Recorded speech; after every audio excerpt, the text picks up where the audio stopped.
Nabanggit ni Cartesi na ikaw daw yung player na iniidolo niya at tinawag niyang GOAT. Siyempre masaya kasi yung lahat ng tao na parang nag-ML, ang sasabihin ko na si Carl talaga eh. Lalo na siya ng international and masaya pa rin na nakikita niya na na ganun. Siyempre pinagdaanan ko, marami munang talo bago nag-champion, ganun. Ganun naman yung cycle eh. From child prodigy to the face, and now MLB's greatest of all time, Cartesi!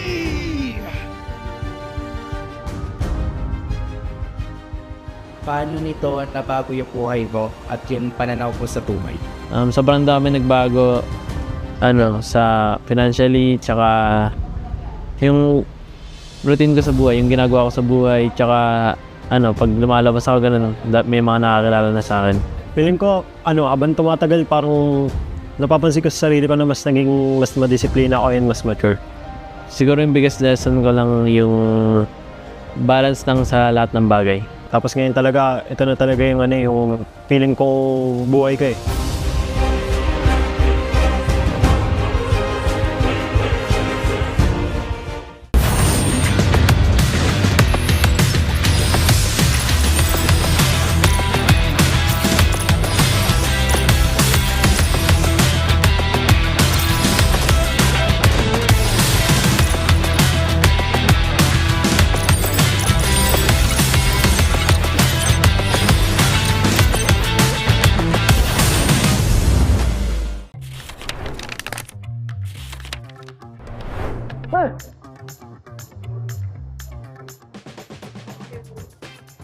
Siya! Sino yun? Si Gary? Esmeralda? Edit. Si Edit. Edit. Arnold? Edit. Edit niya. Ano? Edit. Grabe.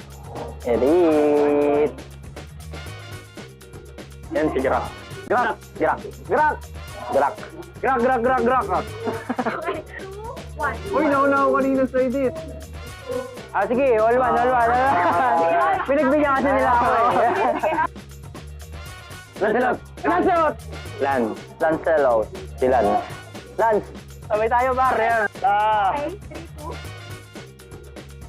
Granger. Si, Lucian. Granger.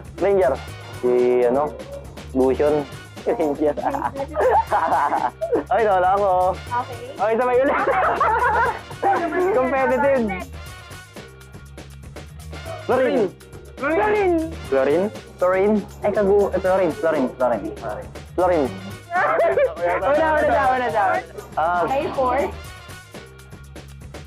Lapu-lapu. Ano yan? Sino yan? Kalea. Bruno. Lapu-lapu?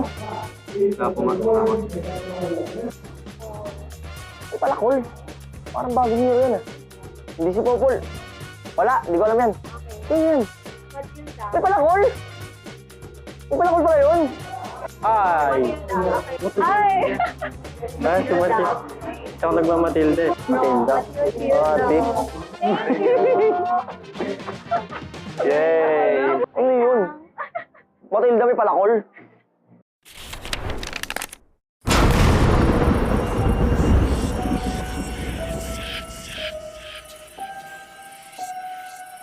Gising na ako nang di bahala ako sa swerte. Sabi mo, mag-win streak ko to. Dahil sa'yo, tambak na ako!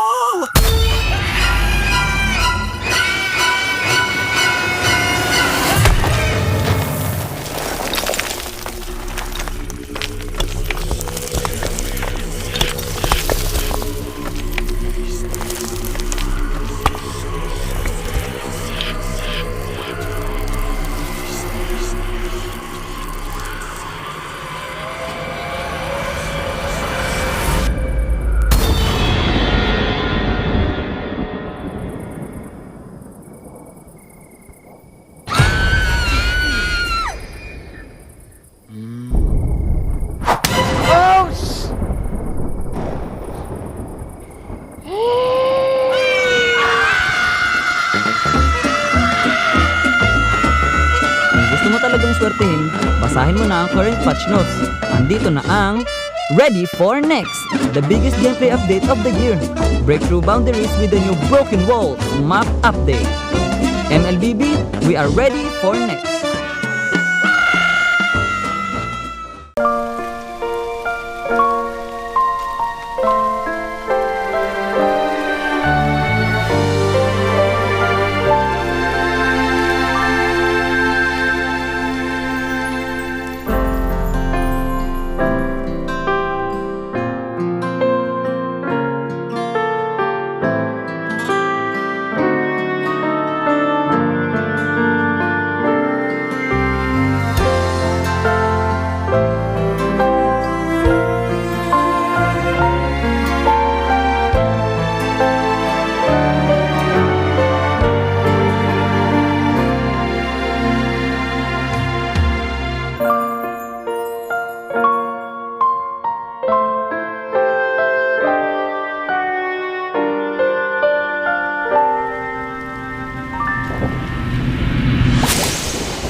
Nagtataka ba kung bakit nawala? Basahin na ang current patch notes.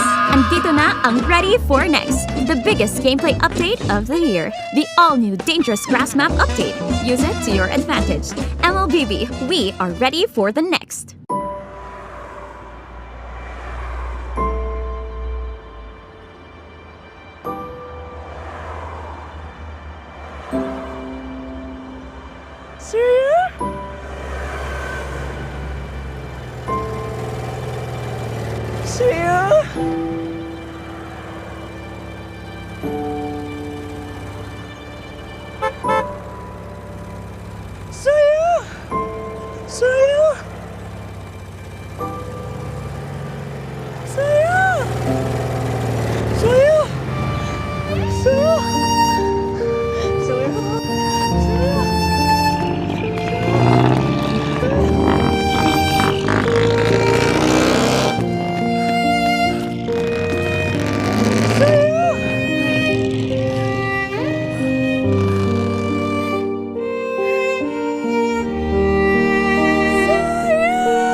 Napag-iwanan ka na rin ba?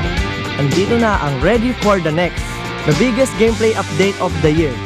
Get a head start with the new Flying Cloud map update. MLBB, we are ready for the next.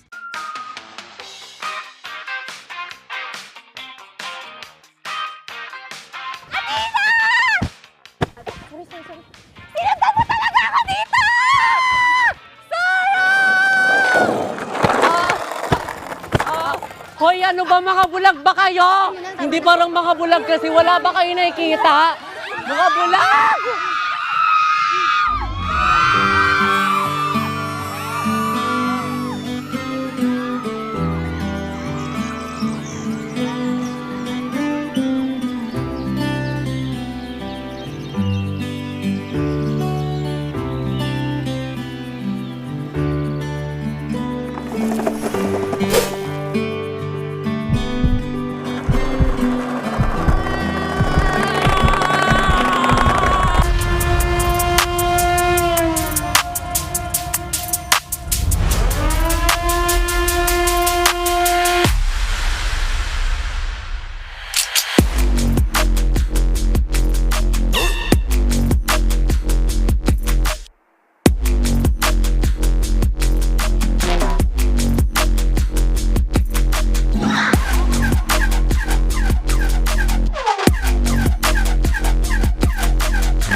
stars. Malakas, Pilipinas, malakas, face the golden sun and repping for the 3 stars. Look at us, to the top, no ifs, no buts. Winning any game, para to sa PIN, yes.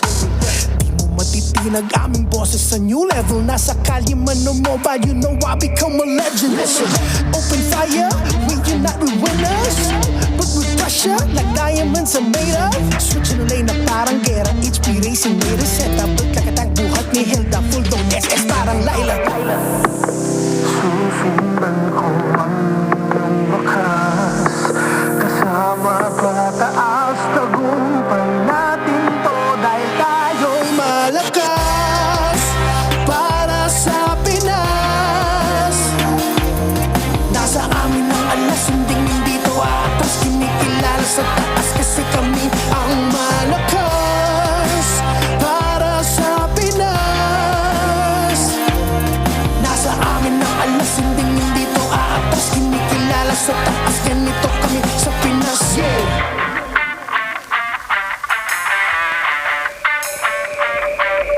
Laging MVP, no surrender, no retreat. Pag nagsama-sama, just imagine what we can achieve.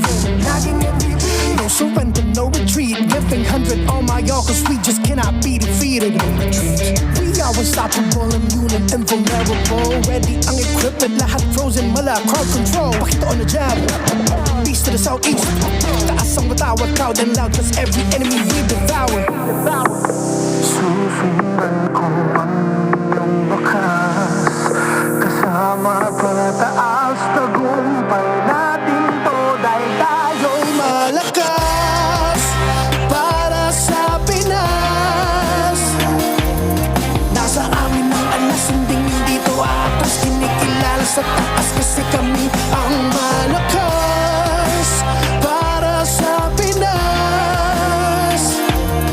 Nasa amin ang alas, hindi to atas, kinikilala sa taas, ganito kami sa Pinas, yeah. Malakas, Pilipinas, malakas, kahit anong malakas, Pilipinas, malakas, face the golden sun and repping for the 3 stars.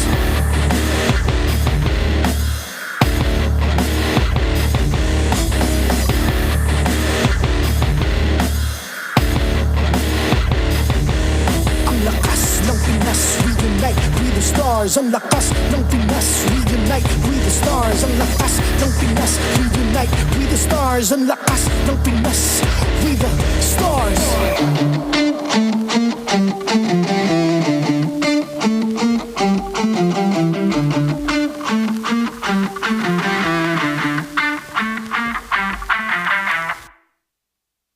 The 16th season of MPL Philippines is brought to you by the following sponsors.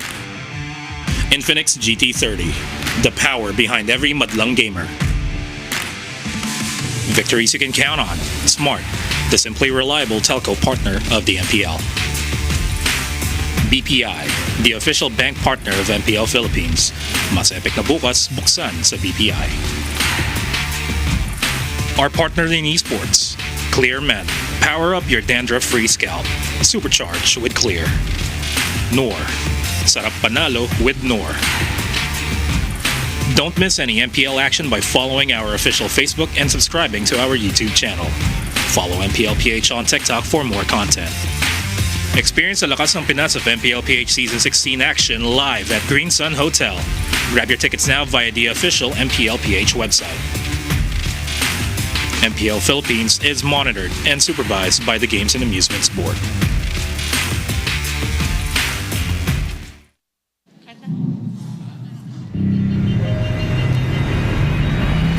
Nagamit na rin yung ONIC camera. Alam niyo? Pagsugod ng ONIC Philippines! Una crucial na minsan araw para kay Superfans at ang magwawagi sa malapit na siyete na ito walang iba kundi ang ONIC Philippines! Kasi nung unang pagtatapat namin, parang sa pagkakaalam namin, galing silang bakasyon noon. Kaya tingin ko hindi pa sila 100%. This time, tingin ko talagang lalabas talaga nila yung potential nila. Feel ko na figure out na nila yung malinis na ML para sa akin. Pag pinapanood ko sila, parang saktong aggressive na may saktong pagka-placing.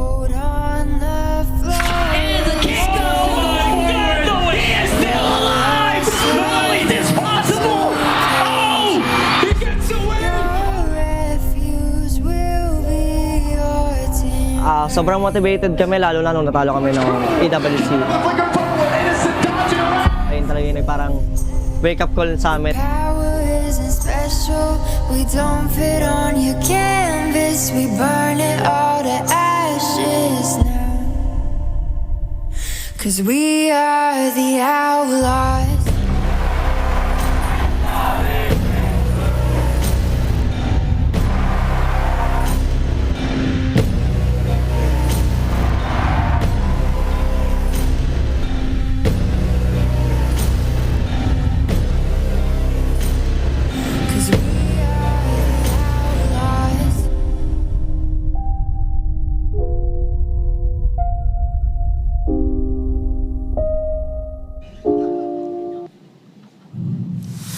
Maligayang pagbabalik sa MPL Arena Superfans. This is Superfans Saturday. Ako si Hans Galeria.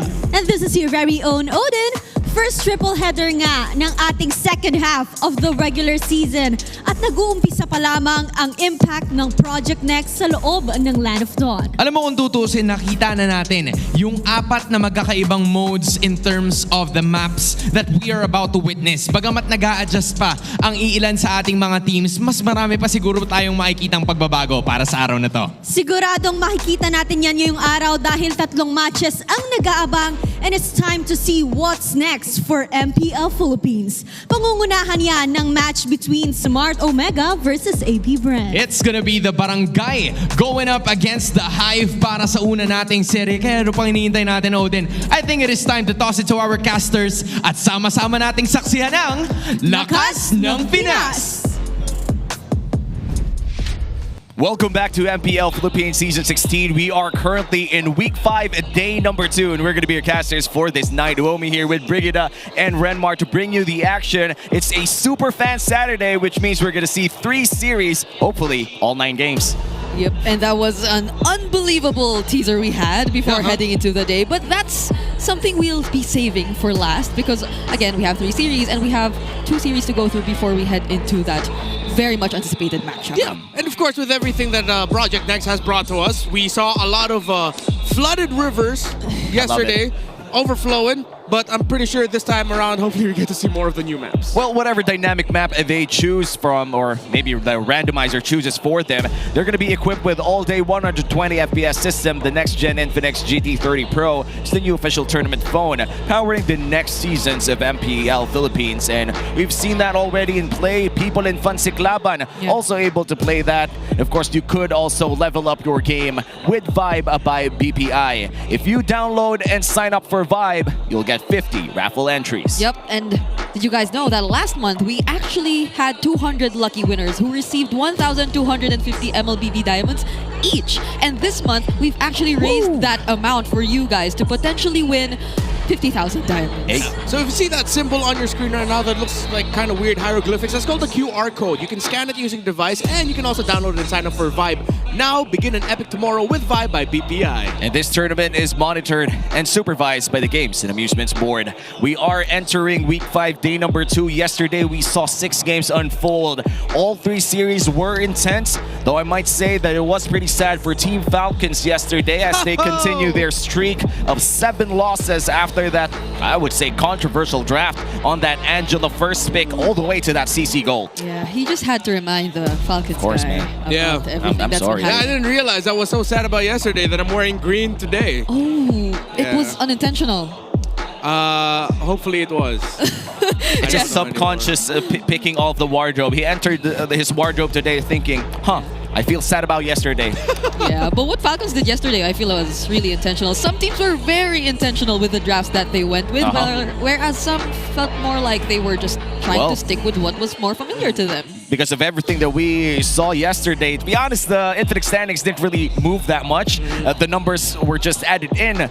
No real movement so far in our league. I just want to say, Omega being able to get the back the win over TNC yesterday, I felt like was a needed result to keep it interesting in the lower portion of the bracket. Because I've been very vocal online about my feelings towards Twisted Minds, TNC, Omega. You really got to watch out for these 3 teams. I even came up with like a brave prediction already for the grand finals. What? One of the grand finalists is gonna come from the middle of the table. Hey, the middle of the table. Yes, sir. And right now, I think Twisted Minds TNC Pro Team still looking at to, I would say, gather a bit of steam before we move on forward. Well, right now, today's schedule would be Omega versus AP Brand. That's going to be our first match of the day, followed up by Twisted Minds and Falcons, which means that Falcons will have another shot at redemption after yesterday. And of course, to end everything up today, it's going to be the golden rivalry of TLPH and ONIC. It's part 2, where ONIC Philippines is already ahead by 1-0 in terms of matches. Yep, there aren't really any significantly long-running streaks going on between the teams that will be playing today. Probably apart from that of Falcons, which again is something we're all hopeful that they'll be breaking for tonight. But hopefully. We all see who they're going up against, and that's Twisted Minds, who even despite their win streak being broken in the previous weeks, it still was a really good fight put up by Twisted Minds. Yeah, with everyone looking forward to the golden rivalry to close out the day, I'm excited to see what Omega, AP Brand, Twisted Minds, and Falcons continue to bring to the table to continue pushing the envelope of the understanding of the current metagame. Because that's what we've been dying to see for this week, heading into week number 5 when Project Next dropped. And for Project Next, we've seen new heroes already pop up this week, number 5. Heroes that we haven't even seen last week. And I feel like one of those heroes would be Khalid, who has surprisingly 2 to 3 picks yesterday. And we might just see that today again once our first series start, because Omega and AP Brand, both of them love using a lot of unique heroes in their drafts. Yeah, all the more now that we are seeing Super Yoshi again, because he was the guy who I think used that hero twice or thrice even in yesterday's series. And even when we got to talk to him a bit right after their series, he was very vocal about saying that he does favor Khalid a lot in the current patch, and he really likes how Khalid is able to amplify their performance or whatever intentions they have heading into the match. So maybe that's something we can definitely look out for. Yeah, I gotta agree with that. I played one game in rank with Khalid, dominated, so yeah, that's true. Facts. Facts, 100%. Khalid inside the meta right now for MPL. And honestly, we just have to ask if for Omega and AP Brand, what's next for them in terms of flexing? Because a lot of the heroes that we've seen so far, unique heroes, we're talking about picks that aren't really picked that much. We're talking about Hellcurt Gold. We're talking about what else did Nets play in Gold Lane? Yeah, I was supposed to say, I think that's one of the most remarkable, unique hero picks that they've been able to show us. But it's not just through Netski. Like, I feel even beyond the surprising picks, what's more surprising about AP Brand right now, especially through James Panks, is the flexibility he's able to show us.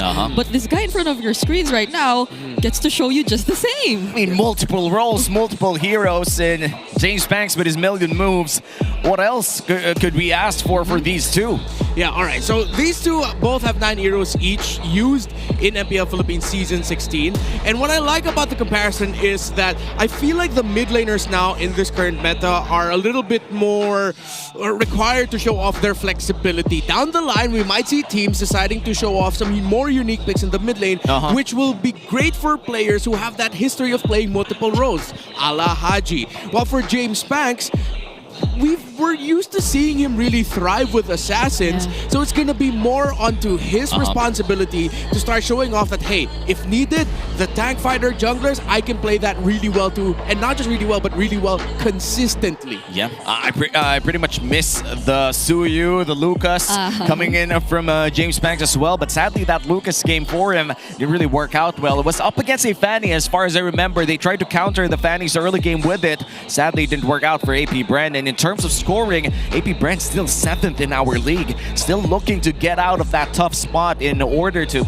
maybe even secure a playoff spot throughout the last few weeks of MPL. But right now against Haji, it's gonna be a big problem considering that you can't ban this man out. Yeah, and I feel like that's one of the most impressive, maybe not impressive, one of the most needed adjustments that we had to see from Smart Omega, because in the first 2 weeks, if I would recall correctly, Haji was stuck with a Farsa time and time again, and we were always asking for him to show us something else because we know Haji is that flexible. And now that he's able to bring out all the Kaguras and all those interesting mid lane picks, some maybe still a bit questionable, but we're seeing a lot more of Haji and how we used to know him to be in terms of performing with these heroes. Well, I hope he brings back the Hilda mid at some point, or maybe bring back the Cho mid. We're in Project Next anyway, and we're asking the people right now in the comment section, which cheese pick do you want to see in the new maps? You have A, Saber in Dangerous Grass, B, Thamas and Anywhere, C, Johnson in Broken Walls, and D, comment the others. Just make sure to comment that down below, or maybe even talk about it in our social media groups. It's all over the internet anyway. But let me ask you this, starting with Renmar, what kind of cheese pick do you want to see right now? Johnson with more magic damage to begin with, before going into the hybrid tank items later on, and Kaja in the mid lane. Kaja mid. Okay, so I'm gonna go for D, and I'm gonna suggest 2. Okay. Go for it. Dangerous Grass, Hilda or Kadita. All right. You know what? I feel like Kadita has an actual chance. Yeah. With even the, I think, Dire Hit getting a small buff as well. Yeah. If ever, maybe mid lane Kadita or roam Kadita, we're about to find out because it's about to begin. It's Smart Omega versus AP Brand. The players are ready and they're about to enter the arena. Be another dangerous match for the barangay. Here's James, Ryzen, Haji, Super, Yoshi, and Natsuki. Smart Omega!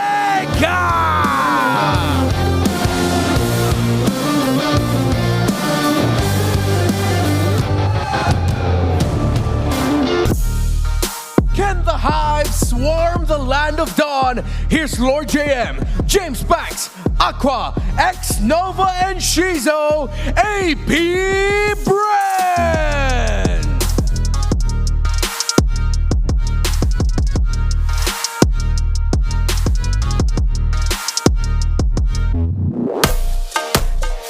To oversee and uphold the tournament's integrity, our marshals for this match are Joshua, Chico, Patrick, and Jeff. And the coaches, for Omega is Coach Wura, for AP Brand is Coach Jeff.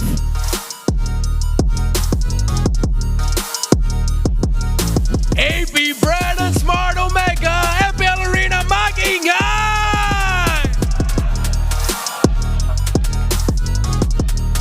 The first match of the day will about to begin. It's gonna be Omega. Let's welcome James, Ryzen, Haji, Super Yoshi, and Etsuki. I just want to say, I think one of the most noticeable changes which took place in Smart Omega and their playstyle yesterday was that there was a bit more level of discipline in terms of their execution, especially their mid to late game decision making, which I feel like helped them improve so much in a short amount of time. It could probably be in some way attributed to Coach Wura, but it could be more than that too. And that is something AP Bren definitely needs to pay attention to if they struggle in that part of the game. That's going to be tough for AP Bren. Let's welcome the boys in yellow. We have Lord JM, James Banks, Aqua, X Nova, and Shizo. So X Nova, I'm going to be looking at you to not only perform very well, because Super Yoshi is currently leading in the league right now in terms of vision, gold gained through vision. And the lead is massive. So X-Nova, you need to be on point with your rotations to make sure that you can get that gold for yourself and to, well, provide vision for your team. And looking at our team head-to-head, the gap in turtle control is starting to look good for AP Bren, but the rest of the hexagram says that Omega has the edge. The difficult thing about going up against Omega, even if you're a team that's good at, let's say, you win Turtle 1, Turtle 2, how well are you then going to fare with Turtle 3 and Lord 1? Some moment in the game where Omega has shown multiple times throughout Season 16 that they can find comeback angles, either with crazy plays you don't expect them to do or with just straight up good fundamental team fighting. Yeah, I think especially the 8 to 10 minute mark for Smart Omega is a point in the game where AP Ben really needs to be very careful about the decisions they make, because that perhaps might be their timer right now. It was emphasized, especially yesterday in that 3-game series. Well, we're about to see that, but before we head on to this heated matchup in our match number 1, we're gonna go back to their moments before we start the game with the Smart 5G ping test. Meow, meow, meow, meow, meow. Bawat kaya? Ang tanong! Kami kayo! Mananalo ba ang Smart Omega? Oh, sugar in my tongue. Tongue. Right na ba? Message kay X na ba? Good luck. Good luck din lang. Kay Coach Chef, message ko. Black, huwag mo akong pakitaan ng mga Bruno first 3 picks ha. Pocket pick o iwan na sa bulsa? Pangit pick pala. Pasok! Ang ingay. Saan ba dito hinihinaan yan? RJ ko. Gege, win streak na to. Sa akin palakasan ng kampi ko onte. Lahat sila ang hina. Uy! Hindi lang ako kulay pink eh. Ganto lang pala maglaro. Okay rin pala. Meta ata ate. Takbo ganyan no. Kasi sat sa mata. Pag nanalo tayo, top 6 na tayo. Yeah. Layo pa ya. The Barrett's Rome confirmed. X-Nova bringing that out. Take that back in. That's our smart 5G ping test, showing you the preparations that they've made and making sure that the tournament integrity is intact. But now we go back to this match after that very slight break with all of the tongue action, sadly. Keep that in, X-Nova. Keep that in, X-Nova. I thought the singing was enough, but X-Nova, he wasn't singing, but he did something else. Oh, we have to discuss this though. All right. Let's look at the infinite keys to victory, Renmar. What are we looking at right now? Okay, this isn't the HAL, but the budget version of it, I guess. So for both teams, you have to make sure that the roamers adapt to the new patch playstyles, especially in the new maps, depending on what kind you get. The grass, the walls, the faster river currents, or the expanded river currents, and adjust your roam pick, because that's something that teams, I feel like, did not do enough yesterday, actually. So for Omega, win the mid lane draft matchup. Haji struggles if he loses the draft, similar to when they picked up the Vixana, so please don't pick that again. And for APBR, win the mid lane draft matchup. So, kind of obvious there, right?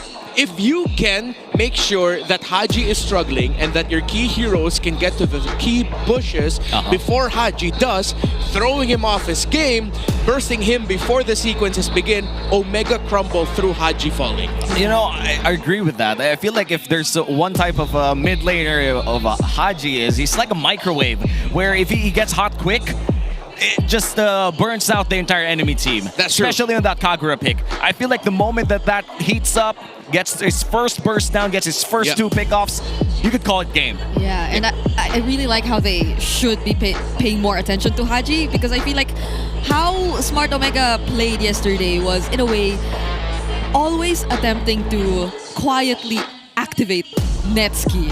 So all this attention you put into Haji will limit the possibility of that happening without you noticing, because Haji is one of the players in Smart Omega who literally works to find all that space for Netski, who tries to distract the opponents even, just so Netski could do his thing. Yeah. And that's how Netski just always is so consistent in finding his power spot. Yeah, and speaking of Netski, I feel like at this point, if there is still a gold laner we're looking for Netski to pick up in the game, just say Claude already. Because they look so comfortable with him playing the Claude, with how fast he can rotate the map.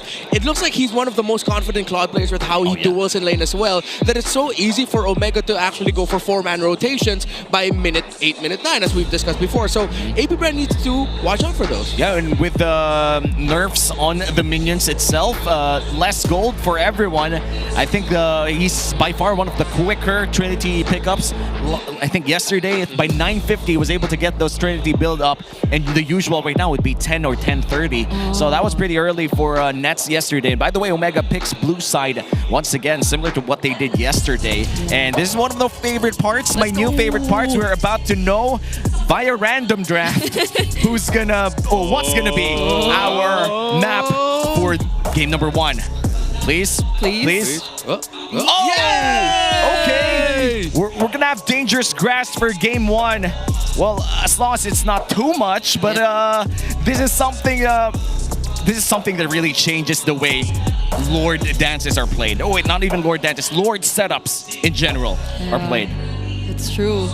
That brush you see behind the wall. Yeah, we call it the beard. You call it the beard in the Filipino broadcast? Yeah, I mean, think of it as like, you have the Lord Pit, you have the big beard bush underneath the Lord Pit, but head on to the draft. It's going to be the Lancelot taken away by Coach Jeff, and Coach Wura taking away the Chip and Fovius. Very particular bands here. Yeah, considering with the presence of the dangerous grass around, that's actually great for the Chip, because that's even more bushes that he can place himself in to catch you off with a surprise shortcut. Yeah. And I like how AP Bren are acknowledging the Lancelot problem, that out of all the assassins, he's the best for this current metagame. Yes. Put him in whichever version of the map and Lancelot will shine. So they take him out. So now AP Bren is going to be thinking about the Baksha, excuse me. First pick for Omega later on. And this is one of the more rarer 1-1 bans that you would see. Yes, coming in from blue side. A very interesting ban here coming in from Coach Wura. And now, Coach Jeff, what are you going to reply to this? There are still a lot of options here for the first pick. You still have the Zushin, which will be a very nice hero to have. Or even the Baksha in Dangerous Grass. Yeah, but they also had to respect the Angela. Even though it did not necessarily win a game yesterday when it was fielded out by Team Falcons, you still have to take it Here out. you go. So there goes the Jushin first pick for Smart Omega. That leaves... There's still a Baksha. Yeah. I was actually surprised that Omega didn't first pick it. However, there is that theory that Jusin would be okay with Dangerous Grass considering that she can safely check the bushes. But then at the same time, all of the burst assassins, if ever they end up with them, all have great gap closers that if AP Bren ends up with a unique pick with a good dash and good burst, they might have to watch out for that. You mean Yi Sun Shin? Yeah, like Yi Sun Shin as well. But for AP Bren, let's see what they end up prioritizing here. Still a new draft setup, so we don't... It's hard now to think about what teams are really thinking about. The Yi Sun Shin is still open to take if you're AP Bren. And looks like they're going to go for the safer route, going for the Baksha instead and the Lapu Lapu. It's quite interesting to take note as well that yesterday there was an intense fixation on early Lapu Lapu picks up on the red sides as well. And now for Omega, they're going to take the Fredrin with the Zushin. And this got to be the Arlot, bro. So they they picked the Khalid instead. That's comfort, bro. That's comfort. Could this be the Farsa for AP Bren? Yeah, I'd actually like to see them pick up their pick now for Aqua. Okay, so they're gonna most likely pair up the Kimi with the Baksha, center of the map. So you're gonna have one potential carry already. So for AP Bren, they have the potential swing of going into a tanky fighter jungler, and then they'll just have two carries playing around the gold in the mid. They can go triple carry, but that might be a little bit too greedy. I'd like to see them a little bit more conservative with it, considering that they are up against a Khalid and a Fredrin, which, yes, even though it is Dangerous Grass, there's still a good chance that you're just gonna get run over by two dudes who are not afraid to invade your jungle. That's true. And there is a Claude. Oh, never mind. There we go. Honestly, just take out the carry too at this point. You already took out the Claude, you have red 4, and you are yet to secure your marksman.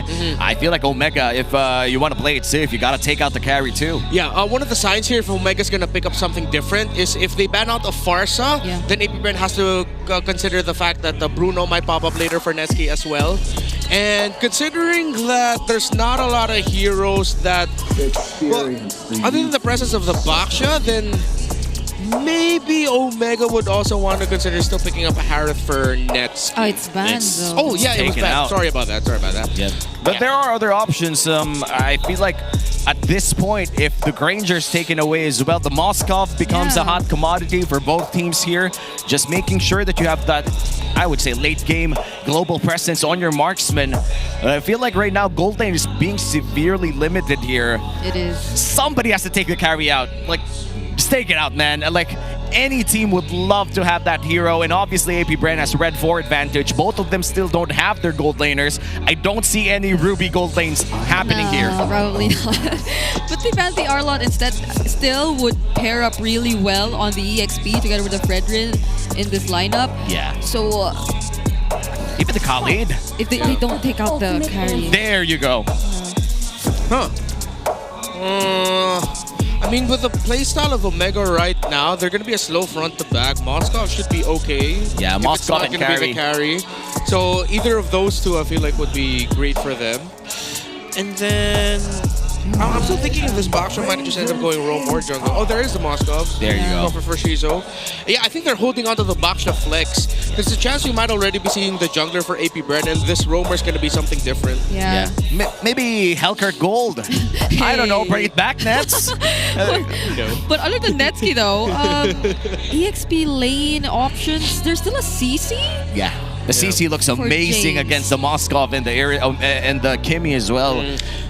If you want to run them down, really, especially team fighting wise, I think a glue would be okay. Yeah, that too. Although the laning matchup might not be as clear cut for him, and the Lapu Lapu's presence early on might be, well, a bit overwhelming for Omega while James is still catching up. So CC could be the safe one. Yeah.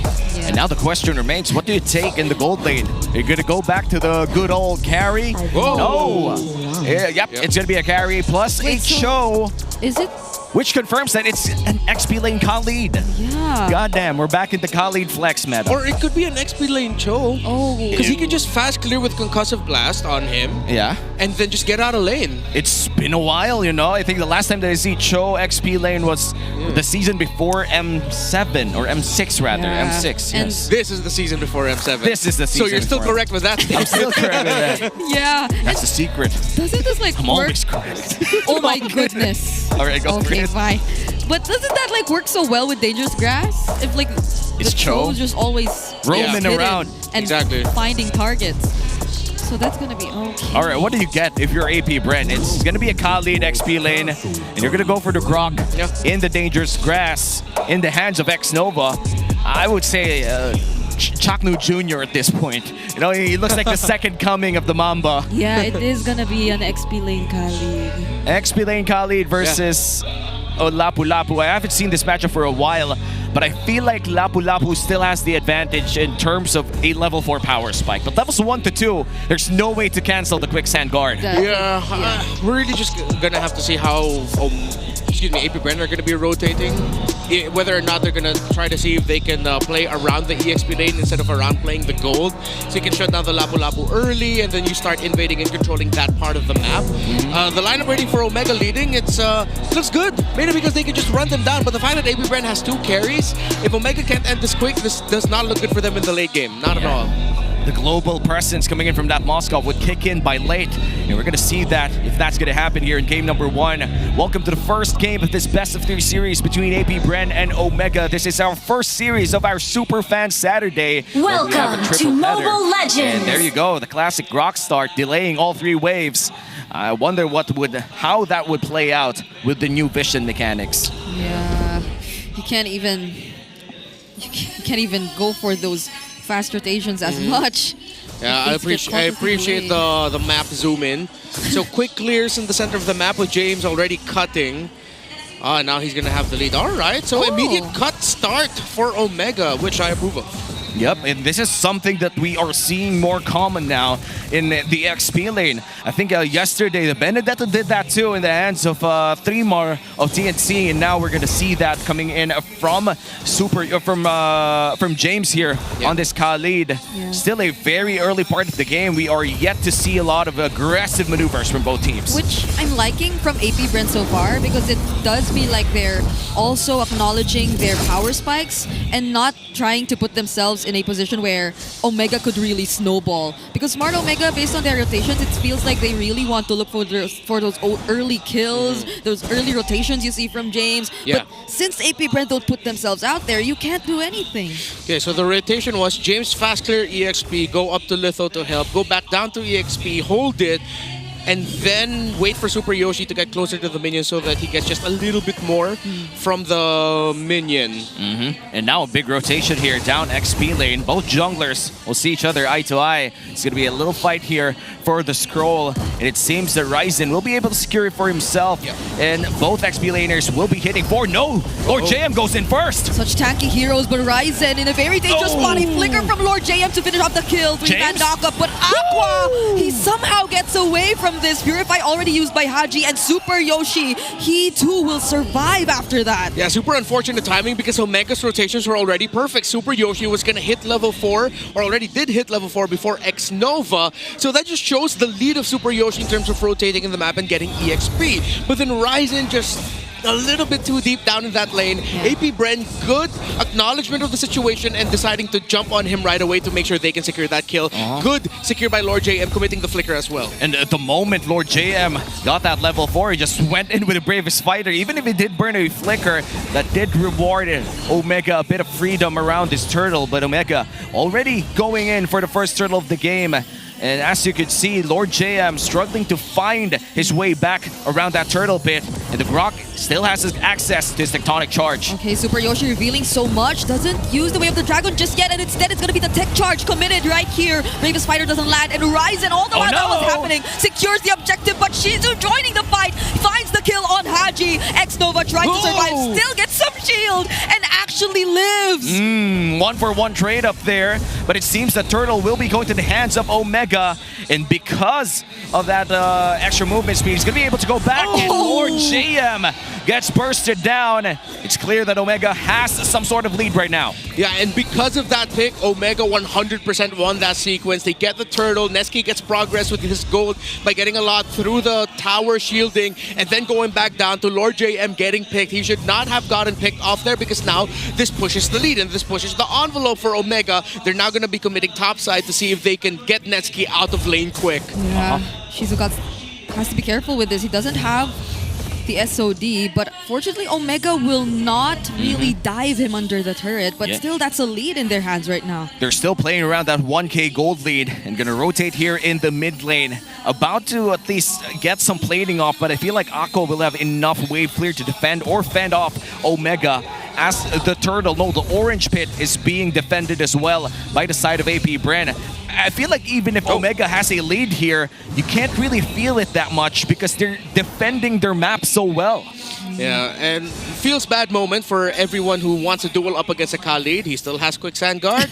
Anything you toss at him, it's like, all right, sure, let's go one more round. Yeah, I think that's going to be the difference maker for the Khalid in the EXP lane. His ability to just constantly keep going back. Yep, and looking at the items with that Fury Hammer, he's able to deal a bit of respectable damage as well, but Shizo might be in trouble here. Oh, Ryzen actually goes for X-Nova instead. Super Yoshi doesn't commit the way of the dragon. Still, they just tried to poke him down to half HP. Not really going for the full commit whatsoever. And now the next turtle will be about to spawn. It looks like they're going to go for this Grok. Oh yeah, so they just waited a bit to actually commit. But it might bite them in the back because it is now APBR and their counter engage, which got the advantage. Taking down Ryzen might be Haji next, but he's able to reposition and get out of danger. James fighting back though, but still they lost one member already. And turtle is already being started here by James Pax. Omega has a clear shot here to try and steal it away, but looks like without the retribution, that's going to be APBR securing the second turtle of the game as we go back to the laning phase. Yeah, the sad thing about that is Omega looks like they were just a bunch of dudes crumping, twerking, doing everything. They did so many things leading up to that, while X-Nova literally said, I press ultimate, and then APBR wins that whole sequence. So again, X-Nova just did a very simple thing, even taking away that gold. Yeah, just press ultimate. That's how you play the Grok, man. And a lot of these Grok players, they fail to understand that sometimes hitting one guy is just as good as hitting three, you know? And for APBR, they're not afraid to pull that trigger if need be. Maybe I'm just still wondering why they didn't decide to commit here earlier when they found X-Nova alone and it was just Shizo, and they decided to drag it all the way to the mid lane before they went for it. But there goes the tech charge, and now Omega knows that X-Nova doesn't have it. Yeah. I hate that doesn't get refunded though. That the moment that you bump to a wall, that doesn't get refunded. Well, I mean, gotta balance it out one way or the other. Oh no, Netsuke! Oh, fortunately doesn't have the tech charge, but does Netsuke get to survive this? He will, and Super Yoshi actually forces the Purify through the way of the dragon. But these are 5 members of Smart Omega who are deciding to go in. Flicker Raging Sandstorm coming in from James, double knock up through the Lantern Flare. Shizu is the first to fall, but Aqua too providing some help. Super Yoshi will try to survive this, gets to dash away to the Shunpo, but Netsuke still keeps going for everyone else. Aqua chasing after Super Yoshi, won't be successful in doing so, and that's 3 members down for APBR. Every time, every season, there's always that one play that make you go, Super Yoshi, how the hell are you alive? And I thought him committing that kick before that big team fight was a bit of a waste, but then it's because they wanted to really commit that fight. They knew James and the others were rotating up top. Without the Purify onto Shizo, James was able to Raging Sandstorm him, in. He didn't hit it, but it forced Shizo to position himself in ways that Omega was closer to the Moskov. And now the turtle, final turtle of the game. AP Brent is holding it with X-Nova, leading the charge. Ryzen right in front of 3 people, but Omega has a clear advantage. And that's going to be Ryzen taking the turtle as well. Okay, there's a conceal, but Super Yoshi doesn't need to kick anyone. X-Nova already down even before the fight began. And that's one member immediately who supposedly could be the front for AP Brent down. Now they get easy access to these turrets and these objectives as well. A sudden turn of events here against AP Brent. Omega with a 2.4k gold lead. And it seems that they can't find a winning team fight. That was a 3v1 in the Lord Pit, but Ryzen did the most Fredrin thing ever. First skill retribution, get that turtle and yeet out. There was a time where we called him the S-tier monster. And Ryzen showing off why at one point there was a bit of a rivalry between him and Sensui in terms of who can do retribution battles better. Sensui's not here, but Ryzen definitely is. Looking at the items, a lot of leg plates. Just oh, there's going to be double blade armors, it looks like it, if ever. Yeah, that's the worst thing to see if you're a Kimmy, dude. Twilight, I mean, a Radiant armor plus a blade armor, you're basically immune to the Kimmy damage, or maybe not really immune until the Divine Glaive. And I think one of the scariest things we saw there was that Netsuki was almost 2k ahead of Shizo. So we see it again and again, how Netsuki just quietly always farming up, so consistent in doing so, and he can be that reliable member. We actually saw a glimpse of it in the previous team fight up top already, where the damage that he was able to dish out was already enough to deal with the isolated members of AP Brent. Well, for someone who talks mad trash outside of the game, or used to do mad trash outside of the game, he's a very silent farmer in game. Yeah, he's so good at bullying in lane no matter the hero pick. Like, there are times where Netsuki's gonna end up in a matchup it's like, oh, this is gonna be tough for insert hero name here. But then Netsuki suddenly wins the lane. It's like, bro, how do you do that? And that's how you can see it with how he carries himself. Especially when he was not in the Philippines, with just how he was. Nespresso. That's Nespresso in the past, because he doesn't have it anymore. Yeah, it's like one of those animes where you have that demon inside you, and sometimes Nespresso just talks to him while he's playing in MPL Philippines, but it's like Tokyo Ghoul Season 3, whatever, dude. or for modern audiences, Sakamoto Days. Hey!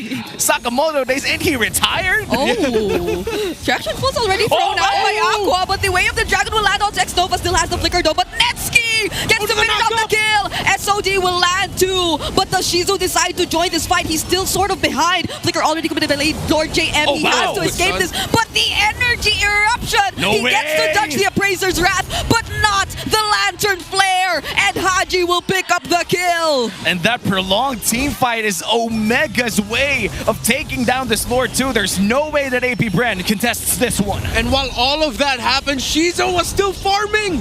That's because that's how massive the gap is between him and Netsuki that he couldn't join that fight.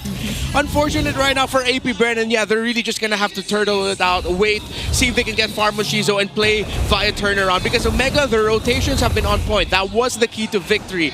They rotate so well and so fast that at some point, if you cannot find the trade in a big team fight, which AP Brand found, but then Omega found the trade, and then after that AP Brand couldn't trade that again, then Omega's just gonna run over you. That's the risk of playing up against a Kali, Cho, and a Fredrin. What we said earlier, they will just continue running into your formation and into your jungle. Yeah, we just keep on burning those purifies as well. I feel like Aqua hasn't had a real break in this game. Here comes another Earthen Rampart coming in from X-Nova, trying to defend this mid lane and the purple buff as well, but I feel like it's going to be extremely hard to deny this away from Ryzen. And that's going to be a free purple buff stolen as well as the Lord marches up top side.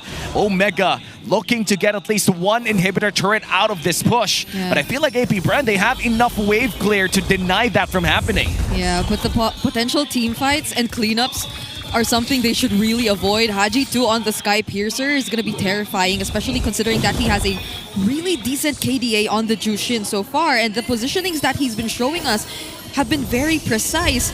Now they might actually get to take down that one base turret you were talking about, but the Traction Pulse won't land. It will actually force Omega to somehow back off. They're slow and steady right now for Omega. They don't need to force anything.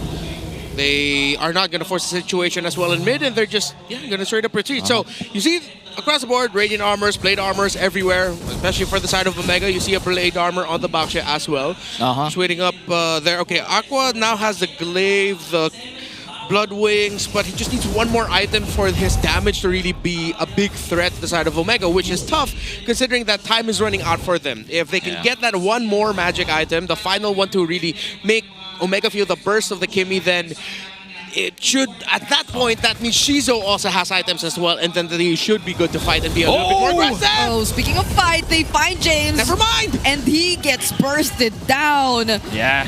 Immediately scratches his back too. He's like, goddamn dangerous bush got to me. And that's actually one of the best applications so far that we've seen in this game. That was a dangerous grass play coming in from the Grok. He was the one in the bush, but he was the one who got ambushed right there. He couldn't do anything, and now it's AP Bren fighting against Omega. Bravest Fighter, but the two-man knockoff! Lord JM gets picked off first, and Omega successfully defend their tier 1 turret in mid. Oh man, if you're Lord JM, you would have been pissed with that timing coming in from Super Yoshi. That's all I can say. Yoshi, how did you find that angle, man? And he didn't even pull up the flicker. Yeah. It was straight up second skill, first skill, second skill, kick. Damn. And you know what? At least Lord JM didn't burn the flicker too, but looks like this is going to be the Lord secured as well for Omega. I don't think, unless Shizo pulls up a Kelra here, maybe throw it now in a bit? No? Okay, then that's Lord secured for Omega. Yeah. I think they saw Super Yoshi holding up the front. So they probably, Shizo was like, you know what, I don't want to waste it. The Cho's probably going to block it anyway. If not, someone else is going to block it, so I'm not going to risk it. Yeah, they were all lined up in that area. Yeah. So it either one of the three players of Haji, Yoshi, or James would have gotten the SOD. They even stopped a bit. They're like, all right, let's wait for the ult, then I retry. Yeah, you saw them. They were really respecting it, so... Yep. Well, that's one way to do it, and now with the concealed play, puts up the light down bottom lane, still looking for that play, Earth and Rampart, huge stop, and that's going to be the inhibitor turret going down. You're going to have to deal with the Lord, but here comes the fight. Oh, Lantern Flare into the way of the Dragon, but Shizu just dealing the free hits, popping the immortalities, but there's the ranging Sandstorm coming in from James and the quick Sand Guard. They gain access to the members of AP Red one by one. Netsuki taking down Shizu. That's way less wave clear now for AP Bren, but they get to trade Ryzen and Super Yoshi in the process. Oh no, here comes the minion wave. Can Aqua defend this alone? Yeah, Netsuki's still alive though. They can still potentially try and go for this. There are two waves, down bot and up top, and one in mid as well. They also have the Lord JM, but the Land Shaker will actually connect. James flicker out just to survive. Happy tries to look for a target, but Netsuki gets shut down! Lord JM fighting it, forcing it out. My goodness, call Lord JM the king of pop because he popped Netsuki. Oh man, he found that angle, the only angle that could have gotten both targets that he needed to defend that base. And the best part, the cherry on top, is they still have that inhibitor turret in the mid lane. Yes, it's clinging to a single thread, but it's still working. You know, it's like your old microwave, 10 years already in your house, it's still working. What is with microwaves today at Naomi? That's my side quest. But I don't know if this Winter Crown was already there earlier or was it a bit too late? But yeah, James, I think he was able to recall either way, but still there were less members to help Netsuki in that moment. And I feel like they just really wanted to force an attempt to end it there. And you would have thought that they could have with 3 waves coming in all at once. But surprisingly enough, Aqua and Lord JM were all able to deal with it. And look at the Lord advantage. Negative. Oh no, but at least they did get a lot of turret damage, and that would give Omega a big, no, not even big, a huge advantage for the upcoming Lord. Yeah, but it depends on how well Omega are going to be playing around their own minion waves. Because now AP Bren, we're at the point where it doesn't matter the gold. Oh no. They're ready to fight. They're ready to go. They have the damage at Omega. If they're not careful, one massive tech charge by X-Nova, a mistimed entry, making sure that leading, to Lord JM being able to turn things around with a massive Land Shaker, those are the things they're going to be watching out for. Because now, on the other side, you have 3 dudes who provide so much space for a Kimmy and a Moskov, which, yes, AP Brand lost in their rotations, but they are good with the counter engages for team fights. Yeah, and now with the waves already pushed up, AP Bren They do have the angle here. They're able to contest for a bit, and they could even send the Moskov down bottom lane just because of the presence of the SOD. Now Omega gonna hide around the beard, and they're gonna be able to reset this Lord, playing around that vision, knowing that they have the advantage on the side lanes. Yeah, I was supposed to say James has been holding that beard for a very long time now, and Haji's just as reliable and always checking out these rushes. So AP Brent couldn't really push forward. They could barely take control of some of these pushes for themselves because it's Omega who's in full control and who has full information. Yeah, AP Brent is straight up losing this Lord dance right now because Omega is holding the positions perfectly. Okay. That was scary. Yeah, I thought they were gonna commit, but even Haji held on to the Purify. Okay, partly AP Brent are buying time because they know the Lord is actually hurting Ryzen in the long run. But I think we've seen this yesterday. Does Ryzen have the Guardian helmet though?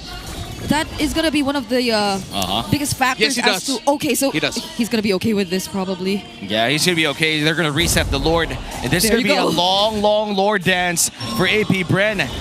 Omega knows they have the advantage here, and they're gonna play around that advantage as much as they can with the Sky Guardian helmet as well on Ryzen. And they just can't. I feel like X-Nova has so much pressure on him right now. He needs to find a play. Oh, now they forced the Crimson Beacon out of Haji. That's gonna be big. X-Nova, the target right now, but they still do not commit any more of their ultimates. James? The Lord is very, very low right now, though. Ryzen still around the area. Oh, the flicker from X-Nova already down with the Landshaker from Lord JS and the SOD. Shizu decides to go in, forces out the Wind of Nature from Netsky, but the Appraiser's Wrath, it lands on multiple members. That's the Winter Crown, also forced out of James Paxton. James from behind, waiting for the right opportunity.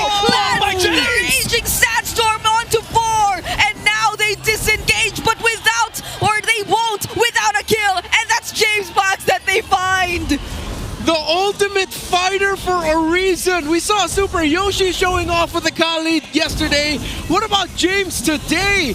He waited, and the thing is, AP Bren knew that was gonna happen because Aqua spent majority of that fight just trying to keep James at bay. They knew he was holding that bush, but they did not know that James held on to his ultimate the entire time. Wow, a 4-man Raging Sandstorm to secure that Lord as well for Omega, and now a massive base defense again for AP Bren. The turret in the mid lane is non-existent. That's gonna be one hit away from falling down, and there you go. It's just the base. It's just 4 dudes about to fight for their life. Crimson Beacon in, knockups from the Jeet Kunto and the Whale of Dragon. There goes the tech charge coming in from X-Nova, popping the immortality from Netsky, and Shizu dealing the damage. They actually force Smart Omega to power away. SOD will not connect. That could have been a very close call.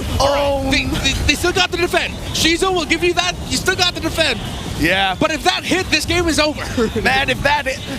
Oh man! Oh my goodness. That's like Kawhi Leonard missing the game-winning shot. But looks like they're gonna be able to defend. You know, that's the best part. We still have a game, 15-10. It's 21 minutes. Our current longest game in the league right now is 26-30. Really? Yes, 26-30. Okay. And this is just game 1, and we're gonna watch our replay. And you could hear the pain in our voices the moment that SOD passed through 3 people. This was such a great defense, though, for AP Bren. Yeah, X-Nova turned things around. That tech charge saved the scenario because Netsky was caught in their bang. What a way to read the situation. And that led to this. Yeah, and they're turning it around. Ryzen goes down, out for 1 minute. And AP Bren looks like they're going to go for the mid lane push, but somebody has to go home. Yeah. Somebody has to keep the house clean. I missed this. AP Brent fans now talking a bit of trash towards the Omega fans who were doing the same earlier. You can see I missed this. Look at them right now. I mean, nothing's over just yet, but you could see how close of a fight this has become. Only 300 gold lead existing. That probably doesn't even matter at this point, but Smart Omega, just the same, they are still capable of making or chasing AP Bren, so they can't put themselves out there too much. And they still have a 3 inhibitor advantage. Yeah, AP Bren, the fact that they have such a massive deficit in terms of map control is what's holding them back right now, which is why we're seeing them try to win mainly through defenses or turning things around in an objective team fight, or after a successful defense, go out of base, chase down, and see what control you can get at the map either through pushes or holding key objectives, key spots. So as you look at the items, look at the two Queen Swings, on not only for the Lapu-Lapu but for the Baksha as well. James Banks had the Winter Crown which helped save him. The Twilight Armor is also help keeping him alive for a long time. I hope they're gonna burst this. James, they don't know he's in the... Actually, they know! Lord JM checks it out with a Brave Spider, but Super Yoshi, he has the flicker. He's looking for the play. Okay, Haji has a purple buff. Super Yoshi, will he find anyone though? He doesn't, and instead it's X-Nova who finds the targets. James trying to distract some of the members from behind, and Haji actually finds James Banks. That's not going to be good for AP Bread. Now the immortality is possible, but then Shizu still fighting back. There goes the knockbacks, and the SOD finally lands. He picks up the kill on Ryzen, making it 2 members down for Smart Omega. Oh, but they gotta defend. There's 2 waves going inside their base, and looks like they're gonna go for the Lord. No retribution here for AP Bren. No retribution for Omega, and it's gonna be a big reset before the next big team fight. They have to take care of the minion waves first. With everything crashing in, Omega now have another key victory condition to split push it. With everything that happens with the team fights, Netsuki can just leave it, and then with a minion wave that's left behind by AP Bren, end the game single-handedly. Because now Omega have acknowledged the situation. X-Nova in team fights, the wall that he can bring up is too much of a problem to deal with. Lord JM's entries as well as the Landshakers have been on point that have made this team fights very back and forth. So you see, they're even now sending the Juice in up top to clear minion waves because that allows Netsuki to hold the shrub in the mid to potentially find a backdoor angle. And let's see if the SOD lands this time around. Looks like they're gonna burst down the Lord here. Still no retribution for the side of Omega. It looks like Omega, they're gonna go for the contest, but the Lord, it's gonna be secured by James Banks. And Super Yoshi loses his immortality. Dies as well, but James, Netsuki, Haji, every single member left of Smart Omega are trying to fight back. The Rampart actually blocks their way. Netsuki falls in the hands of Aqua, and now Smart Omega, they're the ones running away. Oh no, they're scrambling. The Lord isn't up just yet. They're going to be able to clear out their minion waves, but that's going to be a full minute without Netsuki on Omega. X-Nova, bro, I've never seen a more impactful wall in so long. Not to set up for an ultimate, but to literally just separate the team fight. Cause a massive obstacle for Omega to deal with, and now AP Bren at the cusp of victory, turning this game around. And let's see if they're going to be able to defend. What a flicker play! They commit everything just to pop the immortality and potentially take down Ryzen as well. James from behind once again using that Raging Sandstorm, but he has to use the quick Sand Guard because he has to regain some of his HP back, but there's not much that they can do anymore because Shizu has his eyes set on the base. But before that, he gets a shutdown kill and eventually take game number 1. A 25-minute victory for AP Bren. Goes 1-0, and you could see the fans go wild in MPL Arena. I love this, man.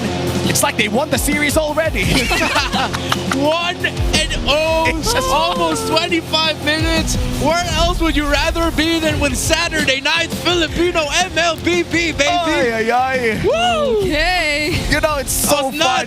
That was nuts. It was so fun to see fans like this. It's literally just 1-0, bro. And they're already saying night-night and bye-bye. Bye-bye. See you game 2. See you game 2.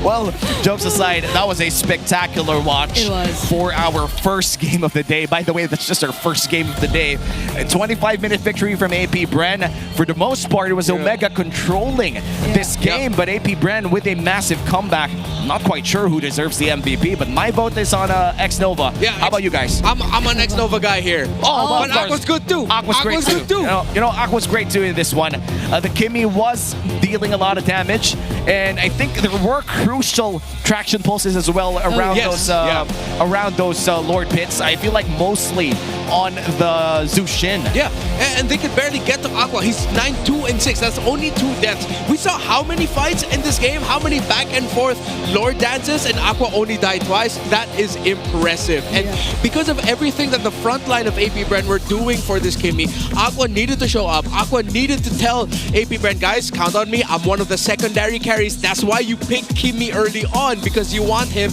as a second conditional win choice for your team. And Aqua delivered. Yeah, I feel like even more than being the secondary carry, quote-unquote, during those late game team fights, he tends to be the one who starts things off, even just through the traction pulse, because we saw it time and time again. It was always targeted towards Haji, and once you just get to force, be it either the flicker or it's not the flicker actually, say Purify on Haji or even just the Crimson Beacon, that could already mean something huge for AP Bren, and that could encourage Xnova to go in, be more decisive in terms of the counter engages. And during these few times we saw Xnova not going for the counter engage and instead to engage himself, they were very decisive, calculated ones. Yeah. And AP Bren, it's commendable how much they held on to this point where they knew they could already count on Shizo. You know, this game is a perfect blend of clean and scrappy. I'm not quite sure how to explain this, but it feels like OG old MLBB, but also with a touch of modern flair. So I just love how the timings were perfect, the rotations were modern, but the way the fights were being played out, it was scrappy as hell. Yeah, there was a reason why earlier when we were showing the lineups and talking about the teams that I said my eyes are going to be on Xnova, what pick he ends up with, because again, this is the meta wherein it's so demanding for roamers now. Not just in terms of the big rotations, which yes, Omega did 100% better, but then how well are you going to be able to fight? Barrier, look at that ramp up, bro. Bro, he literally said, let me set up a castle again and then bring it back down and say, all right, we're going to go for round 2. And then Shizo finally hitting. Bro, I am going to make a video out of this. I even feel like the times where AP Brent decided not to push forward weren't signs of hesitation, but it was more of because they were already so much familiar with how the sequence usually went for Smart Omega. They knew that they had to wait for James to suddenly appear from behind, and they had to make the decision based on whoever they're able to see from Smart Omega's lineup. And so I'm surprised because I was very vocal about Smart Omega being the more disciplined team heading into this match, but then AP Bren too themselves after a week or so. You know, this game just brought out the best of these players. I feel like, especially for the XP laners, James and Lord JM were usually, we just know that the XP lane right now is kind of 50-50, I would say. But this game, it felt as if both XP laners reached a zone where they usually just, I don't know, do the right play at the right time. James had a 4-man Raging Sandstorm to block the entry or exit of AP Bren.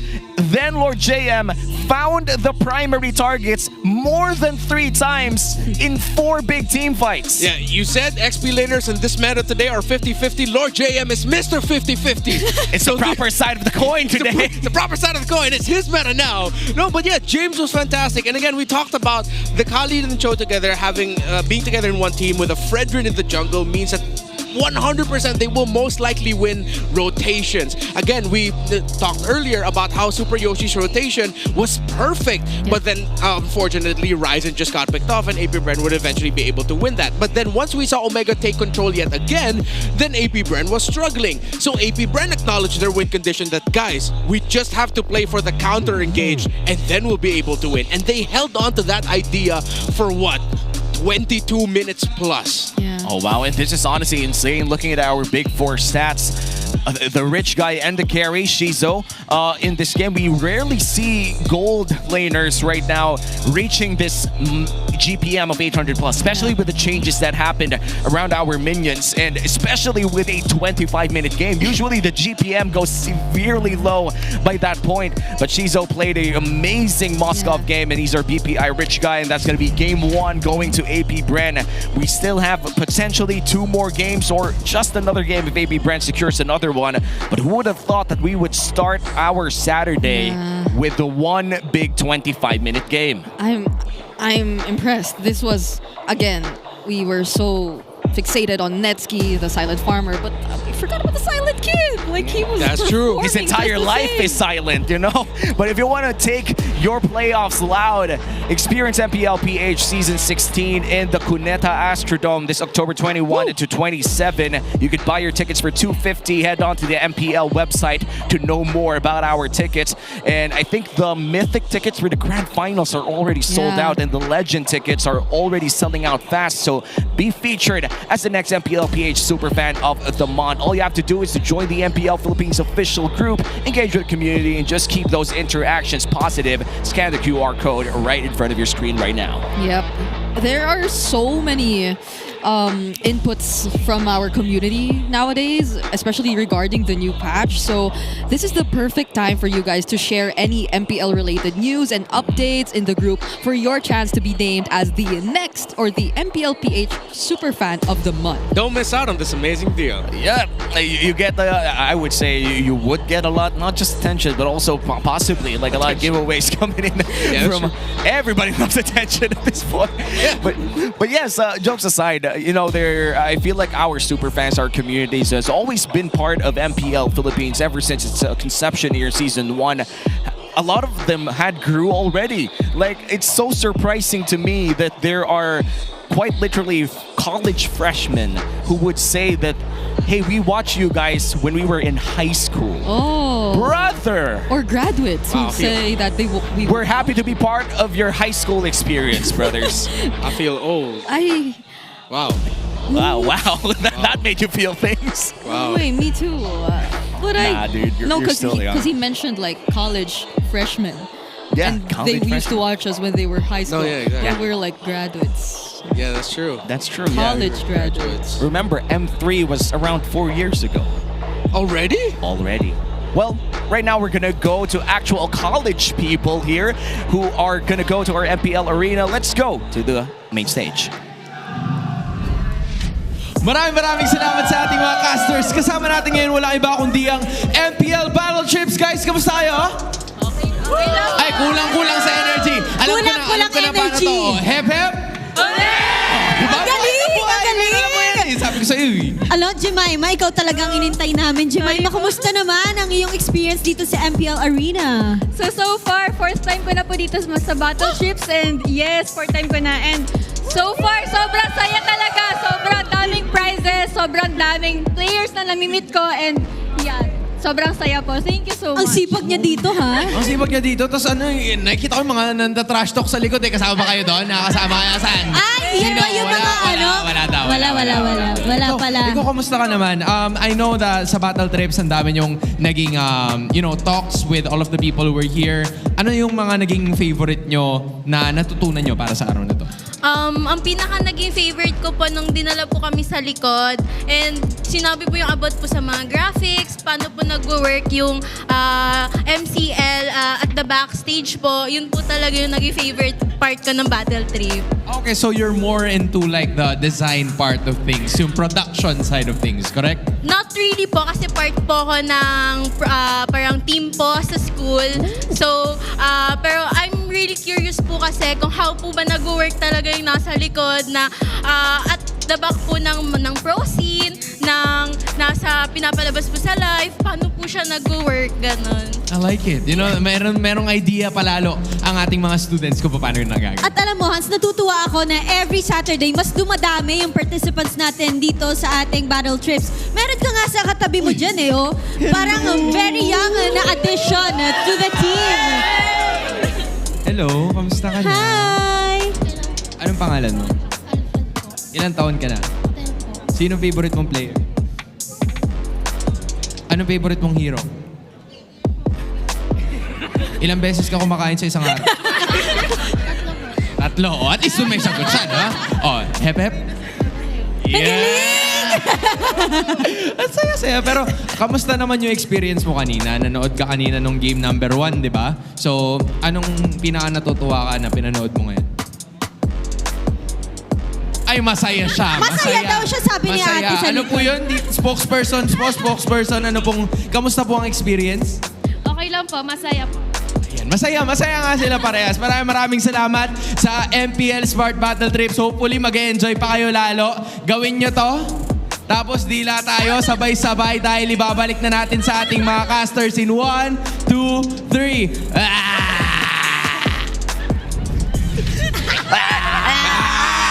Welcome back to the casting desk. Still us three, and you don't have a choice. It's me, Womi, with here, Brigida and Renmar. After that Battle Trips experience, we could see a lot of college students. My favorite one would be that 10-year-old kid already in college, already graduating from economics. Oh my God. Yeah, he is currently lined up for a internship position in a company which I cannot say. Moontune. But it's... No, I'm kidding. It's Moonton Games. No. We You're gonna cannot kill me today, man. You're gonna kill me today, Womi. Yeah, we could not disclose where, but just know that he is lined up somewhere. Oh man, but you know, the Battle Trips happens every Superfans Saturday. That's where we actually get a lot of college students who wants to see the MPL Arena, take a look around the backstage as well, learn a lot of things. And now APBR, they're gonna go for blue side this time around, which means that there will be a swap of sides for game number 2. Maybe we'll see another thing pop up as the first pick this time around. And I'm wondering what map now. Yeah, that's true. That's true. That's my favorite part. All right, what's your bet? What's your bet? Like for this game?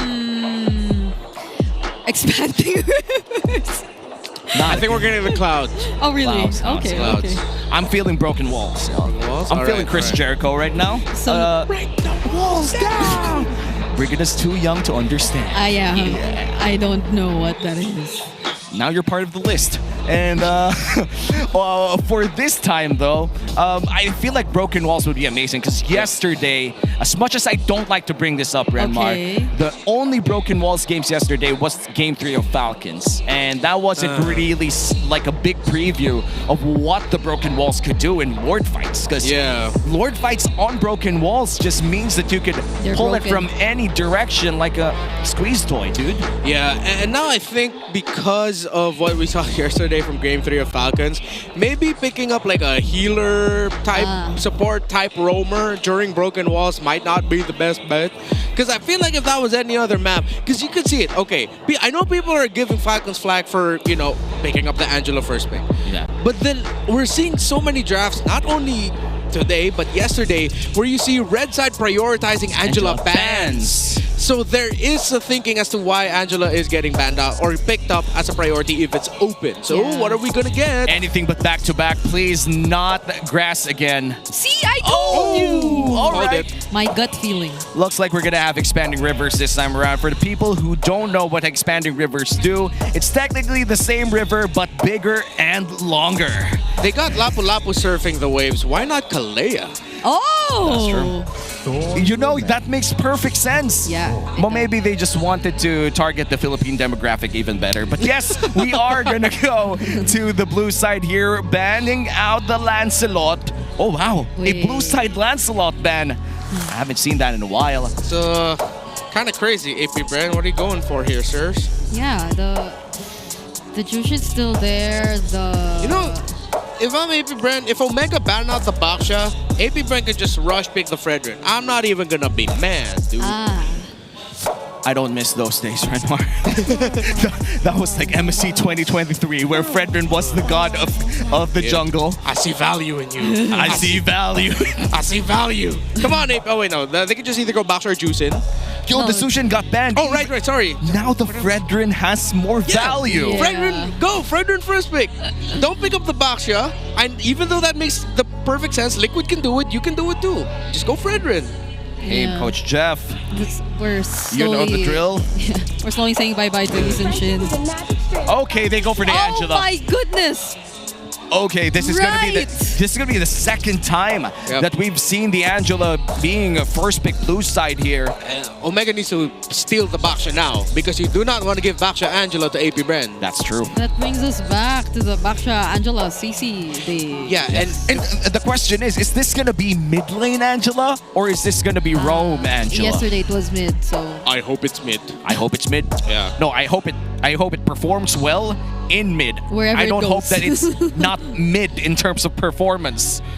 Can't believe we're at a time where, because of how language has evolved, we have to actually give that disclaimer. Clarify which mid do That's we true. mean. Well, here you go. The Baksha and Valentina. Now they also have unlimited heart guards just because the cooldown is so low. Yeah, and Valentina, of course, one of the best heroes you can pick up during expanding rivers. Because most likely the picks that are going to end up on the side of AP Bren, those are ultimates that Valentina can steal. And other than that, it just makes Valentina get around faster, which means that she can save her dashes for the key moments that she needs it. Yeah.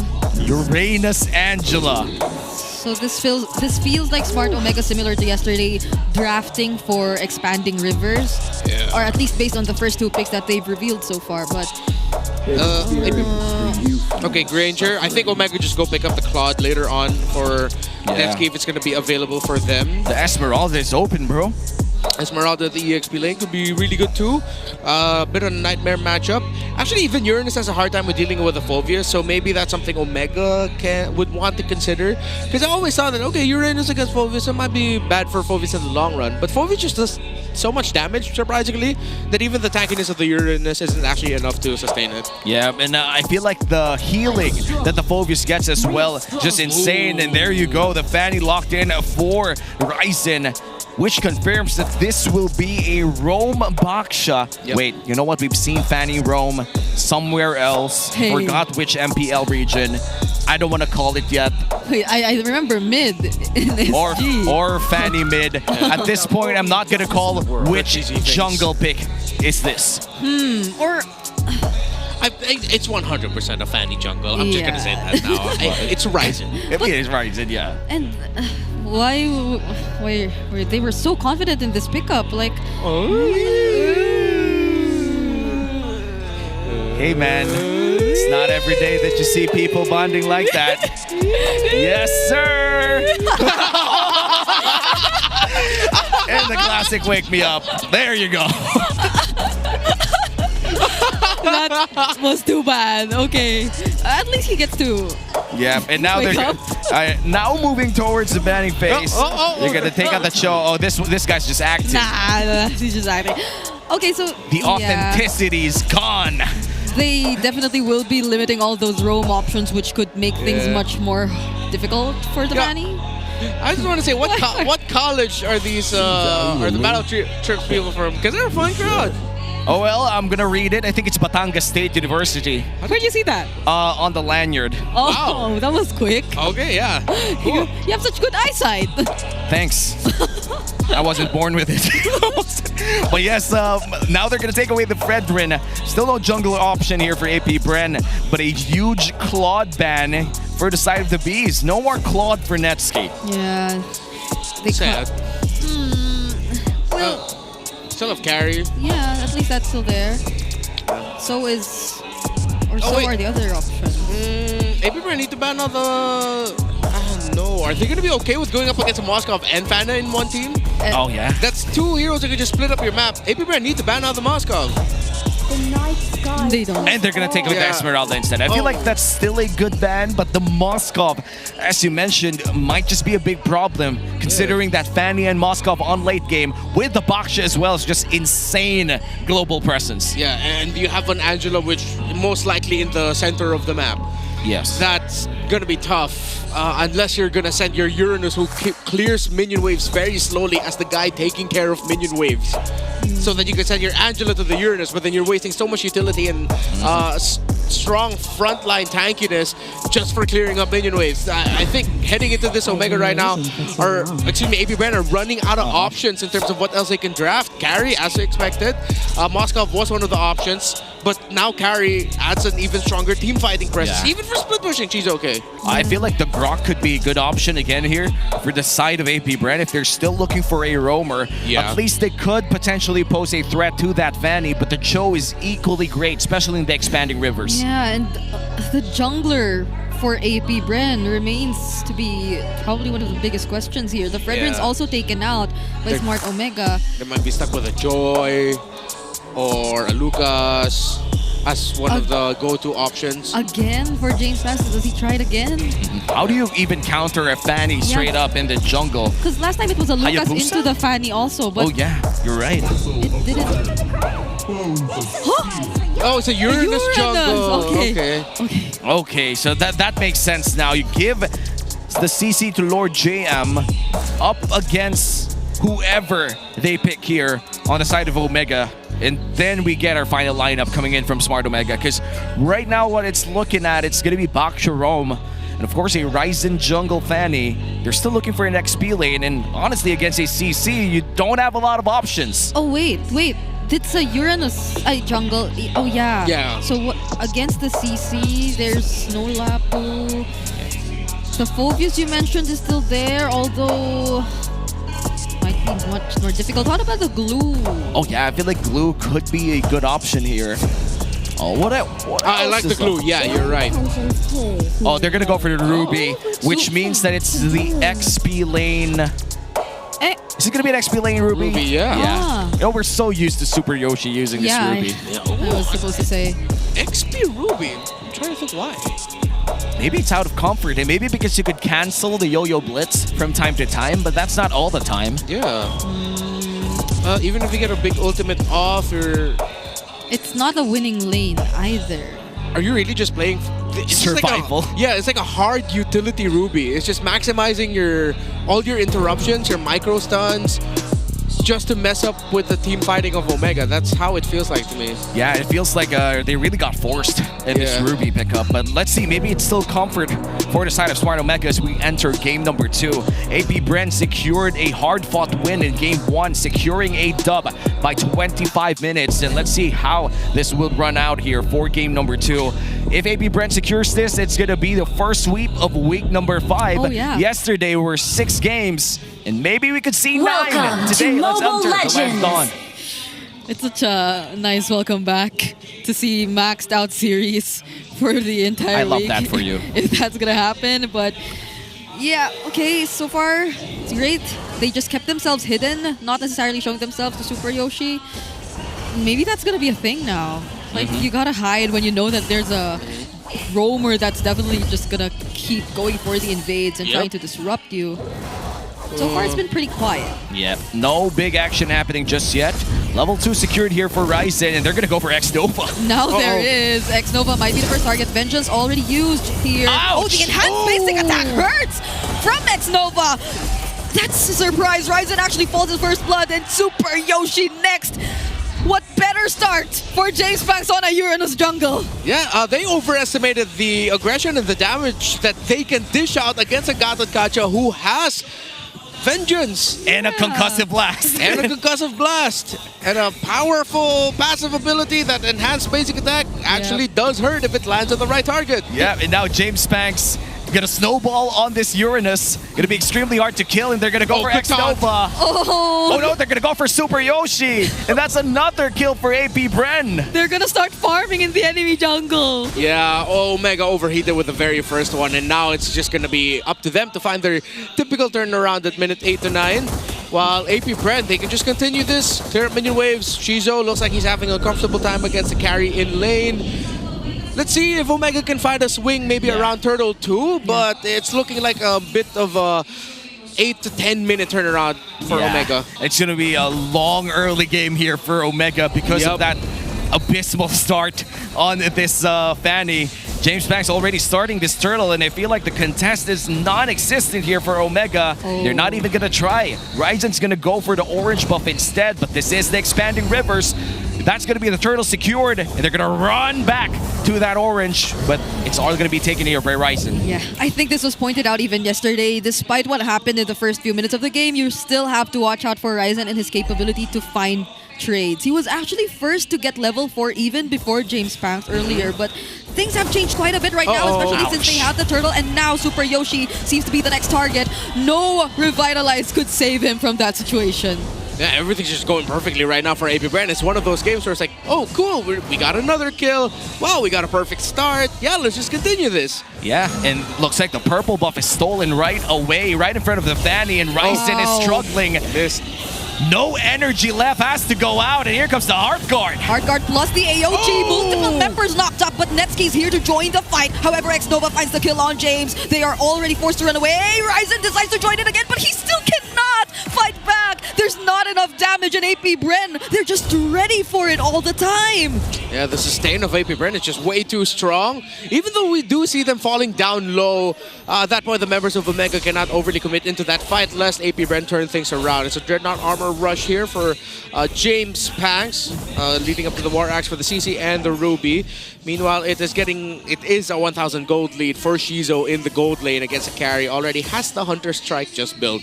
Oh, and this is going to be a really tough time here for Omega. Ryzen is looking for scraps inside the jungle of AP Bren, able to secure it via the Retribution. But that means that he has to wait around in his own jungle with 0 things spawning inside of it. It's already cleared out by AP Bren. Yeah, it's a 2-level gap existing between these junglers. Level 7 for James Panks, and Ryzen struggling to get level 6. Oh, Netsky gets the dodge. The taunt lands. The AOG. There's the IMU hard guard as well, coming in from Haji. But then... It's a lot of resources right before the turtle. Yeah. Spent out, but I think the hard guard is the bigger resource used. Is fine because at this point X-Nova can just front. His biggest resource is actually his second skill besides the AOG. Yeah. And now no one is there to contest this objective. James Panks just gets his level 8. The I am offended was committed by James here, but there will be absolutely no follow-up whatsoever. Hardguard already committed by Apple, but it seems like they don't care. Lord James still trying to fight under the turret, but Omega are doing their best. They're defending as much as they can. What the hell? That's without War Axe. Yep. That's how much it hurts. That's easy for you. And there you go. Already a lot of snowball coming in from AP Bren. And I feel like it doesn't even matter. The expanding rivers right now don't really matter much for Omega, apart from the fact that they could defend faster. But AP Bren, they just keep on coming, and they're not stopping with another AOG. Okay, but they were on the other side of the map to block the follow-up damage from Shizo, but the hard guard! Clutch saving the gold laner of AP Bren. James Panks do all alone, but is able to fight even up against 4. That's what it looks like if an Angela mid lane is winning, huh? Looks really good. And it looks really, looks something that you would love to ban if you're red side. Yeah. And now a lot of teams understand how this draft functions. And that was a crucial hard guard. And just right now, it's already up once again. A well-timed taunt though from X-Nova might just save Shizu right here. But then again, another hard guard comes to save the day. Instead, it's James and Super Yoshi who will fall despite them being the ones to start to engage. Lord James still trying to fight back. The Vengeance saving him, clutch, but then Ryzen finishes off the kill with a cutthroat. Man, you can ring the bell at this point. I mean, Omega does have a capability to come back, but AP Brand, they're just playing everything right. Although, I want to commend how well James and Super Yoshi actually linked up that engage at the bottom lane. That was their initiation. James went in, he committed the I'm offended, while Super Yoshi took the long way around, was able to bump. But then MVP of the game, the man who, or woman who hero designed Angela over at the Mutan Studios. In the recent patch. Yeah, I did not expect the hard guard to come back that quick. I mean, I wonder how the meeting went. It's like, how about we give Angela a 20-second base cooldown on all 3 levels? From the 70. That must be fun. No more fleeting time. Bottom lane, Ryzen almost popped Aqua, actually. Damn. Almost, though, and that's going to be the turtle. Still going to the hands of AP Brand. Perfect turtle run here for James Panks, who is still deathless with a 90% KP. Yeah. Uranus, baby. This is not looking too good for Smart Omega. They're the team who has the draft, who could potentially take advantage of the expanding rivers so much well because of the mobility they already have. But now they couldn't even provide as much help to Ryzen, even despite the expanding rivers, just because of how behind they are. So even though Ryzen gets to find targets occasionally every now and then, the other members couldn't keep up, or they just need to catch up in terms of farm first before they actually decide to fight. The Uranus jungle play here by AP Brand was perfect. The fact that they rushed pick the Angela, maybe they saw something from the game of Falcons yesterday and said, hey, instead of picking up a jungle carry, what if we go for a tanky carry instead? Pair that up with an Angela, so that makes the rest of the team so much more difficult to kill, and that's what we've seen. Because yes, of the unfortunate start where Omega wanted to take that trade against X-Nova but got punished, and then when APBR decided to invade the jungle after that, Omega even continued to lose more, which eventually snowballed into this. But similar to the last time, how well will APBR's late game fare up against a team that has a carry? Oh, I'm offended, forcing out the Heart Guard, but they still gain access to this tier 1, however, and now they take it down. Omega could not do much to defend that turret. So they just trade up one turret up top, but that's still a mid lane for a top lane turret. And a trade one here by APBR. They're going to go for Aqua here. The Cutthroat is available. What? What is this sustain? Aqua still alive. One-on-one against her Fanny. And Ryzen didn't use Cutthroat. Why? What happened there? I was waiting for that burst. He was good. Yeah, that was green, man. Yeah, that Aqua should have...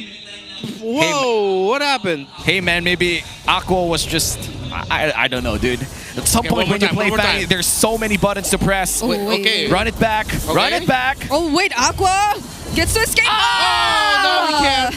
Escape the range of the turret, but that's his turret, so it doesn't matter anyway. And that's going to be the Lord. Started here by APBR, and they can't contest this anymore, and that's going to be APBR securing the first Lord of the game, but Lord JM... Wow. Just with the vengeance, he gets to live and buys enough space, time for James Pangs to secure the objective. And they probably saw this coming because they knew that Ryzen just came from top lane, but what they don't know is that he's still there, trying to look for another target, fails to find another one though, and instead will just retreat. Okay. Purple buff is still going to get secured by APBR. Omega. Oh, this defense is going to be tough. It's not endable yet for APBR, but they might be able to just take out a good chunk of the base. So it's a good thing that Ryzen is managing the minion waves up top to help delay and make this siege of APBR a little bit more manageable. Yeah, and I feel like that's the only win condition left. If you're Omega, you need to defend against the Lord, wait for the carry to scale up, and Ryzen is doing his very best to secure other lanes and make sure that the defense would be a bit less of taxing here for the side of Omega. And they're able to melt down that Lord quite quickly as well as they head on to the mid lane. Now Lord JM gonna defend against this wave coming in from Omega. Yeah, at least Lord JM too is managing it somehow, but that's a beautiful I'm Offended combo, but without enough damage, they aren't really able to convert. And apart from the fact that I feel it was a failed attempt from APBR to use the Curtain Call AOG combo, so smart Omega were still able to survive that attempt and not necessarily lose much. It's somehow still a great defense that we saw from them. Yeah, we haven't acknowledged it yet, but this is also a very difficult game for a carry. You have two Vengeances on the other side that you have to deal with the CC, with the Gacha. The Uranus is really chunky, which will be able to take out a good amount of your damage. For sure, the frontliners, including the jungler, is also backing down in size. So if you're a carry at this point, it's like, okay, when? How will I be able to do this? I agree. You gotta find Shizo if you're the carry. That's easier said than done. And look at the threat of the Heart Guard. Just the mere threat of the Heart Guard cursor around that CC. As a Fanny, you don't want to mess with that. You don't want to waste your energy. Wasn't it in week 1 where we saw a CC kill a Fanny up top? And yes, it was. Suddenly, I thought we were about to see that again happen in this game. Ouch. But oh my goodness, the damage from Shizu is just too much. Ryzen, fortunately, gets to escape. Able to escape with a sliver of health, and looks like the purple buff will be taken away again this time around. 30 seconds before the next Lord spawns, and in terms of objectives, it has been perfect for APBR. 5 turrets, a Lord, and 3 turtles.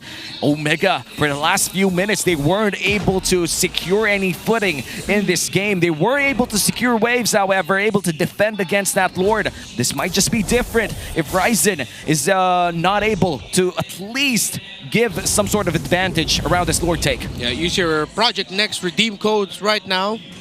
I'm not going to say that out loud. Y'all can read, take a picture or something. Okay, so for APBR, I don't think they're going to be facing any sort of resistance whatsoever from Omega in terms of getting this Lord. It's going to be a free one. So now Omega's just going to hope hope that they can actually defend this because APBR are just absolutely stacked. They have the frontliners to throw bodies. And I know we say that a lot, but literally they can just do that. Throw bodies, win game with Lord. Yeah, and especially with a heart guard, anybody who jumps in first or anybody who gets caught by James or Ryzen here could just receive a heart guard in less than 15 seconds. You'd have the heart guard up again. Yeah. I feel like we're already in the meta where we can say that there could be 2 heart guards in one extended team fight. Yeah, there could be. And that's just with the magic boots, the CD boots that you're seeing on Aqua. But there's still a very high possibility that we see that curtain call already committed. And there you go. no. Another Flickers. AOG. But even without it landing, it forced out so much from Smart Omega. Yeah, and the push continues here for APBR. Netsky tries his best to defend bot lane. They're able to do so, but Shizo, assassination attempt coming in from Ryzen. He's now escaping with his life, but the heart guard is expended, cancels it out to clear the wave up top. What a maneuver from APBR. If this was old Angela, it was different, but... Yep. It's this. Oh, no! Ryzen, that is the target you needed to find. What a pick! Perfect targeting and an AOG used by No Haji way. instead and not by X-Nova. They're melting. Smart Omega right now are clearly fighting back. Ryzen 2 trying to catch up. Will try to look for another target. Aqua might be the next one. But they have ways to defend. Another heart guard already committed. It's just gonna be used on Lord JM, but they can't really fight back with just 2 members. Oh, Ryzen might have just completely saved the game here for Omega. We might be on the way to an even longer game, James. And there you go, another setup from James. But Lord JM is actually able to escape. Curtain Here comes the call, heart guard. AOG, Oh, 3 members baby. were actually caught in that moment. And Lord JM all alone, surprisingly, the splash damage, you could feel it. They're able to manage it by themselves. Ryzen almost finding another kill. But Lord JM with Aqua actually still alive. And Haji, low on HP. 3 people left to defend here for Omega. It's a 5v3 scenario inside the base. There's a Rose Gold Meteor pickup from Ryzen here. Another heart guard already used. Again onto Lord JM. X-Nova trying to sustain as much as he can. But Omega clear the waves. It's not over just yet for APBR. Wow, APBR. Still too much housekeeping to deal with right now in terms of the items. Already a Magic Lantern, a Glowing Wand for this Valentina whose damage, again, it's going to be hard to actually feel the damage of the Valentina here, considering that the burst damage that she has is handled very well by the Uranus, the Angela, and the Gata Kacha. 2 gold laners already, Netsky and Shizo are fully item locked. The Malefic Gun already in the hands of the carry might be a little bit of a difference maker, wherein if APBR don't actually get the carry down, then Netsky's going to be able to clean up the fight. Yeah, and who would have thought after that abysmal start here for Omega, they're now able to have their footing against APBR. This might just be a crucial Lord take. APBR! Lord JM is the target here, James, but Netsky decided to dash away for a bit, and now it's APBR on the chase. They're trying to go after Netsky, but Ryzen. when he was able to escape, they decided to Ryzen. disengage instead. Super Yoshi isolated, one more, but one more. Ryzen making things happen up top. Aqua might just gets be home. able to recall, but will It's he an have it? Angela. No, It's the an defense! Angela. It's not!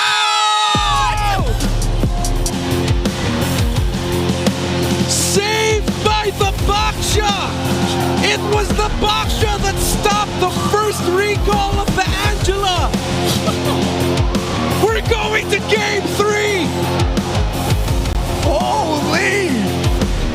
And that's how you know that today's gonna be a good day for MLBB. What? The Angela able to go home. You come back from Germany and now we have 9 games. Hey, we're not yet done. 3, we got 6 yesterday. Yes. So I'm counting yesterday too. Oh yeah, And Welcome back. It's good to have you back. Welcome back. Oh wow, that was such an ending for game 2. It was already a game to lose here for Smart Omega, but Ryzen. Dude, we said it. When he picked off Shizo, he saved it. We didn't expect he'd save it that way, being the guy to eventually get the split push win. And then yes, APBR actually acknowledged that the members of Omega that Ryzen was split pushing, they were all trying to recall, but Omega didn't let them. The Baksha saved it.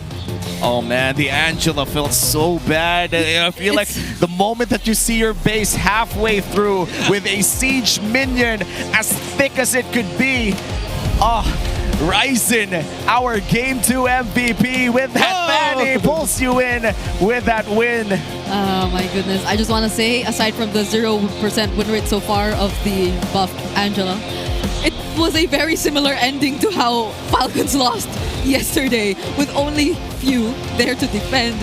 And now Aqua being able to recall, but he couldn't do much. And I believe he was actually staying in their base even before that fight broke out, because he was looking to manage it still all by himself. But they badly needed him to join already. He was managing, he hard guarded.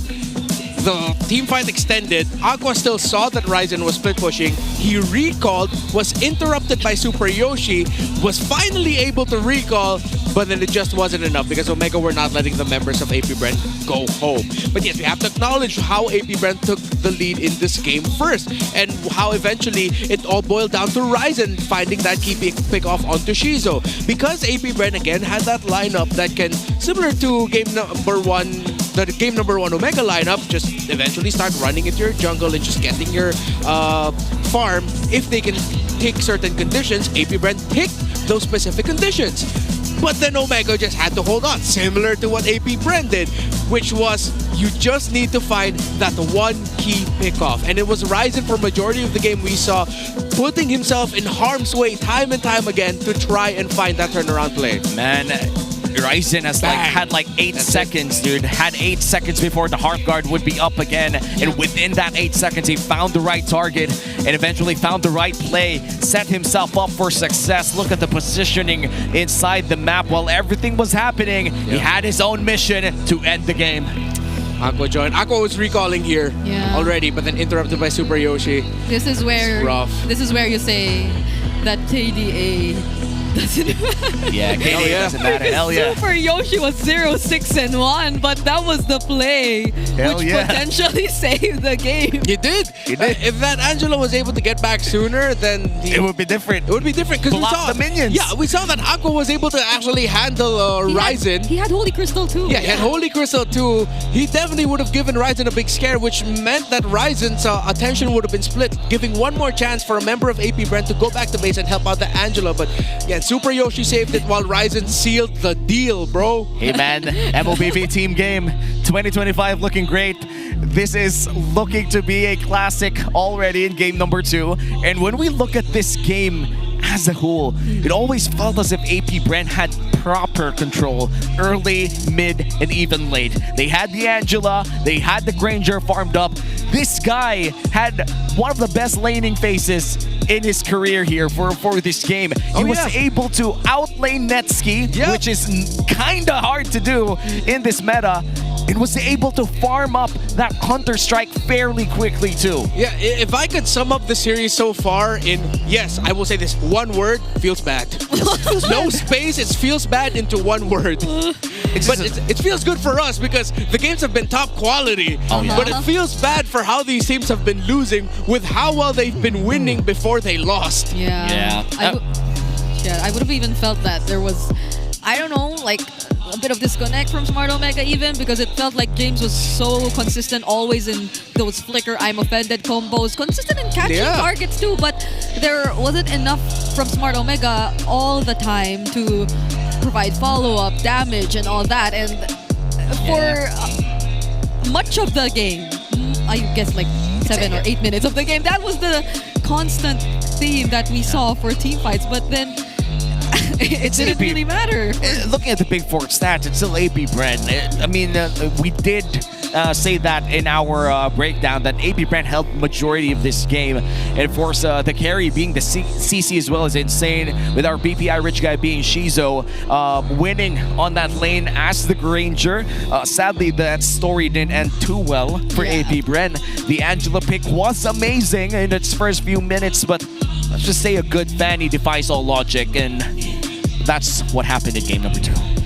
That's another way to think about it. This day so far has been defining logic, redefining logic. I'm forgetting words. I had a different thing to say, but I'm losing my mind with everything that we've been seeing, honestly. Because we've seen 2 games now where it was take the lead, one team takes the lead, suddenly just turns around somewhere in the lane. Where it's usually like 2 dudes deciding to lock the hell in, and doing something to turn things around for the team. Yeah. I love this. You know, this is peak MLBB. It's like having. It's like in terms of anime, sports anime. There he goes again. I'm sorry. This is the only way I cast.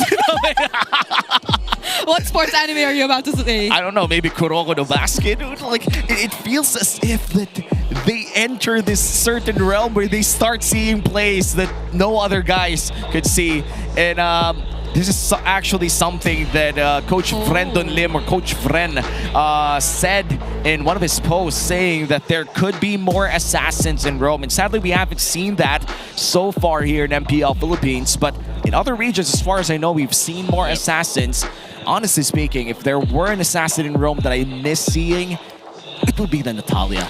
Yeah. Baloyski, man, bring it back. 100%. I thought that was like the assassin that would be popping up more. Either that or maybe even a Hellkurt Rome. Even though I'm a hater of it, I'm willing to see it get tried out. In Rome. But yeah, 100%. Like a Natalia would do fantastic right now with the change, especially if you're going to be in the dangerous grass map. That's true. However, this advice I feel like is great also for the general player base of MLBB. I know how many Saber Roams there are out there in the world. This is your time to shine. I hate you all, but this is your time to shine. Yeah. This is your time to shine. Really, go for it. Yeah, we're encouraging you and hating you at the same time. Yeah, remember when there was a weird time where we started seeing Leslie in Rome and it was working? Yes. Go for it again. Remember that weird time where people played Leslie and Kimmy in one lane? Yep. Just so you could bully out that one Wii marksman who his roamer forgotten in the laning phase. I don't want to go back to those moments, but hopefully we do see new unique assassin roams. Like maybe a Fanny roam, you know? Maybe, what else? Maybe a Ling roam. I'm still on the No? Hadita. That's counted as an assassin, right? No, yeah, the 100, that counts. 100%. But we've seen that in the past. Yeah, we have to get crazier with it. But we were talking about Natalia's. No. Let's chuck all you know what, logic out of Saber Rome. Saber Rome. Saber Rome. Paquito Yeah, we saw Rome. that too. Bring back Paquito. Bring back Paquito Rome. All the way from Pangasinan back to the land of dawn.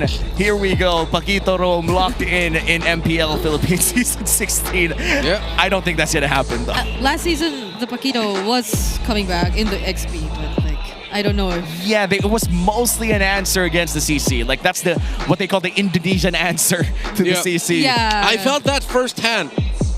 It was not fun. Were you the Paquito? Or the CC? I was a CC. I see. Yeah, I was like, hey, wait a minute. Why am I losing this level 1? What's going on? I have Yo-Yo Blitz, the man has Jab. What's going on? Yeah. Those are just some of the surprising answers you realize eventually. And now, I don't know if we're finding answers just yet to like how much the patch is helping teams from behind catch up, because I don't think it's helping the teams. It's making their lives more stressful. Yeah, that's true. Oh, yeah.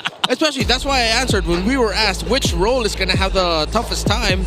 It's the coaches. Yeah, the coaches. It's not the row, mid, XP, jungle, gold. It's the coaches. I mean, look at X. I mean, Omega, they're going to go for red side this time around. A very surprising choice considering that both teams chose blue side when they had the chance to do so. And I got to say, you look at the junglers, you look at the roamers, they look really stressed out. But you look at the XP laners, nothing has happened for that role. Yeah. They're just the same dudes trying to fight it out, you know? I mean, I commend Super Yoshi and how composed he was despite the constant deaths he took. I think junglers are the most stressed out here. Oh, no, yeah, that too. That too. Yeah. Pretty much the positions at the center of the map are stressed out. Yeah, side laners not so much. Yeah, side laners are just like, all right, we'll just do our own thing. You guys manage that. But then you're going to get stressed out if your roam trio mess up. That's when you get stressed out. Like, wait, what am I going to do now? Well, what map would you like to see? I'm still looking for the Clouds. Okay, I'm gonna vote for Clouds also. Clouds. All right, I want to see more. You know what? I'm still a Broken Walls enjoyer. I want to see the Broken Walls again. Because these two teams are just so fast-paced. So, like, I wonder how the Clouds are gonna either help them do that or mess things up. Would have been insane. You know, there are so many clips online right now with the Flying Clouds messing up base defenses. They're like, they're gonna try to defend their base, gonna ride the cloud, forget they could go down from the cloud, and you're gonna be spinning around your base while the enemy team pounces on it. There's a land button, okay? Yes. You could press it. Oh, here we go. It's interactable. What is our map for game 3? Clouds. Walls? Rivers, please don't be rivers. We're tired of rivers, bro. Wait a minute, what's It's happening? the same thing, just bigger. Yes! Okay, we got the clouds. Okay, we got the clouds. We're so good at this. Which means that this game will have a lot of early game defenses better. Yeah. Because that's what we saw yesterday. People were defending their lanes faster because of the Flying Cloud. Yeah, and you also have to watch out for the first, the skirmishes that you'll fight out maybe at around the first 6 minutes of the game, where if certain fights overextend, then the other team who lost members quickly at the start of that fight will suddenly have a numbers advantage again because the first dude you killed is suddenly back into the fight by the cloud. Yeah, which makes getting all your waves much more easier as well. Yes. For the side lanes specifically. And protecting your buffs too. Yeah. Well, there you go. The Lancelot and the Fanny taken away by Coach Jeff. The Angela is still open to take if Coach Wura doesn't ban it again. Oh. Now they banned it on the side. I wonder what the priority is gonna look like for APBR. The Baksha's still there too, but so is the Angela Juicin. Yeah, are they willing to just rush back the Angela again if it's open for them? They banned out the Lance Fanny. Last time it was Harith, Lapu, Lancelot. They added the Fanny to the mix. Of course, they got split push, but like, they might just run it back with the Angela. Oh, and there you go. The CC taken away. One of the major damage dealers from game number 2, the Angela, is available. Are they going to take it? They're going to have to think twice about it because your EXP lane now, you're sort of running out of main damage options. With the CC and Lapu Lapu gone, you're trading for things such as the Phovius, which might even be a good priority rush pick later on for Omega. Dude, I miss the Yuzong Angela. Like, that was something that happened before when Angela was a thing. It's a jumbo hard guard. Or maybe the jumbo hard guard and the dragon, Dude, the summer skin on the Yuzong is amazing. It's just a giant rubber ducky. Right. Yeah, hopefully it's the Angela, then they go for something like Thams. Dude, Lord JM is an insane Thams player, dude. Baksha. Okay, so all three are open. The Angela, but I doubt it's gonna be the Angela Zuchin here. Yeah, you already see the Baksha on the other side, so don't. Which I think Aqua might lean towards picking up the Kimi yet again. Okay. Oh, I still think it should be a Kimi, not a Farsa for APBR. Maybe they could also go for the Angela Esmeralda. Yeah. Okay, that should work out too. We might even see an Esmeralda gold lane, as we saw in previous game tendencies. TNC was able to get a prolific win. I believe it was against APBR. Against the Harith too. Yeah, Harith. Benny Cutie had an Esmeralda gold lane then. And that was, I think, a lot of team fights won early on too. Yeah. So it really boils down to how to execute those fighter gold lanes. And for Omega, they already have a strong magic damage duo here with a good sense of crowd control in that Zushin. Now for APBR, you're going to go back from that Angela plus the Esmeralda, or you're just going to get one. They're going to go for Esmeralda, but they're going to go for the Kimi instead. No more Angela for this game.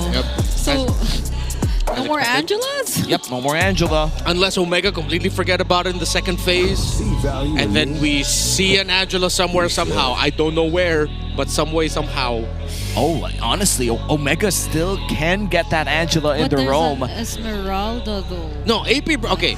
It's crazy, but what if they go Jungle Baksha, Angela? Okay, no, they banned it. see, even they acknowledge, and Omega was like, they could still go Angela because they could have gone Angela Roam instead. Yeah. Put the Baksha in the jungle. Or maybe even Gold Lane Kimi. We haven't seen that in a while. Yeah, that would have been sad, but you know, maybe they were willing to take it, so. Yeah, it's great that they took out the Arlot too. Would have been really great in this lineup. Zushin Arlot plus the Fredrin is just skirmish 100%. Like, you cannot fight against that Arlet unless you have your own displacement methods. But right now, for the side of AP Bren, they're mostly continuous damage. Not much crowd control for AP Bren. So I think Shizo's gonna just end up with a Moskov most likely. Or a carry. Yeah, carry's still open. The Claude is open too. For the Claude. Kind of iffy on the Claude. Yeah, because it's a Harith. And I think we've seen even yesterday how Hariths deal with the Claude. Yeah, Doming the just... lane. Doming was... And it's a Fredrin because if Omega suddenly, let's say they don't pick up their roamer just yet. If AP Bren Shizo goes for something like a Claude, you have a Claude Kimi. If the last pick of Omega's a high loss, Claude gets countered. You're already up against a high loss Fredrin and the Harith together. So I don't think there's a room for a Claude. If not the Claude, I don't think we've seen much gold laners recently. Like, not even the Beatrix has been appearing that much. Yeah, and Beatrix has been one of the best marksmen in RG as of late. People be spamming that rocket launchers. But we don't see it here. Yeah, we don't see it here. That's the big mystery. Like, even Lolita is the best pick in RG, but nobody picks Lolita in MPL. Yeah. It's insane, you know, but Red 4 here for the side of Omega. They're still looking for the roam, and they're going to go for that show. I think we even saw Brody. Yeah. More than the Beatrix recently. I agree. So, I think overall we've seen more Beatrix picks, but recently it's been a little bit more Brody. You did mention the Beatrix. I think that might be okay. Yeah, the AoE against that Salmon Force. Yeah, the Kimi and the Beatrix together will be a bit difficult for in terms of the team fighting. But whatever Shizo ends up with, I think they're going to be looking at the lane matchup instead. It'll be like, okay, Shizo, what do you feel like playing? What do you think is going to fare better in lane? Moskov? Moskov might be one of the things that they're already thinking. Yeah, at this point, like, Moskov Kimi is something that they play already a lot. I wonder... Oh! And they're gonna go for the Mathilda, which means that this is gonna be a jungle Baksha. Plus the Bruno.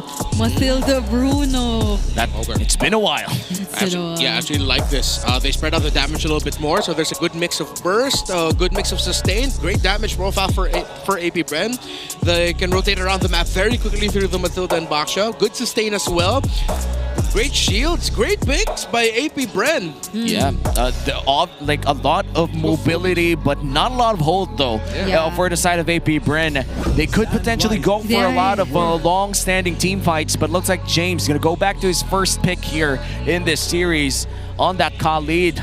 Meanwhile here for the side of Omega, just tons of crowd control piled up against each other. Yeah, I mean, this is really helpful in terms of chasing these high mobility heroes that AP Bren currently has. And even earlier, without the Flying Clouds map, we saw how James was just always as reliable in finding his way around the team fight. So one more now that you could potentially utilize the clouds, even, well, hopefully not because you're trying to defend your base, but just so you could find your way through these team fights faster. And that's gonna be so much helpful for Smart Omega in this kind of scenario. If AP Bren are really going to be that team fight heavy team, which they likely will be considering the way that they drafted around a Mathilda Bruno Baksha in the jungle. Well, after two exciting games, with the first one going all the way to 25 minutes, in game 2 with a comeback victory from Omega via split push. Welcome to game Mobile number 3 Legends. of our first best of 3 series with AP Bren and a Smart Omega for day 2 of week 5. I'm already dropping all of my expectations for this game 3. I'm just gonna let it happen, bro. Hey, oh my gosh, look at this. All purifies for AP Bren and all flickers for Smart Omega. Yeah, I love it. It's just on one side you have strong crowd control, you want to avoid. The other side you just want to be able to sidestep so that you have better positioning and kiting capabilities. And look, Omega got the yellow spells. AP Bren got the green spells. I love color coding. Nice who can't see that. He's colorblind. Oh, no. Hey. That's actually true. That's actually true. You know, Nice who would laugh if he heard that. and obviously he will because he's watching right now. Yes. A slight 2v2 here in the mid lane. And I feel like the sheer sustain of this Mathilda would just negate a lot of the pressure in the mid lane. But XP lane would be a different story. A lot of sustain, a lot of damage thrown against each other. Yeah. I feel like it's compared to the previous heroes that Xnova has been using, though, it's not entirely that hero to constantly scout the members or of Smart Omega, so it'll be more of really providing support. So that might just be the way to go for AP Bren here. I mean, it's not like you compromise much by not revealing the enemies so much. You're able to help clear anyway, so you still get those independent gold and EXP, and that might be the way to go for now. But if they find James Pax here, we'll try to disrupt him a bit, but he's gonna be fine. Yeah, pretty standard rotations that we're seeing so far. Super Yoshi versus Xnova. Just waiting for the ability to go up. Okay, so Yoshi does have a considerable lead against Mathilda in terms of getting EXP.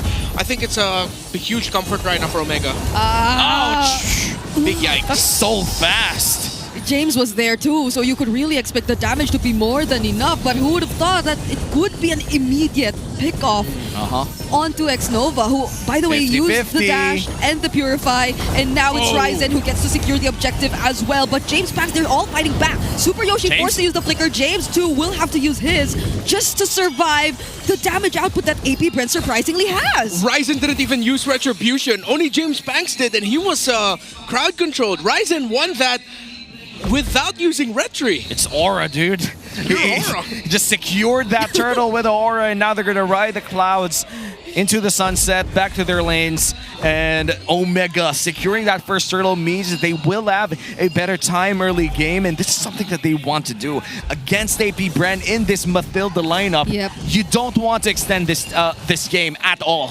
Definitely should, because this is a Khalid who, again, is also able to rotate out so much faster, is able to dish out much more damage, and look at Netsky even. He, too, actually wants to take on this fight, forces Shizu under the turret, and this is not even against a Claude, but Harrods are still able to do this in the lane. It's gonna be so hard for this Bruno to farm up until he's able to get his Haas claws. I'm actually checking right now. He's somewhere near to that Haas claws. He still has the Vampiric Scepter, which means that he's able to at least lifesteal a bit, but it's extremely hard against a Harry that throws out those sync coefficients left and right. Oh, Raging Sandstorm used into the quick Sand Guard. Nearly got the kill on James Pax. That was such a well-timed combo. Like, it wasn't immediately the quick Sand Guard just to heal up. He wanted to do some sort of outplay. Wanted to fight. Yeah, and that was actually, that could have been a massive outlay for James because he timed the use of the Raging Sandstorm so that he doesn't get crowd controlled by the shield unity. Instead, when James Pax bumps into the Khalid, he's the one who gets stunned by the Raging Sandstorm, and James Pax was brought really low. So I love that little exchange that we saw. Yeah, and we learned something new, something to do against a Raging Baksha if you're able to play the Khalid as the second turtle of the game spawns. That's a crucial ultimate thrown out here by Aqua, and the purple buff secured as well for Ryzen. I feel like Omega still has that lead against the side of AP Bren in this upcoming turtle fight. They're freezing it so well. They're making things so much slower for AP Bren, for Aqua, and now Ryzen. Once again, could he potentially secure this objective for his team? No. The Falling Star Moon didn't connect onto anyone. Super Yoshi still not using the Way of the Dragon, but there are two separate fights happening across the map. James, Raging Sandstorm, still connects onto Aqua, and the Lantern Flare will actually finish off the kill. Haji using the Flicker to reposition as well, but the other members of AP Bren, they're trying to chase, but Netsky, part of the picture, forces them to run away instead. And this extended team fight leads to this turtle. Omega still continuing to this objective, but Lord JM providing a bit of vision. I feel like that's going to be a 1v1. No, make that a 2v1 up top. Oh my goodness, James and Netsky together. How could Shizu deal with this? He can't. Another Falling Star Moon, but Ryzen with the Retribution will still secure the objective at the expense of his own life. All right, let's see if AP Brent can get a little bit more after this. Even though they lost the turtle, they got to kill up. No, they lost Shizu. So let's see if they can turn things around. Nope. Omega just eventually walks away with wins all across the map. Yeah. They get Shizu down, they get the turtle, and now let's see how AP Bren are going to be able to swing it, because I don't think Shizo is at a comfortable spot right now in terms of his farm. Let's compare. Yeah, it's getting close to a 1,000 gold lead for that Harith compared to that Bruno. Only up to a Haas class, which at this point, considering the lead that Omega was able to build for themselves, it's not enough. Oh no, wow. Big milestone here for Haji. It's his 500th game in MPLPH history, the 4th player to reach this achievement.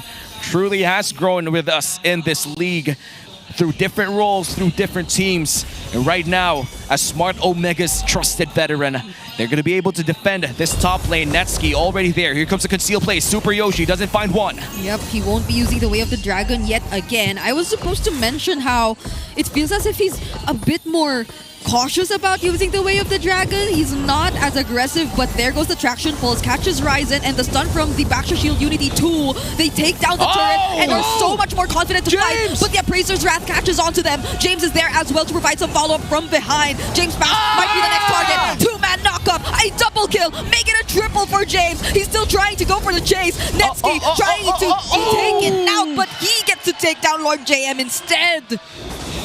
What a team fight here for APBR. They lost 4 people with their sheer aggression. They tried to make a play. They wanted to be the ones to set the tempo, but then it was James and his late entry turning things around. 4-0 into that triple kill. And at that point, Lord JM could only try to trade, but Netsuki was able to outplay him underneath the turret. Look at his gold right now. Playing like a carry. Yeah, man is balling. And with that last turtle, I feel like APBR gonna try to rush this one. Super Yoshi right underneath that bush, but Ryzen in the vicinity! Oh, wow! He still gets to secure it, not even with the knockup from Super Yoshi just yet. And now Lord James the first to fall. There goes the assistance that comes in from X-Nova, but it's not gonna be enough. Only just to keep them safe, but oh my goodness, Smart Omega! Ryzen has been so on point in this, on all these objective steals. James too, man. On those team fights, just finding the angles on that Raging Sandstorm. That steal by Ryzen. Leo calls him Sneaky Dean for a reason. He got that split push earlier. He steals another objective. I don't know why my accent changed all of a sudden, but yeah. Yeah. That's what happens when you see Ryzen play like this. And about to reach his Brute Force breastplate as we peek into the Infinix in-game equipment. This is something that we did not expect from this lineup. We know that the early game is going to be huge here for Omega, but the way that they've played their team fights, the way that they've found their angles, their objectives, has been way better than APBR would ask for. The Khalid has more gold than the Bruno. Oh my. That's how you know it's bad. Shizo was not able to keep close to the farm. I'm pretty sure that triple kill by Lord JM, excuse me, James, 2 Jameses, was able to launch him up top. 2 James! I'm sorry, dude. I just had to. There was a chance. So wait. Okay. Super Yoshi still looking. Someday I will understand. I swear you're gonna kill me today, man. I'm sorry, dude. That's 2 James. Okay, 20 seconds before the next Lord, and we were talking about both of the James here. James is just insane in this match. A lot of gold, even more than Shizo. That's just sad if you're APBR. Yeah, the way that even Ryzen, that one time where he didn't have to use the Retribution was shocking news, because he's the only guy with deaths in Smart Omega's lineup. And that's how much space he's able to make, and that's how much he's able to do his job as the Frederick, as the utility jungler. I don't think we're able to feel the effect of the Mathilda just as much in this fight so far. Falling Star Moon already committed by Lord JM though, but he will potentially get immediately bursted down by Netsuki with his Zaman Force. Now it's James Panks who gets taunted. Multiple men knock up by the Lord, but James Panks, he could not tank it any further. Multiple members of Smart Omega are quite low, but they can still handle this. They can still hold on. X-Nova trying to serve as the front, but that's only Shizo and Aqua by his side. It's gonna be very dangerous if they decide to fight. Yeah, APBR, they could have, maybe, but it was just way too risky. Considering that James was still relatively healthy and that we know that the Khalid has a lot of farm, he still deals a lot of damage. One concussive blast could have ended APBR.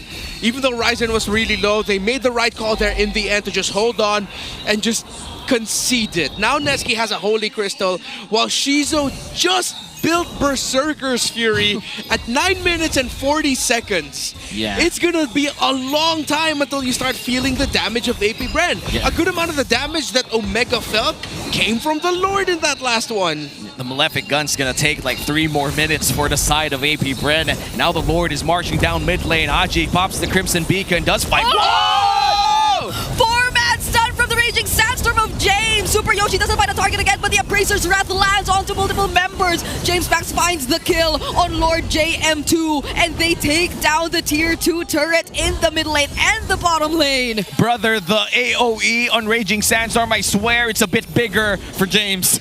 Yeah, just a little bit. It's like, dude, how are you consistently hitting that?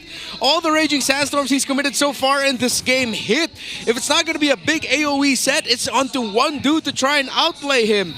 Close to a 2,000, actually already up to a 2,000 plus gold lead for the two side laners. It's terrible news here for AP Bren because, again, I don't think they do have the capability to turn it around yet. Even if they decide to commit a full-on team fight, one big Zaman force and it's over. Yeah, they gotta move out the moment that they see that Zaman force. And for AP Bren, now that they're down by 8k, this definitely just means one thing.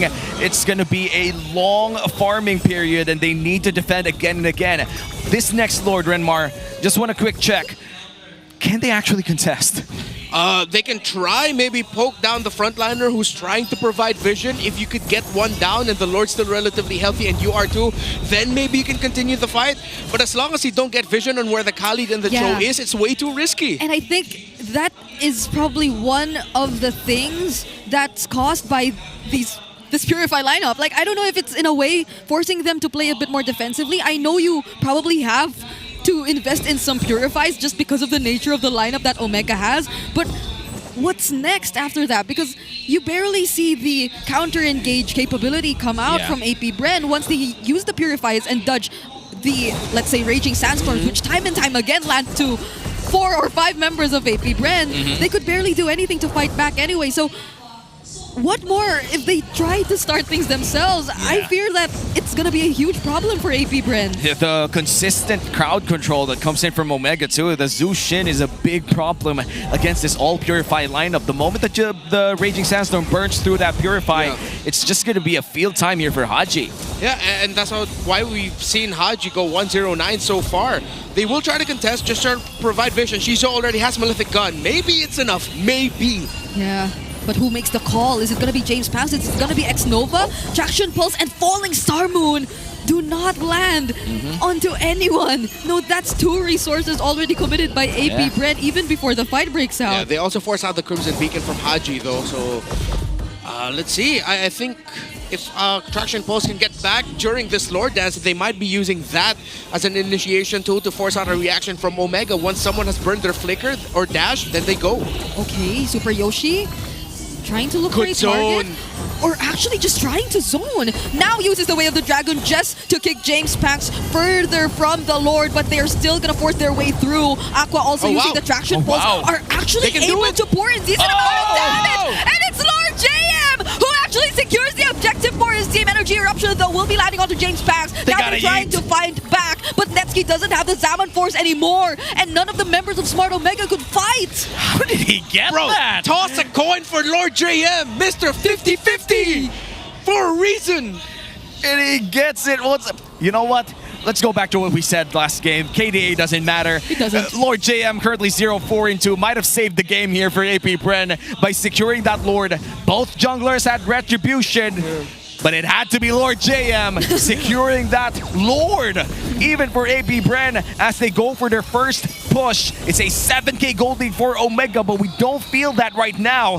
The damage is starting to hurt coming in from Aqua. Now James again looking for an angle all the way from the other side of the map. Ooh. Forced a bit of reaction from AP Bren, so at least they buy some time to defend. Shizo might not have been able to farm as much, but Aqua definitely did. Conceal play. Super Yoshi. Okay, is it Super Yoshi this time around who'll try to look for an angle, gets the knock up onto 2 members, but still doesn't commit the way of the dragon. Forces the circling eagle instead, and respecting the damage of AP Bren, they will not continue the fight. Oh wait, this is anybody's ball game at this point. This 7K gold lead doesn't matter anymore. Shizo and Aqua, their damage is online despite being down 7,000 in gold. That is insane. And now Omega, I think they're surprised by it. Now they're wondering, wait, why does everything hurt right now? Ain't we in the lead? It's our ball. Yeah, it's a 7,000 gold lead, but AP Brand says, no, it's 45-45, 47-47. And we're very close in gold. But they're not mathematically. To be fair, X-Nova, I mean, the sustain he's able to provide at this point, if they're the ones being a bit more aggressive, could be just as reliable to tear through some of the members of Smart Omega. And Renmar did mention this too. They could start things slow, front to back, one by one, but they need to be careful of where the other members are, because now they do not have information on where James could potentially come from. But they pour everything onto Ryzen. Now they go and start the fight. Circling Eagle already committed. Multiple members knocked up by the Lantern Flare. James lands the Raging Sandstorm once again, and Super Yoshi finds the perfect target. Shizu falls, but the Falling Star Moon will land as well. Aqua still dealing damage. Finds 2 members away from Smart Omega. Ryzen might be the next target. He's just trying to run away. But can he? Up against 4. It's a triple for Aqua. And you have 2 people defending here for the side of Omega. That 8K gold lead, you throw it in the bin right now. Haji's forced to flicker. That turret is gonna go nowhere as the Flying Cloud brings him near that other turret, and he goes down, and that's that base! Falling Star Moon, and the follow-up is enough!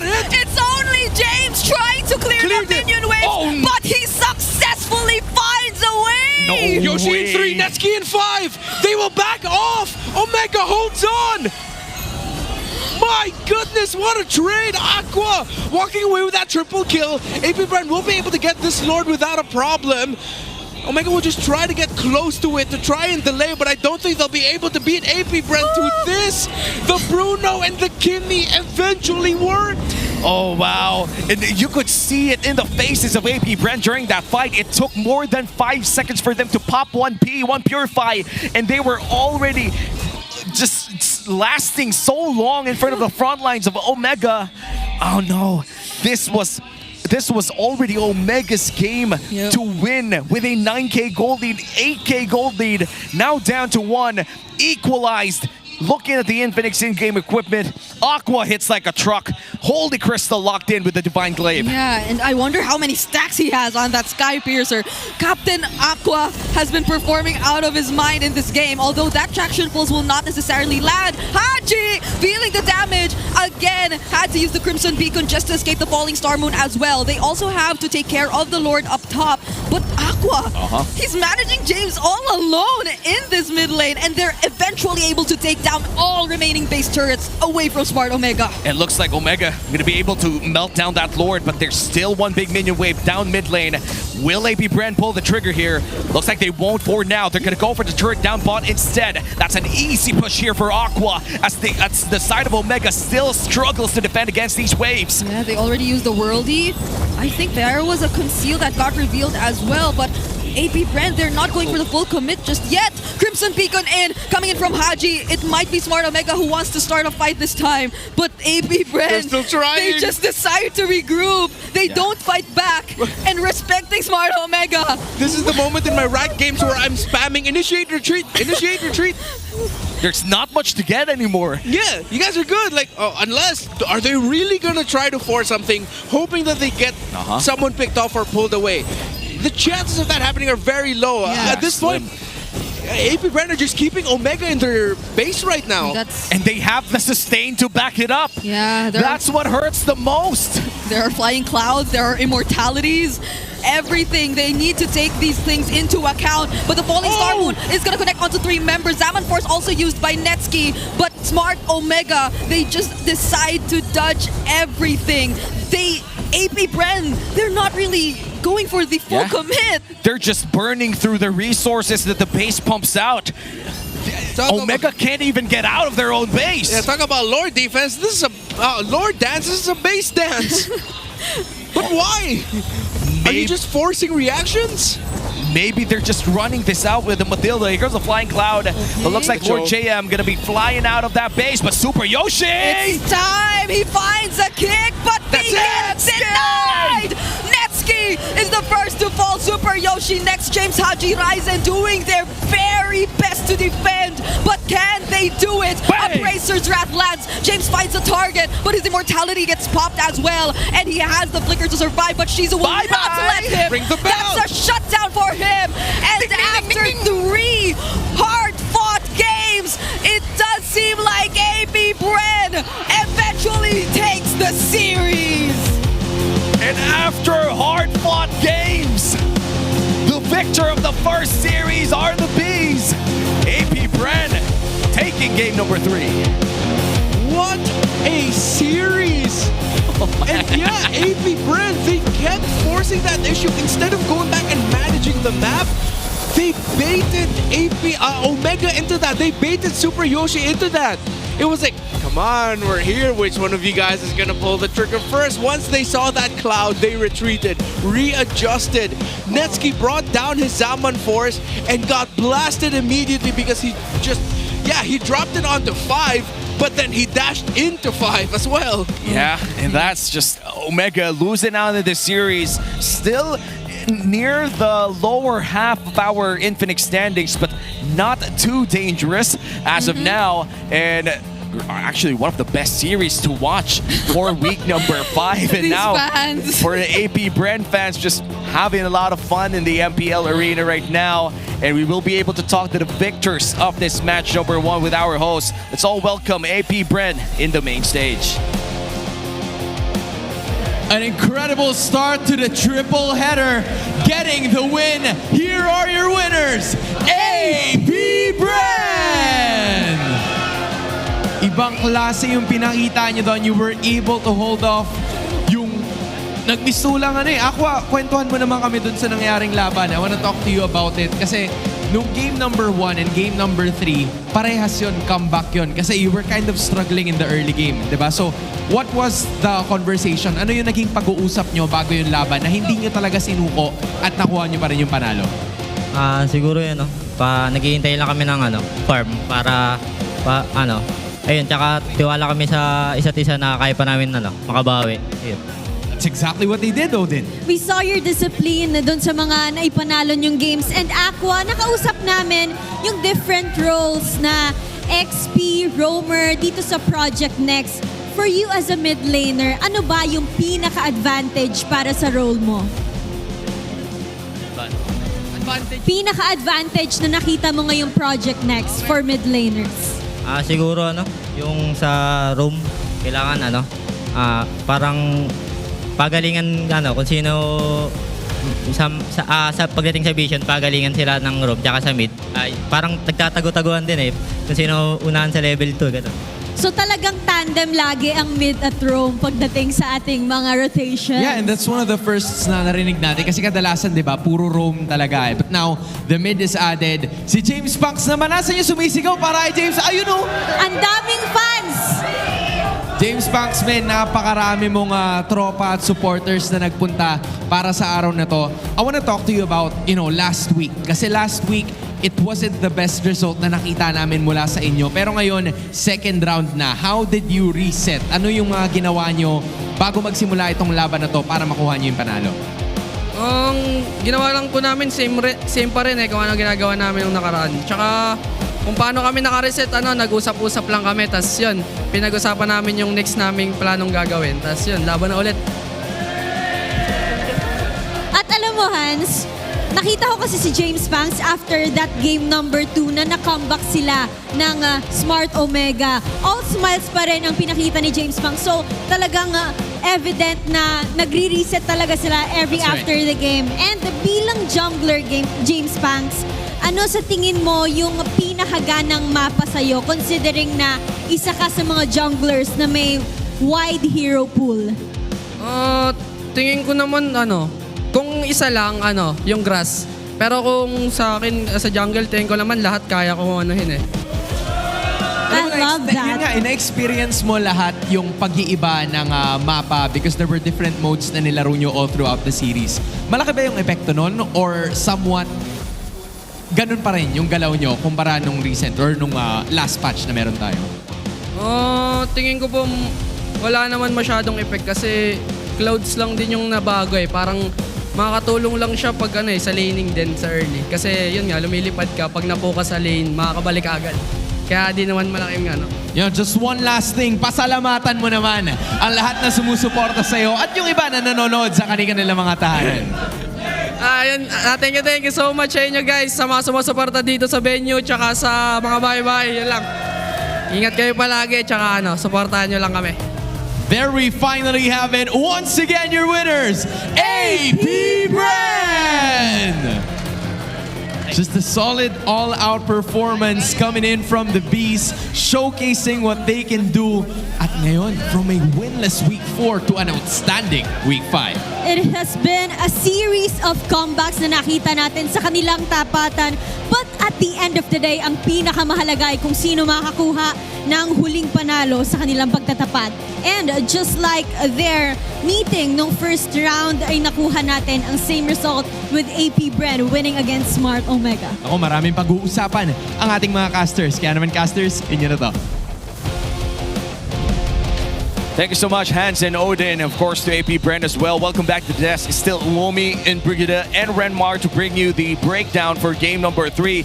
That was such an intense series, and with the ending in game number 3, every game was a comeback game for whoever won. Yeah, it's nuts when you think about it. And I think this is now, unfortunately, this is already the round 2 of them. If ever somehow these two can make it to the playoffs, I hope they are each other's first round matchup. Yeah. I hope so too. Because it's the exact same outcome as what happened in the first half. A 2-1 for APBR. So Smart Omega, they're yet to get their revenge away from them. And by the way, props to X-Nova. He wasn't that much of the...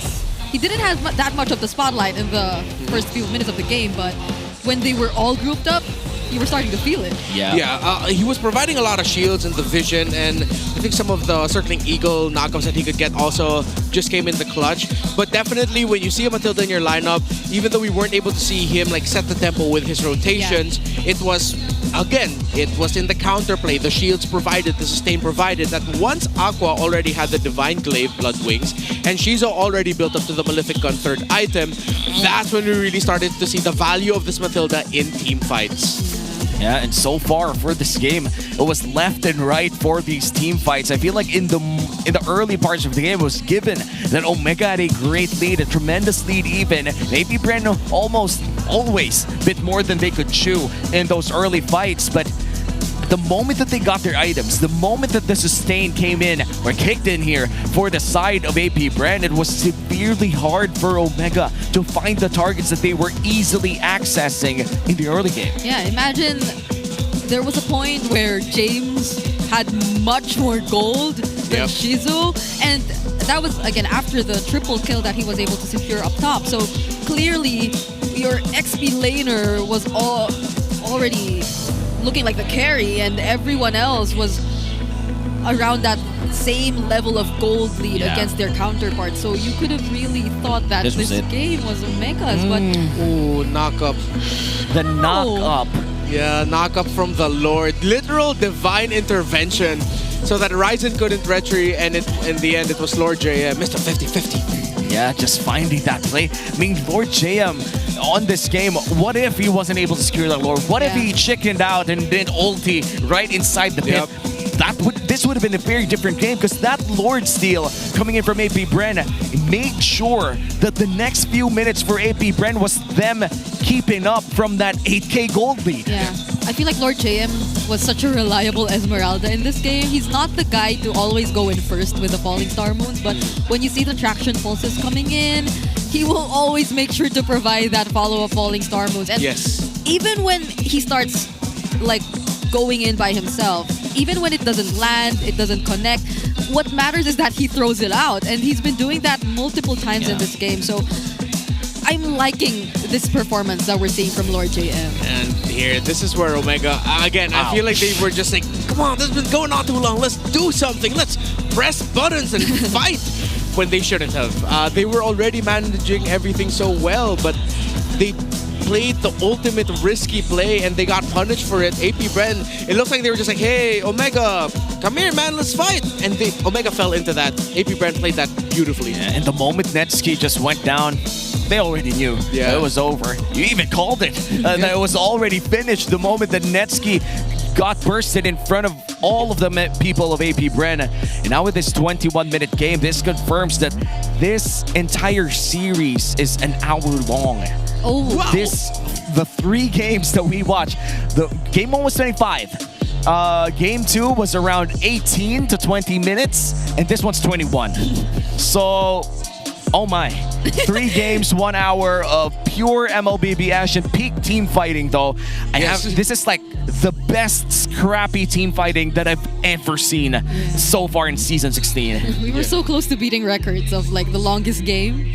Although we didn't, we were a minute away from beating the longest game record, but overall the series was really long and it was a well-fought series between these two teams. Like I could feel how draining it probably was for Smart Omega, but you could see it. Like they nearly had it multiple times, so maybe just a few things to tweak here and there. Yeah, so, I mean, similar to our cuisines. If the Indonesian brawl style is too spicy, the Filipino brawl style is too sweet at times. No, you just find those moments that make you go, wow, all right. Sometimes if it's not sweet, sometimes it's too sour. Yeah. People just come in left and right under turret. It's like, Wow.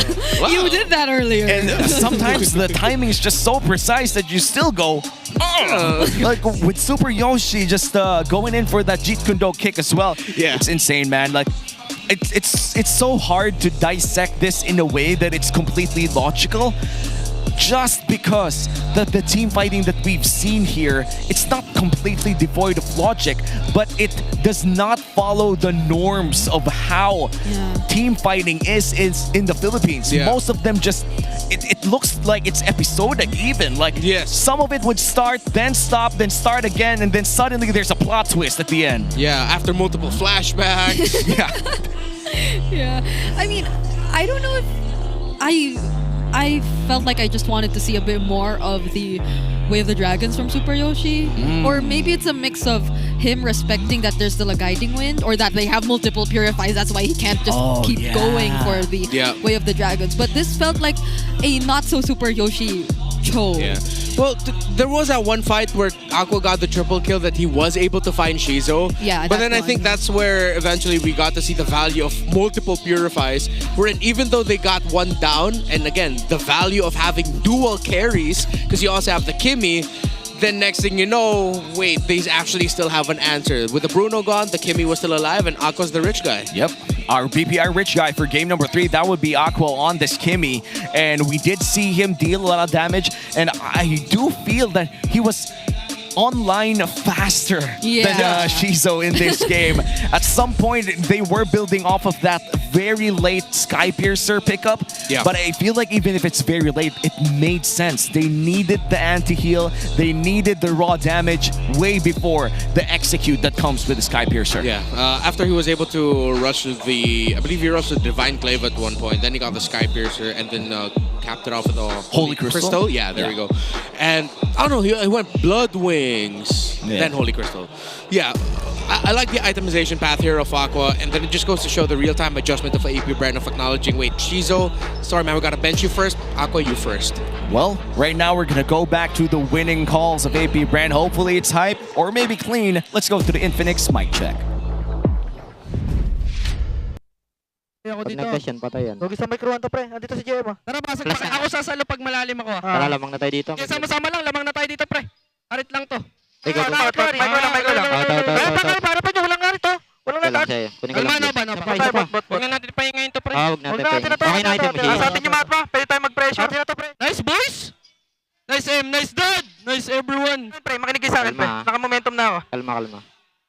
Huwag natin palabasin. Yan, iro lang. Tingin, pre, ah.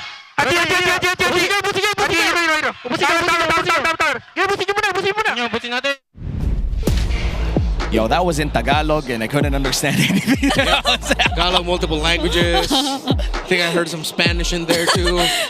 ¿Qué? Yo soy Uomi.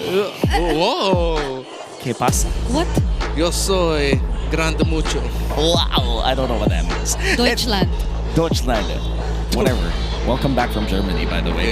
Anyway, that has been just our first series. Our next series is Twisted Minds versus Falcons. Woo! Another shot of redemption here for Falcons. Meanwhile, for Twisted Minds, still number 4 in our league. The super rookies of Season 16 is looking great. They're right behind us. Yeah. Falcons are right behind us. And Twisted Minds are preparing for the upcoming match too. I cannot wait to watch this because I will just be a watcher. Yeah, it's gonna be tough. I think we're gonna see some Francos. Oh! We're gonna see some Salinas. What else? You know what? I'll toss it out there. An Atlas. An Atlas. Well, hopefully we see all of that, because that has been match number 1. We've been your caster, Suomi here with Brigida and Renmar. Don't worry, we're still gonna send you over to Wolf to the Owl. Thank you so much, casters, at thank you so much, APBR at Omega, dahil binigyan na tayo ng magandang series sa ngayon. At actually, madami tayong matututunan or at least mariri-learn when it comes to video games and MOBAs in particular.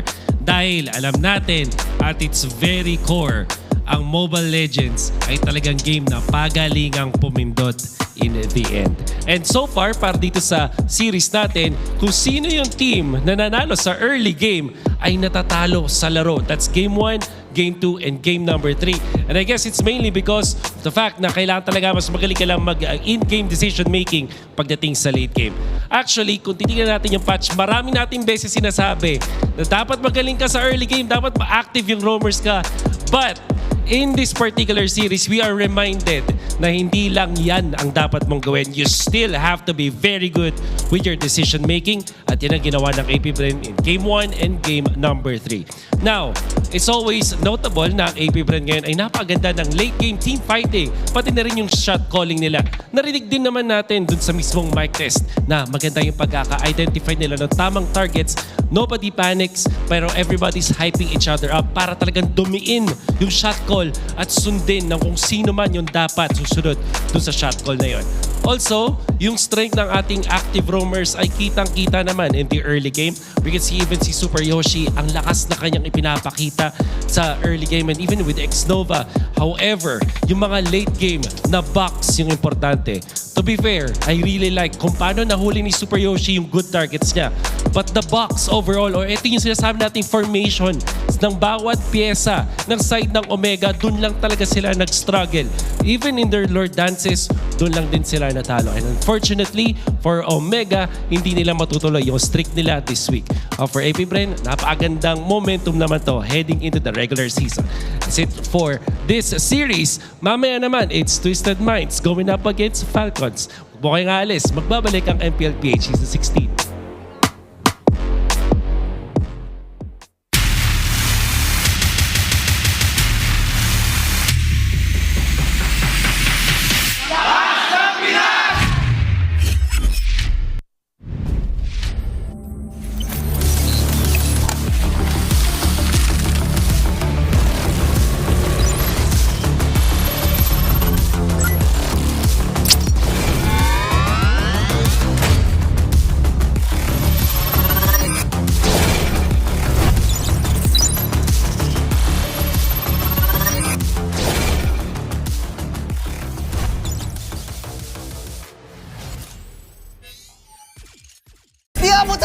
Defeat GG Bro! Don't worry, be only with Smart Power All 99. Hindi bitin with 10 gig data to power your games plus only Facebook or only TikTok. Load now!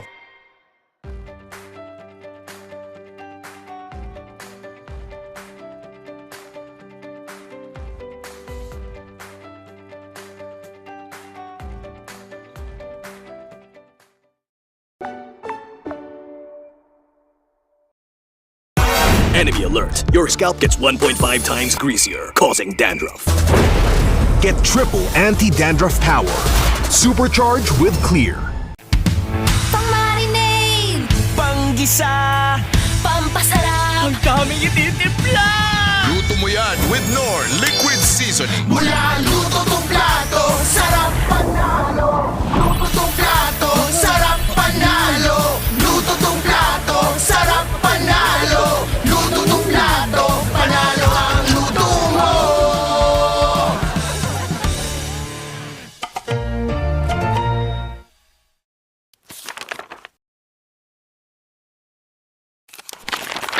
Kung isa ka sa mga player na napigil matatag sa MPLBH, anong sekreto ng isang field?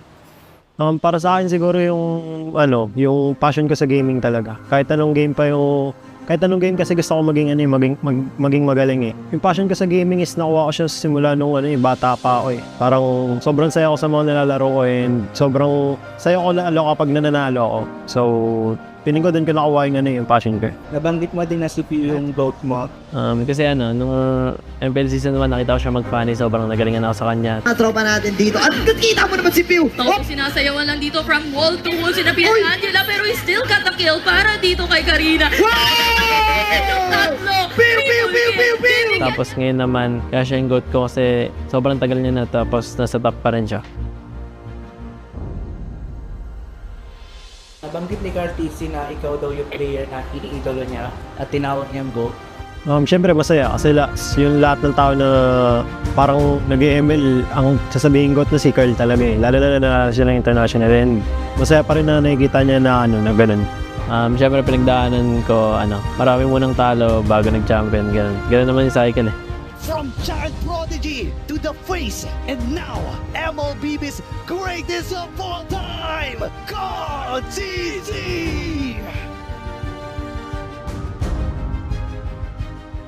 Paano nito nabago yung buhay mo at yung pananaw mo sa tumay?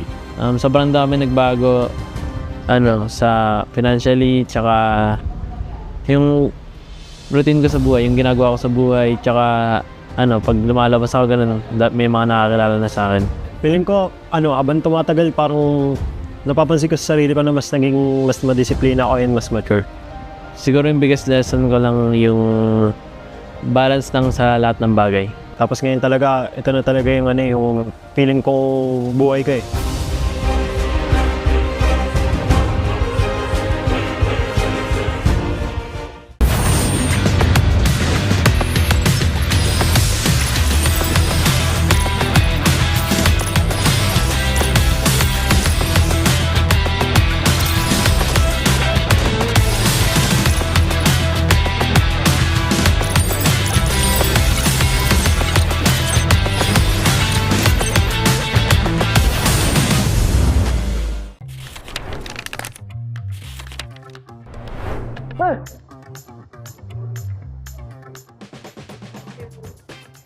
Siya!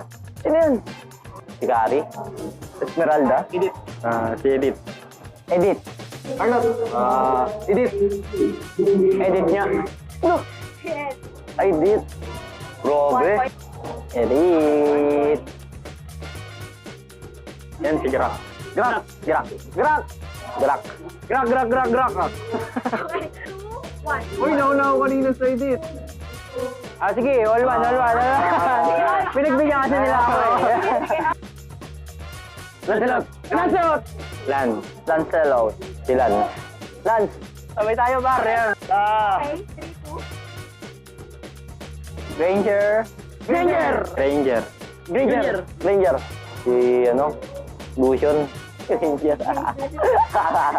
Ay, nawala ako. Okay, sabay ulit. Competitive. Florin. Ay, Florin. Wala.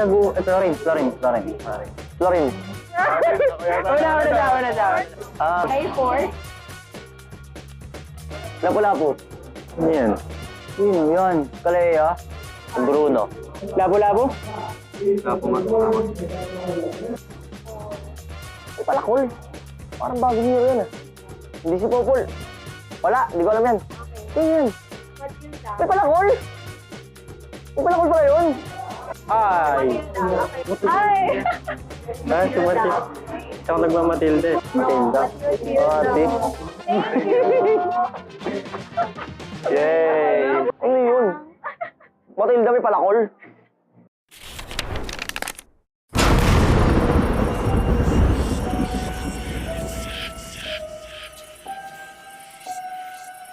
Gising na ako nang di wala ako sa swerte. Sabi mo, mag-win streak ko to. Dahil sa'yo, tambak na ako!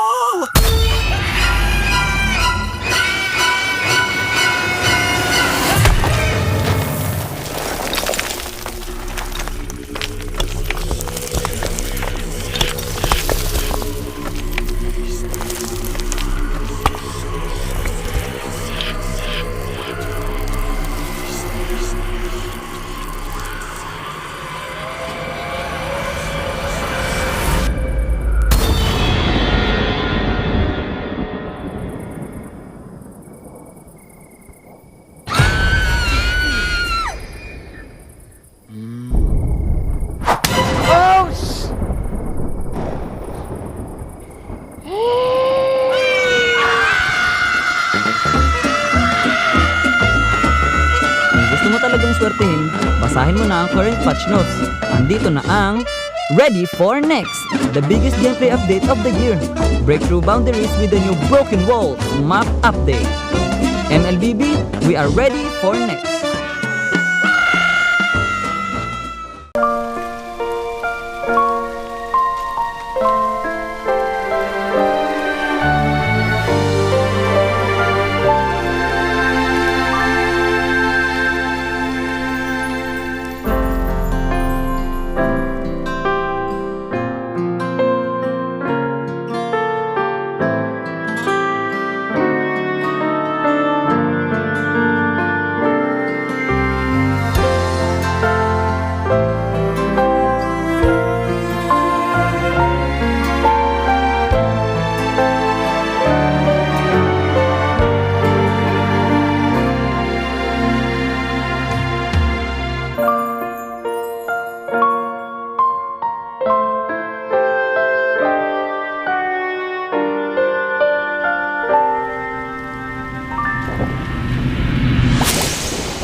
Kung bakit nawala? Basahin na ang current patch notes. Andito na ang Ready for Next, the biggest gameplay update of the year. The all-new Dangerous Grass Map update. Use it to your advantage. MLBB, we are ready for the next.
Napag-iwanan ka na rin ba? Andito na ang Ready for the Next, the biggest gameplay update of the year. Get a head start with the new Flying Cloud map update. MLBB, we are ready for the next.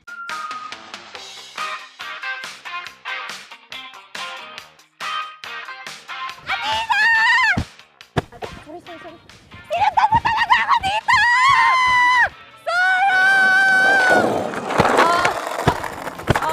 Hoy, ano ba mga bulag ba kayo? Hindi parang mga bulag kasi wala ba kayo nakikita?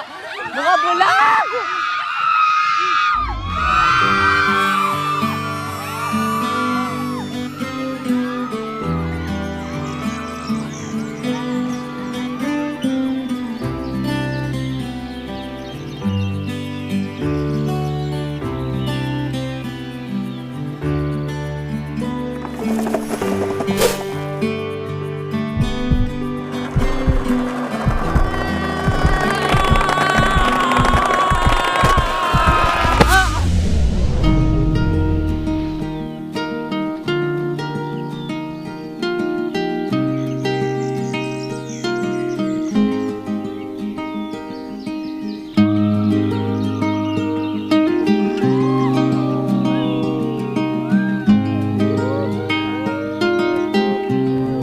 Minsan, love comes rushing in.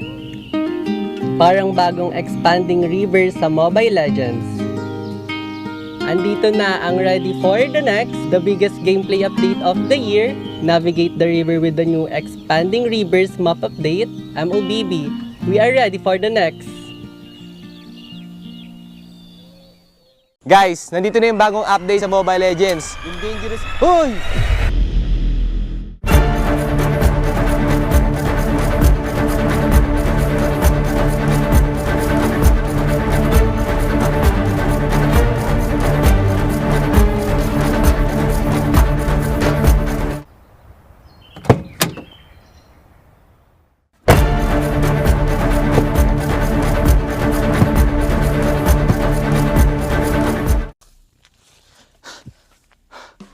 Okay, guys, yung sinasabi ko nga pala kanina yung bagong update. So una, yung dangerous grass at yung broken walls. So sa broken walls, guys, meron mga iba't ibang butas yung mga walls sa mapa. So mas magbe-benefit dito yung mga jungler kasi mas magiging mabilis na yung pag-gank nila kasi mas mabilis na yung pag-roam nila sa mapa dahil may butas na. At guys, magbe-benefit din dito yung mga heroes na walang mobility dahil di na nila kailangan ng mobility para humakbang sa mga walls na to kasi may butas na nga. At sobrang magbe-benefit din dito, guys, yung Johnson kasi mas marami na yung shortcut, so mas mapapabilis yung pag-roam niya sa mapa. At yung pangalawa naman, guys, is yung dangerous grass. O yung dangerous grass, nagdadagdag si Muntun ng mga iba't iba pang grass sa Mobile Legends para mas maraming opportunity para mag-gank at mag-ambush. At marami pang iba, guys. So, yung pangatlo naman is yung flying clouds. So, sa flying clouds, pwede kang umapak sa base at mapupunta ka sa lane mo na mas mabilis kapag ginamit mo ito. At yung pangapat naman, yung expanding river. So si Muntun magdadagdag daw siya ng maraming tubig sa river kaya mas magiging mabilis yung movement speed nyo kapag umapak kayo sa river. At yun lang, yung mga bagong update ni Mobile Legends kaya i-check nyo na. Payong mo. Meow, meow, meow, meow, meow. Pawat kaya? Ang tanong. Lame kayo. Mananalo.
Malakas, Pilipinas, malakas kahit anong lane, we become the monsters. Malakas, Pilipinas, malakas face the golden sun and repping for the 3 stars. Look at us to the top, no ifs, no buts. Winning any game para to sa PINAS. Di mo matitinag aming boses sa new level. Nasa kalye man o mobile, you know I become a legend. Listen, open fire, we unite, we winners. But with pressure, like diamonds are made of. Switching the lane na parang gera. HP racing made a setup. Pagkakatang buhat ni Hilda, full dome SS parang Laila. Susundan ko man ang wakas. Kasama pataas, tagumpay natin to. Dahil tayo'y malakas para sa Pinas. Nasa amin ang alas, hindi to atas. Kinikilala sa taas kasi kami ang malakas para sa Pinas. Nasa amin ang alas, hindi to atas. Kinikilala sa taas, ganito kami sa Pinas.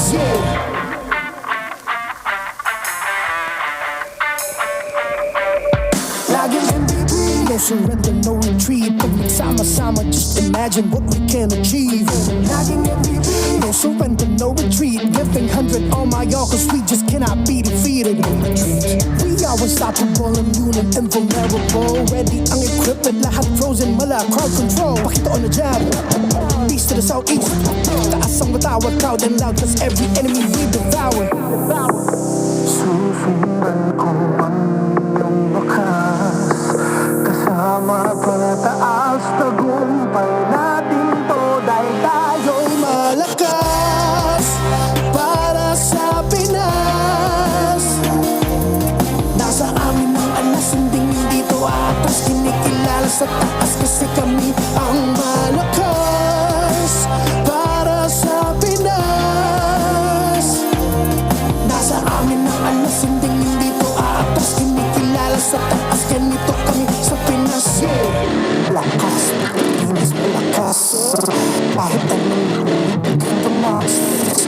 Malakas, Pilipinas, malakas face the golden sun and repping for the 3 stars.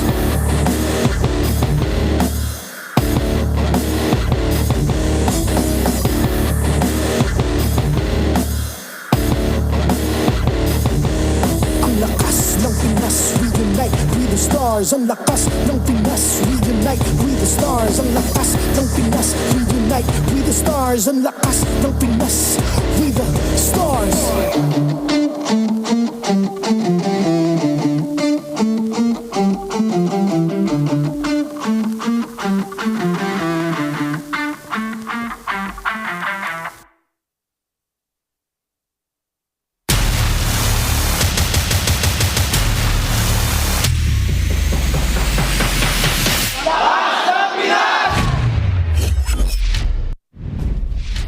Welcome back to MPL Philippines Season 16. Currently, we are at our second series of Week 5, Day 2, and we'll be your casters for tonight. We'll be here with Renmar and Midnight to bring you the action. It's going to be Twisted Minds against Team Falcons.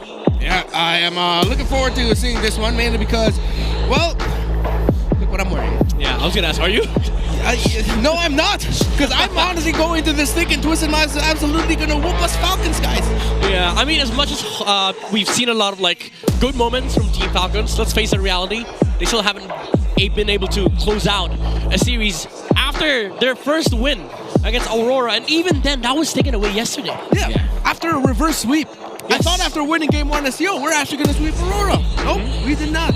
Well, heartbreaking as it is, they still have a shot to another part of redemption here against Twisted Minds, and hopefully it is a bit easier for them. And to be fair, for Twisted Minds, they are currently in the middle of the league, which means that there is a bigger chance here that Falcons actually pulls up an upset.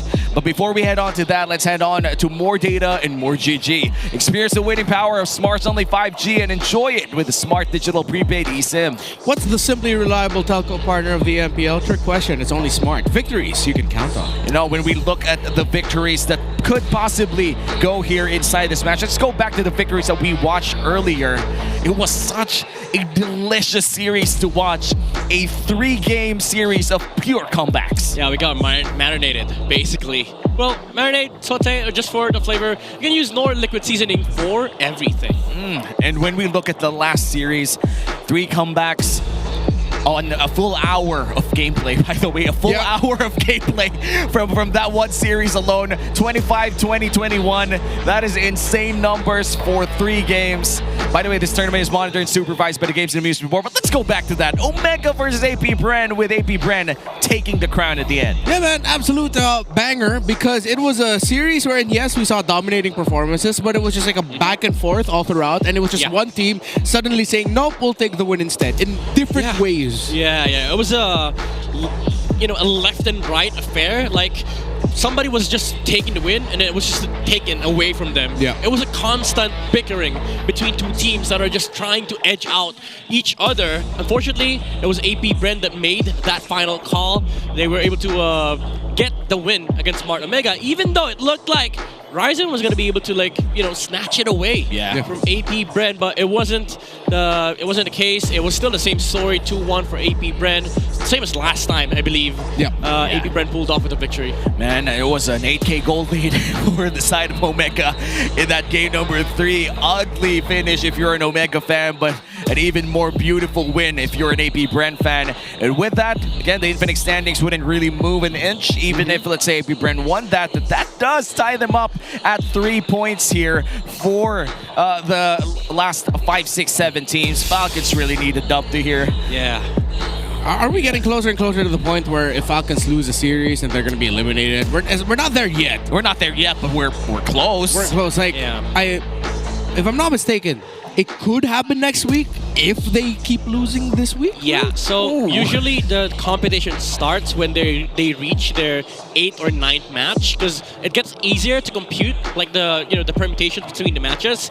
But because of the disparity, you might be able to you might be warranted to say right now that if Falcons loses 2 more matches, they're out of the playoffs contention. Man, that is such a hard time to be a Falcons fan. And for Falcons, they've been holding on. The Falcons Nest has been attending all of the matches, even if they're, I would say, not really in tip-top shape right now. Hopefully, they've learned something from yesterday. Falcons up against Twisted Minds. This guy suddenly moved. I thought he was already in still frame. Yeah, I thought that was the phone. It's like, okay, why is Super Marco's frame frozen, but then Nosha's still moving just a little bit, but then he still had it. Yo, I'm excited to see Falcons, Twisted Minds again. Mainly because bro, what has Coach Bonchan cooked up, right? Like yes. what has In the he new thought patch, of yeah. as should be the way for us to play the game? And are the members of Twisted Minds willing to play into the insanity that is the ideas of Coach Bonchan? Well, if there are people who are insane enough to actually follow this madman of a coach, by the way, world champion would be the rookies of Twisted Minds. It's going to be Rookie Rising for Twisted Minds versus Falcons. For Falcons, well, they do have one rookie first, but I feel like he isn't really playing this match. But for the side of Twisted Minds, there are lots of rookies gunning for that rookie of the season. Yeah, that's something about rookies, man. Like, they don't care. You know, whatever the coach throws at them, like, they're just gonna respond with a yes. Especially on a team like Twisted Minds. Like, everything you throw at the table is as good as, are we losing with it? No. All right. That may be a good idea. Yeah. If it works, then we can just keep trying and keep innovating. Yeah, and Coach Bonchan has talked about this in interviews, that one of the things that he loves about the rookies of his team, the 4 rookies that usually make up the main 5, is that they're fearless.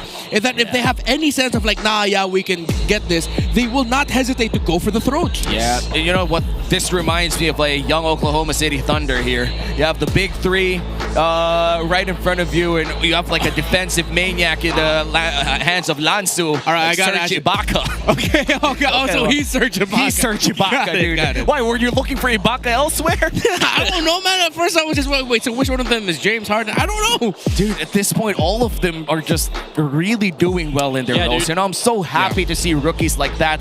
And in front of a living legend like View, it's going to be a big challenge to pull off those tricks. Yeah, I mean, at this point, like, you already have some of the rookies on the side of Twisted Minds climbing up the leaderboards, even placing as firsts on some of the categories, but you can never count out the achievements of the captain of Team Falcons here. Few with a Season 1 notable rankings, ranked number 2 in total in terms of damage per minute, and also ranked number 3 in terms of total kills. Yeah.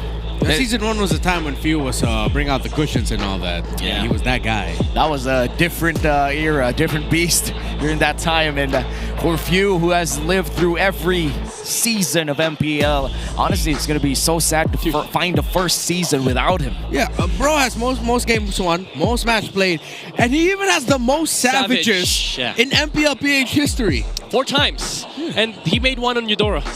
Yeah. Crazy. Season 6. Crazy. The Season 6 Eudora pick. Yeah, I remember that. No other person could do that in modern MLBB at this point. Yeah, and at that time, if I'm not mistaken, the jungler he was paired with was the Lancelot of Carl Teasy. Yeah. But at the end, it was the Eudora that got the Savage. Yeah, imagine before the season, last time we saw a Savage was in Few. That was how long, on mid. That's true. He was the last Savage on mid. Before Yue and Sanji made it last week. And I love how Sanji paid homage to the OGs who have gotten those savages before them. I think it was Sanji in an interview said that it's easier now because of the Sky Piercer. The OGs did it without one, so that's true. That's pure true. skill. Yeah, it's pure skill. And we do have a question for all of you watching at home. Which of these Rome heroes will take the advantage of this new patch? We have A. Gatotkacha, B. Kalea, C. Grok, and D. You can comment any hero that you want, and make sure to keep those comments positive, and even talk about it in our social media groups. If I'm being honest, it's the Lancelot. Yeah, I made the same joke. I made the same joke in the PH broadcast. I've been doing that for like 2 years now. Lancelot dire hit, brothers. Come on. Lancelot dire hits. With the buff as well. At this point, you know, we're steal the purple buff, steal the orange buff. Hey man, everything. You can. The damage coming in from Thorngrows is insane. And maybe you guys could comment down below. But in terms of Assassin Roamers, man, I'm not gonna change my answer. It's still gonna be Natalia. I miss that hero. We have not seen Natalia at all. The last time that I saw it was from Vietnam, or was it? That was a long time ago. Yeah, it was a long time ago. Was it Vietnam? Wait. I think it was last year. No. That dude with the long hair. Yeah, Justin. Oh, Myanmar. I'm sorry. That was last year, right? Justin. Yeah. Was it last year? Yeah, that was last year. That was last year. I'm doubting myself. He is Burmese, right? He's Burmese, right? Yeah. Oh man, we gotta do our research, dude. Okay. Just making sure. Just making sure, you know. Just making sure. But that was the last time that I saw an actual Natalia pick that worked out. But hey, this is gonna be a banger again. Hopefully we do 3 games again. We did see a lot of comeback games from match number 1, and now match 2 is about to start. It's gonna be Twisted Minds versus Team Falcons. Falcons. Let's see who's going to come up on top. Players, it's your time to shine.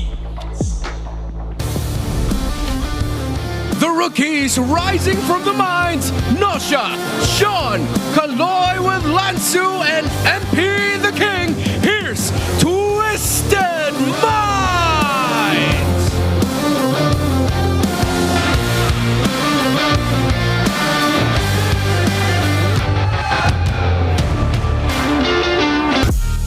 Down but not out, let them hear your cheers. Falcons Nest, Flap TZ, Kyle TZ, Few, Ogwin, and Super Marco, Team Falcons!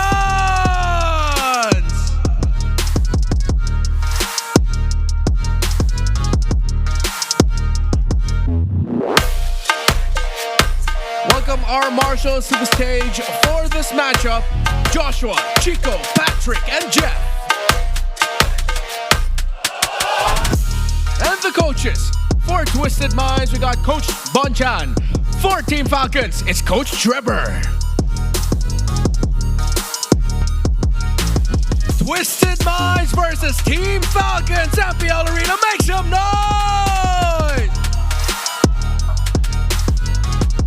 Our second matchup of the day is about to begin. Let's welcome the super rookies of Season 16 in Twisted Minds. We have Lansu, MP the King, Sean, Kaloy, and Nosha. Hey, we see Coach Bonchan with a new drip, maybe with a new plan for the new twist of Twisted Minds, fresh from the Project Next update. We might see a lot of changes in terms of draft, in terms of crazy strategies, because now we see MP the King back in the roster. Wow, and they're going to be up against Falcons, down but not out. We have Flap TZ, Kyle TZ, Few, Ogwin, and Super Marco. You know, I saw all the comments yesterday after their match against Aurora. A lot of people suddenly were looking at Falcons a little bit differently. And then Game 3 happened, and then they first picked the Angela. But then again, this is coming from a perspective where Angela has been ridiculously buffed. Angela won. Did he win? No, Yes, it sir. didn't win. It didn't win. It almost won, but it was dominating. And you see teams, again, they are consistently still banning out Angela red side. So let's see. Maybe Falcons will want to try it again, but with different pieces. Yeah, to be fair, it does feel broken, and I think both teams would be eyeing to contest that hero. Even Twisted Minds, we all know Coach Bonchan's history with the hero, especially in Twisted Minds. They've tried pulling off so many Angela picks before, even with the Leomords, the Angelas, sometimes the CCs. So we never know. Now that you look at the composition of Twisted Minds, they could just pull off a Uranus XP once again, bring the Angela to the table, and make sure that Falcons crumble in the early game pressure. Let's see if that's going to be the case here for Twisted Minds. You're right. Coach Bonchan is the birth father of the Ube strategy way back in the Crown era. And now that the sustain is looking back in the game, maybe it's time that something new comes out of Twisted Minds. I'm just so excited to see if Coach Bonchan had cooked up something here. Yeah, like maybe something for MP the King, something unique in the jungle? Well, we'll see later. We're going to go back in time first and check out the moments before the game started in our smart 5G ping test.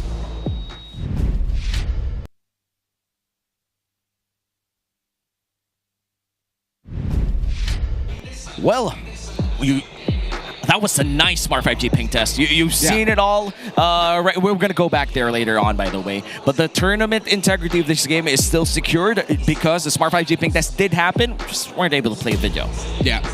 We saw it. They were there. They were on the stage. Yeah. They were ping testing. They were doing it. They were doing it. They did it. They were testing the ping. Yeah. Fans also got to see it. Well, timing of the entry, exit, yes. Going back to the series, it is still going to be very interesting on how the draft would play out, mainly because we have very daring players here and daring coaches as well. I feel like if you're Falcons, you're at your wit's end. You kind of want to just throw out everything that you have inside that scrapbook of strategies. Yeah, something I want to see is that if ever maybe Falcons will hold on to the idea of like keep this Ogwin Franco option very strong for them. Well, we're going to find out later on. For now, we're going to go to the Infinix Keys to victory with the Howl with Wolf. Welcome to the Owl. Ako nga pala si Wolf. I'm bringing you the Infinix Keys to victory. It's Twisted Minds going up against Falcons. And fortunately pa sa Falcons, tuloy-tuloy pa rin ang kanilang losing streak. Para manalo sila dito, kontra sa Twisted Minds, kailangan nilang simulan by not overcomplicating yung draft nila. Kitang-kita natin kahapon sa Week 5 Day 1 matchup ng Team Falcons na halos manalo na sila sa Aurora, but they overcomplicated their draft with weird choices na alam natin na hindi talaga mag-work. Unfortunately, ganun nga talaga naging resulta. Ngayon nga lang para sa dalawang teams natin, it's also notable na kailangan high mobility and active roamer choices ang kanilang pipiliin. In fact, yung Falcons, nung game number 1 versus Aurora, yung mismo panalo nila ay kitang-kita na mas comfortable sila sa ating draft or sa ating game kapag high mobility yung choices nila para kay Ogwen. And now, for Twisted Minds, kailangan ay low cooldown at hyper-aggressive ang playstyle nila laban sa Falcons. Falcons like to set up. Parang kapansin-pansin na yung playstyle ng Falcons, gusto nila na 5 sila muna para makapag-set up ng maganda, para maganda yung kanilang bugs. But if you are hyper-aggressive, dun na nababaliw yung mga miyembro ng Falcons. They're going one after another. And we know Twisted Minds, they like to play fast. So kung low cooldown yung mga heroes nila, this is gonna be good for them. And ang ating abangan sa Twisted Minds versus Falcons. Back to the casters. Thank you so much, Wolf, for that Infinix keys to victory. Midnight, as far as I could read, I feel like they just have to play with their strengths, play with the meta, the aggressive roamers coming in. What else could we see from that? I mean, it's keeping it simple, really, especially for Team Falcons. You know, like you have to understand what your identity is. Because right now, I think they're still falling back to that kind of gameplay where they just rely on Supermarket so much to bring them to the late game. But that's not really the case for the meta anymore. Like you see Twisted Minds, even in their gameplay from gameplays from week 1 to week 3, they're very aggressive in the early game. That's why we call it so like the twisted rotations, random rotations coming up from XP, going to mid, keeping the aggression alive. I think that's what you have to follow through here for Team Falcons, while also understanding, all right, what are the hero choices for our players? Maybe we draft aggressive heroes in the mid lane, or you know, sort of like early game centric marksman, or early game centric marksman for Super Mario, like the Grangers, because for the past few weeks they've been stuck with the Moskov. Yeah, and we're gonna check which map are we gonna get here for game number 1. What are your picks here? I hope Broken Walls. No! Oh, yay! More of the same, but different. But still same. Well, you know how we do it in the Philippines. Yeah, Lapu-Lapu with the flooding rivers. Hell yeah! Let's enter Wilderness Blessings. Wilderness Blessings. But this looks to be massive. Midnight, you talked about the twisted rotations coming in from Twisted Minds, very early game centric rotations, and with the expanding rivers, that might make or break the early game for both teams. Yeah, we've been seeing a lot of XP laners come to mid so often. Even before the turtle spawn, sometimes they get level 4 out in the mid lane. They send the mage towards the XP to get the mid. So those kind of movements from Twisted Minds will maybe break the tempo here for Team Falcons here in the game. And now they even shut down some of the potential lineups from Team Falcons by snatching away the Baksha from Kyle TZ. Yeah, and this means Twisted Minds are going to be playing to their tempo of wanting to play fast, and now Falcons are going to have to see if they can try and keep up. With what people now see Team Falcons as, a lot of them just see them right now as an old horse of weak legs. Going up against Twisted Minds, who are like bunch of newer young bucks who are just willing and ready to go. So I like that they look for stability in the jungle. They don't play into anything crazy like the Joyce. They pair up the Juice in with it, but now they have to go up against a Kalea. Yeah, I'm not so sure about this Zushin Fredrin rush though. Now that you do this, you're kind of forced into a position where you play with a utility jungler. You don't have an artillery mage on few, so you are effectively playing against the Baksha with the sole intent of shutting down the Baksha jungle. Because of the Kalea, I think you're warranted to do this. And now they get the Granger. Finally, they switch up the playstyle. They're gonna have to play the early game aggression themselves. Well, my concern is if Twisted Minds goes for Baksha XP and then just elects to get MP the King, the Hayabusa, or even the Joy, this might just switch up the game here for Twisted Minds. Yeah, when Baksha XP currently in our meta, we haven't seen that a lot, but it's still quite effective if you are able to fight against a non-dominant XP laner. And speaking of dominant XP laners, by taking away the CC and the Arlot, leaves only the Lapu-Lapu as the potential bad matchup against this Baksha. Yeah, I think they're fine with either. for Twisted Minds. Team Falcons, they do have the priority selection on the second phase. XP or Roam, they're gonna be able to at least snatch one away from Twisted Minds because we don't even know what the role for the Basha is. It could be jungle, could be XP, but at least you're stealing one away from Twisted Minds. If not, again, worst case scenario, they just give MP the King another assassin on second phase. So I'm looking at it. It might seem like the Lapu Lapu will most likely end up in the hands of Falcons. Maybe. So with them taking away the carry as best options, I mean, no matter what Twisted Minds ends up with, it's going to be good because they already have one carry in the center of the map. They can just cover it. They have so much flex around the Baksha. If that does end up in the jungle, I still am leaning a little bit more towards the idea that it is a jungle Baksha and that the XP for Lanzu is something that we haven't seen yet. Then the gold laner has to be...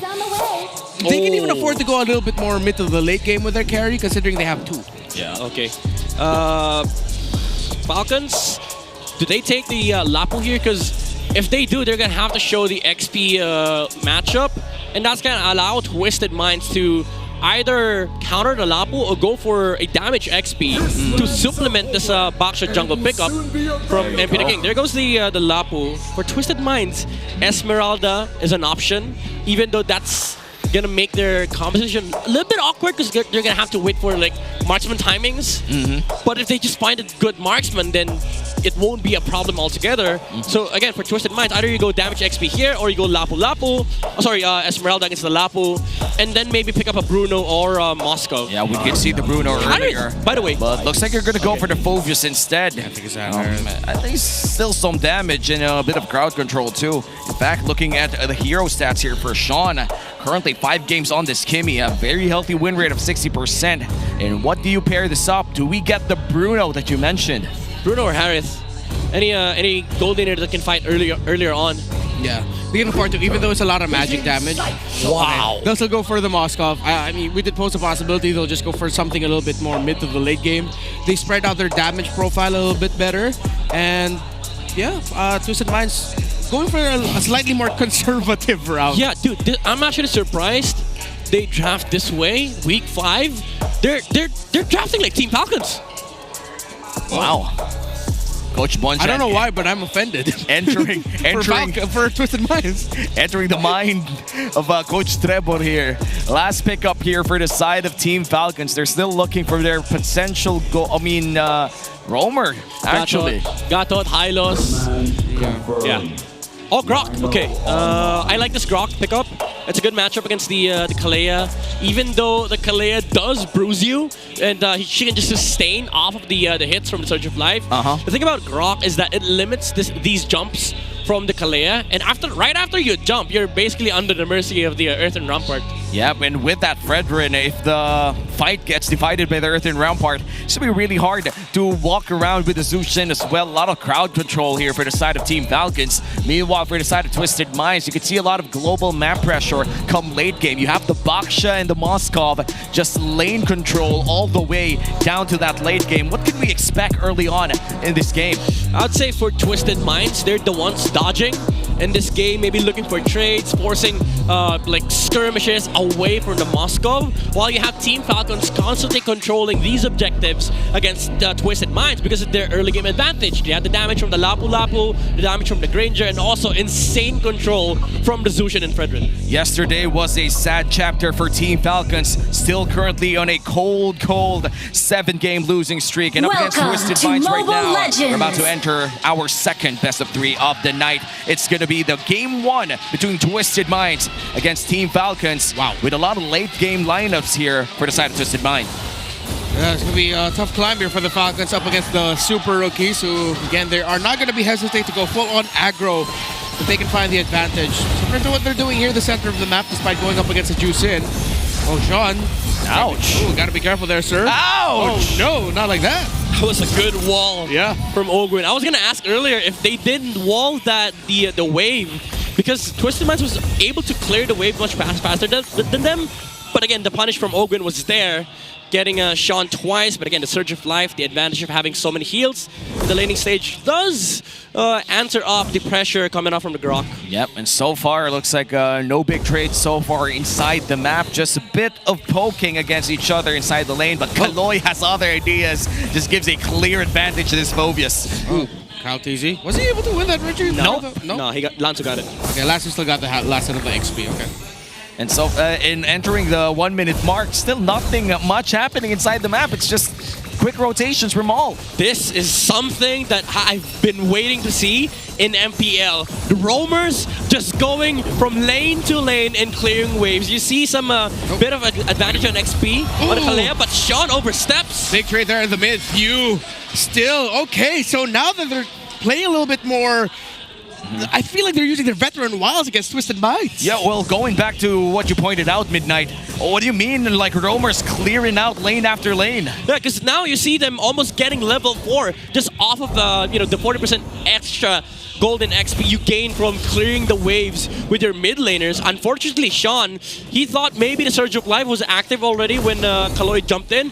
Unfortunately, it wasn't. So the Kimi still died, but still got level 4, and now there's just a burst turtle here for Team Falcons. Okay, MP the King close by. Here comes an entry by Flap TZ. Here comes the SOD as well. The stun, the perfect combo, but Kyle TZ still walks away with the turtle. Ogwin gets the kill over MP the King. Flap TZ looks like he's going to be up next to the Falcon as Kaloy takes down one. Latu takes down another. This could be 3 down for Falcons, and yes, it is. Twisted Minds counter out the turtle take by Falcons. Oh wow, 3 people down for the side of Team Falcons for the price of a turtle, and an immediate Sky Piercer for the Kimi. Wow, a rush from greedy Sean. rush. It is greedy, but it might just work because now you're fighting the HP battle against Twisted Minds. Now that team fight was okay for Team Falcons, but when they lost the tectonic charge from Ogwin, you saw how the damage was there from Team Falcons, but it's getting repelled by the Surge of Life. The heals coming out from Kalea allowed Twisted Minds to just out-damage Team Falcons. Even though MP the King died from that skirmish, Lanzu and Kaloy was just able to dish so many punches in the backline, and Team Falcons, they just didn't have anything left in the tank. Equalized as well after those 3 kills. Gotta say, I was visiting Twisted Minds live stream, and especially for Sean here. It was joking around how he's gonna play Kimi in the MPL and then buy Sky Piercer as his first item. I didn't think that he would actually take it seriously, and now we're here. Week 5, day 2. He debuts this Kimi with no boots and a Sky Piercer to his name. Yeah, it wasn't a joke. It was a warning shot. It was a warning shot right in the live stream with 200 viewers live watching. I'm gonna do this in MPL. Little did you know, it was a strat reveal. Strat reveal, dude. But then everyone's gonna say, nah, he's just messing around. No, but it's actually legit. Oh man, you know what? He also said another thing. What? He also confirmed right there and there on a random Tuesday afternoon that Sensui's not gonna play this weekend. He straight up said, oh, it's gonna be MP the King playing this weekend. All right, so if you want to find out the strats of Twisted Minds, you hop onto Sean's live stream. Yep. Got it. My boy spitting facts. Oh, meanwhile, in the center of the map, good wall hit there by Ogwin. They're only going to poke down Lanzu. They're not going to go for a full aggro commit onto him. Yeah. Falcons will be looking into a turtle dance instead. Oh yeah, and it's going to be started here by Team Falcons. Kaloy trying to find a way, but Lanzu already in the vicinity of that pit.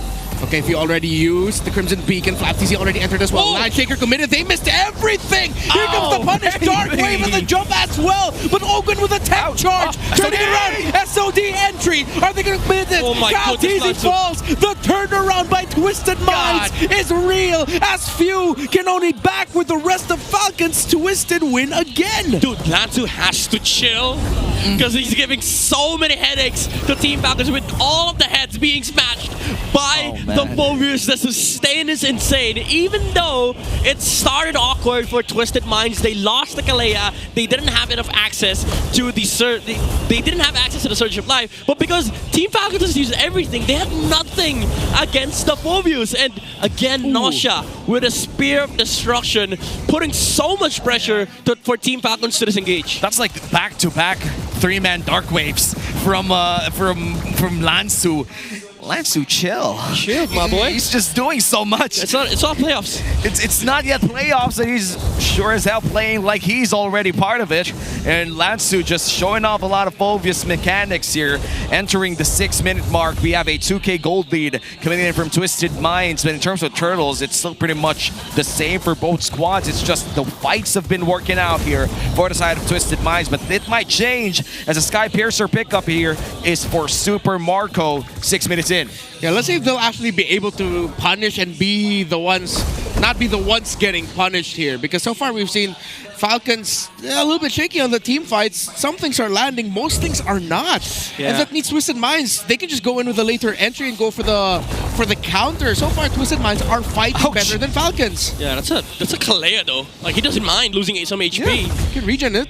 And Team Falcons, even though, again, they're just trying to find objectives off of the map. They have to use resources for it, but they don't even like get these mini objectives. Like Kaloy, if he loses HP, it doesn't matter because he's just gonna get it back with a Surge of Life. And now with this upcoming turtle, the final turtle of the game, it's gonna be the side of Team Falcons holding on to that pixel brush as of now. Around that LBM, Team Falcons already setting themselves up. But Twisted Minds have prime opportunity to actually go in for the invade. Kaloy looking for the potential jump here, but MP the King switches up the angle. Okay. Falcons needs to watch out for the team fight, and here comes the entry. He gets the turtle again. That's going to be a pick off there by Kaloy. A stun by Super Marco. Make that actually. Flap Teasy, the SOD's not going to land. Flap Teasy doesn't matter. Down. They couldn't get Sean down. The Sky Piercer rush is working out. Ogwin with a tech charge to try and save them. Lanzo secures the kill, but Super Marco trades him out. Well, 2 for 1 plus a turtle. Team Falcons, did they win that trade? No, not at all. It's all Twisted Minds. They got a tower on the bottom side. They took down 2 heroes, and they only lose the Phobius. They're still making space for Nausea. Oh, wow. Things are not looking great here for Team Falcons.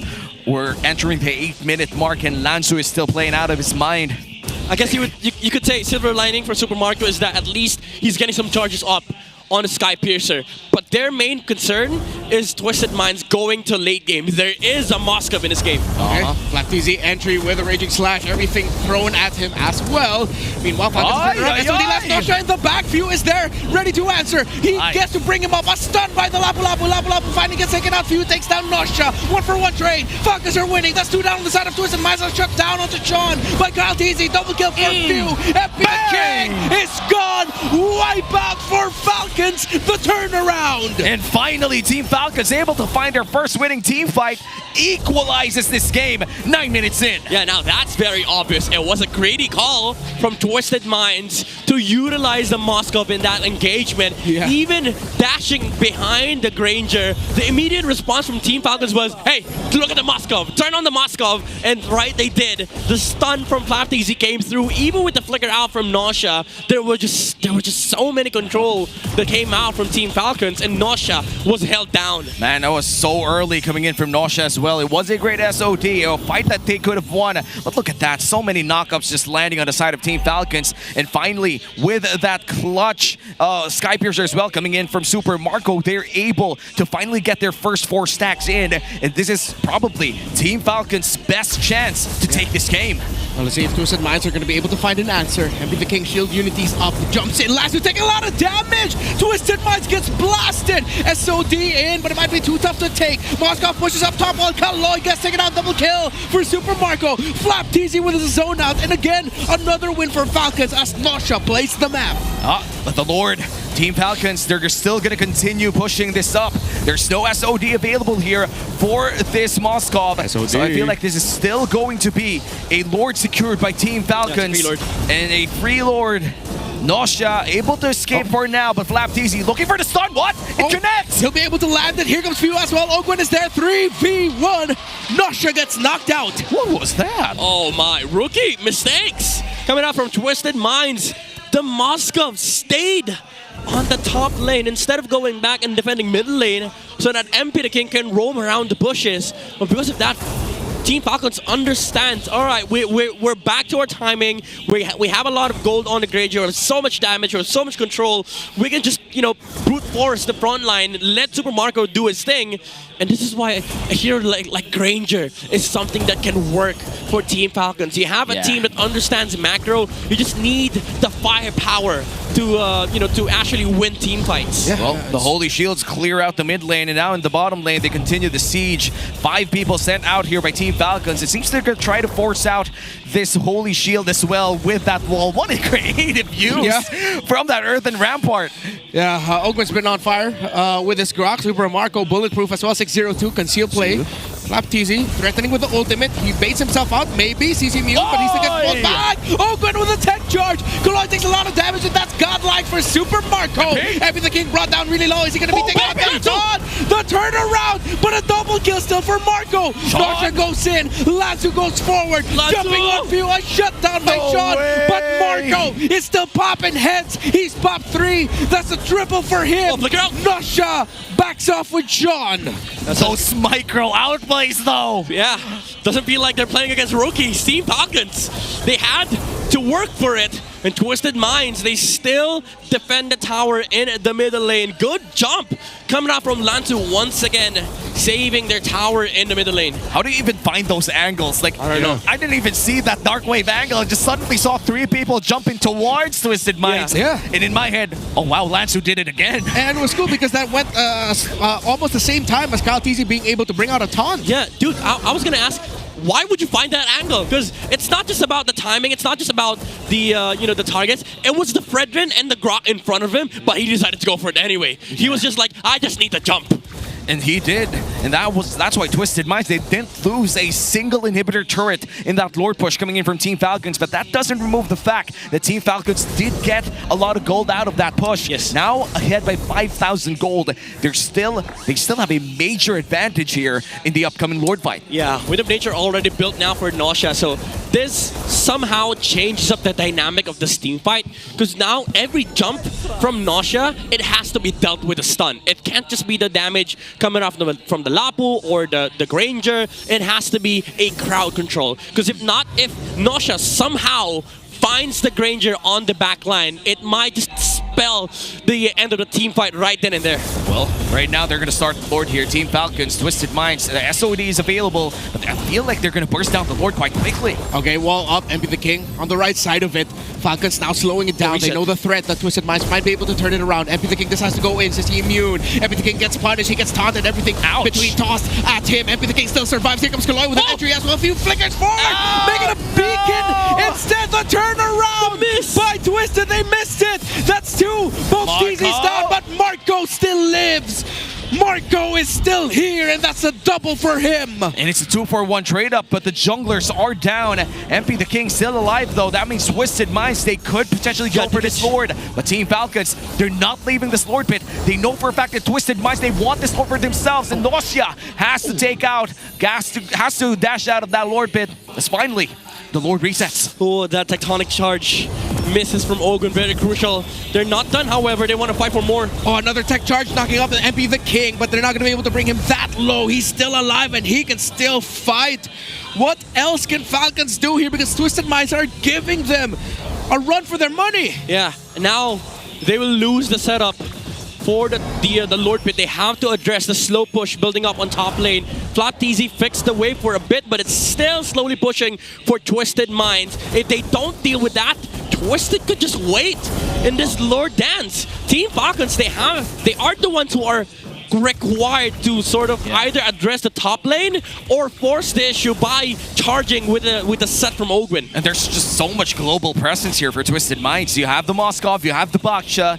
Anybody can just... Oh! MP the King walks in on push, and it's a historically bad one for a Baksha. But look at Nosha taking down Super Marco. The stun! The outplay away by Nosha, but he gets traded out. A double kill for him before he goes down. Twisted might still have some firepower. They can fight. Double kill there for Kyle TZ. Sean still lives. Flap, Ogwin, and Kyle TZ left behind. And looks like they're gonna go out. It's a 2-for-2 trade. Both junglers are still alive. Yeah, honestly, Sean could have done it, but the blade armor hurts so much. It's going back. It's reflecting the damage towards the Kimmy. Even with the health bars going pretty low, he can't risk just dying to this blade armor off the Grok. So they go back. They refill their HPs. But Sean starts the slow push. He becomes the Moskov now. Yeah, well, they gotta make some plays. Hey. Up top. Oh, Sean is stuck here. Two big dudes. Can he handle it? Tech charge. Everything from SOD will not connect. He cannot save Sean. And it's a shutdown by Ogwin and Kyle TZ. Oh wow, Ogwin comes in, get out my Grok, and then starts this lore for Flap TZ. And looks like they're gonna reset it for now. That is the river still glowing in this game. Twisted Minds, they could potentially go for this contest, but without Sean, goes for the DHS switch up. Why? I guess to bypass all through the HPs of Team Falcons. It's a damage that doesn't get reflected here by the blade armor. Oh, it's gonna be a rush here on the Lord. MP the King cannot get close enough. Ogwin and Few. Perfect zone out. They made that look easy. Now Twisted Minds will have to play from the defense. And I think also Twisted Minds acknowledge that at this point they're playing for the map and taking things a little bit slower. Is he gonna get caught out again? No, he will not. Yeah, I will be able to just recall back to the base, but right now for Team Falcons, they hold the Lord once again in the mid lane with all three waves marching in with Mega Minions. What's the game plan for Twisted Minds? Honestly, for Twisted, just wait for the Lord, wait for the set from Lansu, divide the attention of Team Falcons, and Nosha and Sean finds their opening against these tanky cores of Team Falcons. Ogwin with the conceal. He has an angle, he has the vision. It's not going to be a surprising tech charge. He walks out MP the King. He's going to be stuck behind the wall in front of it, but he finds a small little angle to get away from it. Falcon's not able to take down a turret just yet. The defense of Twisted Minds is too good. Yeah, there was a leak in that wall. Yeah, dude. Excuse me. You have to give it to MP the King though. Like, he's very, very confident that Team Falcons is not gonna use everything on him. I think they might commit because Flap TZ used the ultimate. That's a jump in by Kaloy. That's a tech charge as well. It was a bait, but they cannot get to Sean. They cannot get to Nosha. Too much damage that Falcons just cannot penetrate. Ogwin had to flicker out so he doesn't get pulled back. Yeah. DHS. That's one inhibitor turret though for Team Falcons, but things are starting to hurt and their gold lead suffered around 2,000. Yeah, this itemization from Sean is phenomenal. Concentrated energy and DHS. Because of that, he's able to stay locked onto the Grok. He brought down the Grok's HP from 100 to 40%, and he only lost like 10% of his HP. Yeah. It's a good trade for the Kimmy. Yeah, he'll be able to heal through despite the reflective damage of that blade armor. Falcons still continuing. Oh, no! That's gonna be a big charge! He was gonna win this team, but the SOD misses! Tech charge by Ogwin! Getting Nosha! Slap easy pop! But the Moskov still lives! And look at Lansu keeping Super Marco and Few at bay. Meanwhile, Kaloy decides to fight again. Everything, look at Sean! A triple for the Kimme! And Twisted Minds are still doing it! And they're gonna go for Nosha! Still has that immortality! Now Super Marco has to run away! The only remaining Falcon alive! Oh, no. And that is a team fight won by Twisted. 30 seconds, they might have time. This might be enough for Twisted Minds, honestly. 20 seconds from Flap TZ. Yes. But it's just the Granger defending. There's so many layers of HP he has to go through. They should have the damage. Super Marco a little bit too risky. He wants an angle to find the minions, to pull it back, to stop it, to delay it. 4v1. He's trying to watch it. He clears it. He pulls their attention. But look at Twisted Minds. Focus on the mission. Focus on the goal. MP the King with his own. Not Flap TZ decides to go in. Nosha with the lock. And Twisted win game 1.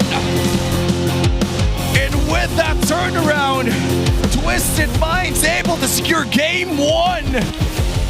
Oh wow, the super rookies are doing it. Oh my, this is gonna leave you speechless. Yeah. The rookies playing to their strengths and the King playing selflessly, playing a utility role. Yeah. MP the King? Dude, that was like the perfect view of what this team has evolved into, with MP the King zoning out for the rest of the team, while the rest of Twisted Minds decided to finish the game. And what is a king without his people?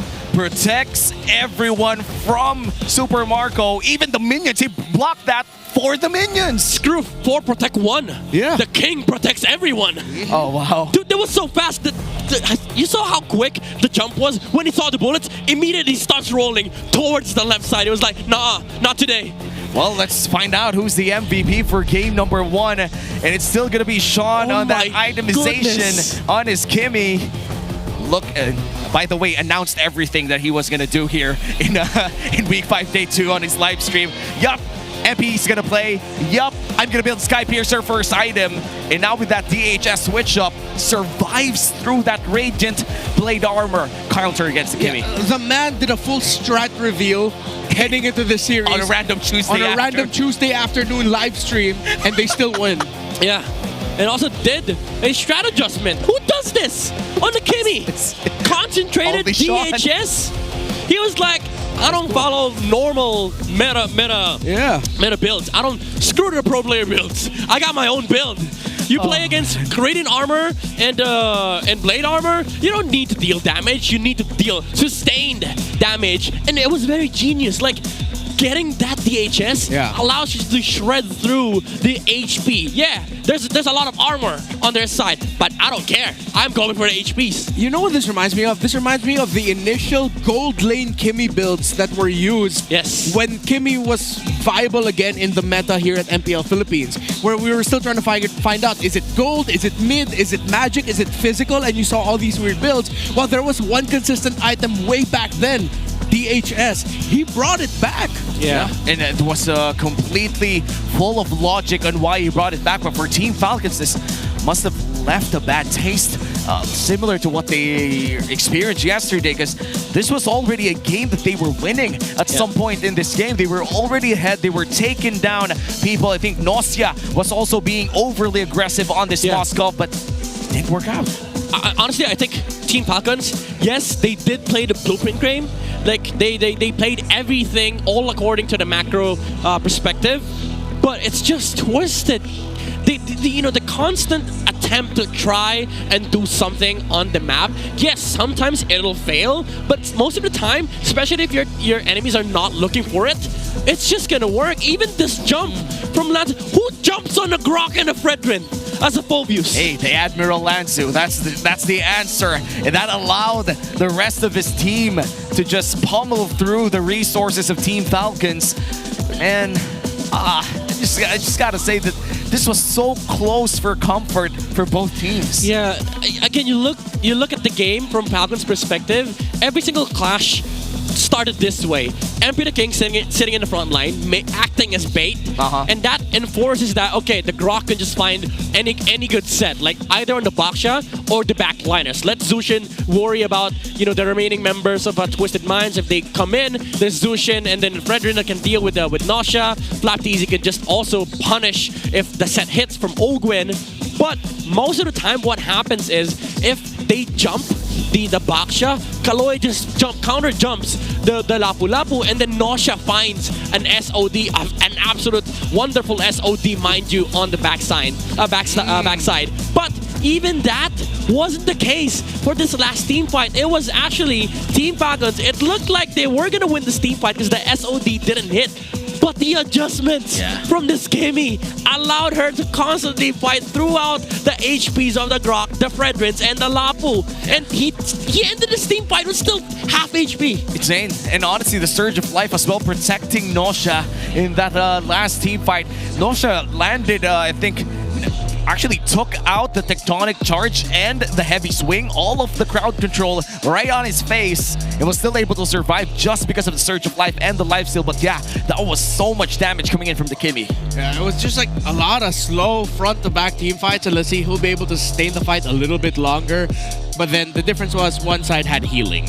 And that became like the very small margin as to why eventually they'd win it. And then I like how, on the other side, let's look at Falcons real quick. There was a thing that FlapTZ kept doing when they were going for the siege, wherein he'd show that he already used his ultimate, and then that would mean Kaloy would enter, and then Ogwen would follow up with a tectonic charge. That became like a template trade between the two. They already knew that, okay, this is what you're gonna do.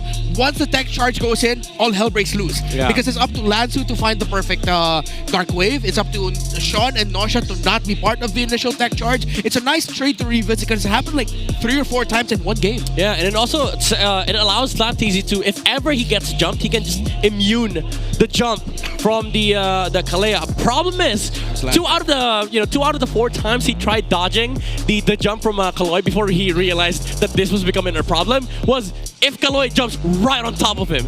So you can immune the mini stun that the Kalea gets, and then instantly gets jumped on with the Tsunami Slam. So every time that they tried doing that, even though there was a good counter set coming out from the Grok, the Lapu Lapu just has to get away because he's so deep inside the team fight that he has to use all the CC immunity to just jump out, and that leaves Nosha and Sean in the front lines without having to worry about the Lapu Lapu. Yep, our PPI rich guy from this game number 1 would be Nosha on this Moskov, still around that 808 GPM. We haven't seen a lot of gold laners and junglers go past 800, mainly because of the changes that we've seen in Project Next. But with that victory coming in from Twisted Minds, that puts a lot, I'm not just talking a lot, but tons and tons and tons of pressure on Team Falcons to extend this series, because if they lose another game here, that's going to extend the cold streak to 8, and that is not a comfortable spot to be in. And apart from that, of course, if you're not a Falcons member or a fan, you do have a reason to celebrate, because this is going to be a free skin. All you gotta do is log in and play, and you're gonna have a free Kufra skin called Curse and Scroll. By the way, that's an epic skin. All you gotta do is to claim the rewards after you play.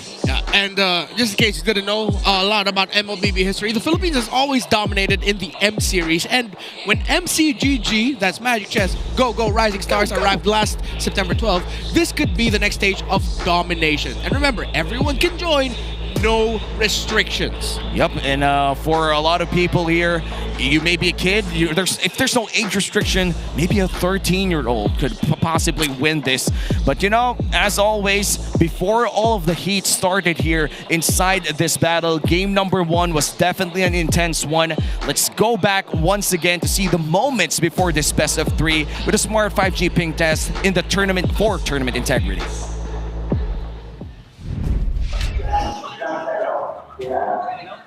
Saan kuya ko? Mix! Boss! Masalita ka nga! Ang message mo yan, pre? Kay Tazy. Yeah, pahinaan nga si ano.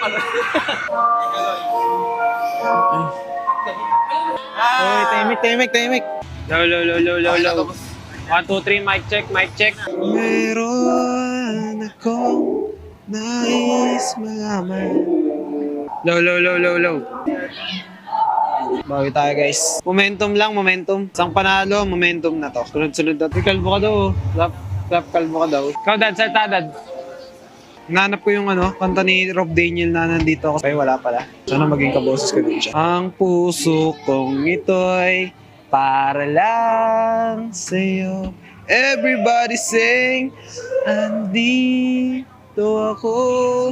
Sayang pala yung mic. Naririnig pa yung boses ko. Ito message ko kay MP Daking. Good luck sa aming dalawa at pakitaan natin ng magandang laban yung mga nanonood at mga nanonood sa mga bahay at nanonood sa mga kanilang.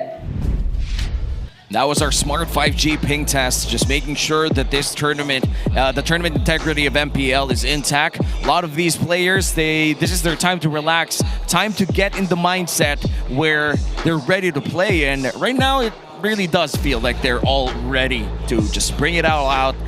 Oh man, I just still can't leave the bad taste from my mouth, man. Like, what do you mean? I'm chill. No, for Falcons, dude, because these are former world champions. We're talking about the M5 world champions now in the brink of a possible 8-game lose streak. Holy. I mean, I said it at one point during the game, but then it still stands true. In the long run, Twisted Minds were just fighting better than Falcons. The little things. At that point, it was like the micro capabilities of Sean and Nosha. Well, we're now gonna look for our clear head super fan of the day. Who has the best hair? Yo, wait. Yo, that is insane. Those are our faces. Those That's are wild. our faces, and it looks like we have our clear head super fan of the day. And hopefully he does the signature swirl here, where you just get a handful of your own hair. There you go. The clear head super fan of the day. Power up your dandruff-free scalp, supercharged with clear. Those are very cute cutouts of our faces. I even. saw them. They are also very, how do I say this? Accurate down to the pore. It is a little bit unnerving. Hope off. No. Now I really want to do skincare again. Because Your if people skin's are fine. going to make that, could be better. It could be better. Yeah, you know, drop your favorite skincare. I feel like Naisu has the best skincare, but I feel like it's not even skincare. It's just jeans. Yeah. And make sure that Rock hard. Yes, Rock hard is insane skin.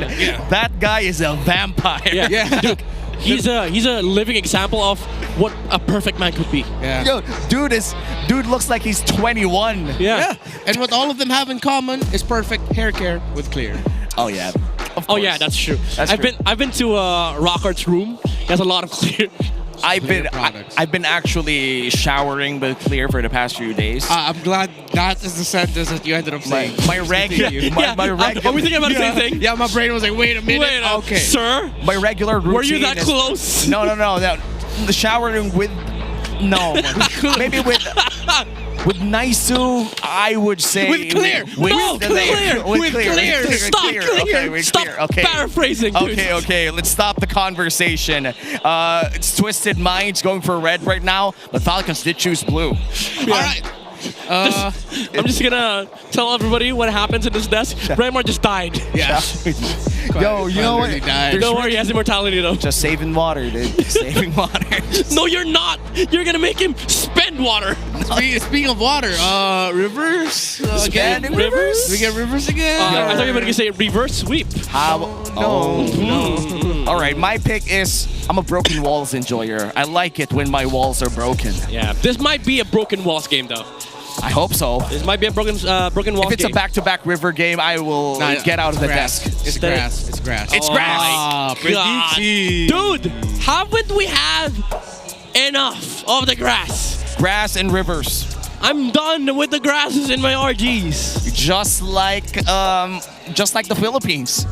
Rivers and grass. And now we're heading on to game number 2 with Twisted Minds now on the red side, which means that, oh wow, this is really interesting. Coach Trebor on the blue side banning out potential first pickables as well. Yeah, I am quite shocked with the Lancelot first pick ban. But is that because they don't? Okay, now they can't box your first pick. YSS?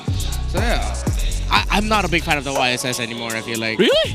Yeah. In dangerous grass? Oh, dangerous grass, maybe. Because it's still dangerous. I feel like he's one of the highest commodities you'll ever get. Okay. Because you get vision. Up against a team that has a Gacha Uranus on their pocket right now. Okay, okay, you're making a good case. Yeah, because even the Uranus, I think I've seen enough games this MPL wherein the YSS gets first pick blue side, red side has a Uranus Gatot, Uranus Bada, any of those big dudes, and it's just like, okay, this YSS will not farm. Yeah. To be fair though, Twisted Minds, if they don't go for the Uranus here, Falcons could just get both, like Uranus YSS. So best case scenario for them would be just to go, I would say Harith Uranus or Granger Uranus. But that does get blocked by like non-meta picks like Lunox. Oh yeah. What about Farsa, by the way? Twisted Minds could just get Farsa. We have not seen Farsa the entire day. Not at all. Uranus. There it is. There it is. They get it from themselves. Yeah, which is good. That's how you make this YSS work in dangerous grass. So it's up to Falcons. Now I'm wondering, it's like, okay, you decided to give it. Were you prepared for this? Do you know what answer you're gonna have? You're gonna have to match the farming speed of this. They're locked with the Fred and then Lapu probably. Yeah. But what if? Are they gonna give out the Granger though? They might have to. They might have to, because if you go Granger here, then you lose the Lapu option. Oh yeah. And then Twisted Minds could just go back to the Harith of Nausea. Oh, okay. They're gonna go for the classic only dash armor trio. Against Uranus, that's crazy. I mean, maybe that's what they need. Maybe crazy is what Falcons need right now. To be fair, they had two options. I think Lapu was just the better one because it's a good option versus the Uranus. It's a good answer as well against the the YSS. But now you have the Arlet. You have to protect this guy from the Uranus. And they're gonna go for the Eve. Wow, this is a very early Eve pick. I did not expect this, but I feel like this is one of the more stable answers against the Zushin right now. Yeah, it's okay. Because I think the value of the Eve pick here is that you also don't reveal like the next two picks, and it's also like, again, as you've said, it's a good value against the the Zushin and the Arlet as well. Once you've exhausted the final stash, that's basically it. The Eve could just set up the reload manipulation. And I feel like it's extremely uncomfortable to play as a Fredrin. The moment that this Eve holds like a glowing wand or maybe an ice queen wand, if he forces out that build as well. It's a disgusting matchup for and the cooldown on that Void Crystal is just so low right now, around 1 second. It's not fun. Yeah, it might be that Eve build that has like hella cooldown reduction and he's just constantly popping up the Void Blast as well. Yeah. So let's see if that's what we're gonna end up with. Twisted, I'd want to see them consider pair up this Eve in the middle with the Gatot Kacha. Yeah. Because I think this Eve pick is sort of Twisted Mind saying, hey, what if that Arlot decides to go Roam instead of EXP instead? So when... Yeah, you could say that in team fights, if you look at it, the Arlot might be able to easily reach the Eve. The inverse of that is Gatot Kacha and Eve get into their places first, and the Arlot gets spotted out. One big real-world manipulation turns off the idea of Ogun being actually able to set. He'll be able to use that final slash as a counter set instead. Yeah. Now for Team Falcons, there's a big problem for them. They're not gonna get the Harriet option, so you might as well just bat it out. But even then, Twisted could just go for the the normal Granger on Red 4. So their last ban is gonna dictate what they're gonna have to deal with. Again, both Harriet and Granger, those options are really good for Twisted Minds, but you're not getting any. You're not getting either. All of the best options available for Falcons, if somehow they don't end up with a Granger, are all heroes that need to pack and play around crit. Okay. So that's actually a good ban that they took out the Gatot, because they're minimizing the heroes that could use Vengeance. Yeah. The Harith is still available here, plus the carry as well, in case they do want to have some sort of zone control. Yeah. But those are very different play styles. If they go for carry Yi Sun Shin, that's just a lot of money needed for that to run. Yeah, I think you go Harith here, because you win versus the carry, you win versus the Granger. Whoa. Okay. Yeah. That was the other options in my head that I was honestly thinking about. Good. I like seeing the Badang going up against a lineup that has like a Fredrin and an Arlot, mainly because that Fist Break actually messes up the team fight a lot, and now you're committing dashes when not as effectively as you want to, because you have to use it to get out of the wall, to get out of the zone, and it pairs up really well with an Eve. Honestly, if we don't see Harith from Super Marco here, I'm gonna lose it. I think they can go Roam Arlot, XP, Esme open, right? Yes. I feel like that's the best option. Honestly, you know what? Deroth. Yeah, Deroth. That's okay too, yeah. Dyrod is okay. And hell, you can even go... No, don't go gold. I was thinking gold Esme, but no. All right. What?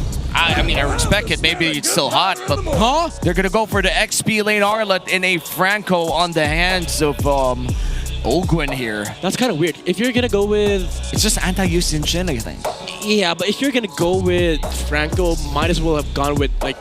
something like a carry or a Beatrix, but now... the carry Kaja was open. Yeah, this Franco is gonna get interrupted by a lot of stuns. Like the Mountain Shocker, the stun, mini stuns coming out from the Badang.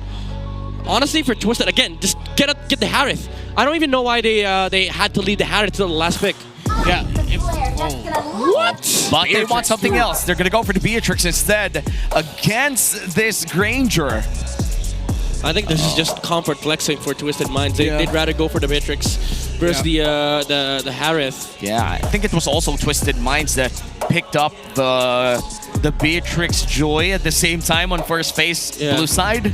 Yeah, this is probably comfort. Hopefully we see the shotgun. I miss seeing that weapon. Yeah, problem with this Beatrix pickup is that you're susceptible to the final slash of the Ard. With the Harith, you don't really much care. Even if you're taken out of the Zaman Force, you can just go dash back in. Yes. So this setup coming from Twisted Minds is sort of like telling Team Falcons, we can fight you with these set of heroes. Let's see how this will pan out, because for Team Falcons, this is probably one of the most important drafts that they've ever laid down here in MPL regular season 16, because this will dictate if we see a Game 3 or not. Are we gonna see Falcons fly their lowest? Are they even flying if they end up with an 8-game lose streak? We're about to find out. Twisted Minds versus Falcons. Welcome to game number 2, where Twisted Minds was able to mount a one-way push to end game number 1. So the only one with the Purify is the Uranus, acknowledging that the Uranus might be the one spending a lot of time holding down the front. But then, a part of me is thinking that Franco might just be laser focused onto, focusing mark. I thought he'd go for PYT. Yeah. Because I thought he'd want to commit the flickers a lot so that he can potentially just bite down onto Sean during the real world manipulations to suppress down the Eve. Yeah, I think he realized that even if he does get a lot of battle spells, already forced one, he does need to prioritize the movement speed on the river first and foremost, because there's an Eve on the other side, so the battle spells aren't gonna help him that much. And I feel like since you're playing on dangerous grass, it's also nice to have that iron hook to check out bushes if ever they are able to hide in them. But so far, we are going to see our first glimpse at the new Finals MVP skin here for the Beatrix. Woo! With the Kellera Sun name on the top of Beatrix. We can't see it in game, but we can see it in the splash art. Make sure to get it right now on discount. That's 30% off on its release. Yeah. I'm actually thinking if there's any reason why they changed the draft here for Twisted Minds, maybe because of the map. But still, it's not like a game-changing or draft-changing map. It's dangerous grass, and then you prioritize Beatrix versus Harith. Yep. So it's still kind of weird. Okay. Well, let's see what's the payoff here, because right now we're all still in the dark. We haven't seen the real reason as to why they're pulling this off, but Lansu, significantly low in HP, still has that Consecration passive, or Radiance rather, able to regen just before this turtle starts. Sean in a great position for a potential real-world manipulation, but half HP in the turtle here. Level 4 already on this Eve. Lansu with the Zona providing a lot of effect. TC misses the final slash, but a hook from Ogwen, not yet level 4. Fist break, fist crack, punish on the miss, and that is not how you want to start things off of your Falcons. Terrible engage here coming in from Flap TZ in a very disastrous start. You saw how quick Sean pulled the trigger there with the RWM, right? Yep. Again, every time no final slash, RWM. It stops the team fight altogether here for Team Falcons. It prevents the Fredrin from re-entering. It also forces the Zushin to keep just checking the front lines. No Crimson Beacon backline shenanigans for a few. Oh, wow! Oh, Flicker and the Bloody Hunt to secure the kill onto Nosha. Massive trade there for Falcons. That's one. Wow, that's really good for Team Falcons. At least they could breathe easy. That Super Marco, even after that blunder in the turtle, is able to farm up better than this Beatrix. Two members. Oh! Flicker! And committing the fist break, fist crack as well by Kaloy. A weird angle. He threaded the needle so that he can get behind that Franco. Dude, wow. Sexy. It's a maximized, it's a maximum range flicker too. Sometimes you do that from the wall, that you get extra distance with the flicker, and it was able to land behind Ogwen, and Ogwen did not see that at all. Man, the micro coming in from the rookies right now. It's really interesting to see how the veterans are reacting to these kinds of players entering the league. And now with Nosha playing it safe, they know that Ogwen and Tile TZ is just in the vicinity, but Kaloy ready to help out any time that the dive comes in for Falcons. Twisted Mind still ahead by 1,000, but because of Falcons' rotation down bottom lane, they're able to mitigate that almost 2,000 gold lead post-turtle. Yeah, they're also pressuring the, I would say, the weakest side of Twisted's side lanes. Honestly, as much as they want to, they can't do anything against this Uranus. They don't have the damage, so they just let Flap TZ clear the wave. Okay, he still got that crab for Lansu, but now turtle fight. This is gonna change everything, though. Look at the Beatrix. He's rotating towards his turtle. There's going to be a big 5-man team fight. Mountain Shocker already revealing the vision there. Lansu popping up the Purify so that he can get away alongside the Consecration. No more ultimate for the Uranus. KTZ Super Marco providing a bite down onto the Uranus. That's -1. That's Kaloy popping the Fist Crack as well. No more ultimate for the Batang. Here comes the real manipulation. That's Sean being able to zone out, deal damage. Few closing the gap while Super Marco walks away with a double kill. Wow, what a clean bloody hunt coming in from Ogwin. They knew the Consecration was about to be down. They were able to burst down that Uranus with the focusing mark. Oh! It hits the mark for Flap TZ. Flicker final slash. Okay, now we see Team Falcons finally ramping up the pressure. Couple of misplays though from a Twisted Minds. Lansu, even after burning through the Consecration and also the Purify, still tried going back and got met with the Bloody Hunt coming out from Ogwin. That allowed Team Falcons to just have full control of the Turtle Pit, and then Flap TZ still having that flicker is able to snipe Sean in the middle lane. Putting some pressure in the tower, but not yet taking it though. Well, it's still good. It's still something for Team Falcons. Now ahead by 300 gold. Big rotation coming in from the Falcons. Going in for that bottom lane turret, but Flap TZ up top goes down in a 2v1 plus a turret for the side of Team Falcons and a cross-map turret as well for Twisted Minds. Yeah, that looked like an ultimate committed by MB the King to secure the stun. Yeah. Okay. Mountain Shocker. Skypush is up, by the way, for Super Marco, so this is gonna allow, again, Team Falcons to play under their timing. This is usually the window where you see their lineup just blow up. With the Fredrin, Arlott, Zushin, and Granger. They need to group up though, but they're gonna met with the, they're gonna met, they're gonna be met by the Uranus, so they have to be wary of the targets that they try and picking off. No. Renner's Apathy doesn't miss. Renner's Apathy misses there. Hey, it didn't miss if he was aiming for grass. I agree. That's true. 100% true. You know, it's not about your aim. It's about the target. Yeah, it's the utility of it all. You know. Now, all of you in the chat, now you have excuse. Yeah, that's the best. I'm not trying to hit the enemy. I'm trying to hit the mark. Yeah. It's the bush. I'm providing vision. Exactly. I'll copy that excuse even when I'm using XP laners like Lapu Lapu. What, my land shaker didn't land?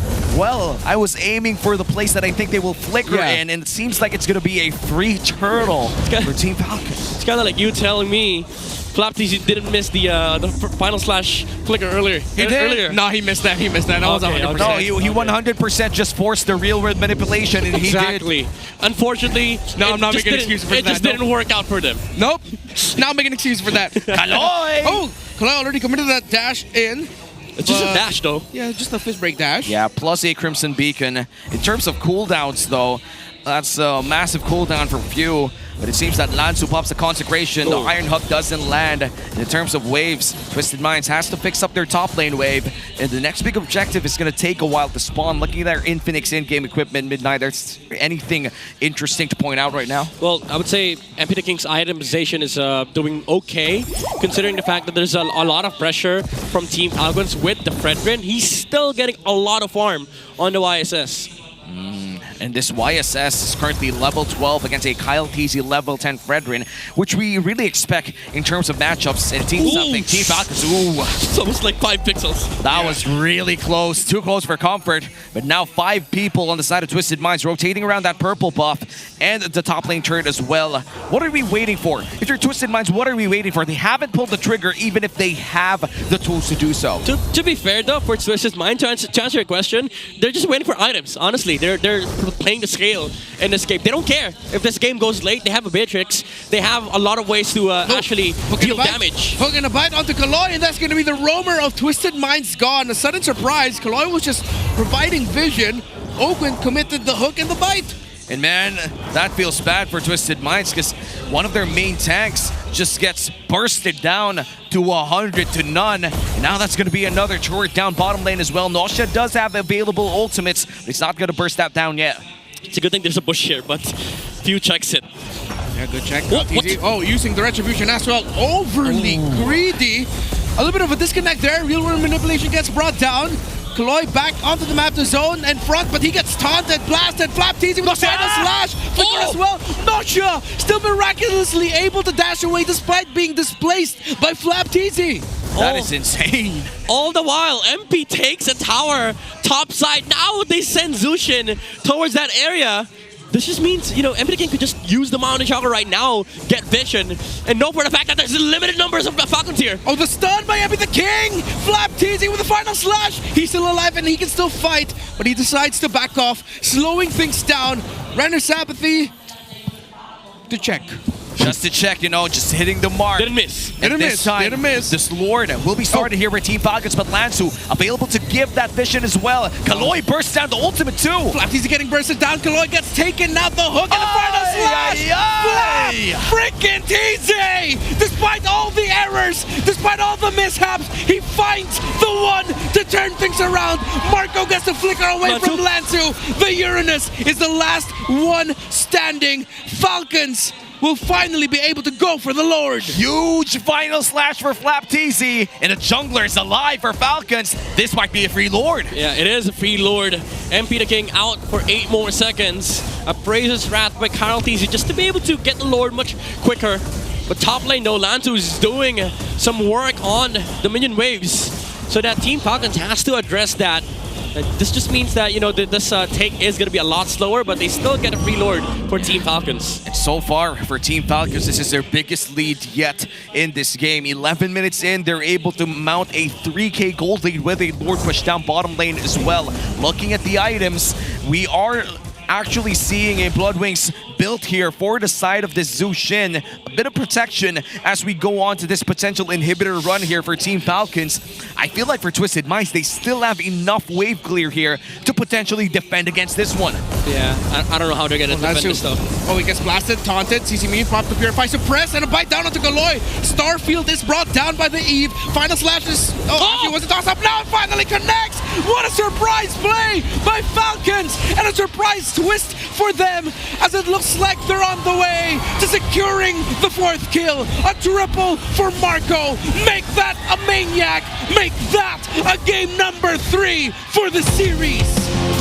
And it's not over yet. Team Falcons with Flap TZ with back-to-back game-winning final slashes extends this series to a game number 3.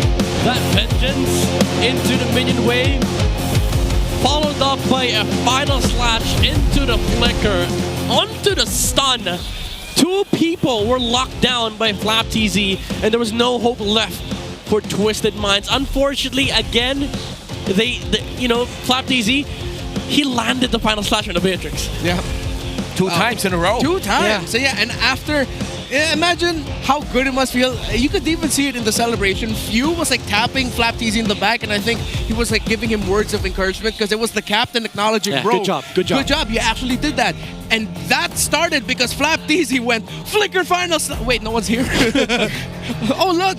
Oh, no, sorry, guys. I'm inside the pit. Yeah, and then he missed another one, but then now eventually he got the 2 game-winning ones. I told you, he didn't miss the first one. It was a warning shot. It was a warning shot. This is what's going to happen later on. Foreshadowing even. And that's our Game 2 MVP, Flap TZ. Hey. Wiping it all off. Buffing up as well. Look at that. Arla to place left to right. And that's also the direction where Sean and Nosha went in this game number 2. 2-2 and 9 on this performance in this Arla. Real quick, can someone tell Flap TZ to slow it down a little bit on the gains? Man is getting bigger every week. Yeah. Every week. Dude, he is terrifying now. I thought he was already big and decent last season. Now he's just getting closer and closer to the buff territory. Yeah, he is a unit. Yeah. This picture is old. Yeah, that's how you know. That's how you know, dude. This picture, that same jersey is no longer fitting like that. Yeah, dude, this picture was taken like a month ago. Yeah. Now he's still bigger. I'm assuming he's wearing a different jersey now, like a different size jersey. Yes. And he was not just a tank in real life, but a tank inside the game. The Filipino cannon making his presence known. These final slashes have been deadly, I'm telling you. Team Falcons, Ogun as well on the Franco, very deadly on the hunt, and very bloody as well. And after winning the first few skirmishes of the game, it felt like, all right, Team Falcons, they weren't really waiting for anything. While Twisted Minds, they were happy if Team Falcons was waiting because they were just getting farm. They're getting farm on the YSS, they're getting farm on the Beatrix. But it all changed when it came down to the first story because both of you had to fight that and then the final slash was just, you know, the X factor. Every single time they see members here on Twisted Minds. First of all, if you're Twisted, you can't really fight if the final slash hasn't been used. Especially for the Beatrix, you cannot stand in the front line because if you exhaust your bullets and you dash, you're just susceptible to the final slash flicker of Flap TZ. You're basically under his reach every single time. But even without that, Team Falcons, they're the ones forcing the issue. They're trying to force Twisted Minds into a situation where if you don't fight, we just win. If you do fight, then final slash. Amen. And when I look at this game, I think about this lineup coming in from Team Falcons. I feel like they function the best when they have tons of displacement in their lineup. They have a taunt, they have an Iron Hook, they have this Zushin plus this Flap TZ Arlet. They just love just breaking the formation of Twisted Minds here, even with the real world manipulation. And I feel like we go back to the thing you said earlier, Midnight. It's completely correct. They have to wait for the final slash. The moment that the final slash is brought out, that's when you bring down the real world manipulation. But sadly, the positioning coming in from Nausea in this game wasn't really... That's why I hate to bring it out, but was bad. I gotta be honest, man. Like, I can't even blame the player. I absolutely hate this Beatrix pick.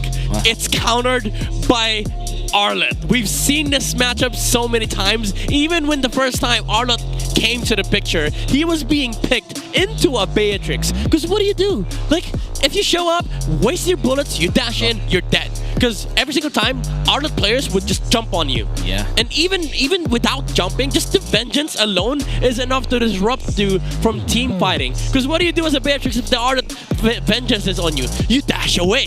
So there's literally no answer coming out from Twisted Minds. Unless if they had a Harith. Well, the Harith was open and they chose the Beatrix and... It was open, right? I'm not crazy. So you're not crazy. We could go back, we could check. Harith was completely ignored, snubbed the entire drafting phase of this game. Of course, our carry and BPI rich guy, none other than Super Marco, with the wingman being Flap TZ as well. This was a classic Super Marco game, still on this Granger, and dealt a lot of damage in this game. It is, I feel like, a continuation of sorts from his Game 2 performance that, Game 1 performance, that was honestly really good. It was 9-0 at some point in game number 1 until they dropped the ball. And now, speaking of the ball, they have it again. They successfully get the rebound in game number 2. And now in game 3, they have one last shot to break the streak. I don't know what to say anymore, except other than that, hopefully this game will test everyone's blood pressure and patience. Also, that is now the 4th straight 3 games in MPL. We had 2 yesterday. We are now at the 2nd one today. Hell yeah. We are spoiled. We are spoiled. We are spoiled, yep. And we still have TLPH versus ONIC. Yeah, we still have the Golden Rivalry later tonight. What changed from week 3, week 4 versus week 5? Brigida came back from Germany, bro. Yeah. Brigida came back from Germany. Brigida comes back. No. Brigida goes to Germany. A tournament there, went to Max in the Grand Finals. She comes back here, and we're going Max every series. Well, right now we're experiencing the effects, and I'm just happy that we're spoiled with so many games. But we're gonna go back to a short commercial break here where we talk about Project Next with Wolf in the Howl.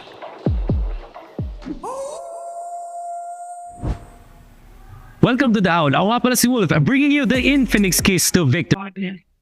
Welcome to the Howl. Ako nga pala si Wolf, and this time i-break down na natin ang mga pangyayari ng Week 5 Day 1 dahil may bagong patch. In fact, itong si Super Yoshi ng Omega prior to their match versus APBR in Day number 2 ay pinakamagaling agad when it comes to highest gold per minute ng mga roamers. Okay, so let's break this down. Dahil may roamer boots na bagong changes ngayon, siya actually ang may pinakamaraming na-revealed na kalaban with 127 heroes na na-reveal niya. Ang ibig sabihin niyan, in translation to gold, ang average vision gold per minute niya ay 161. Kukumpara yan sa ating number 2 na si Light with 138 and Chakno din naman, ang kanyang mga nakuha ay comparable sa 1 or 2 assists in terms of gold per minute. Ibig sabihin, yung worth na nakuha niyang gold sa pag-reveal na kanyang mga nakatapat ay equal na agad sa 1 kill or assist.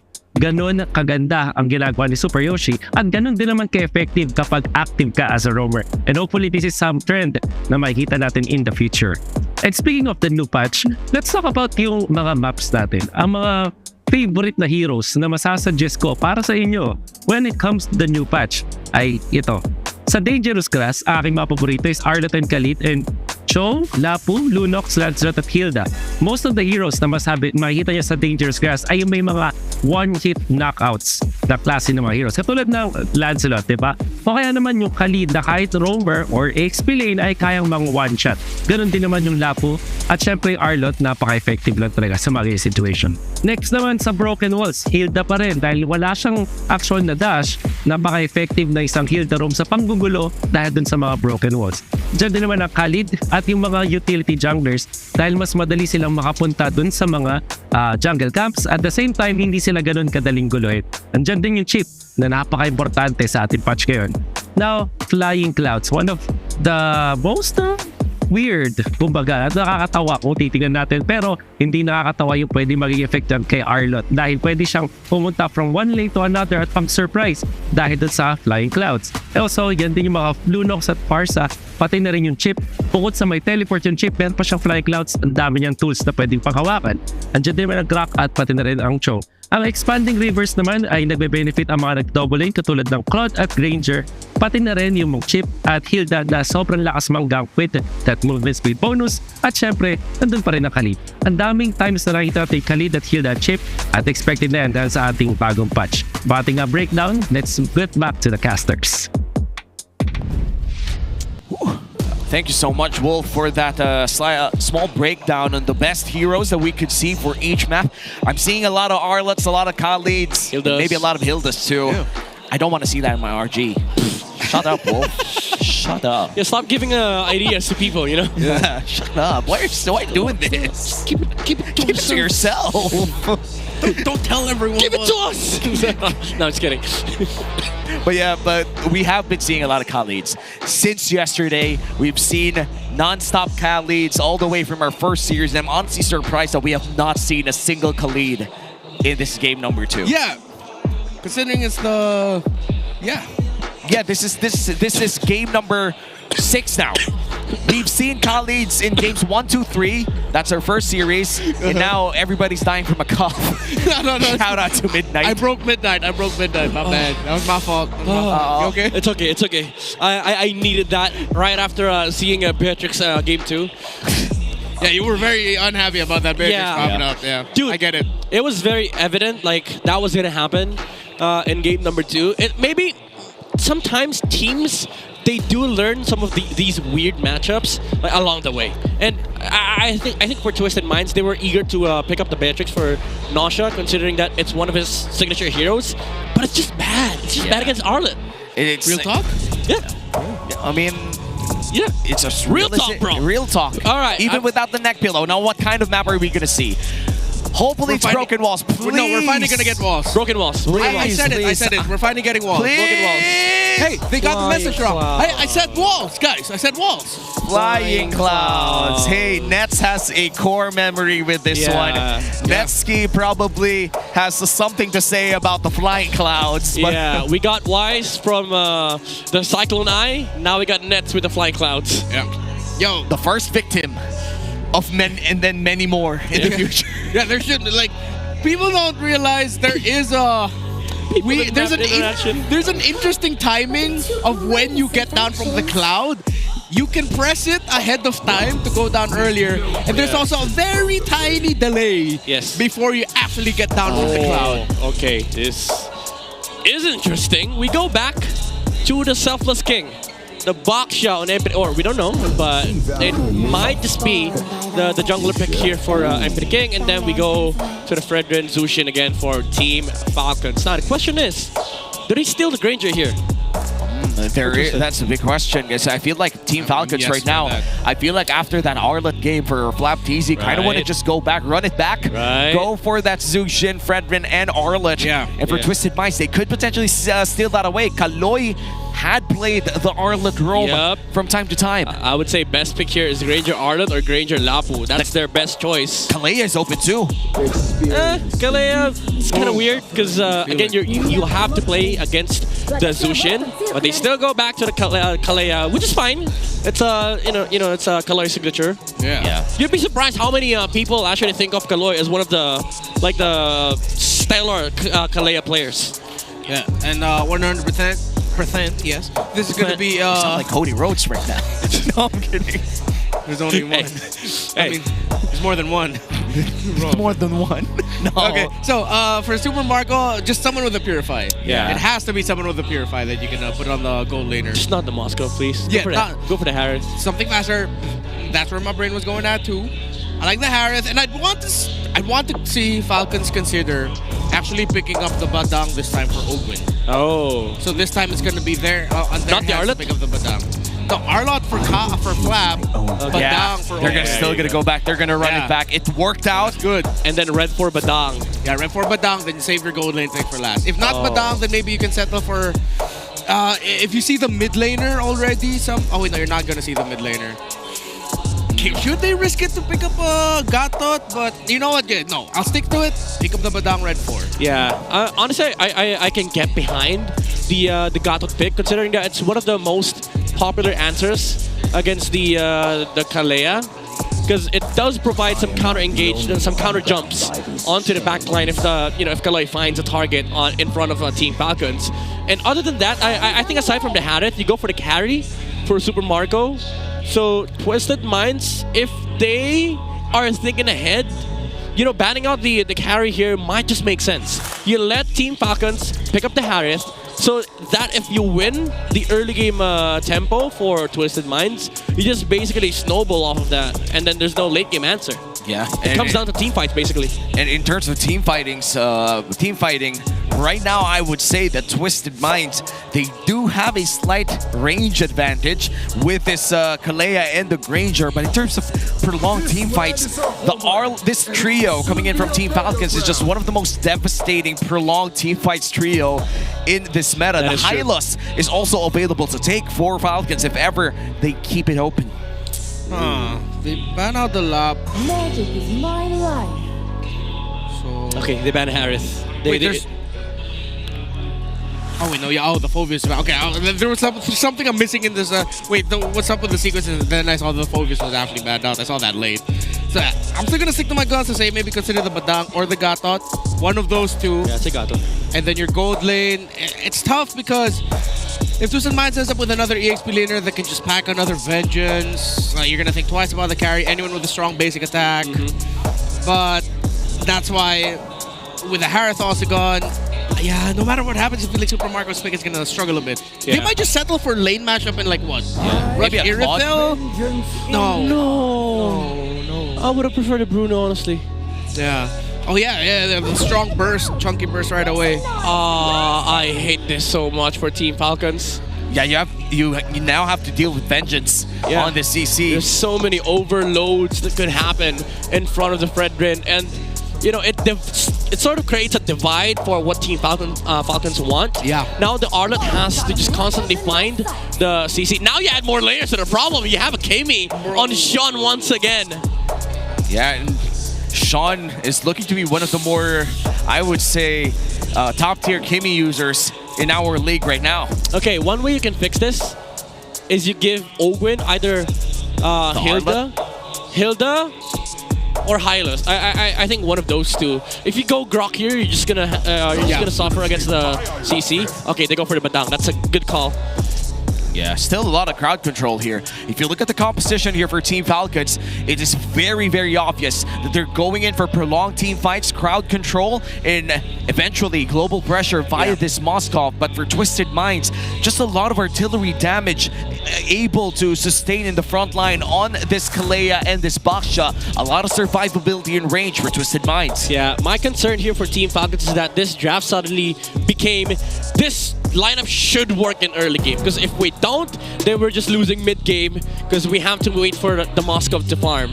And the problem is, Twisted, they're gonna have that luxury of if they win enough of early game, they can just constantly kill the Batang and not have to worry about the final slash because there's a CC in this game.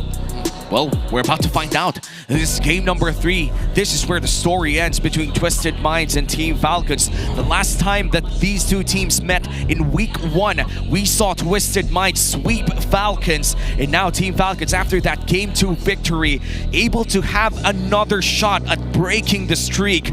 Let's see as we enter the land of Dawn. Twisted Minds, they had a stellar game number 1. The team fighting coming in from Sean and Nosia. They have to see that again as we enter game number 3. And this is perhaps one of the most, if not the most important series so far for Team Falcons here, because the moment that you hit an 8-game lose streak, that says something, dude. Yeah. And that does something to you. Yeah, honestly, if you ever reach that point, like you lose 8 games in a row, you suddenly feel the the gripping emotion of that might have been it, Yeah. Good to see the fans here in the arena, and it's a packed house for this series. And as we head into the golden rivalry, hey, come on, we already saw you earlier. The cameraman have a crush on that woman? I'm not sure, bro. Filipino sniper, bro.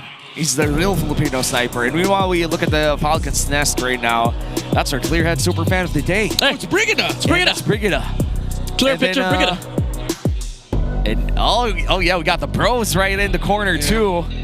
And ain't that some guy? Some guy. Oh, he's gonna buy the Matrix. Oh. Okay.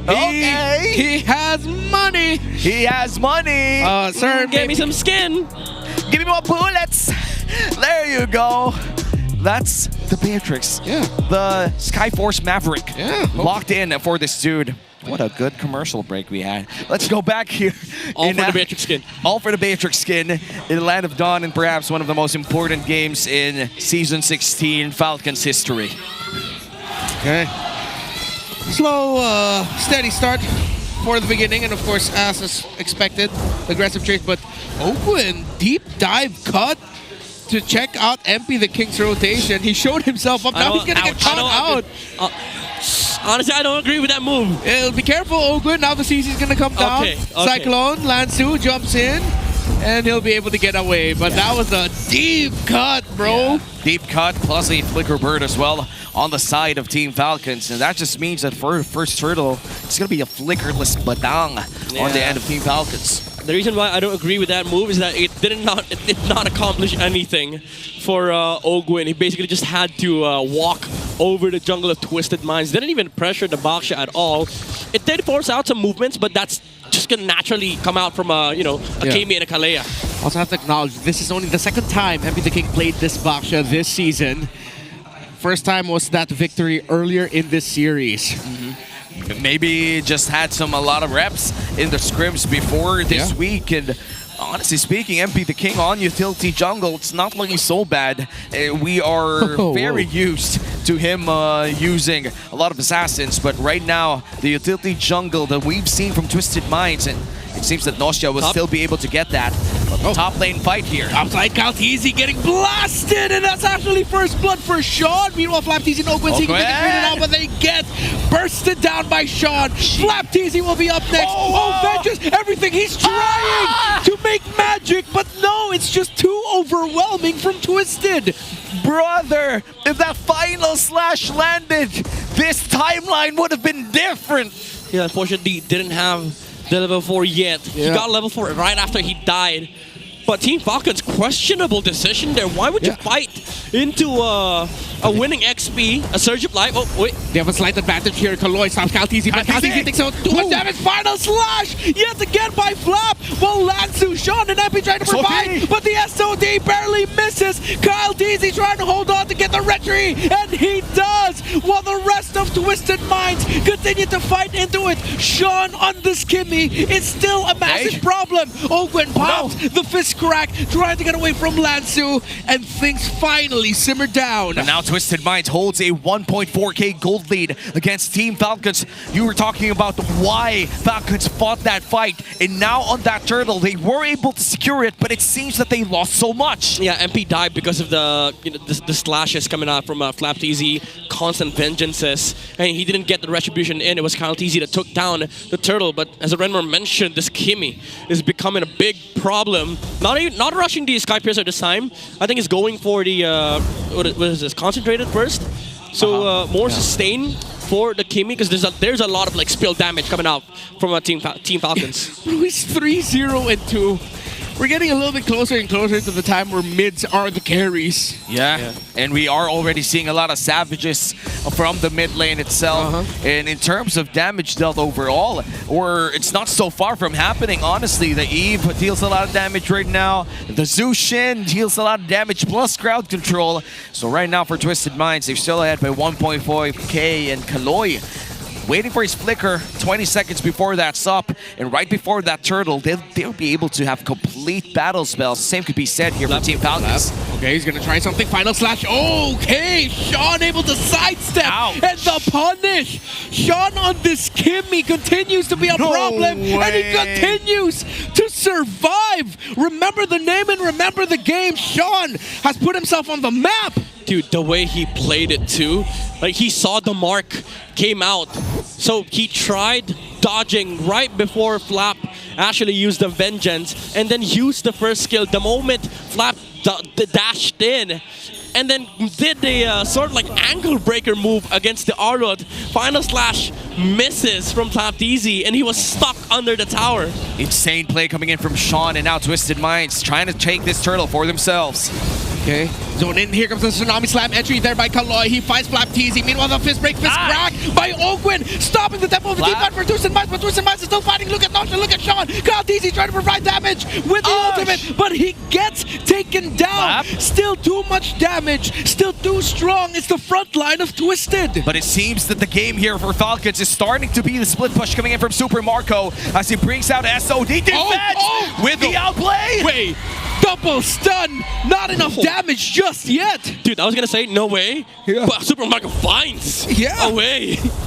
That is insane angles coming in from Super Marco. Accomplished two things. Not only did he get a turret up top, but he was able to defend the mid lane for a bit more. Yeah. And that bit more could be that push that they need in the early game. Yeah, this is enough, I would say, time bought by Team Falcons. Even though that team fight in the Turtle Pit was kind of horrendous for Team Falcons, Super Marco, again, keeping the game intact for them. Twisted Minds, they still have to send heroes here in the mid lane to take down that mid lane tower. And in terms of battle spells, Sean and Nosha still has their flickers available already in case a fight breaks out. And meanwhile, for the side of Team Falcons, Ogren will get his flicker up in less than 2 seconds. I feel like this is going to be a free turret on the side of Twisted Minds as we enter the 6-minute mark. It's 40 seconds before we see the final turtle of the game.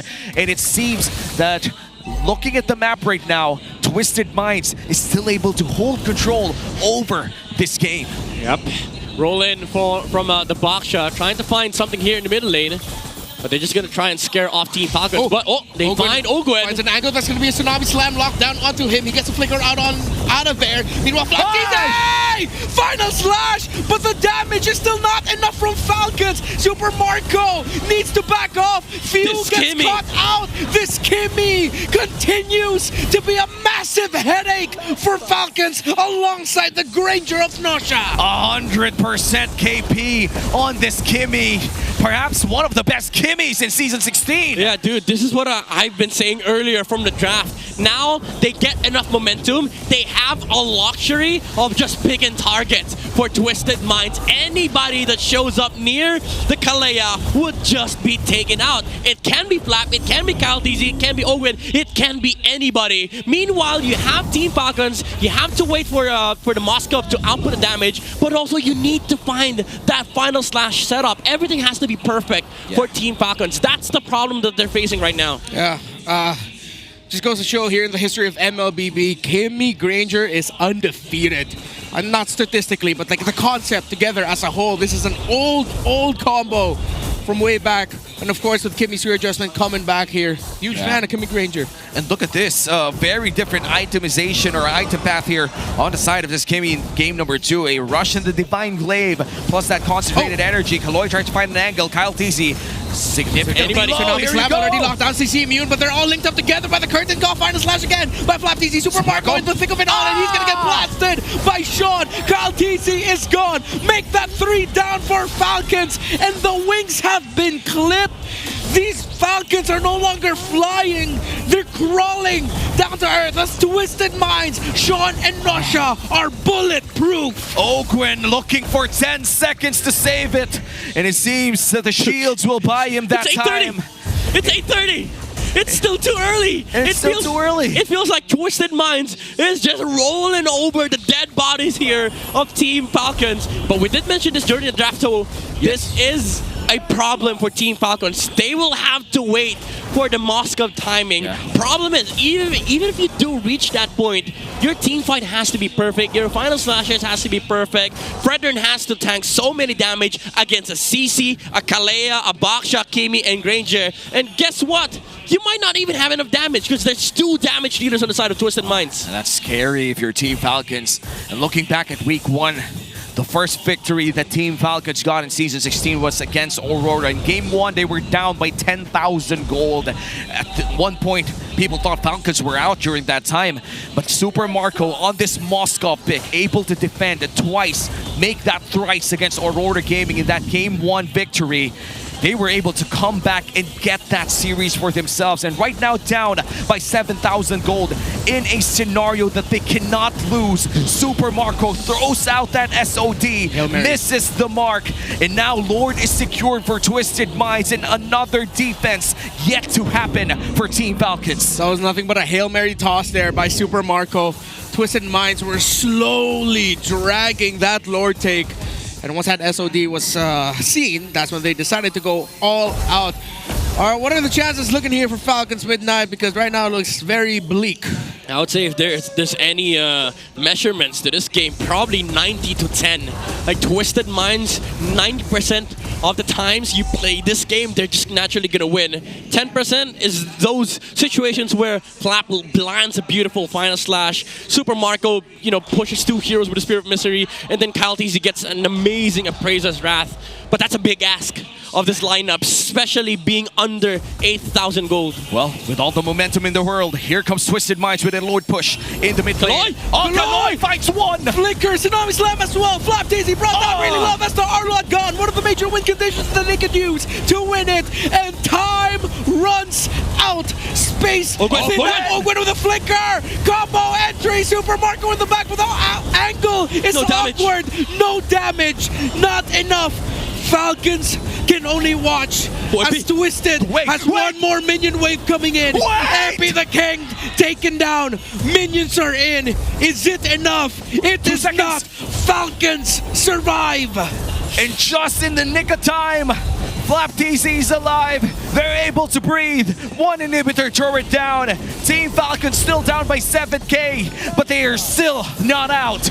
Yeah, MP the King thought game was done. Yeah. He was trying to chase Kyle TZ to dissuade the defense from Team Falcons. Unfortunately, both MP and Lansu died, and because of that, they couldn't really push the base of Team Falcons. Both teams might have to wait for the for the next Lord, which is going to be spawning in a minute. Twisted Minds, however, they still have a huge lead, but they have to worry about the scaling of the Moscow. This is still, again, as you mentioned, a Moscow from Super Marco that has turned so many games in the late game. Yeah, and we're gonna wait for equilibrium. I feel like at this point for Team Falcons, time is not their ally, but they're making sure to get as much as time that they can. But 30 seconds from now, that's going to be the next Lord of the game. Twisted Mind still has a clear advantage with the mid lane pushing ever so slightly against Team Falcons. It's going to be a hard task for Falcons to potentially win that team fight unless that big ask coming in from Flap TZ with a beautiful final slash is able to come in clutch for Team Falcons. Yeah. Slow push built up here on top side. Team Falcons, they will have to address that at some point. They will send the Moskov towards that area. They pop the vision as well. They see 4 members on the side of Twisted Minds in front of the Lord area. Yep. They're gonna have to do this blind, however. They don't see the Lord HP. Now the Lord just yet.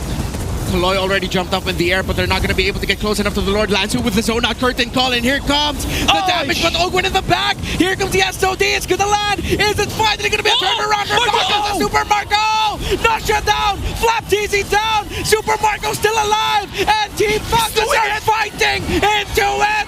Double kill for the bulletproof. MP the King is holding on, but he gets taken out. Triple kill for the man they call Marco. The Spears of Vengeance come in clutch for Super Marco, and just like what he did in the first victory of Falcons in Season 16, he is able to defend once again against this Lord twice in a row. Clutch defense for Team Falcons. Amazing angle that he finds with the SOD, jumping outside of the Lord Pit, using the Spear of Misery to take out Nausea. Unfortunately for Sean, he couldn't follow up because he was inside of the Lord Pit as well, and he was being hit by the passive. And Team Falcons, off of that one Lord play, they're able to clinch their way back to this game, now down by just 2,000 gold. Super Marco is getting big. Equalized at 14 minutes. This was a 9,000 gold lead 5-6 minutes ago. Twisted Minds had all the opportunities to end this game. They were at the cusp of eliminating Team Falcons from this series, but one crucial defense led to another, and now Team Falcons has a valid, a solid chance at winning, at snapping that streak. Let's watch this replay. Yeah. Perhaps one of the most clutchest Marco plays in this season. Yeah, once he goes in, that SOD, and the wall from the Badang, the pick that I said would show up here, coming in big time because it pairs up so well with the Moskov and pairs up so well against teams that you want to try and outsmart in team fighting. This is a pick that I feel like acknowledges, oh my god, Twisted Minds. And look, at Marco was cold-blooded. He was just like, hey, cool, I did something cool. Stone cold. Stone cold Marco. It was like, all right, 3 down.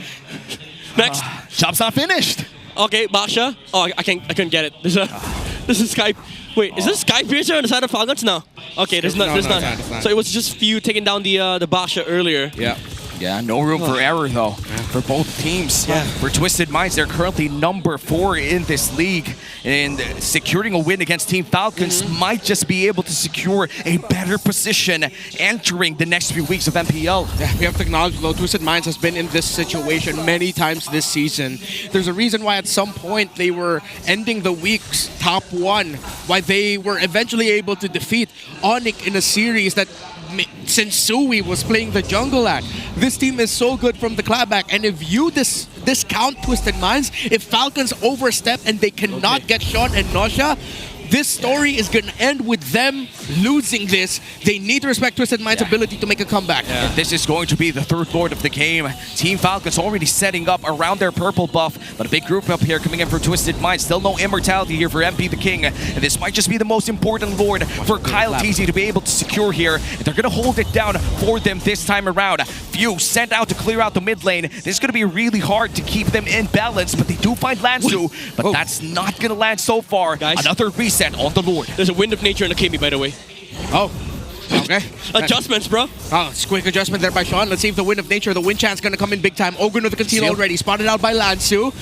Twisted Minds still slowing things down. Want to acknowledge it. They take away a big resource from Ogwen. Entry. Few gets caught out. CC immune, but he survives. Crimson Beacon as well. But look at the last into the back. But the turnaround might be real as Ogwen, but Sean lives. Kyle TZ tries to go to him. Marco with the win chant. Marco trying to hold on. Lansu with a kill out the Flap TZ. MP the King going after Marco. Few helping Marco survive. A 2-for-2 trade, and nobody takes the Lord. The jungler for Twisted Minds is still alive, but Kyle TZ is out for 25. Dude, this is becoming a marksman battle between these two teams. Unfortunately, there's 2. on the side of Twisted. Yeah. So the odds are still stacked against Team Falcons here, even though the game has equalized. We've hit equilibrium for both sides. It's just that Twisted Minds, they output more damage, and they also negate more damage because of the couple of the blade armors on the lineup of Twisted Minds. But again, these angles that they keep finding on Team Falcons are what's holding this game. That jump from Ogwen allowed Kyle TZ to snipe the Granger with just one Appraiser's Wrath. And entering this next Lord fight, this might just be the biggest shot for both teams to end it all. It's going to be an Evolved Lord now, come 18 minutes. And looking at the Immortalities right now, you mentioned the Wind of Nature on this Kimmy. We're yet to see that in big action as of now, but Twisted Minds now going to hold this Lord, this Evolved Lord that snubs everything else, that wants to end the game. Look at Marco though. Marco on the other side. He's providing space. Falcons getting zoned out here by Lansu. A one-man zone out by Lansu. This CC has saved it for Twisted. Marco SOD. It lands onto Nasho. Wizard Crown. Immortality also built up, but the double stun. Marco. Kaloy goes in. Marco survives. But look at this Kimmy. Still fighting. Falcons alive. Double for Marco. And they're going to clear out this Lord. 5 people still alive for Falcons. They have waited 4 weeks for this moment. Half HP on this Lord. Marco in the clutchest ever he has been. But 30 seconds left on Lansu. Twisted Minds could still be able to defend this. He wanted to cut it. What are you doing here, MP? This might be a massive error. Why would he try to cut it? Why is he trying to buy time? What for? He pulls attention. He gives a kill. Is this going to be worth it, MP the King? Why did you have to go out? The waves were far pushed in to the side of Team Falcons. That's a waste of a hero over on the side of Twisted Minds. They're still going to have 4 members though, but top and mid, they're going to get shoved. But this is... But I feel like with what MP King did, 4 people now still alive, defending against Team Falcons. The Lord was in their favor, which meant that Falcons couldn't get anything out of it. Multiple carries. The fact that Falcons are dealing with multiple carries, it's still too tough of a mountain to climb. They are slowly climbing it, but even though they spend so much to get multiple kills, as long as either the Kimmy or the Granger still stands, they cannot end it. Yeah, and because of that, Team Falcons for the first time ever in this game has felt that they are in the lead with the gold lead going to their favor. Not the Cloud, not again. Final slash, but the entry by Kaloy. He finds the mark, but Super Marco able to get away. Everything King decides to go after Super Marco. But you, Kyle, Ogwen, find Kaloy, find Sean in the back. SOD lands. Super Marco gets the kill onto Sean, while Marco still alive. Tight.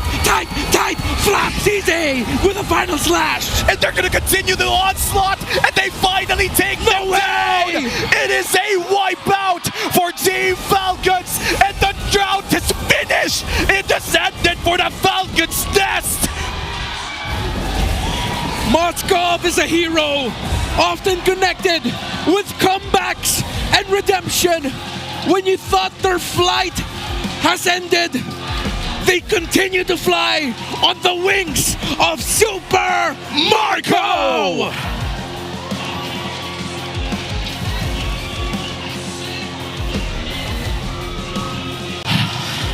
Oh my, it feels like a celebration for almost everybody. We saw an amazing game from Twisted, but finally, after a handful of games, Team Falcons claw their way back and ready to soar once more. And the Super Rookies of Twisted Minds put up a great show. They almost took down the Falcons in one fell swoop. They have such bright futures ahead of them with that type of performance against former world champions Team Falcons. Now with their first victory after 4 weeks, they have finally found what has worked for them. It's no longer a story of almosts and what ifs. It is a story of what's next to come. And we're gonna talk to Team Falcons with our hosts in the main stage.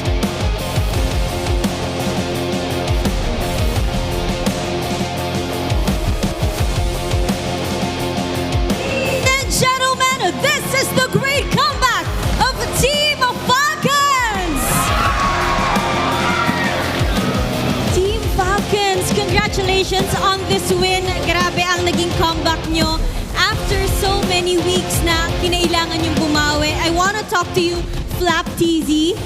What a performance with your Arlot. Ano ba muna gusto mo sabihin sa Falcons Nest? Maraming salamat sa pagsuporta nyo kahit nasa ano kami. Nasa baba kami. Sana patuloy nyo lang kaming suportahan. Mas gagalingan pa namin. Ano yun? Classmate buff? May buff daw kayo, sabi mo few. Anong buff nyo ngayon? Dito po yung girlfriend ko pati yung mga kaklase ko. Wow! Ang dami pa rin sumusuporta sa Team Falcons and second half na nga ng ating regular season.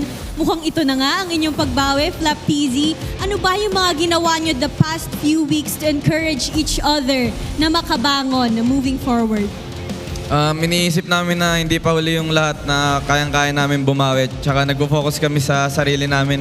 Hindi namin pinapapasok sa utak yung mga sinasabi ng mga ibang tao about sa team namin. And we're aware of that, diba, Flap TZ? Nakikita natin yan. And good thing na even all from those na nakikita yung criticisms, you're able to bounce back. And now, meron tayong bagong patch with the Project Next. Tingin nyo ba factor to sa pagbangon ng team nyo ngayon? Feeling ko hindi naman masyado. Talagang yung progress lang talaga namin yung parang all-in kami sa tiwala sa progress namin na paunti-unti lang makabawi kami. Hindi kami nag-expect na isang mabilisang bawi talaga eh. Kaya inunti-unti talaga namin yung pagbawi namin. And nakita namin yun ngayon, no? Reverse sweep ang nagawa nyo against your opponents. And now, ano ba yung pinaka-paborito mong map as a mid laner? Pinaka-paborito mong map sa ating bagong patch? Ang para sa akin, ang gusto kong map yung Flying Cloud eh. Kasi ang bilis bumalik sa lane kapag nagre-regen, mga ganun. Maganda nga yung map na yan. And gusto ko din makausap tong si Super Marco. Doon sa Game 3. Ang dami mong fan, Super Marco. Doon sa Game 3, sobrang laki ng gold deficit na kailangan yung bawiin. Sabi nga din ng ating mga casters, I think umabot ata ng 8,000 gold league kung hindi ako nagkakamali. At nakuha mo pa ng triple kill doon sa may Lord Pit. Ano ba yung tumatakbo sa isip mo during that Game 3 na hindi kayo bumitaw? Siguro mindset lang namin nung time na yun, gusto lang namin makabawi. Parang tumray kung sakali makabawi. And you did that, guys. Oh, Gwen, Kyle TZ, do you want to say something to your fans right now? Hindi tayo thankful kasi nakapunta sa gitna ng hindi nagbabaw. Napag-interview din. At ngayon, ito na ang time nyo para magbow as winners. Once again, your winners, Team Falcons! Congratulations! Natapos din ang losing streak ng Team Falcons for how many weeks? And they are coming back stronger with our current patch. Nagkaroon nga sila ng comeback win against Twisted Minds and we are excited to know kung ano nga bang nangyari lalo na sa Game 3 na yun. Maraming salamat, Odin. We are back here in the desk with perhaps one of the best series to watch if you are a Team Falcons fan. Yeah. And for Twisted Minds, they could afford that loss. If Falcons took that L, that would have been devastating for the entire, not just team, but the org. Yeah, it was Owen himself who just said in the interview that he was grateful that finally he can go up to the stage, not just to bow, but to actually have an interview with Odin because they won. Yep, and our MVP, none other than the man himself, Super Marco, on this Moscow performance. We saw it from week 1, and now in week number 5, they get this victory once again at the back of this performance. Dude, this is a cracked version of a Moscow if I've ever seen one. He did so many things in this game. First off, that defense in the mid lane, like I was gonna say no, that's not possible, Marco. Don't do it, but he did it anyway. Put 2 heroes in one. Spear of Misery was able to land it, defended mid, and forced 2 heroes away from that lane for a couple of minutes. And it allowed Team Falcons to, again, buy more time.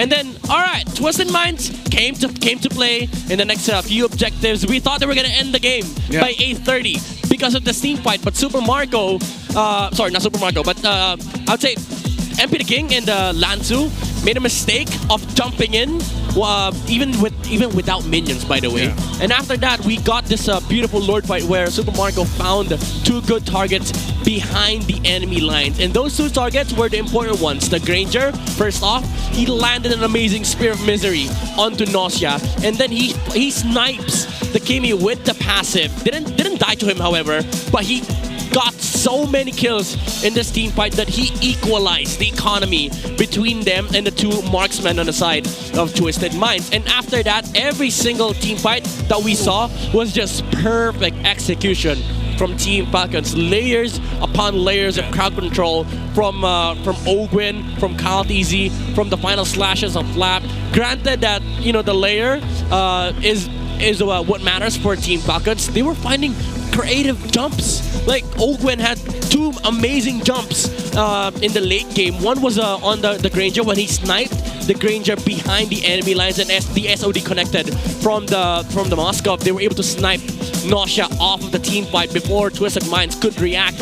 And then this play from MP the King was super weird. The waves were pushed in, and he still went out. And because of this, Falcons had to force the fight inside the base of Twisted Minds 5v4, and they were able to get the map advantage. And here, Super Marco almost died to the blade armor damage. He stopped hitting the Baksha after the roll because he knew he could just outrun the Baksha. And once again, the layers of control behind the enemy lines. That Ogwin, that Badang pickup was the key factor as well for Team Falcons. And then the SOD landed from Super Marco to finish up this game. Brother experienced a victory after 4 weeks, and that's the most they could give. Dude, we got smiling, laughing Marco before the 6th sequel of a popular video game series.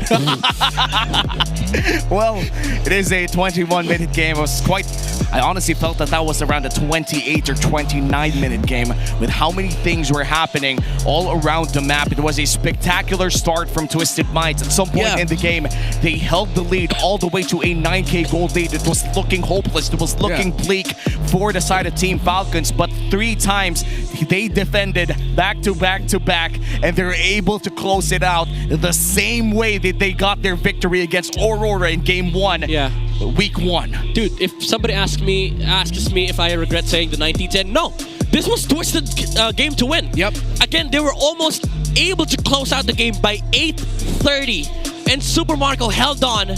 Falcons held on. They found good team fights. They found good initiations, but the cream of the crop is these SODs from Super Marcos, the target selection as well, the timings on the jumps, the dashes, the Spear of Miseries. It was all beautiful. It was almost like picture perfect from Team Falcons. Literally poetry in motion.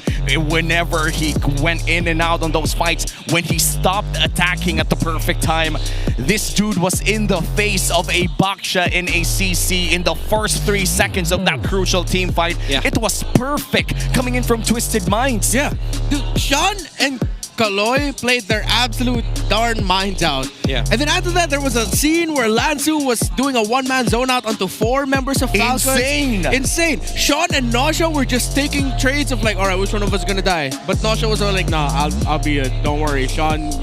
You know, I'm gonna sacrifice myself for you. So Twisted Minds were insane in this game.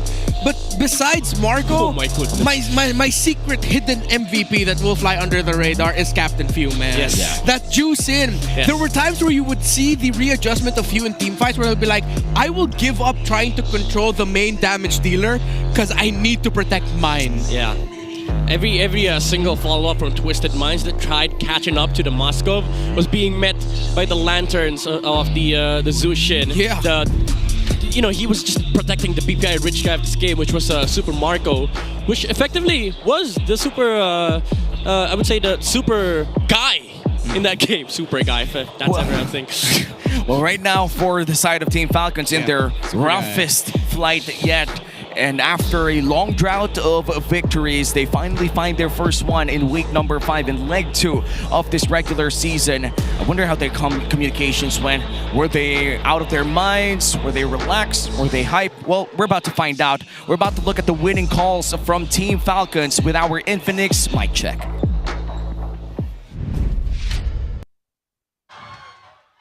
Antay kami, Mike. Antay kami. Nice one, Mike. Ito, ingat ha. Gumagulong ha. Talon na. Binus na ata. Talon, pare. Binus. Nice, Mark. Mate. Nice. Good shot. Wala na, boy. Hindi na kayo maano dito. Pansinin mo ako. Hindi na kayo maburst dito. Kung nasan si Mike, nandun lang ako. Kapag kayo, pressure ko na Wala pang back siya. Di ata gagawa ng play itong mga to. Hiwalay tayo. Sige. Mag-winter ha. Kaya Mike, andito Mike. Una, patay na yung limo. Gawin na rin.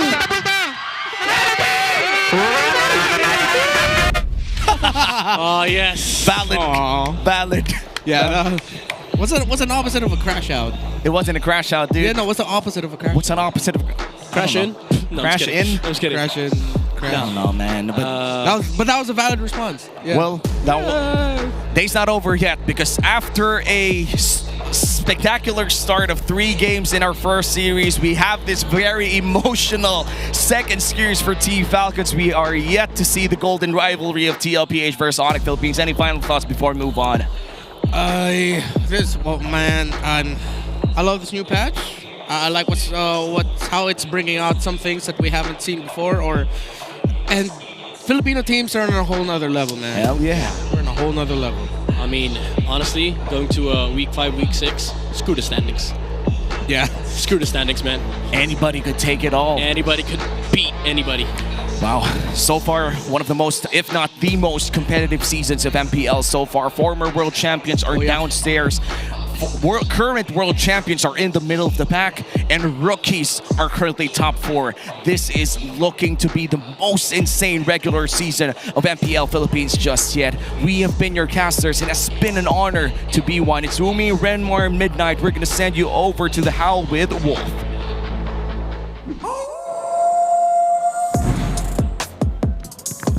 Wow! Sabi nga natin, never underestimate the heart of a champion. This is the first step para makarecover sa slump ang side ng Team Falcons. But GG's to Twisted Minds, I think they brought so much dito sa series na to. Really liking yung drafting pattern nila at gustong-gusto ko rin kung paano nila kinokontrol yung early game, pati na rin sa mga situations na nalulugi sila. So this was a great battle. But when it comes to what we learned in this game, tandaan natin, the heart of a champion, never say die. Ramdam na ramdam natin. And I would say, siguro dahil sa experience na rin na meron dito ang side ng Team Falcons, hindi nila nakalimutan kung paano ka ba manalo. Nagkaroon ng maraming tsansa etong si Ogwin na gawin yung kanyang gustong gawin with this badang na sinabi natin nakakaibang pick mula dito sa side ng Team Falcons, but in the end, it worked out for them. Also, ang ginawa ng side ng Team Falcons ay inayos nila yung mga early game mistakes nila by winning the next play. Kumbaga, pag natalo ka dun sa mga unang Lord fight or mga turtle fight, galingan mo na lang sa susunod. Evident yan kay Flap TZ, missing and important initiations but having so many ways para makabalik at makapag-initiate para sa kanyang team. This is what we are seeing from Team Falcons. Alam nila kung paano ayusin yung mga nagiging problema nila sa mismong in-game. Kumbaga, in-game adjustments yung ginagawa nila. Hindi na sila maghihintay ng next game pa para ayusin yung kung ano kailangan nilang gawin. They have to do it on the next play. And lastly, yung Super Saiyan, Super Marco, ang naging susi talaga. Ang daming beses na ankle break niya. Yung kanyang mga nakakatapat, yung kanyang pagsibat on the right targets, surviving for so many times, shuffling yung mga items niya, Wind of Nature, Immortality, outplaying at outwitting yung kanyang mga nakatapat. At i-remind tayo, nandito pa sila sa ating liga. Maraming salamat para sa Team Falcons at pati na rin sa Twisted Minds. Pero hindi pa yan ang aabangan ditong Sabado. Meron pa tayong star match. It's TLPH going up against ONIC Philippines. A rematch of the Grand Finals once again. That will be after this break. Kaya huwag kayong alis. Magbabalik ang MPLPH Season 16.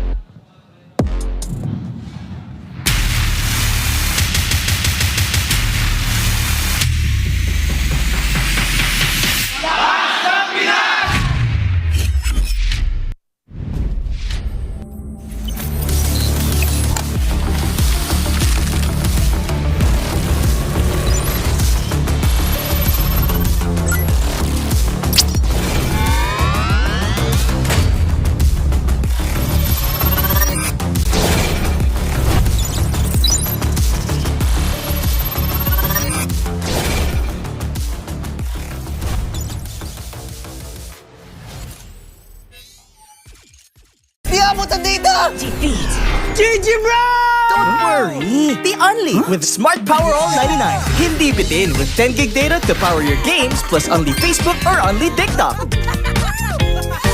Load now!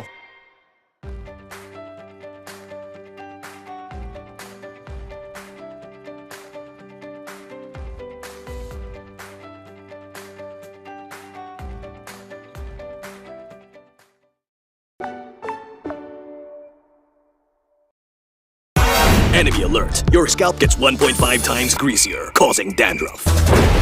Get triple anti-dandruff power. Supercharged with Clear. Pang-marinade! Panggisa! Pampasarap! Ang daming ititimpla! Luto mo yan with Knorr Liquid Seasoning. Mula luto tong plato, sarap panalo! Luto tong plato, sarap panalo! Luto tong plato, sarap panalo! Luto tong plato, panalo ang luto mo!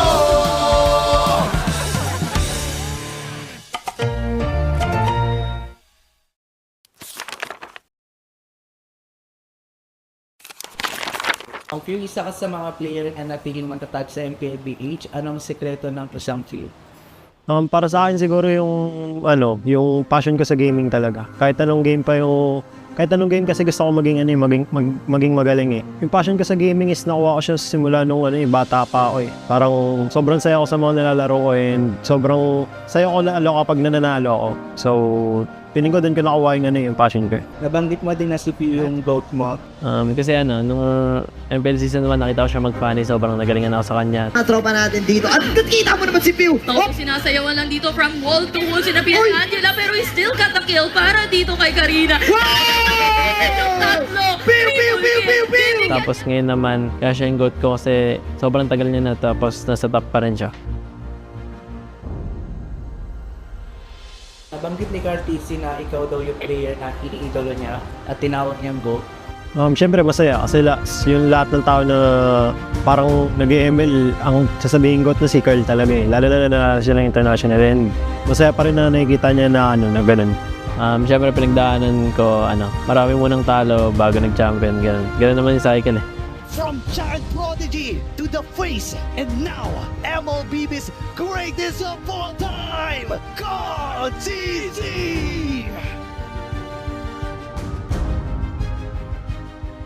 Paano nito nabago yung buhay mo at yung pananaw mo sa tumay? Sobrang dami nagbago sa financially, tsaka yung routine ko sa buhay, yung ginagawa ko sa buhay, tsaka pag lumalabas ako ganun, may mga nakakilala na sa akin. Feeling ko, habang tumatagal parang napapansin ko sa sarili ko na mas madisiplina ako and mas mature. Siguro yung biggest lesson ko lang yung balance lang sa lahat ng bagay. Tapos ngayon talaga, ito na talaga yung feeling ko buhay ko eh.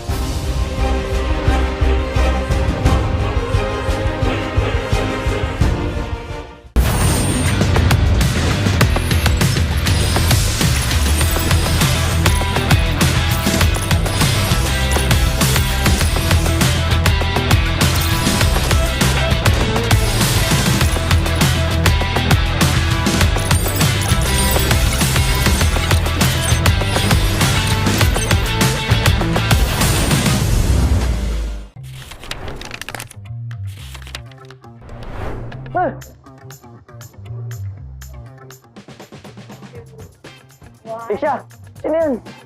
Si Gary? Esmeralda? Edith. Si Edith. Edith. Arnold. Edith. Edith niya. Ano? Edith. Robe. Edith. Yan si Grak. Grak. Grak. Grak. Grak. Grak, grak, grak, grak. Uy, nauna ako kanina sa Edith. Sige, all one. Pinagbigyan kasi nila ako eh. Lancelot! Lancelot! Lancelot. Si Lance. Lance! Sabay tayo, pare. Granger. Si, Lucian. Granger. Ay, wala ako. Okay, sabay ulit. Competitive. Florin. Florin? Ay, Florin. Florin. Una daw. A4. Lapu-lapu. Ano yan? Sino yun? Kaleo? Bruno. Lapu-lapu? Ay, palakol. Parang bagong hero yan ah. Hindi si Popol. Wala, di ko alam yan. Yan yan. Ay, palakol! Ay, palakol pala yun. Ay! Ay, sumati. Siyang nagmamatilde. Matilda. Mati. Yay! Ano yun? Matilda may palakol.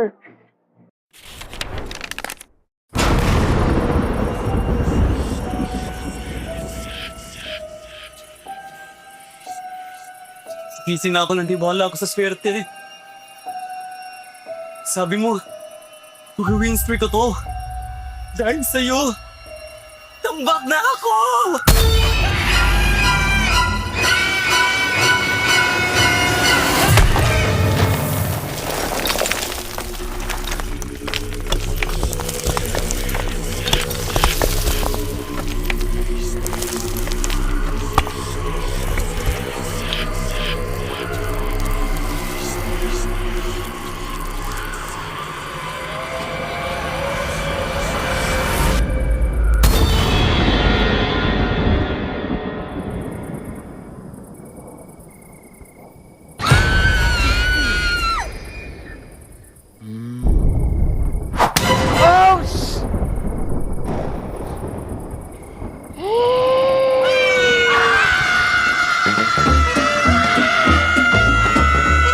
Gusto mo talagang swertehin, basahin mo na ang current patch notes. Andito na ang Ready for Next, the biggest gameplay update of the year. Break through boundaries with the new Broken Walls map update. MLBB, we are ready for next.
Kung bakit nawala? Basahin na ang current patch notes. Andito na ang Ready for Next, the biggest gameplay update of the year. The all-new Dangerous Grass Map update. Use it to your advantage. MLBB, we are ready for the next.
Napag-iwanan ka na rin ba? Andito na ang Ready for the Next, the biggest gameplay update of the year. Get a head start with the new Flying Cloud map update. MLBB, we are ready for the next.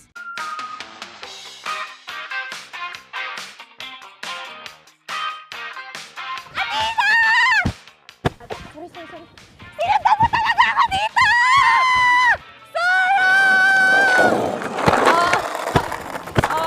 Hoy, ano ba mga bulag ba kayo? Hindi parang mga bulag kasi wala ba kayo nakikita? Mga bulag!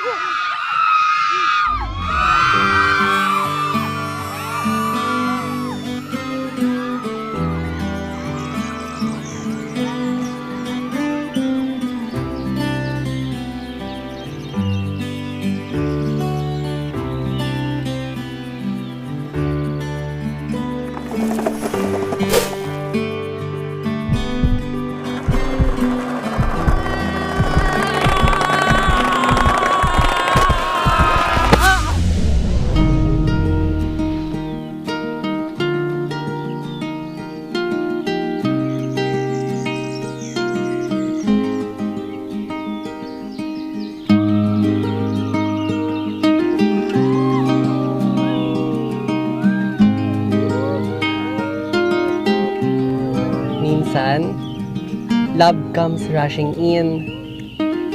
Parang bagong expanding river sa Mobile Legends. Andito na ang Ready for the Next, the biggest gameplay update of the year. Navigate the river with the new expanding rivers map update. MLBB, we are ready for the next. Guys, nandito na yung bagong update sa Mobile Legends. Yung dangerous... Hoy!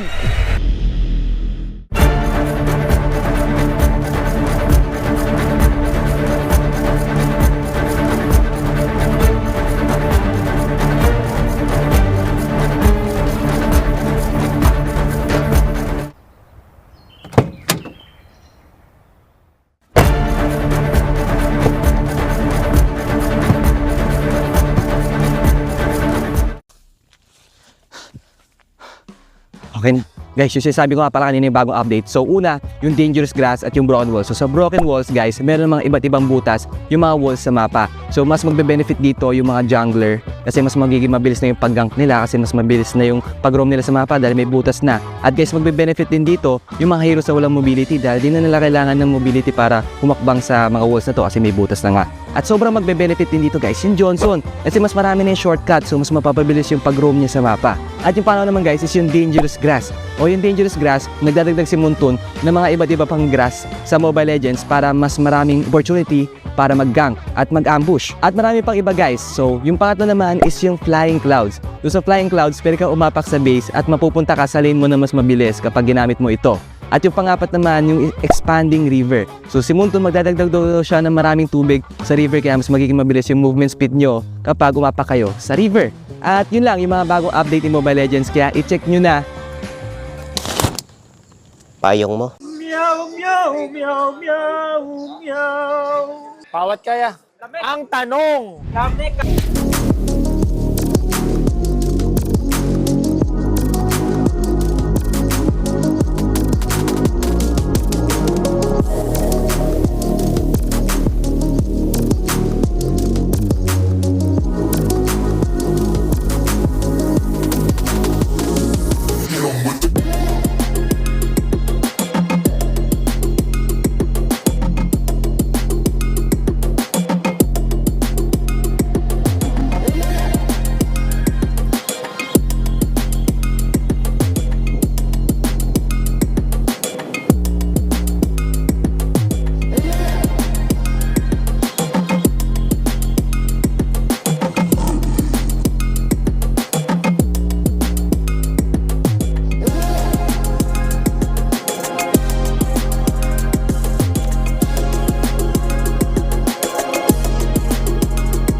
we're top, no ifs, no buts. Winning any game para to sa PINAS.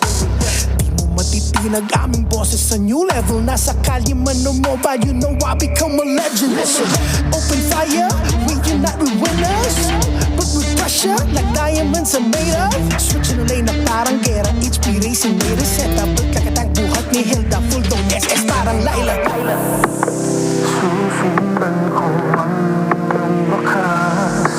Kasama pataas, tagumpay natin to. Dahil tayo'y malakas para sa Pinas. Nasa amin ang alas, hindi to atas. Kinikilala sa taas kasi kami ang malakas para sa Pinas. Nasa amin ang alas, hindi to atas. Kinikilala sa taas, ganito kami sa Pinas.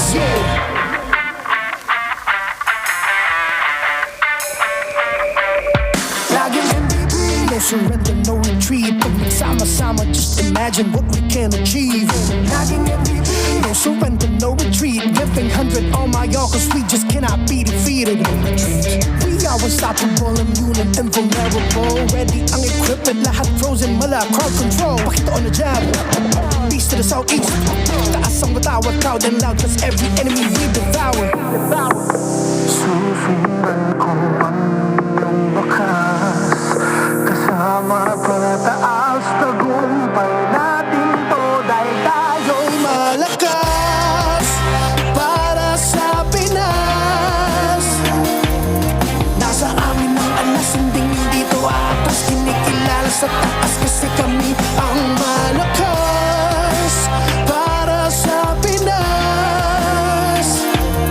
Nasa amin ang alas, hindi to atas. Kinikilala sa taas, ganito kami sa Pinas. Malakas, Pinas, malakas. Kahit anong tumas. Malakas, Pilipinas, malakas. Face the golden sun and repping for the 3 stars.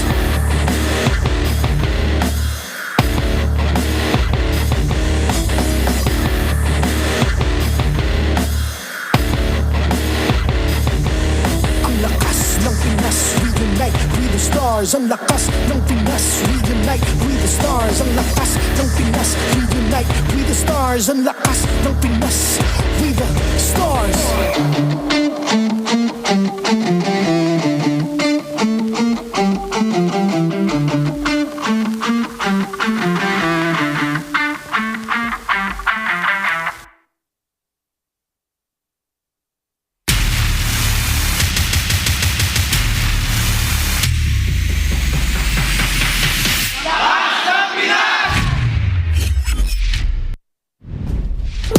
Welcome back to MPL Philippines Season 16, and after 2 intense back-to-back series, we're down to the last one in Week 5, Day number 2. We'll be your casters in this golden rivalry matchup. Omi here with Brigida and Renmar to bring you the action between TLPH and ONIC Philippines. I can't believe we're on the road to actually getting 15 games in just 2 days of Week 5. So imagine that, we just headed into the second half of the regular season and teams have just been stepping up all the time. Yep.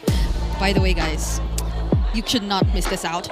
Be featured on the next, or as the next MPLPH Super Fan of the Month. All you have to do is join the MPL Philippines official group, engage with the community, and just keep all these interactions, of course, possible. We've been, there were a lot of events earlier. You could certainly talk about the emotional series from last, series number 2, and those comebacks from series number 1.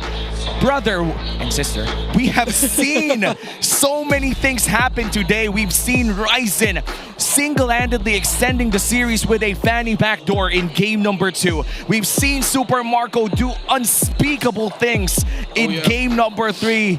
What is going to happen here in the Golden Rivalry? I just hope that it gets capped off with what will feel like a grand finals match, where if you cover up the names, cover up the dates, you're going to be thinking, hey, this is like the MPL Philippines Grand Finals. Nope, it's just another Saturday in MPL Philippines. And that's true. This Superfans Saturday, we are in a sold-out, jam-packed MPL Arena right now. We have 200 plus seats in this venue, and more than half of them standing right now, with all seats occupied in this game. The Golden Rivalry has brought in the Filipino fans in this building right now. And what happened so far for series number 2 is historic for Team Falcons. Finally, after 4 weeks, they have found their first win. Yeah, you could see how their fans were all...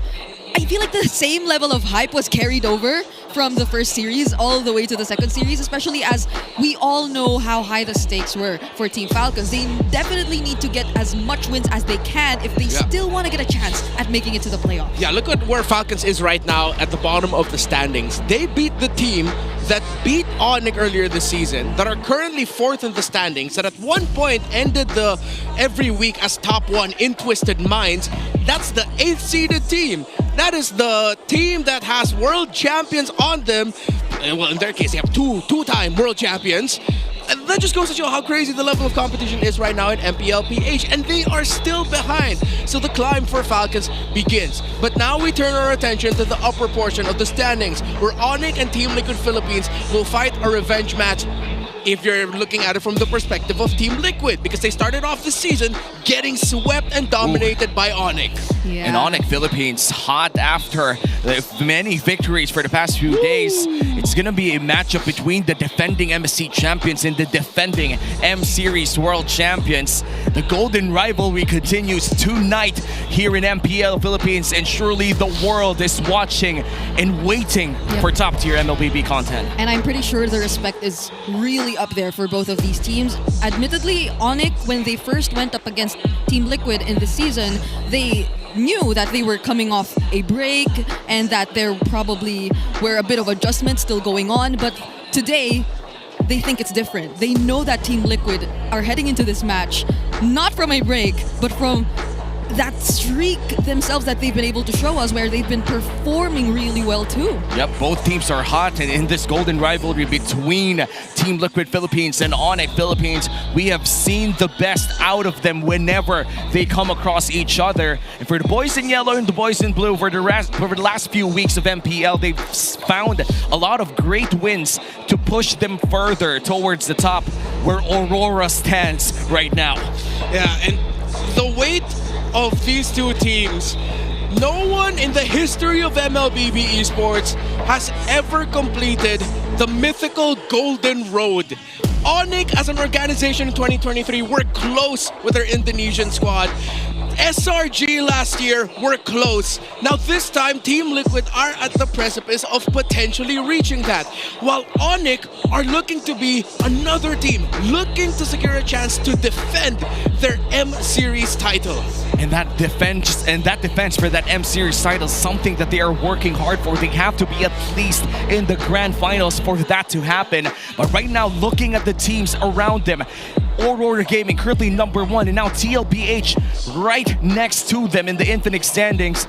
Both of them are really, no, all of them, if not all of the teams here in MPL Philippines are worth flying out for that M-Series in M7. Yeah, because it's crazy. I mean, both of these teams have only lost twice, respectively. Like ONIC, Team Liquid lost to both ONIC and Aurora, ONIC both losing to Aurora and Twisted Minds, but this is what reminds them of what they were able to recently achieve. And they just bought it right here, right now in MPLPH. You can celebrate ONIC's victory in M6 as well. The Joy ONIC PH Pass will be available on September 20. That's today. The starter pass will include the M6 Championship skin Joy ONIC PH and more exclusive in-game items. Join Joy ONIC PH with a 30% discount. It's not only that, we also have a Beatrix skin. The FMVP skin Beatrix Skyforce Maverick will also be available tonight for 30% off during the first week. The M6 Finals MVP Kelra added a personal touch by including his son's name, Slake,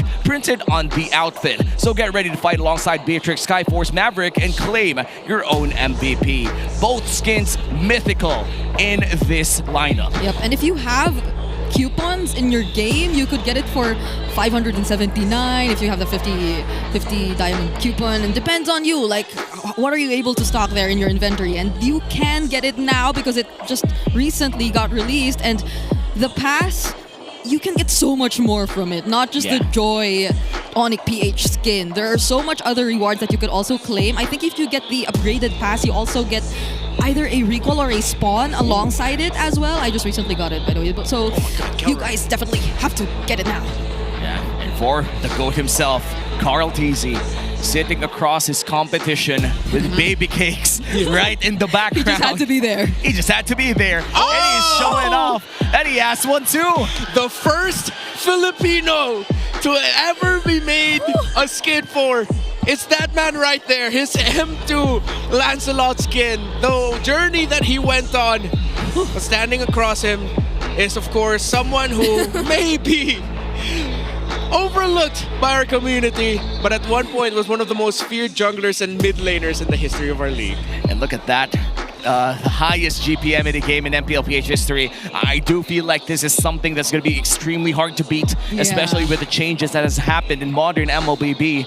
And number one is Hate, still in the ONIC lineup. We haven't seen him play, and I feel like during the active season, we won't be seeing him play that much.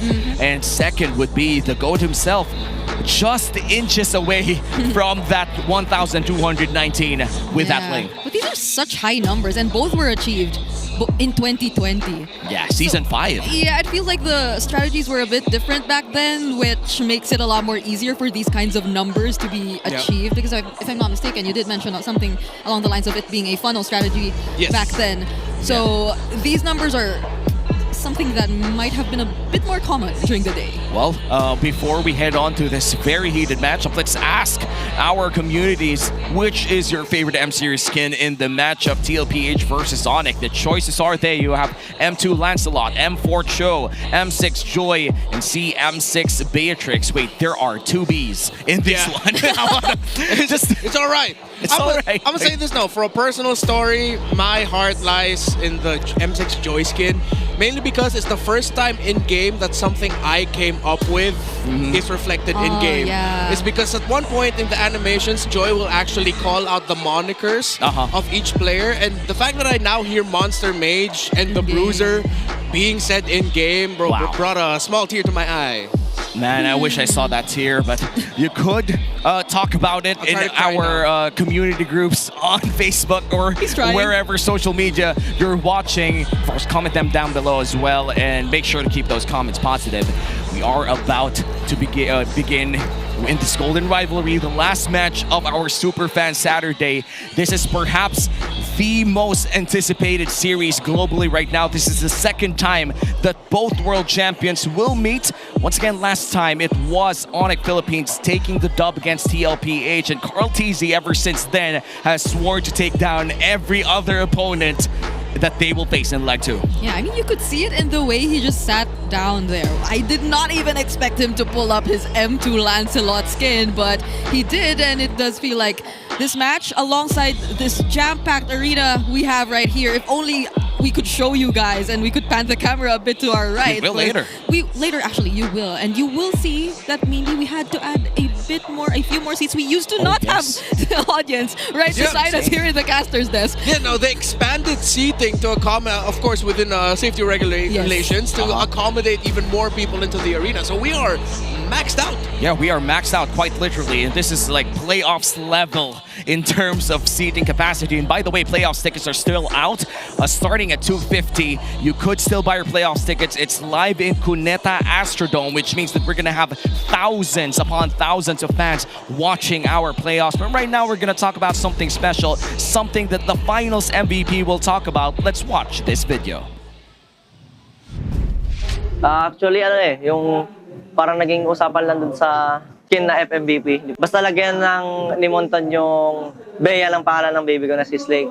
And maglagay sila ng voice line na kasama yung pangalan ni Slake. Sa buhok, gusto ko kapares ng buhok ko yung Wolfcat. Nung nakaraan pa yun naka-Wolfcat pa ako nun Kasi gusto ko yung Bea, pag tinignan mo yung Bea, may isip ng mga tao na ako talaga yun. Or andun din yung anak ko. Yung sa pangalan ni Slake, kaya gusto ko talaga siyang ipalagay kasi dati pinapangarap ko talaga mag-champion sa M-World simula nung nagka-baby ako. Lalo na nung nalaman ko may FMVP. Tapos ina-assume ko na pag nag-MVP ako, matik, hindi mawawala yung pangalan ng anak ko para ipagmamalaki ko sa kanya paglaki niya na eto may pangalan, sa'yo nga yung skin na yun. Parang andun ka sa skin na yun, sa hero. Kasi hindi na matatanggal yan sa ML. Andiyan na yan habang buhay. Ayun talaga yung pagmamalaki ko sa kanya na sa pag-ML ko, nagkaroon ako ng chance na magkaroon ng sariling skin and malagay yung pangalan niya sa larong yun. Kaya, ayun, pag nakita niya yung skin na yan, I hope na talagang matutuwa siya paglaki niya. Already dripping in gold and with new skins to boast. It's the Kirk Tech, it's the Beast, it's the Monster Mage, the Bruiser, and the Gold Standard. They are the reigning champions of the world, ONIC Philippines!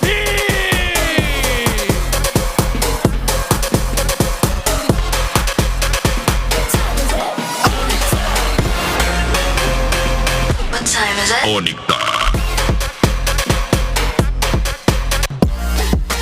And their golden rivals.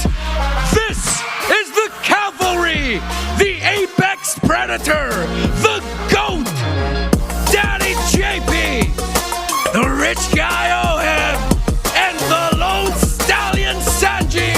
They're the MSC champions and the defending champions of the Philippines, Team Liquid!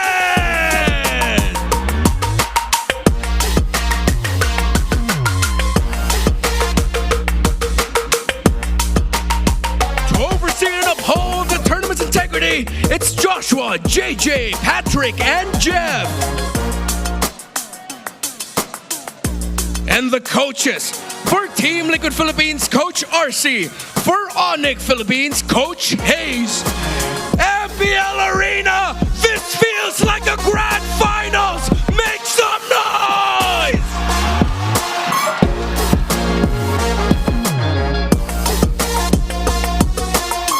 It's a sold-out MPL Arena tonight. Let's welcome TLPH. We have Sanford, Carl TZ, Sanji, JP, and OHEB. Definitely got goosebumps watching that intro, but this, again, as mentioned, the defending champions of the Philippines, Team Liquid Philippines, may have had a bit more of a rougher start in terms of entering this season as compared to how you would expect the recent champions to do so. But it wasn't too long before they eventually found their way back, and it's nice to see how they have been constantly adapting. But speaking of adapting, we have ONIC Philippines who have introduced a few more iterations in their lineup as well. Well, we're gonna see. Let's welcome ONIC Philippines, the defending M-Series World Champions. We have Kirk, King Kong, Super Fridge, Brusco, and Kelra. I feel like a lot of the pressure right now is going to be on the shoulders of two people. First, Super Friends, considering that the changes to the meta have sort of shafted the mid laner in such a way that now you have to be able to perform as a secondary carry for the team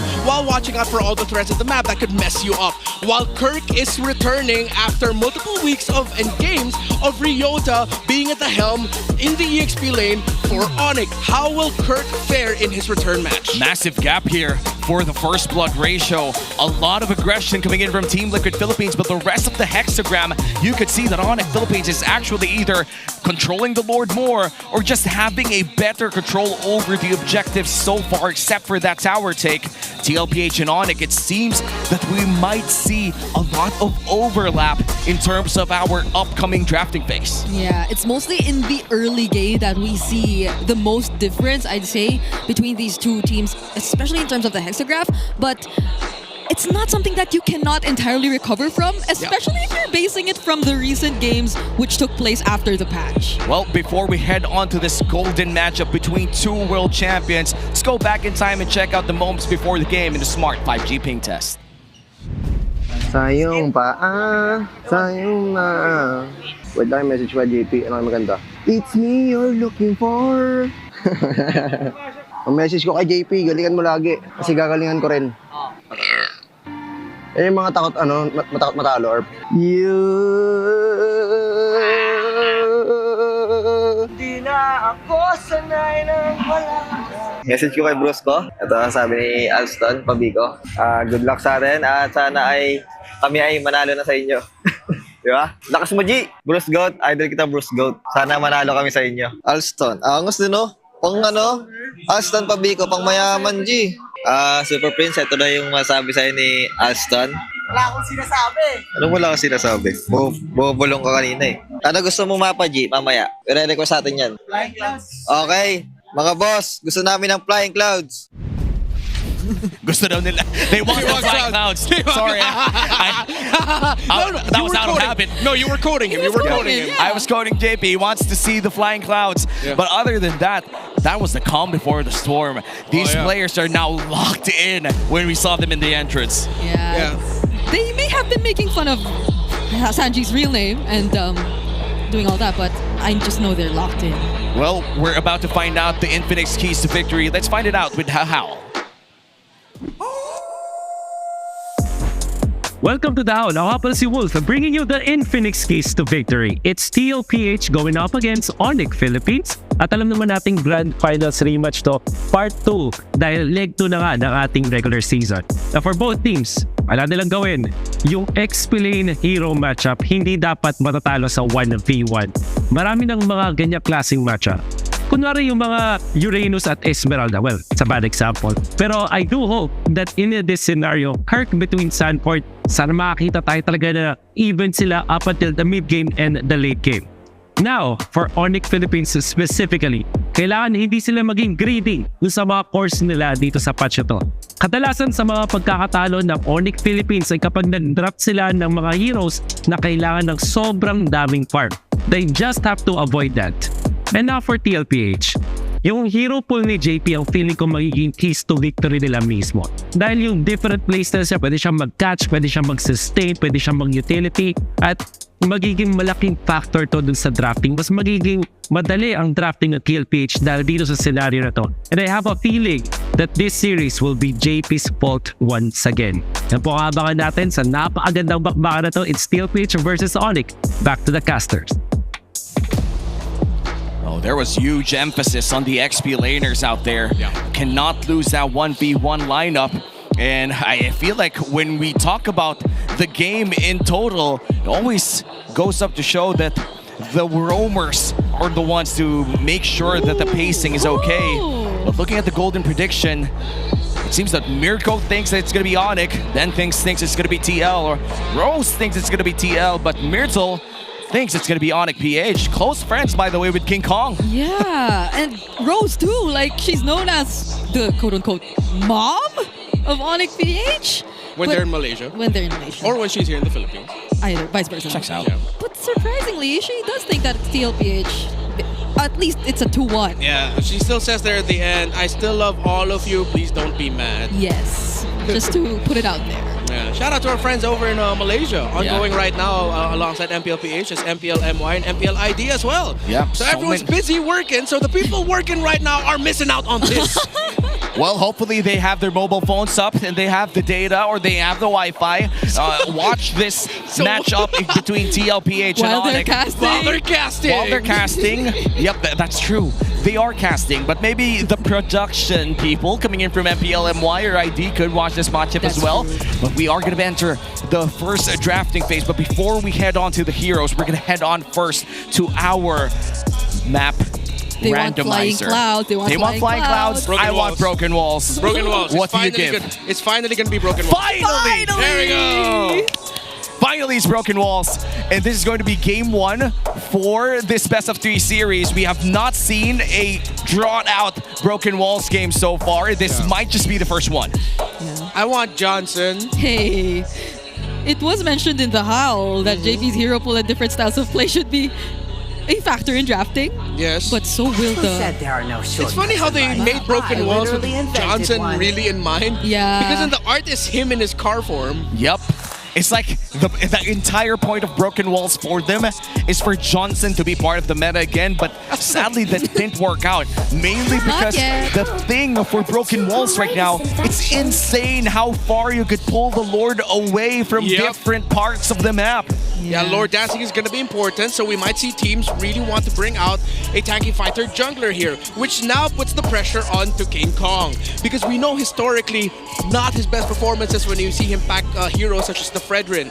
So, will we see a Team Liquid surprise with rushing the Fredrin? The Juicin for Sanji is also open, while ONIC is weighing whether or not 1-1 should be banned. Oh my God. And now the 1-1 is open for Liquid as well. It's For the first time ever. For the first time ever, for the first time in a long time as well.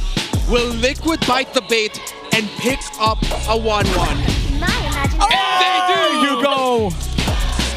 The Filipino sniper takes the 1-1 for himself, and for the first time in Season 16, there are a lot of firsts today.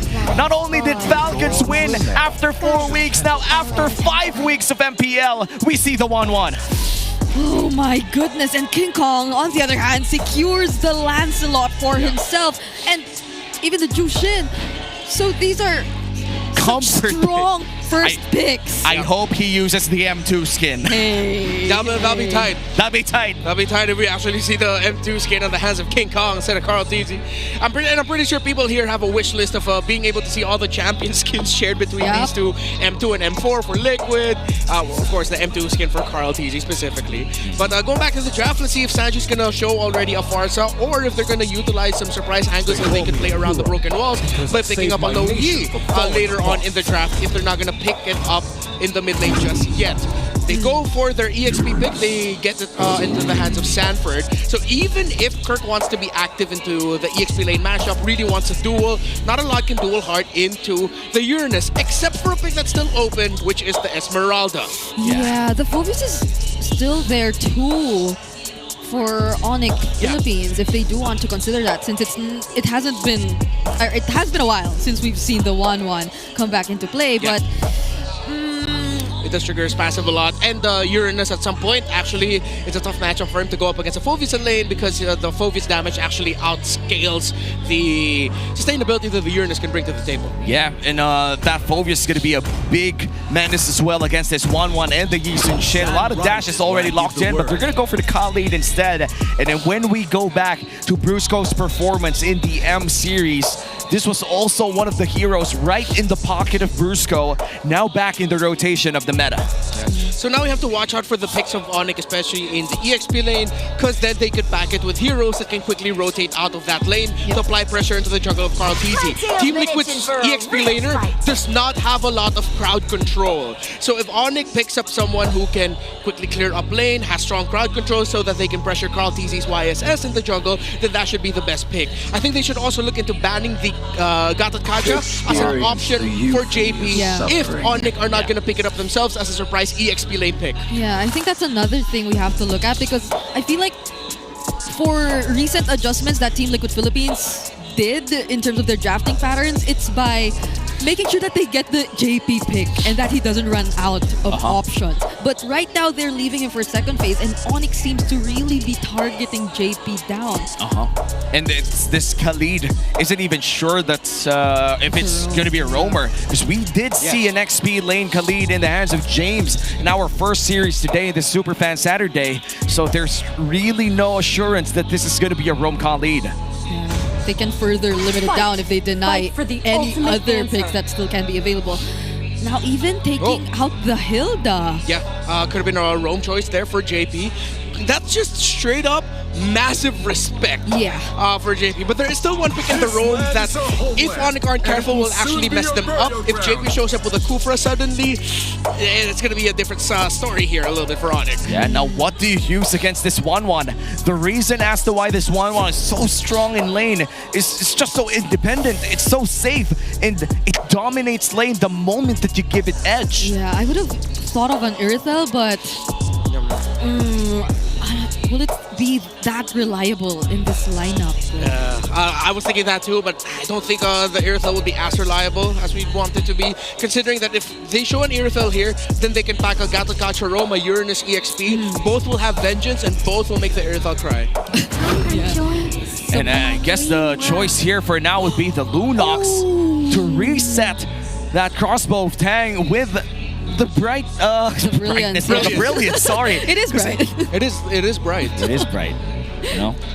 Sometimes it's just, it is what it is. And it's a great answer to the Uranus, I still feel like. I think Sanji gets his Farsa. If it's not going to be the Farsa, I reckon it's the low Yi. Then JP gets either Gatot Kacha or Kufra. If they want to match the rotational speed, they can go for the Cho as the roam. But then again, single target lockdown, you'll need to pair it up with burst. Oh, Sanji can even go Kadita as an option. Hey. Oh, wait. Okay. Wow. Still pick off. All right, actually, no, yeah.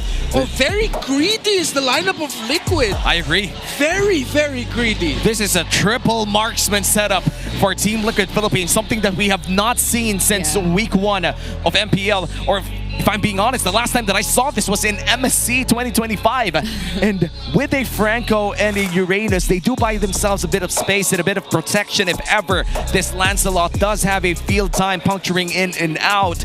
But it really depends on how JP plays around his positioning and lands his hooks. Right now with the final pick here, ONIC Philippines, that Phoveus is still available to take if you are Kirk.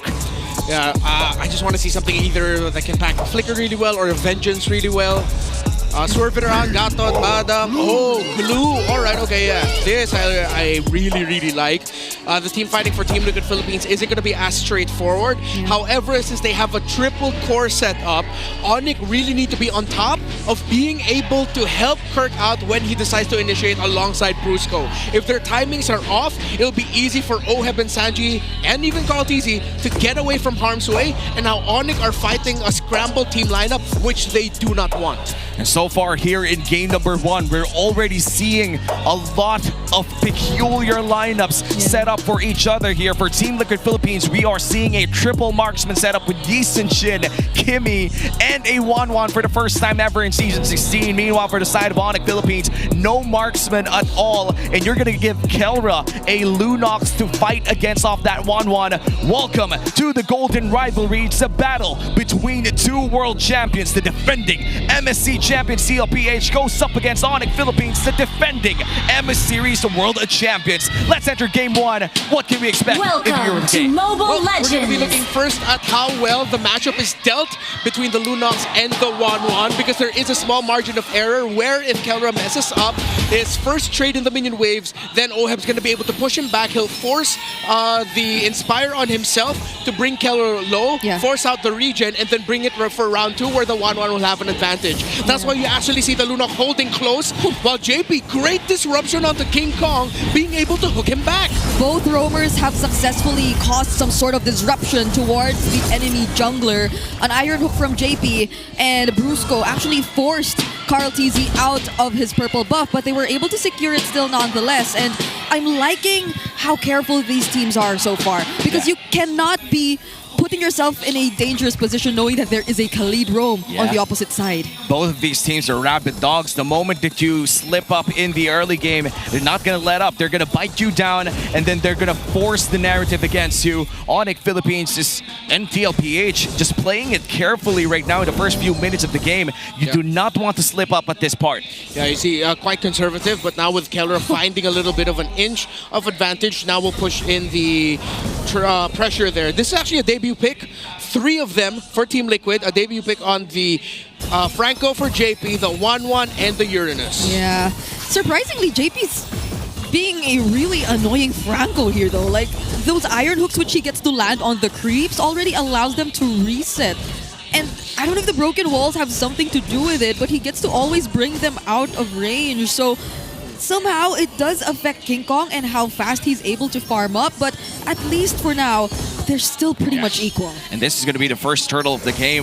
No clear advantage yet so far for both teams here, but great poke damage coming in from King Kong. And maybe after this purple buff for both junglers, we might be able to see a big turtle fight. It looks like they're going to go for Sanford first. Okay, that's the Purify. That's the ultimate already used, rather. Doesn't have a way out unless, there you go. He has the flicker still, and he will remain alive. Yeah, and the turtle.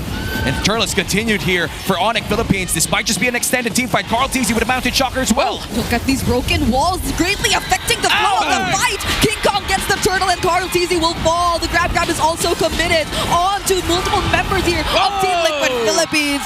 No one left except Sanford. And of course, Oheb, who's just alone up top. Massive gold swing though. ONIC Philippines now ahead by 1.5 games. Sanford trying to look for something here. Might just find King Kong, but King Kong finds him first, and that's going to be a 4-0 lead. Yeah, massive trade there. It actually began because Superfans was able to find the perfect angle for the Crimson Beacon. Team Liquid Philippines slipped up on their positioning after Sanji got a beautiful traction pulse to what looked like start things off very well for Team Liquid. But great assessment of the situation by Superfans. The moment he committed the Crimson Beacon, that was immediately 3 under his feet, which forced ONIC to respond to that, which they rightfully did, and Team Liquid had to back. Sanford was a bit too deep with that cut. Yeah, I mean, it's understandable that he is the guy who's capable of doing that because he's the Uranus. He is the guy who should be standing in front of the enemies because JP should be a bit more further back. He will be a bit more reliant on the Iron Hook unless there is a really isolated member for them to commit the Flicker Bloody Hunt onto. But if ONIC are able to play this kind of team fight every single time they see Sanford all alone, then it might not be that great of a start for Team Liquid. And that was a close call for Sanford too. The first few seconds of that fight was Sanford just trying to tank 4 people away from that team fight. Was able to eventually dash away with the ward, but it was already so much so that he couldn't regen enough back in time to fight again with his team. And eventually, King Kong finding him the moment that this regen was up just meant that even after 3 kills and a turtle, ONIC Philippines able to secure a bonus kill on the side of Sanford. As we head on back to this game, ONIC Philippines still in the lead at around 2,000 gold 3 minutes in. Yeah, I think that's one of the hardest parts about this lineup of Team Liquid, at least for the early to mid stages of the game. So much has to be done by Sanford for them to last long enough in a fight. And so much still has to be farmed up by Carl TZ, Sanji, and Oheb. Yeah, because of the very greedy nature of the lineup of Team Liquid Philippines, it's also understandable to see that ONIC will be taking the lead as long as that they can give the Uranus problems early on and then find Carl TZ early. ONIC can just continue to play this very cleanly, very methodical. At some point, though, they're going to have to respect the potential turnaround factor around the 1-1 and the Franco together.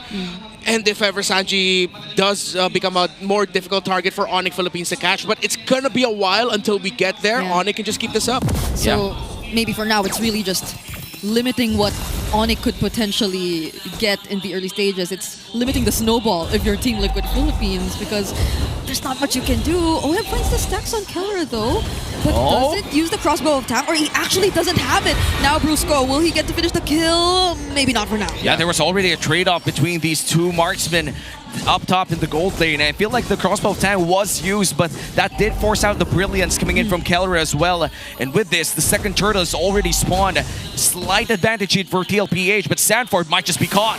Once more, will this mean that Sanford doesn't get to survive? JP though finds an Iron Hook, but it's gonna be on Brusco, who still has the flicker and the quick sand guard. Yeah, Liquid needs to let go of this. ONIC are just gonna be able to get this without a problem. Carl TZ backs off. The Apex Predator a bit too forward there in his XP lane. And this is the nature of the lineup between a Glue and a Uranus. I've recently found out from a Glue expert around the global tier that a Uranus matchup isn't really a winning matchup against a Glue, but you just wait for your allies and you deliver that Uranus to them. Yeah, and it seems like Kirk has manipulated the laning phase so that Sanford would just keep thinking about pushing forward.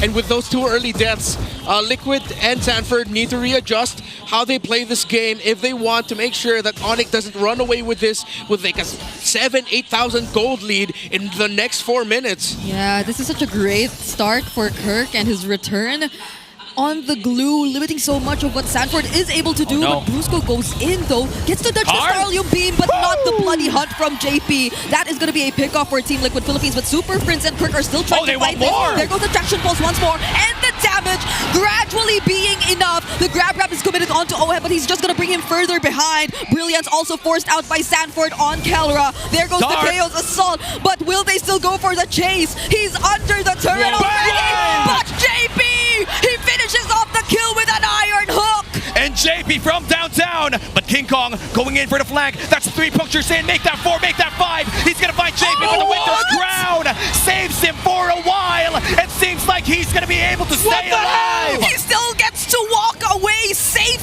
JP, even despite that perfectly positioned Thorn Rose, but then again, who would have thought that he already had the Winter Crown? JP, oh my god, you had that and then you still got away?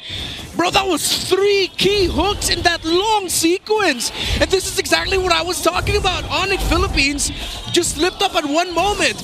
But even more so, JP found 3 brilliant hooks. Yeah, I don't know if it was also the passive that came into play that allowed him for JP to deal that much damage. Yeah, But Wasteland. it was the Wasteland Force maybe that helped them get to take the kill on Kelra. Body didn't even move, but look at that. King Kong might just be in trouble. Ohab half HP. Oh. JP misses that hook, and looks like Sanford looks to be the next target here. He did miss it, but barely. I feel like King Kong also got a bit nervous there.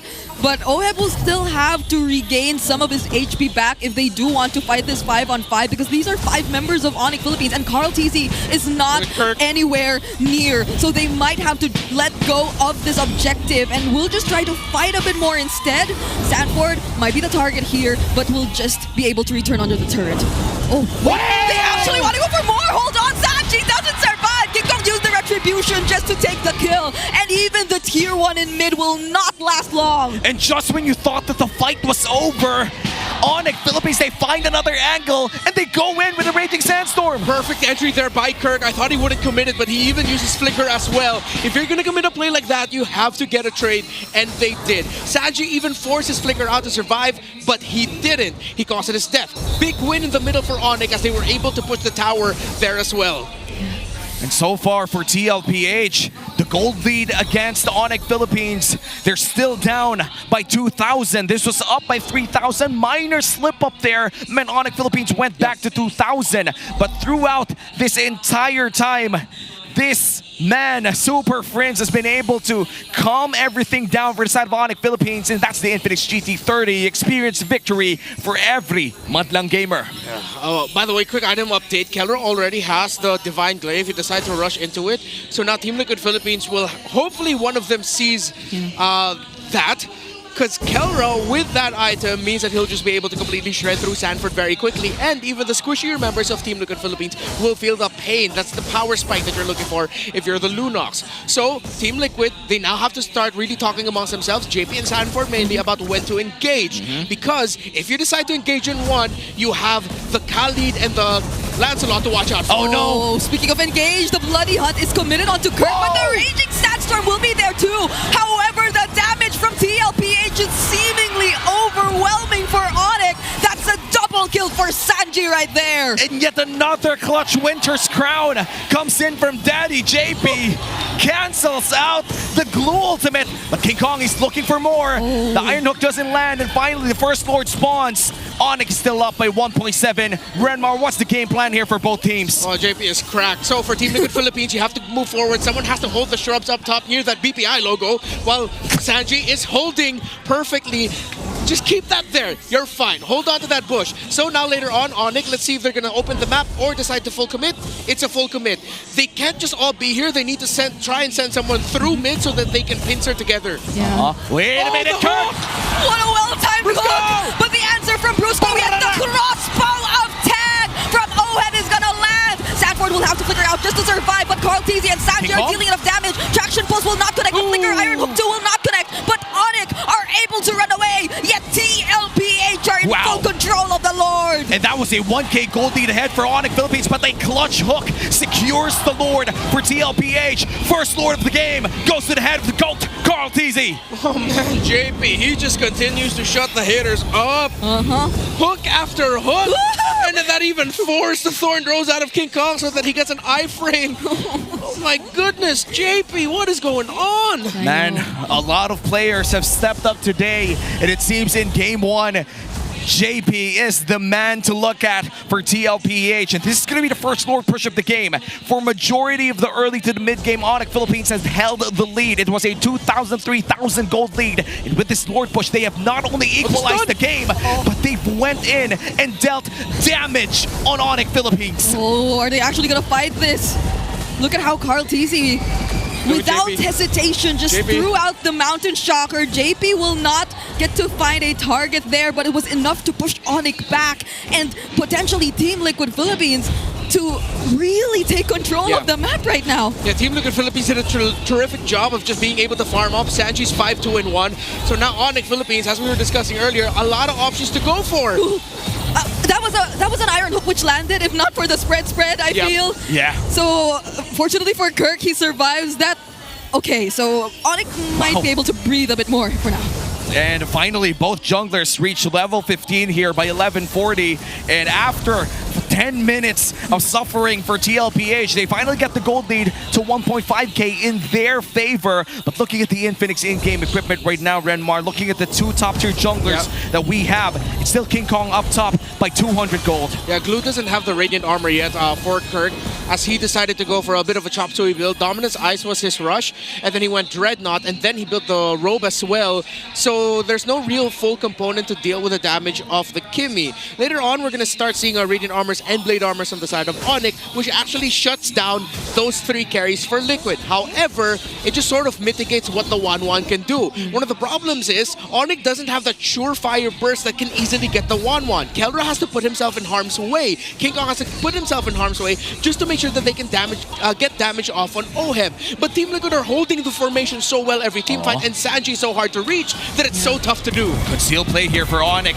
Nice Mountain Shocker coming in from TLPH for some information. King Kong forced to go out with a Phantom Execution, and it seems that Sanford will be giving vision for TLPH 30 seconds before the second Lord of the game spawns. In terms of objectives, Turtles have worked out for ONIC Philippines, but for TL, the Lords have been in their favor. Yeah, you're really starting to see this formation of Team Liquid Philippines. They're holding on to this, and JP is just so reliable. He needs to stick to the members who need to survive. That Bloody Hunt can potentially set a very important kill, or either be the reason that their members or one of their most crucial carries are able to live.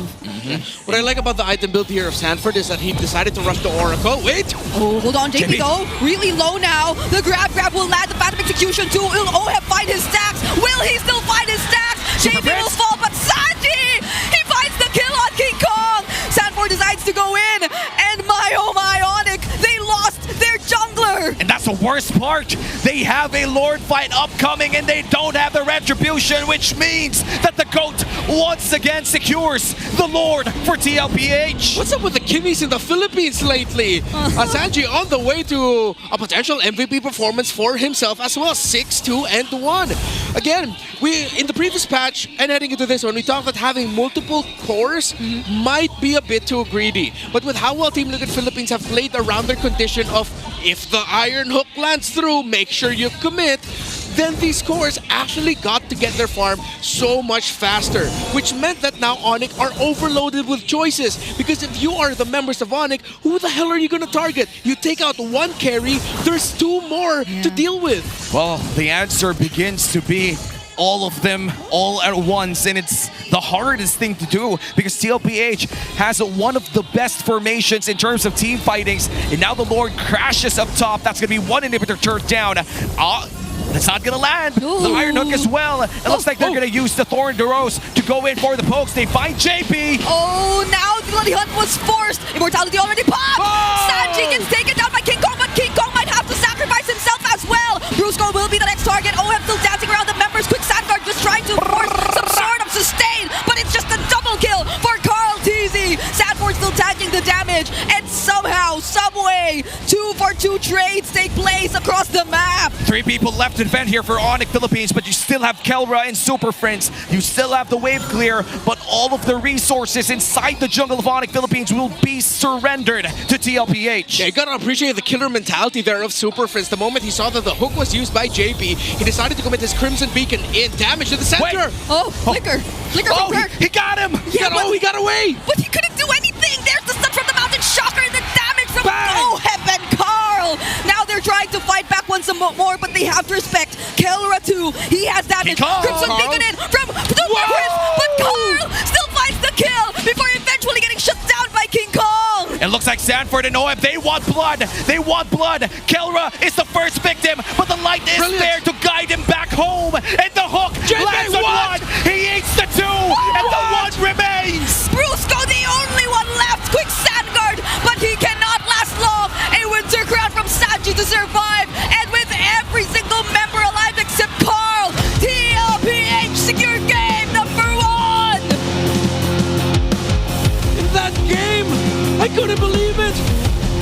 once hailed as gods, but they look like kids in front of the hook of Daddy JP. What the hell? And that flicker Bloody Hunt as well, paired up with attraction balls, just ended that push. Clean execution coming in from Team Liquid Philippines there in game number 1. ONIC Philippines, however, they almost brought back that team fight. King Kong finding Carl TZ. If OHEB and JP did decide to go back in that fight, that would have been a completely different story. Yeah, the sudden decision to say, let's still fight into this. Actually, Carl TZ getting that double kill was a massive swing. I think that was the condition that Liquid decided to go, hey, I think we can end this here. Yeah, I really can't believe these are 3 debut hero picks at least for this season, because the way they played it did not feel like they were debut picks at all. From the 1-1 to the Franco, absolutely not. They probably practice this a lot in their scrims or whatever, because with a 100% ban rate on 1-1, it's quite insane to think that the moment that you give it away, it's going to get its first dub in the hands of OHEB. And we're about to see the MVP of game number 1. I don't have any bets, but it's still going to be Daddy JP on that performance on the Franco. Pulls in the cameraman too. Hey! Early Winter's Crown, baby. Outplays left and right. I really did not expect that Winter Crown play, though. First item Winter Crown, by the way. Yeah, in my head I was thinking, okay, he's building Fleeting Time. I don't need to look at the items. Sees the Winter Crown. Oh, what? Is that a new ability for Franco? Nope. He rushed it. The hooks.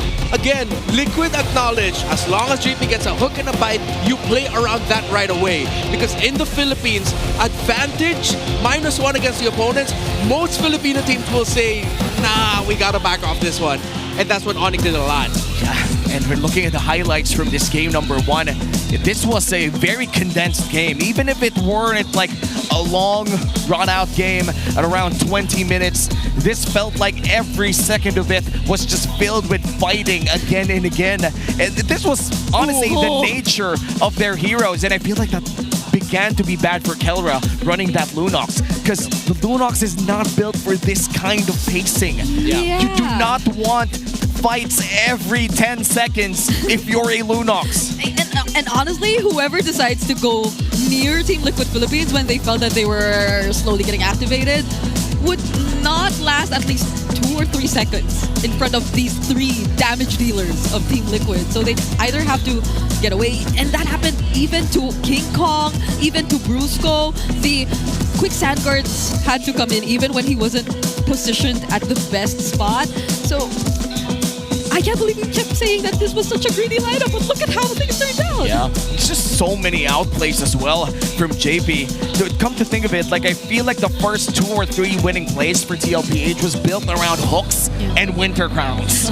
It's not even the Bloody Hunt, brother. It's a Winter's Crown proc that gave them that, I think, that dub in that second team fight in this entire game 1. I never thought I'd be so hyped to see a Winter Crown play. Same. I mean, we've seen some really amazing ones all throughout the history of our sport. But then seeing it here on a Saturday night MLBB matchup in the Philippines is like, wait, that felt special. Because it was, because no one expected that the Winter Crown is just going to be rushed there by JP. Dude, I didn't even notice that we had broken walls. Yeah, that's true. I was about to say. Or did that actually help them? Because they had a much easier way to go around the map and group up together, or like find themselves in places which will keep them safe. Well, maybe a way to approach this is that due to the nature of the heroes that we've seen in this game, plus the broken walls, it was way easier to just engage again and again and again. And we've seen that. The Khalid, the Lancelot loves skirmishes left and right, even the Glue, even Superfans. It's just that the Lunox is not built for that. Lunox wants bursts of team fights, and maybe the same goes for the Yisun Shin, but then again, the Yisun Shin has more uptime even without the Mountain Shocker. Yeah, that's why even towards that last sequence we saw up top where Carl TZ did die, but Sanford and OHEB felt like they still wanted to fight because they knew that Kelra no longer had skills. Yes, he had the brilliance, but that's about it. And the other members of Team Liquid Philippines would be able to catch up to them anyway. And that's when they were able to go for this game-winning Iron Hook and setup and burst damage. Output was just really evident from Team Liquid Philippines there. So I love how they were just so aware of the conditions of ONIC Philippines' lineup and how they just surprised us with them fully knowing what their own lineup's conditions were. Yeah, how ONIC could have found a comeback into this though was simple. If it wasn't for JP just every time seeing an opportunity to start things off, if ONIC were the ones getting into positions first, then Liquid would have been struggling against what ONIC bring to the table. Yes, you could still use the Bloody Hunt as a strong counter. At the end of the day, the damage that the Lunox can bring out is actually quite limited against everything that Team Liquid has to the table. I guess in this meta, even if you're gonna pack a very greedy lineup, as long as you have one pick, which it looks like is a pick-off roamer that can just start things off and turn things around with one ability, that's the way to make it work. And to add on to that point as well, Renmar, I feel like the Uranus is also a big reason as to why this quote-unquote greedy lineup coming in from TLPH worked out. Mainly because the Uranus takes 0 gold to be effective. And that's really huge when we're looking at lineups like this. I feel like a good replacement would have been the Turisla as well. Historically speaking, we've seen a lot of these greedy lineup work whenever they have XP laners like the Hylos, the Turisla, or even the Uranus that requires 0 gold to be effective, work out. Yeah, just a meaty dude. They're the EXP lane to hold. It's like, I'm good here. I'm good here. Oh, give me an elegant gem and I'm good to go. He didn't have the best time, but it was all worth it in the end. Like, those 2 deaths he had in the early game were the sacrifice that they had to do. So, unknowingly, Carl TZ, everyone else, they were farming up. And I think even in that one turtle fight we saw, Carl TZ was so far away, but they still decided to show up. Like, the other members of Team Liquid still decided to show up, or maybe make ONIC feel like they were gonna contest, but that really wasn't the goal. Hearing that from you made me think that maybe because of the Uranus getting so much gravity around the early game, with Kirk delivering the Uranus again and again to ONIC Philippines, meant that the rest of the squad could just farm up. Like, maybe that was it, you know? But at this point, it's already said and done. TLPH already secured game number 1.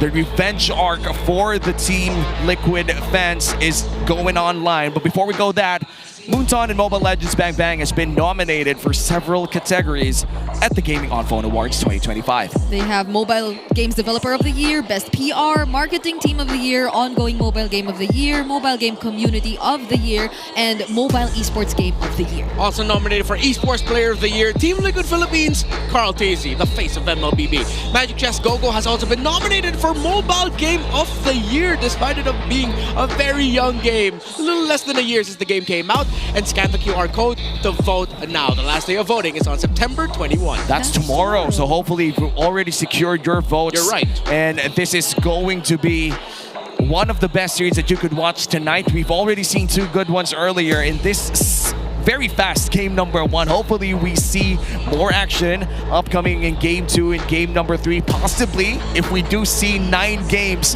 total from week 5. We've already seen 6 games, by the way, Friday. Now we've seen 6 games for the first 2 series. And why not make it 9? Didn't you guys have 9 games in week 4 too? Last Saturday? I can't remember. Well, we'll check. By this time, we're going to visit the sold-out MPL Arena. Let's go to our host for the All Access. Maraming salamat sa ating casters. We are here still at the MPL Arena at kasama natin ang isa sa mga MDL teams that's gonna be competing sa kanilang playoffs and play-ins, ang ONIC x Minerva. Guys, welcome. We're very happy that you guys are here. Magpakilala naman ang isa-isa sa atin before we start everything else that's about to happen. Let's go. Ako po si Russell Angelo Bersabal, CRA, XP lane of ONIC x Minerva. Ako po si Jericho Mendoza. Ajin ko is Ricochet, gold lane ng Minerva. O XM Minerva. Ako po si Louie Romer ng ONIC times Minerva. Ako po si Shadow, jungler ng ONIC x Minerva. I'm Reju, multi-role ng ONIC x Minerva.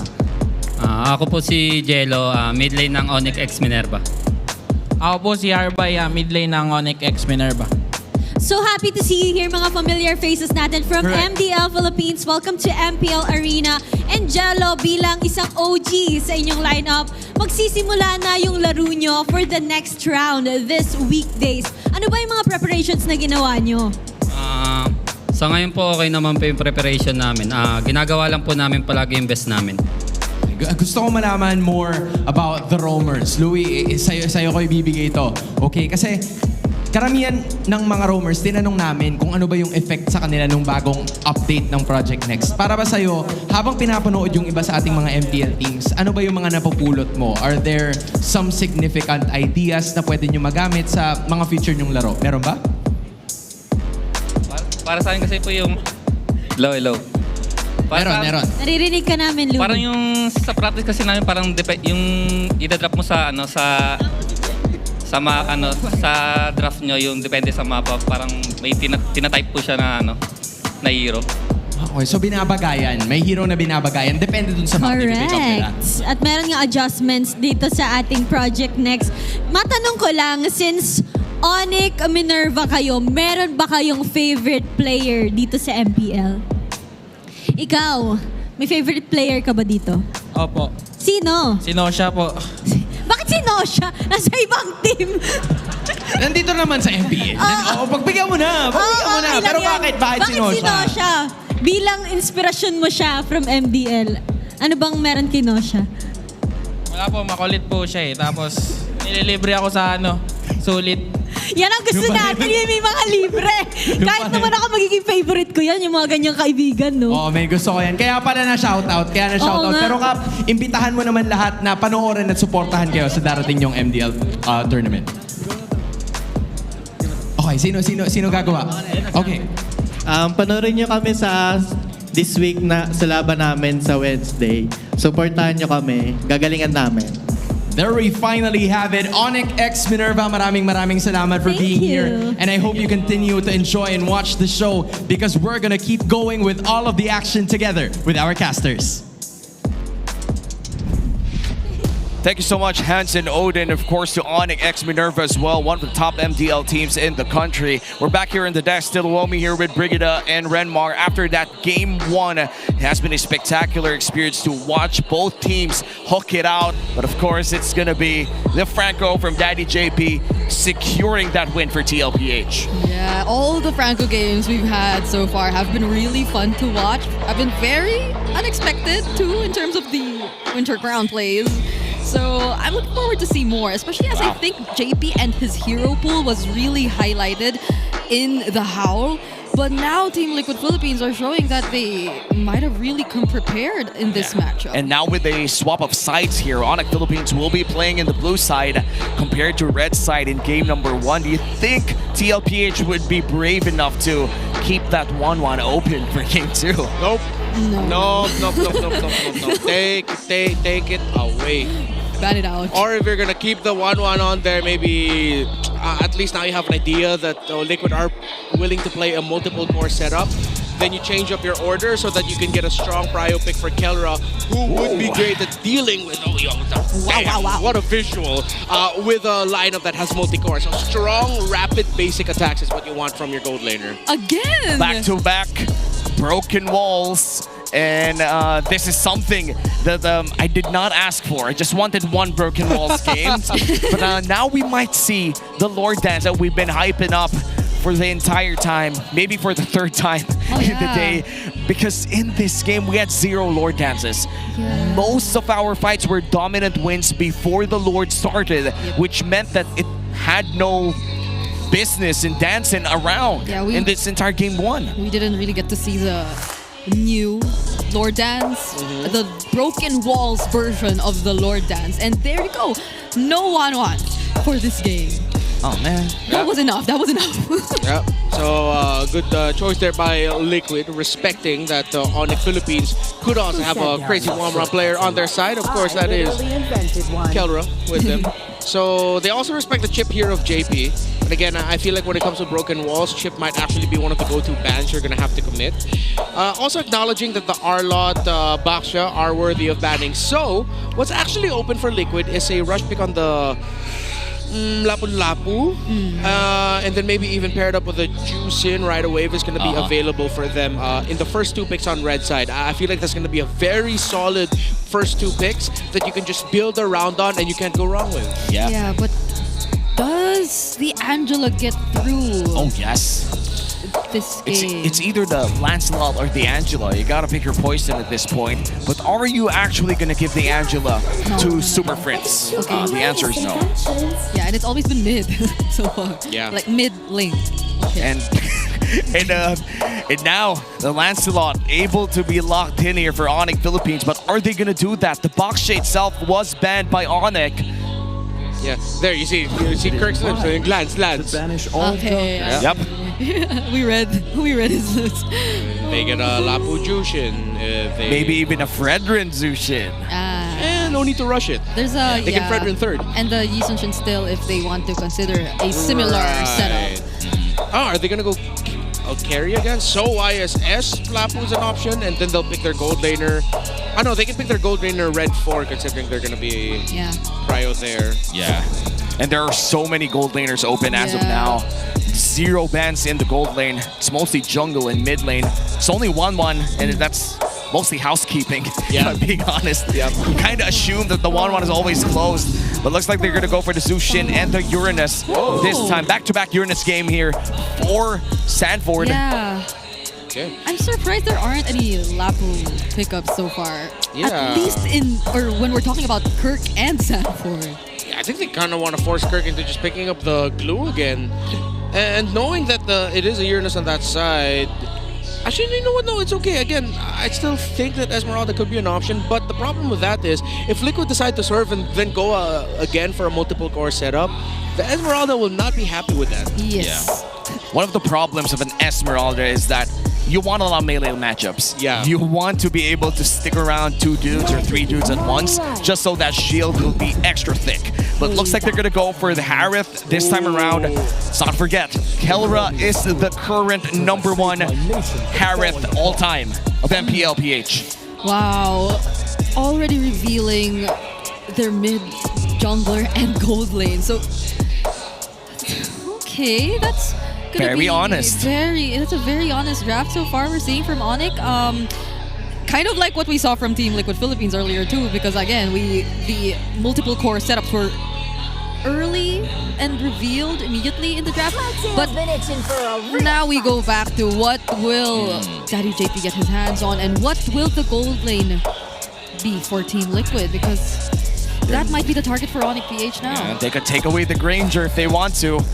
I feel like TLPH, you want to have a lot of burst damage. You pair it up with the Zushin, but also with that YSS, you do have the option to go for double fighter. Yeah. Yeah. What if Liquid pulls a page out of the book of JP? Excuse me, not JP, Benny Cutie, and they pick up a gold lane Esmeralda for themselves. Should be able to check out, but then you don't see enough. So maybe you'll pick up your roamer first for JP. Good respect there by ONIC by taking away the Franco. I don't think they're going to go for a pick-off burst. I think they can just play it static and they'll play the Gata Kacha instead if it's available for him to be picked up. I think that's something that ONIC needs to prioritize. Ban out the Gata Kacha of JP first. And I feel like we have not seen the high loss for the longest time as well in the roam. I feel like in this meta, you could potentially take it off, especially against a Farsa. You know, the Farsa, historically speaking, has struggled against that high loss. And if you are able to drop down that glorious pathway right in front of the Zaman Force, that allows for some sort of counterplay as well against that Harith.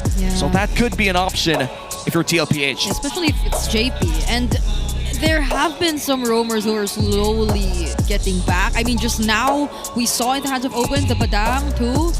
We rarely get to see that anymore, but it seems like it's going to be the Lunox ban still for ONIC. Okay, this should be a JP pick. Yeah, pick your gold laner last. When I give the Oh, okay, so they go for a Khalid instead of a Gata Kacha. Interesting. Wow. They'll be able to rotate fast, and that pressures Brusco to be able to pick up something along those same lines, someone who can rotate quickly.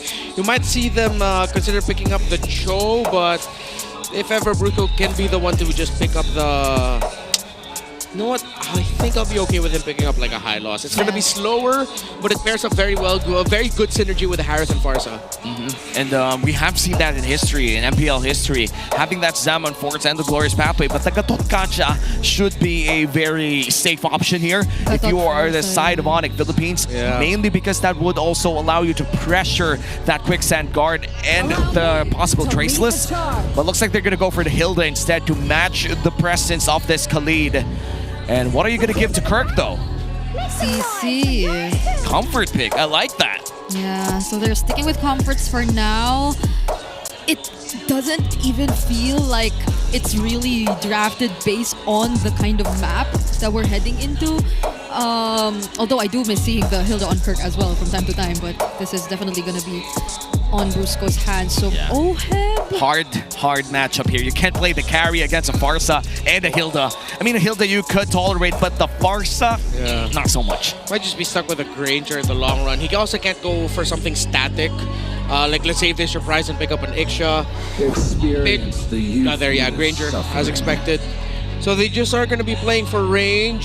Should be an interesting matchup again to see JP's Khalid and the Hilda of Brusco. We did mention that Cho is a possibility because of how well it can match the rotation of the Khalid. Another hero that does that very well is because the Hilda. Yes, this isn't dangerous grass, but the good thing about this is now that there are a lot more ways for a Hilda to access through the broken walls, so that if he gets in a little bit too deep, he has an easy way out. Wow, and we might just see that the moment that these roamers go in for their aggressive starts. We're looking at the Khalid and the Hilda for Daddy JP and Brusco, but I'm most excited about the matchup in the gold lane. It's a tale as old as time. Kelra against OHEB, but this time it's the MPLPH all-time leader in Harith versus the MPLPH all-time leader in Granger. Both of them are #1 in their heroes right now, and they're willing to go all out as we enter the Land of Dawn. This is game number 2 of this best-of-3 series. TLPH already securing a quick win in game number 1. Can ONIC PH extend this to a game number 3? Welcome to Mobile Legends. Comforts in this match, in this golden rivalry match. Easy XP! Oh, what? Wait. He literally just went to lane to look at Kelra, and now he's like 2 forts in. Vision. It's all you need, bro. Just get vision. He just needed. Oh, now he's level 2. Exactly. What the hell? Yep. That's why Khalid's so good right now. Just how fast he can rotate around the map easily get vision. And because of his Quicksand Guard, that means that if he gets caught into trouble, he uses that, potentially buys time. If no one's gonna come respo, he'll flicker out. There's a reason why Khalid has been really picked up a lot more, and why I started using it when we play ranked together. Yeah.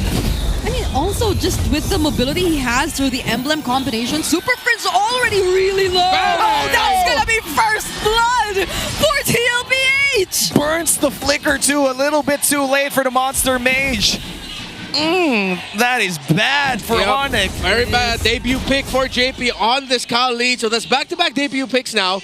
And because of it being paired up with Juicin, you are expected to be aggressive and set the tempo through trades in mid.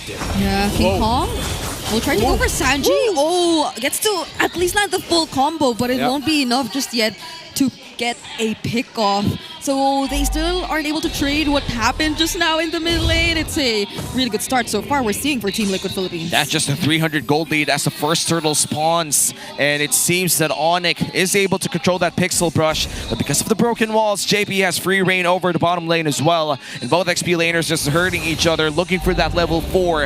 And Superfans able to have that feathered airstrike right on time for this upcoming turtle fight. Yeah. Look at the movement speeds. We're seeing Kirk still not level 4, and TLPH are clearly the ones trying to take control. JP is not letting ONIC out of sight. Now Brusco getting some information. Kirk easily gains access to the turtle pit as well, but Carl TZ and Sanji, they seem to be working on this member who can just constantly regain his HP back. Wow. So this is a They're dancing the turtle. Yep. JP already used the flicker. Sanford keeping his eyes out for King Kong. Oh, flicker already committed by Sanji. They get to spot Kelra, but Carl still survives. Sanji actually saves him there with a clutch lantern flare, but King Kong, he will will be able to secure this objective, and that well-timed feather there strike from Superfans takes down JP. And TLPH lost out on that turtle fight, but at least Carl TZ still alive. Yeah, great aggression there actually. Carl TZ, okay, he almost fell down to the buff, but then Sanji just got a little bit of the aggro from it so that Carl TZ wouldn't get killed by the purple buff. Okay, so for the side of ONIC now, I like how Kurt acknowledged, hey, CC at this point has one simple job. You get curtain call off, man. Someone should follow up. You back off. If you die, it's okay. You got curtain call. Job done. The good thing is it was Carl TZ that he was able to curtain call and bring down really low, which forced him out of the range of the turtle. The stun didn't land on Oheb. Superfans really low, but Oheb again still surviving. JP finds the kill, but look at Brusco. He doesn't let go of Oheb, but that's going to be a 3-for-1 trade, clearly in favor of TLPH. JP looking for Kelra here, but Kelra able to escape, and that's going to be really bad for the side of ONIC Philippines, considering that this is already Superfans' second death within the first 4 minutes. Yeah, surprise dive there onto King Kong by Sanford and Carl TZ. Don't think he was expecting it. Meanwhile, Superfans is going to get caught again! Superfans, he's getting his rotation read by Sanji and Liquid so damn well. Oh man, the Monster Mage being silenced here in the early game. And Kelra already half HP, but Brusco there to help him out. Sanji looking for the sun, and JP clutch heal! Quick sand guard into the raging sandstorm, but Kelra at least lands the last hit. Sanji couldn't do much to help him as well, but the energy shields up top, they're nearly gone. And even after all of those exchanges, it's just a 1,000 gold lead for Team Liquid Philippines. Yeah. This is still anybody's ball game. Yeah, the gold lead is growing between the two junglers, almost 700, getting closer to 1,000 for Carl TZ. Meanwhile, there's a growing gap between Sanji and Superfans as well. Yep. Something that ONIC really need to answer, because if Sanji just starts racking up kills, that's going to be it for them. Yeah. And now you can see how confident Sanji is, even in terms of positioning, putting himself up front. King Kong trying to look for targets too, but they won't be engaging in any fight just yet. Look at where Team Liquid Philippines have positioned themselves. Everyone, you could expect them to come in at every single angle. They're dancing the second turtle of the game too. Superfans still being more careful about his positioning. It looks like Sanford is going to be regenning out of this turtle, but the stun lands. The turtle low on HP. Mountain Shocker already committed the curtain call, only landed on Carl. They will be letting go of the objective, but will TLPH still decide to fight? King Kong dashes in, but that might have made, or he might have made a wrong decision. Fortunately, he gets to escape, but that's a Crimson Beacon coming in from Sanji. But Brusco, he finds the kill instead. Kelra still has the damage. He's gonna dance against 4 members. Might have enough damage to deal with them, but at least Team Liquid Philippines, they're able to run away, but not for long. Kirk still tries to go for the chase. JP goes back in, but now it's officially a disengage. In a 1-for-1 trade of a mid laner for a roamer. Who won that trade? Well, let's start things first off. ONIC Philippines, because of the curtain call that Kirk was able to drop off, that actually was a deterrent for Team Liquid Philippines to continue fighting. It stopped them. Forced Carl TZ back, and ONIC was able to get the turtle. But then Team Liquid Philippines were able to get some key kills there that it ended up becoming even. Because at this point, ONIC getting the turtle is just as big as Liquid getting kills. It's just things getting balanced out. Yeah, and just a 500 gold lead for TLPH means everybody's still pretty much in the game. Just a 500 gold lead in the jungle in terms of Carl TZ versus King Kong, but the rest are pretty much equal. Things are looking to be great here as the turret falls down. ONIC Philippines, they find the turret up top as the game progresses. We are about to enter our Lord, or last turtle rather, in 35 seconds, and seems that TLPH will be the ones controlling that pit early on. Yeah, but macro-wise, it's interesting how ONIC are the first to take some turrets away from TLPH, and it's Brusco who's slightly ahead of JP in terms of XP, in terms of levels just now too. So even despite how Team Liquid Philippines have been performing in the early game, ONIC, they know their way around it. Yep, and now 15 seconds from now, it seems that the TLPH squad still scrambling to get their first turtle. How important is this for ONIC? Well, if they get this third turtle and they get some kills, then they're going to be pushing their lead. If Liquid get that turtle, should still be a little bit okay for them. However, it's just really boils down to who gets more kills after the fact. JP trying to look for targets from behind. Wait, that was a flicker committed by Brusco, but he couldn't find anyone, and now Carl TZ is the one who's able to secure the turtle. Mountain Shocker landing on 2 members. Crimson Beacon Goodbye. in as well. Sanji finds the kill on Kirk. Better an airstrike. Somehow forces them back. Kelra dancing, looking for targets, and picks up a shutdown against Carl. And Sanford is next to fall, but JP still trying to go for the chase. He has to use the flicker to escape, and that'll be it for now. It became a 2-for-2 trade-up, but the turtle is secured by Carl TZ. Yeah, and because of that, Liquid won the engagement. Warning shot though for Liquid, the Harith is starting to become an issue. However, good thing that OHEB was able to keep himself alive with conservative positioning, and of course, similar to how we saw in the previous game where Few kept protecting Super Marcos Moskov as the juice in, Sanji is quick to readjust his position in team fights so that he can quickly go back to OHEB to give space for him. Yep, and now it looks like the mid lane turret is the next target here for TLPH. Great defense, however, coming in from ONIC Philippines, able to defend it for a minute longer. And so far for TLPH, they are looking to be ahead in terms of level slightly against King Kong for Carl TZ. But overall, this is still an even ball game 9 minutes in. Yeah, I mean, Keller is able to deal that much damage to Sanford. So this is going to be really difficult for them. Even we felt that. Ouch, that hurt. That's just one arrow, but wait a minute. Now this is really going to hurt. Brusco needs to run away from this. Torn Rose lands onto JP. Yeah, he still has the quick sand guard though, so he's still alive. Yeah, that looked like a damage heat check from both teams, and the answer is both teams have hella damage. So it's just going to boil down to who'll be able to play the team fights a lot better, and who can check out the key conditions. The problem is, if you're going to be trying to chase down Granger, if you're the side of ONIC Philippines, then, well, you also still have the YSS to deal with. If Sanji stays alive, he can actually be a surprising source of good damage that is going to be problematic for you. On the other side for Team Liquid, Kelra, even if you dive on him, as long as he's on his Zaman Force and Superfans is in a safe distance to toss out a feathered airstrike, then it seems like that Harith can live on, keep fighting, and actually mess you up. I agree. I think the Farsa should be given a bit more attention. I know Team Liquid Philippines did already put much attention in the early stages of the game, but all the more now that it seemingly is the way to activate Kelra. Yeah, they couldn't stop it. The moment that the Zaman Force plus the Feathered Airstrike lands in, they lock in that zone, and it's significantly hard for Team Liquid Philippines to win in that zone. So now Carl TZ has to regen for a bit here, half HP already. They're going to be able to push up this mid lane turret quite easily, but the Lord is still being held hostage by ONIC Philippines, and here we go, the vertical Lord Dance. All right, Conceal plays, Brusco being bursted down, JP looking for a target, he goes for Super Prince. There goes the Raging Sandstorm, and it still lands. King Kong also gets the Lord, but look at what JP and Sanford are doing down bottom. OHEB also able to take care of Kirk in the other team fight that's going on, and look at how split up everything is. OHEB still fighting, but it's against two, and he survives. It was a trap set up by Kelra and King Kong, but OHEB had the flicker out.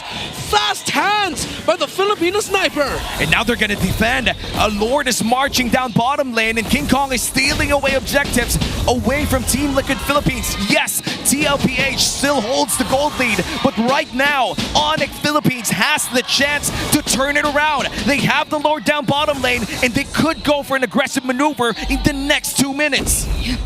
For now, they are going to take care of the waves. ONIC Philippines, they definitely have had an easier time at handling the macro. And Team Liquid Philippines, it seems like they need to win the fights first before they're able to actually convert. And that's going to be a problem if this continues, but at least they're able to hold on to the slight lead. They cleanly mitigate the damage coming in from ONIC Philippines, regardless of that Lord.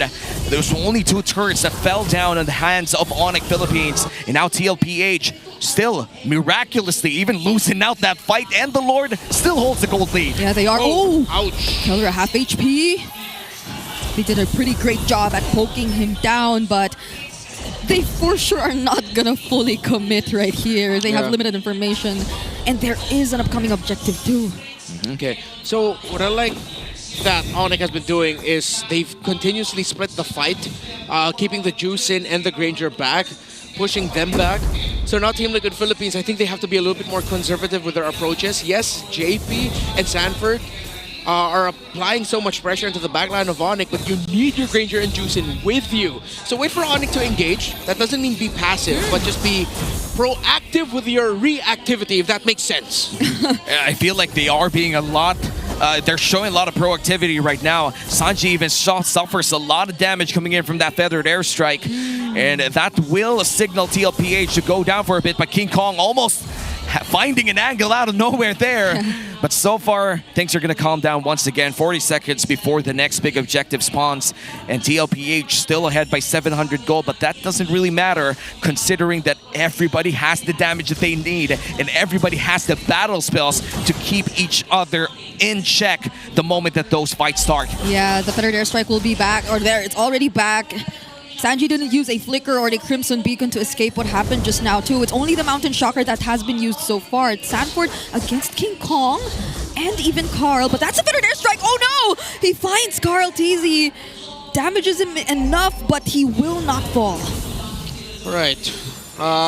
Good thing that the feathered airstrike is being used by Superfans early because it forces reactions and rotations out from Team Liquid. And I'm sure he understands the timing that as long as he has his ultimate and feathered airstrike with him for the objective dances, then it should be good. Should be coming back in just a few more seconds while ONIC can continue to push the envelope. I think JP is actually playing a little bit more way forward actually to try and get vision onto King Kong and Kelra.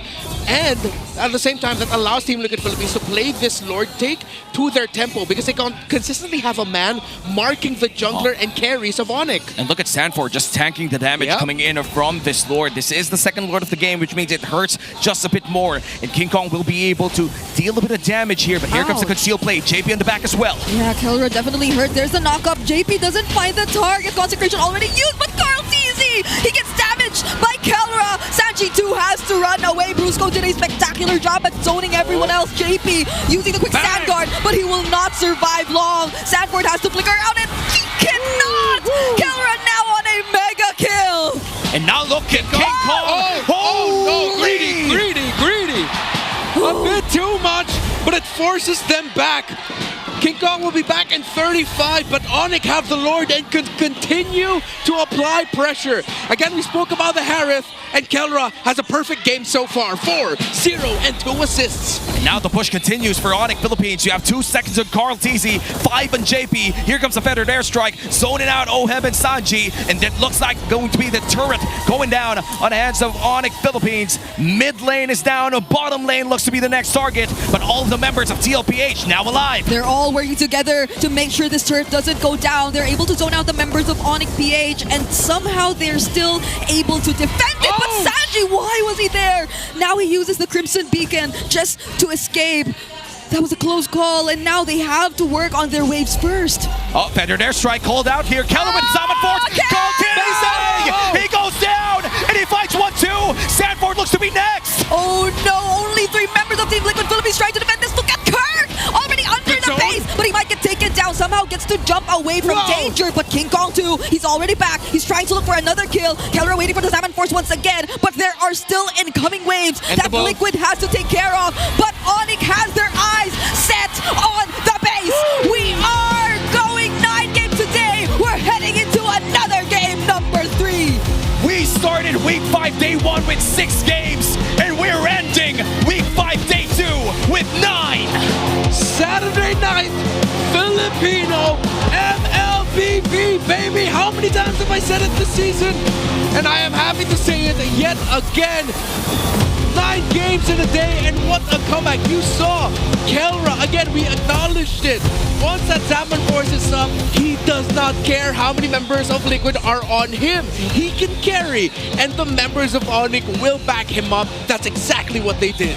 Beautiful game coming in from ONIC Philippines. TLPH held on to that lead for majority of that game, but through crucial engages, through crucial fights, dare I say, micro-intensive fights.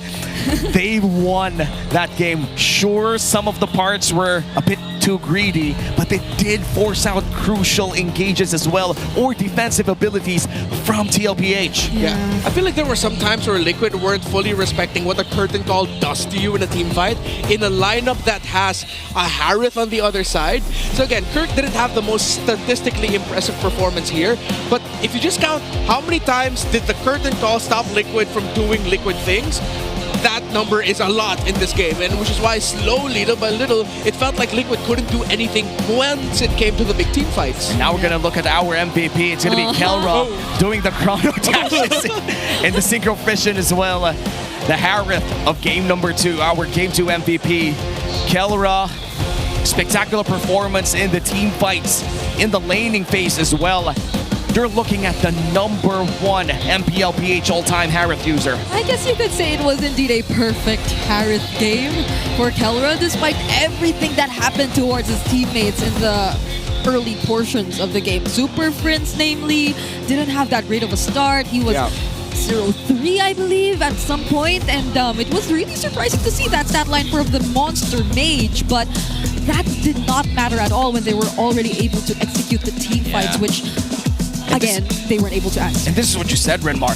The curtain call just made sure that Carl TZ was not at all comfortable in every turtle fight. Yeah, people always look at CCs and think, oh, you're going to have to deal a lot of damage, you see a lot of stats on you. Dude, just toss out your curtain call, you've done your job. If your team doesn't follow it up, maybe you were a little bit too early, or maybe your teammates just didn't acknowledge, or you didn't call it. But once that's out, that's it. And then, for Kelra, job is simple. Well, not really simple. It's okay. You gotta admit, it's hard for a Harith to bring down the Zaman force onto a lot and then just dash deal damage. But he made it look easy. The timings of it. Sometimes he would actually wait to find a better position in the team fight. Sometimes even go around the formation of his own team so that he's coming off from a weirder angle the Team Liquid Philippines aren't completely ready to deal with. Yep, and the feathered airstrikes coming in from Superfans. At some point in the game, I was asking, didn't this dude die 3 times in the first 4 minutes? Why is he dealing so much damage come 5-6 minutes inside the game? Has he not been able to farm up the entire laning phase? The answer is yes. The only item that he held was a glowing wand, but for some reason, it hit like a truck. Or maybe that's the thing. It might have felt for Team Liquid that they were already able to address the problem or the potential problem that Superfans could be, because they were able to bring him to a 0-3, but what they didn't know was that it was not all that mattered. And yeah, we never run out of highlights in this game. Even that one escape just now that Ohem did against the KK connection was crazy. Yeah, even the sudden burst damage to the Power of Wilderness at not Masha, I'm blanking. Excuse me, Hilda. I mix them up. They're both wild. They're both wild. They're both wild Female warriors. Yes, exactly. So that's what mixed them up in my head. As I was saying, just a simple damage burst coming out from Brusco. Even though his stat line wasn't that high here, it was more than enough to make Team Liquid Philippines think twice about some of the engagement that they were taking. We even saw that one moment where Sanju was just trying to zone, you know, poke a little bit on the Hilda, and then still almost getting killed by the Hilda. That was just a massive sign that, yeah, the Hilda's also going to be a problem for the formation. Hence why Liquid just had an overload of problems that, yes, they were dealing relatively well once it came to the major rotations, but when it came to the big team fights, that's when they started feeling little by little as if, why can't we do as much as ONIC is doing? I feel like at that point, TLPH already accepted the fact that the burst damage coming in from ONIC Philippines was just way too much to tolerate unless you could dodge it. But how can you dodge it with the curtain call already slowing down your carries? And moving forward in this 16-minute game, it felt as if that even if TLPH played it fundamentally right, got the lead, got the objectives that they wanted, it all still boiled down to, are you able to defend with people missing though? Yeah, Sanford had the Radiant and the Athenas, but even with those 2 items, the full build damage output that you could see from Kelra, it was too much to handle for him, and even for JP, where both of them were just actively trying to scout the members of ONIC Philippines, actively trying to pin down Kelra and Superfans, and I feel like on the fly, they realized the problems that had to be solved as well, because there was this one moment down bottom where JP was just constantly trying to chase after Superfans. But even when they were able to do that, there's another problem again, which is Kelra. And who will be there to answer Kelra if even Sanford can't handle the damage output anymore?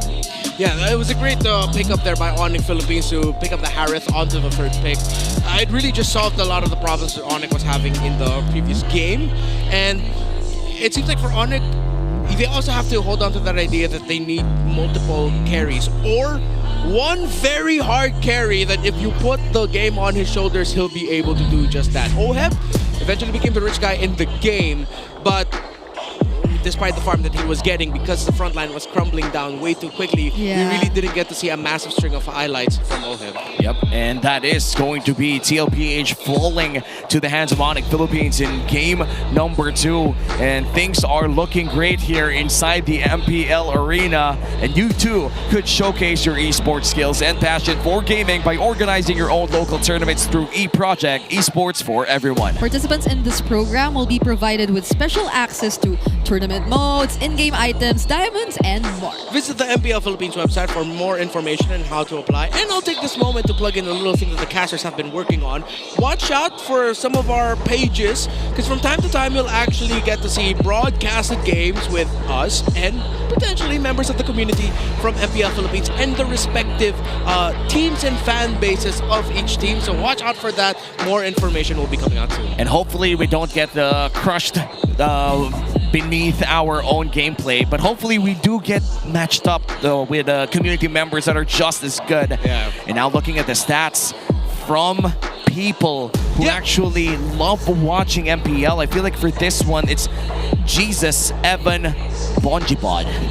Did I actually say that right? I think you said it too accurately. Maybe it's Bonhibot. I'm sorry. That might make more sense with our local languages. Yeah. But Bonjibod might also make sense. Maybe it's Bonjibod. I agree. I agree. I feel like the Spanish colonization period lies deep here.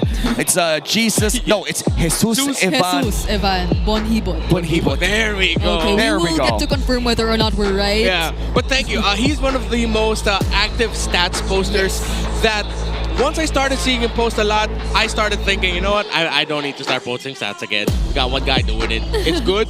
It's great. I love the effort, and I love because of him posting, and of course everyone else in the community who posts, we start to see a lot more things like these. And I love as how time goes on, more people are vocal about how much they appreciate these stats and the effort. So thank you to our awesome community for coming up with things like this. 100%. And these people put in so much effort, and you know the change that they brought up to the community, that people talk more about facts now and not just hearsay or not just maybe personal opinions. Sure, there are still personal opinions and they are completely valid, but the facts remain.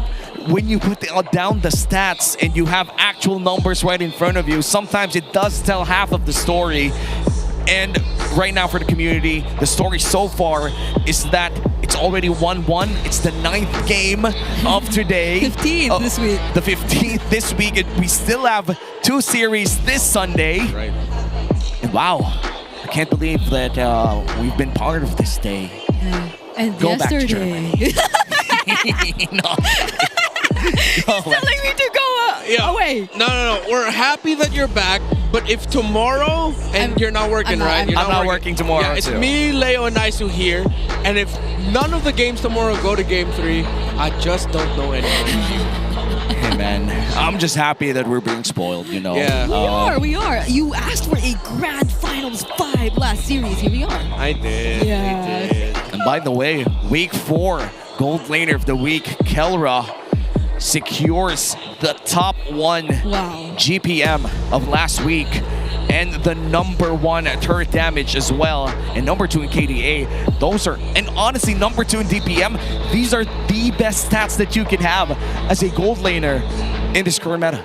Yeah, and it feels so nice to see that he's just that guy who's always hungry to learn more and improve. And it was so inspiring to hear his story about really wanting to incorporate the name of his son in his finals MVP skin too, because he really clearly wants to make a mark and a legacy in the realm of MLBB. But look at these numbers, like he's doing more than enough. And to be honest, the part that gets me the most is that even if his son Slake right now doesn't understand what's happening, he will in the future soon, and it will be immortalized in the game forever. And speaking of immortalized, we have Carl Teasy, the GOAT, the jungler of the week for week 4. 2-time game MVP, #1 in KP, touches everything that he sees. Yeah. He's the GOAT. Yeah, he is. That's why he's the GOAT. The GOAT. Hey, I have a sudden question. What? Is Slake, Kelra's son, the first ever child of an esports athlete who was incorporated in an in-game item? Perhaps yes. Because like one was already there before. No, no, but exactly. Specifically, something was put in game as a tribute to the child of an esports athlete. No, I feel like that's the first one. Yeah. Because the most related thing that you mentioned is Benny Cutie naming his son. His daughter. His daughter Yeah. 1-1, you know? And I feel like if you're Benny Cutie, watching Oheb play 1-1 in game #1 and giving it a dub is a thumbs up for me. Thumbs up. And now we're gonna look at the randomizer for this game #3. Which map would you like to see? Which map do I like to see? Maybe not Broken Walls again. Broken Walls again. That's what we have. Bring it up. Oh my god. I'm really sorry. I've been asking for this one for the last few Yeah, it's your matches. fault. And now we have Broken Walls again for game #3. No big adjustments for both of these teams. And if I'm being honest, that's the best case scenario. You have the best teams in the world right now. Yep. Defending MSC champions versus defending M-Series champion, playing on the third map on the third time. They're laughing about it. And now they're going to get ready for the draft. But these were all close games, really, that we've been seeing so far in this entire series, and they probably are so familiar. I know that they've been starting practicing ever since the patch came out, but all of them are now in the series and against the exact same opponents. They're probably way familiar with it already. But interestingly enough, the Arlot fully prioritized as the ban here. Lancelot, as expected, will come out first. Team Liquid Philippines, the Jushin again is there. The Jushin too. But will they go for Uranus Jushin again? I wonder, because honestly, with that Arlot ban, it doesn't really make sense. If you want to go for that early Fredrin, you don't want to get that in your first 2. I feel like we could go back to what Renmar said earlier. Go in for that Zushin once again, still a very powerful mid laner. Maybe pair it up with Lapu Lapu, something more dynamic for Sanford. It looks like they're going to steal away the Harith first. Then, are you going to get the Zushin? Maybe. I think that can be one way to go around it. So that's a Jushin Harith. A great deny pick. I think you definitely have to deny that pick from Kelra, especially after what happened earlier. Yeah. 100%. Yeah. That dude is cracked on this Harith. Because Oheb was also top 1 in Granger, as you mentioned, but the nature of the matchup. It was too different. And as Renmar said, the frontliners was just crumbling way too fast for TLPH. And now for ONIC Philippines, they do have the option to take the focus here, something that Kirk loves to play. Yes. And maybe even the Eve. We've seen that go up against the Zushin, but they're going to go for the Farsa instead. Back-to-back Farsa games here for Superfans. Yep, so does Carl TZ reveal his jungler here as well? You did mention the Fredrin earlier, but the Yisun Shin once more is still open. And I think it will still fare well, given that it's now paired up with the Harith Jushin. And if that's the kind of setup that Team Liquid Philippines still wants to go for, like these multiple cores, they might go for that again. I wonder what the option here would be for Daddy JP. There are a lot of options, but they could go for their XP lane first. Maybe get that Lapu Lapu. Yeah. And there you go, Lapu Lapu for Sanford. We asked for this. We said that we want something more dynamic for the Apex Predator, and now we're gonna get the Lapu Lapu pick that also gave him an M4 World Championship. Oh wow, Lunov's ban, great ban from TLPH. Although it did struggle earlier, I feel like it's gonna suit the lineup much more now. Wow. Can't believe JP's performance in game #1 warranted another Franco ban. 2 times in a row. Hell yeah. That's respect. I mean, it will work out considering that the burst this time won't be coming from the mid laner or the damage. It's going to be the Harith. So they still might have room to go for strong damage. Oh, no more pick off here. So we're going to be trading things, what, for Khalid? Oh, yeah. Gatot? Even the Hilda. Hilda, yeah. And there's no place for the Esmeralda unless you're going to put it in the gold lane, which means that you will have no marksman if you're ONIC Philippines. So I don't think you're going to run that. And I don't think Kelra would like to do that as well. Look at the hero stats here for the side of Lancelot on King Kong. A 78% win rate on a massive 8.10 KDA. I feel like Lancelot has been played for majority of this tournament. Every game, honestly, that he's open. Especially by King Kong. Just have a request. Can someone bring out the GoPro, please? Like, please? The bouncing ball incident. Yeah. Bouncing ball, very good for whichever lineup ends up with it. Oh, they ban out the Hayabusa. Wow. So yeah, because it is broken walls, unless Carl TZ is the bravest Ling player in the world, then he's gonna do that. I think they might have to default into a tanky fighter. Oh wait, Joy, yes. Wait, no, pick it last. If ever you're gonna pick Joy, pick it last. You need to pick up your roamer first. Yeah. So JP, they've been the Khalid still there. Yeah, but Gatot, Khalid Lapu-Lapu, I would want something tankier like a Gatot, or maybe even surprising like a Badang in the roam. We did see that earlier too. Yeah. Maybe just if you're gonna go for something safe. Yeah, the Gatot maybe. Or the Fredrin. Oh, they're gonna go for the Gatot. Because there's a Farsa on the other side as well. It's a great answer. Okay. Oh, what would mess up the Harith and even the Juice in here? Actually, everything is, I would be okay if they go for a high loss in the room. Because you bring down the Glorious Pathway, and if JP decides to jump in at that time, or you use the Glorious Pathway as a response, you mess up the team fighting of Team Liquid, meaning that if they want to answer or help respond to what JP did, then they're going to have to fight under the Glorious Pathway. And even a Revitalize to help the survivability of this Phoveus. I feel like if you're Kelra, you would like to get something in terms of like the Claude or the Granger. Yes. I'm okay with that. If it's not going to be the Granger, something with very strong basic attack. There you go. Oh, that's a very strong basic attacker right there. They get the Bruno and the Mathilda, which honestly gives me the question of their main engage will be Kirk with a Flicker Darkwave. Yeah. We did see earlier a Mathilda and a Bruno paired up together, doing very well. So if that's going to be the case, then I don't mind. We already saw it in action earlier. Carl, this makes it even tougher for him if he decides to go for something like a Fredrin, because they're going to be putting all their eggs under the Harith basket.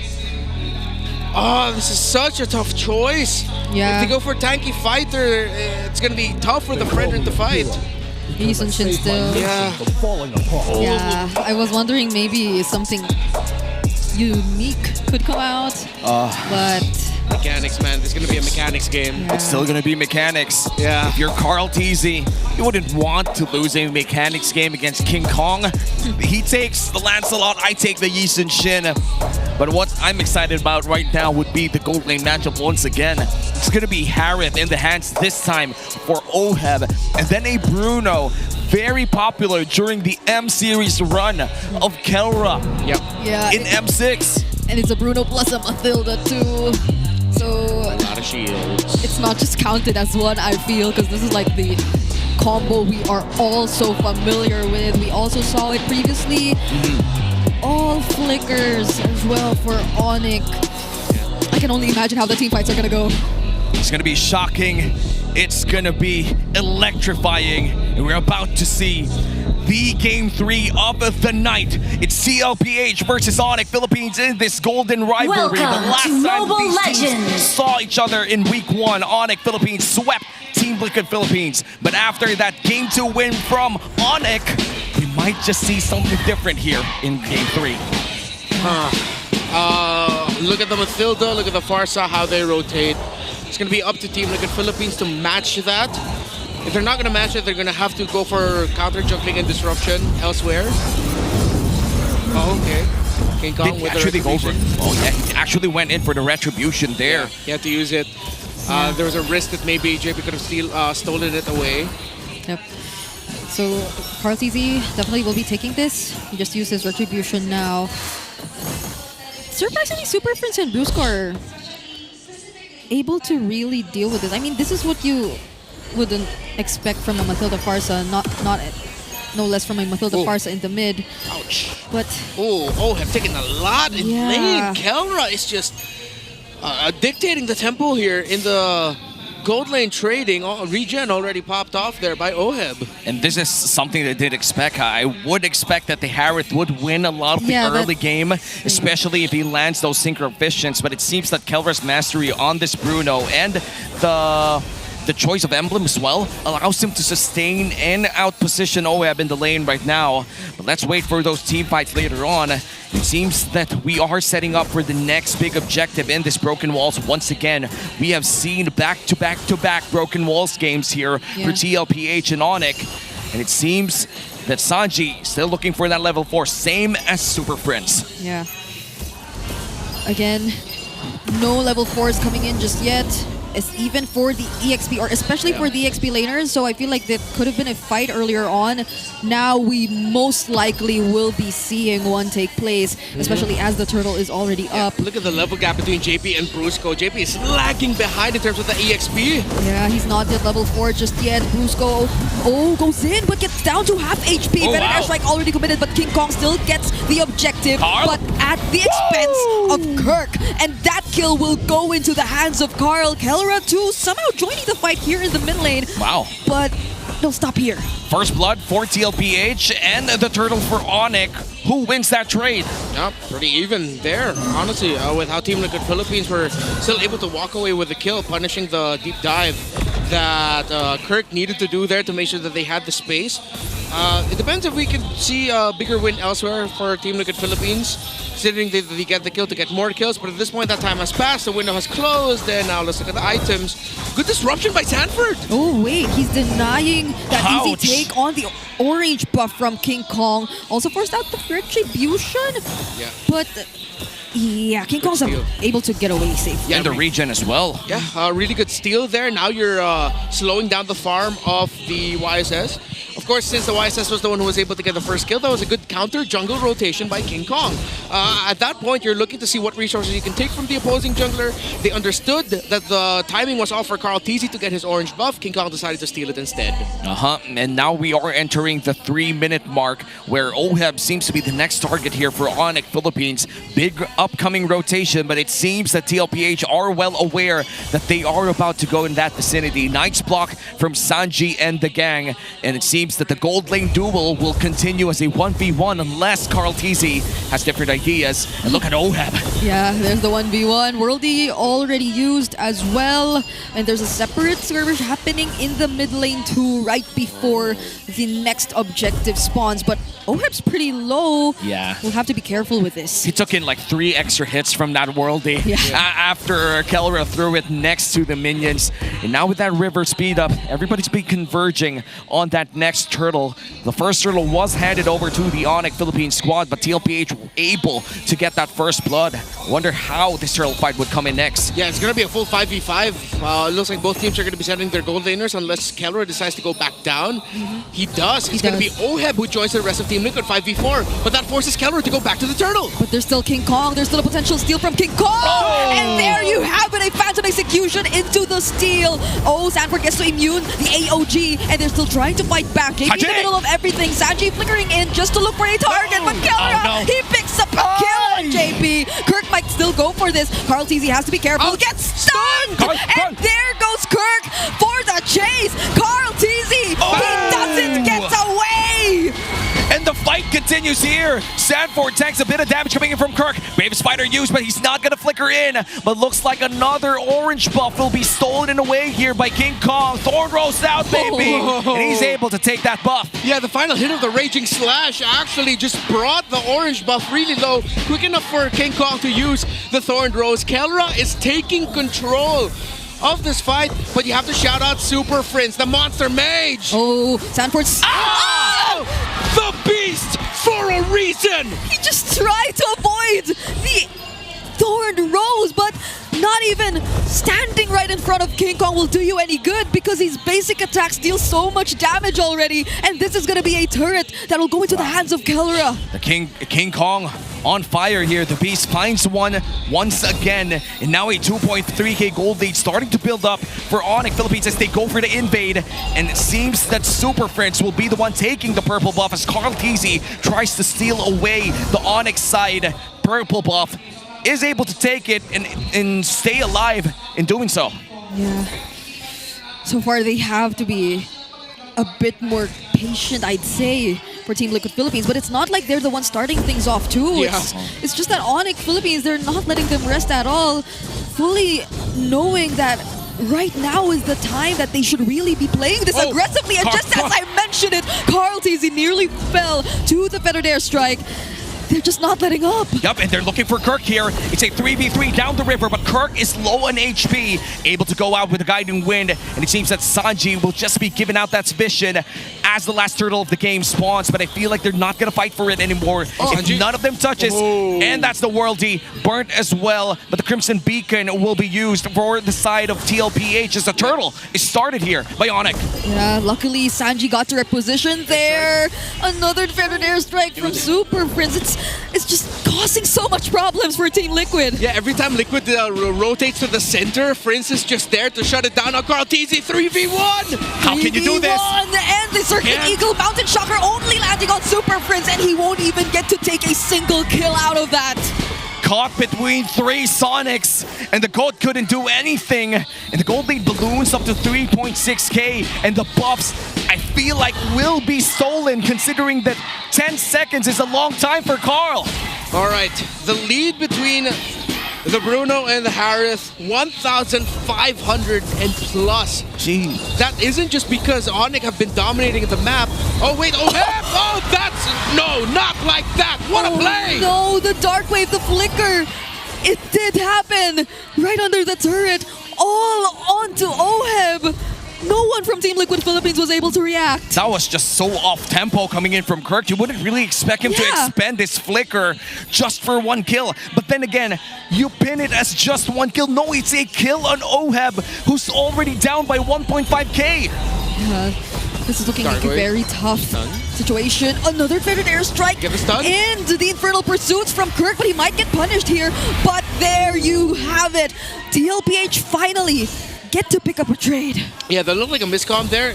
It doesn't look like ONIC were completely in the same page of fighting alongside Kirk, as Superfans was able to get the burst off there onto Sanji, so Kirk decided to commit the Infernal Pursuit, jump on him, but Liquid were ready to respond, while ONIC were not ready to fight. So as we look at the items, revisiting the 2 gold laners, massive, getting close now to 2,000 is the gold lead of Kelra, hovering around that. Feather of Heaven and just a Starlium, while Kelra's already on the way to potentially a Malefic Gun.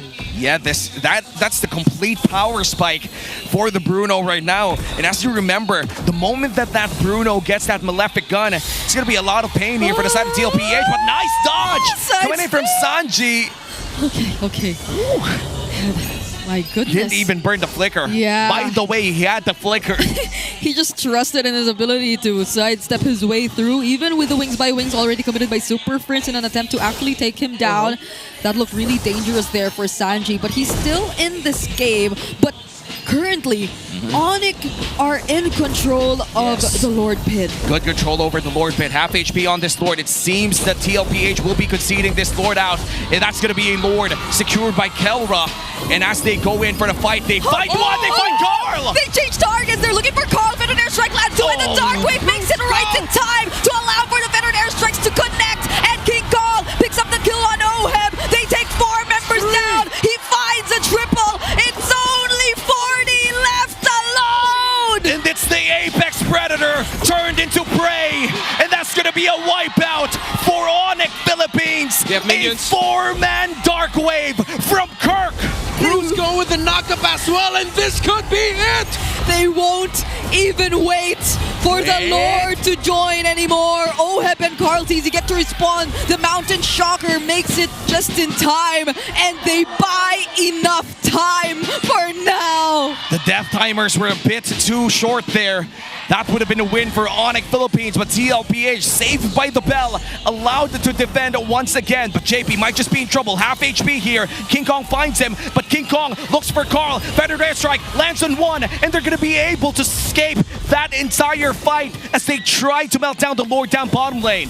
AOG used just to get away, but that was able to distract ONIC Philippines well enough, so they were able to work on the Lord that was able to get into the base down bottom. They will be losing all their holy shields too, however. Can't believe it's just been 11 minutes in this game, and ONIC with an 8k gold lead. They definitely might have an opening here. All 5 members of ONIC are on point right now. They are fulfilling their responsibilities with every sequence perfectly. Superfans with the zone out and applying the artillery damage. Kirk being another frontliner alongside Brusco, helping him, and both of them helping each other set things up. Well, just wait for King Kong to dash around and damage. Kelra staying alive. Slow, fundamental, a precise execution by ONIC is putting Team Liquid Philippines apart. Now they're able to take down the top lane base turret as well. JP going in, but just jumping away with the AOG.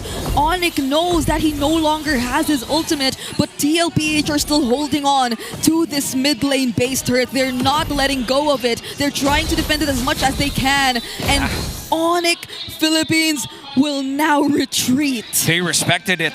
They knew that TLPH had enough damage to defend that mid lane, but looks like they're gonna play it safe for the upcoming Lord of the game. That will be the second Lord, and it seems that because of that extremely long Lord push, we're just gonna have to wait for 20 seconds. Yeah, Malefic Gun and Windtalker already for Kelra. So look at that, it's almost a crit a hit.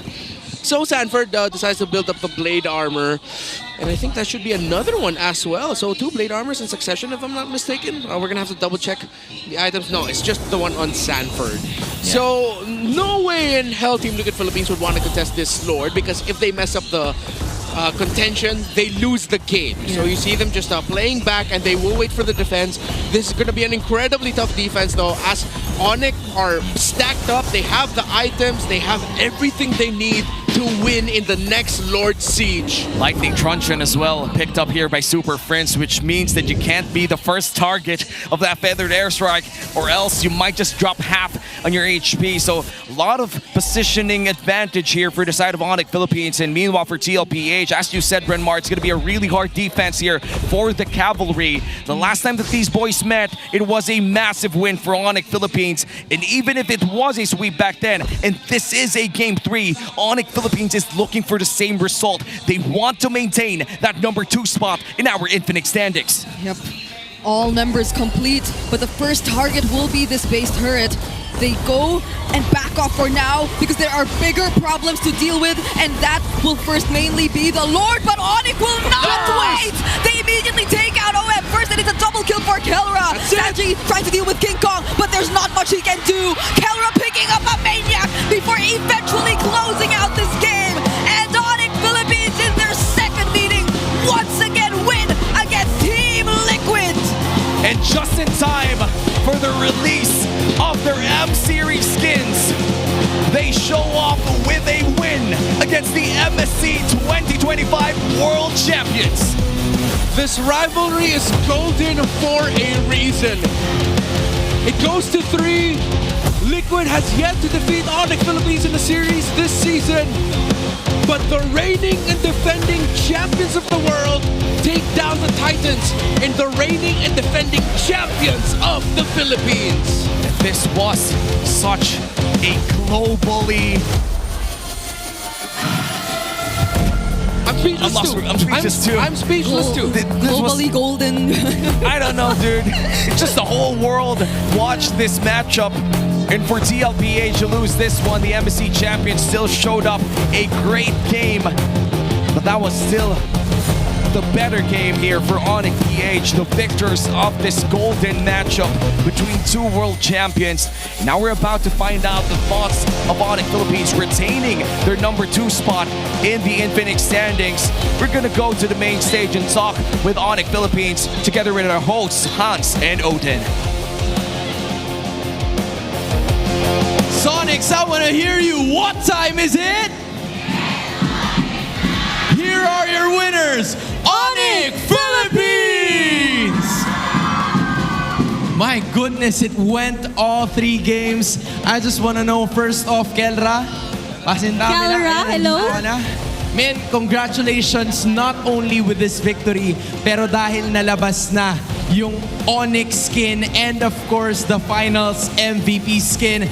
Kukuha ba ang lahat? Kukuha ang lahat? Nakakuha na ba? Nakakuha na, hindi pa. Sino hindi pa? Bibigyan ko. Ay! Ayan na. Naka-live yun Naklip ka na nila, Kelra. Joke lang. Pero I want to know more about that kasi those are some of your biggest wins para sa ngayon. Gusto ko malaman, how does it feel to have your personal skin na nandun sa laro mismo? Just like what you said in the interview before. Sobrang happy kasi kumbaga yung skin na yun, hindi na mabubura sa ML Parang forever na siya nandyan. Kaya sobrang happy ko. Always immortalized, and that is what Keller is all about. And meron pang isa na may signature hero na lumabas din ngayon, King Kong! Ready na siya, may mic na siya. Oo nga Ano nararamdaman mo ngayon na lumabas yung skin nyo and today din na nanalo kayo? About sa skin, I feel so Sigma. Oy! Asan ba? Asan yung jawline? Paano ba yung Sigma pose? Wow! Grabe naman talaga ang mga fans mo, King Kong. Mewing God. And bukod doon sa skin, meron kami mga napapanood na videos nyo ni Keller. Ang galing nyo mag-acting, ha? Oo. Paano ba yung sample nun? Sabi mo sa YouTube. Acting tips, I wanna know more about it. Ano bang, saan mo ba nahugot ang inspirasyon mo to make that happen? Anong peg mo? Anong inspirasyon mo para magawa mo yung acting na ganun? Daniel Padilla daw, sabi ni Coach. Pero babae? Ay, pwede. Oy. Next pose. Ay, pwede. Very Okay. flexible artist pala to si Keller, Oh, I like it. Pero going back to this game naman tayo. Team Liquid Philippines, you guys have been, consistently battling against each other. Ano bang nag-iba sa laban nyo ngayon with TLPH dahil sa patch? Ano bang nag-iba sa laban nyo ngayon with them? Siguro mas nakapag-prepare lang siguro kami. Kaya kami nanalo this game and mas na pag-aralan siguro namin yung patch. Love the idea. And now, sobrang daming mga tao ngayon. Full house na naman ang MPL Arena. What do you wanna say sa lahat ng fans na nandito ngayon, King Kong? Sa lahat ng fans ng ONIC, tsaka fans ng Team Liquid, thank you so much sa pagpunta. Sana nag-enjoy ang lahat. And they obviously enjoyed dahil nakuha nyo ang panalo. Once again, please give it up for Team ONIC Philippines! Ano ba yan?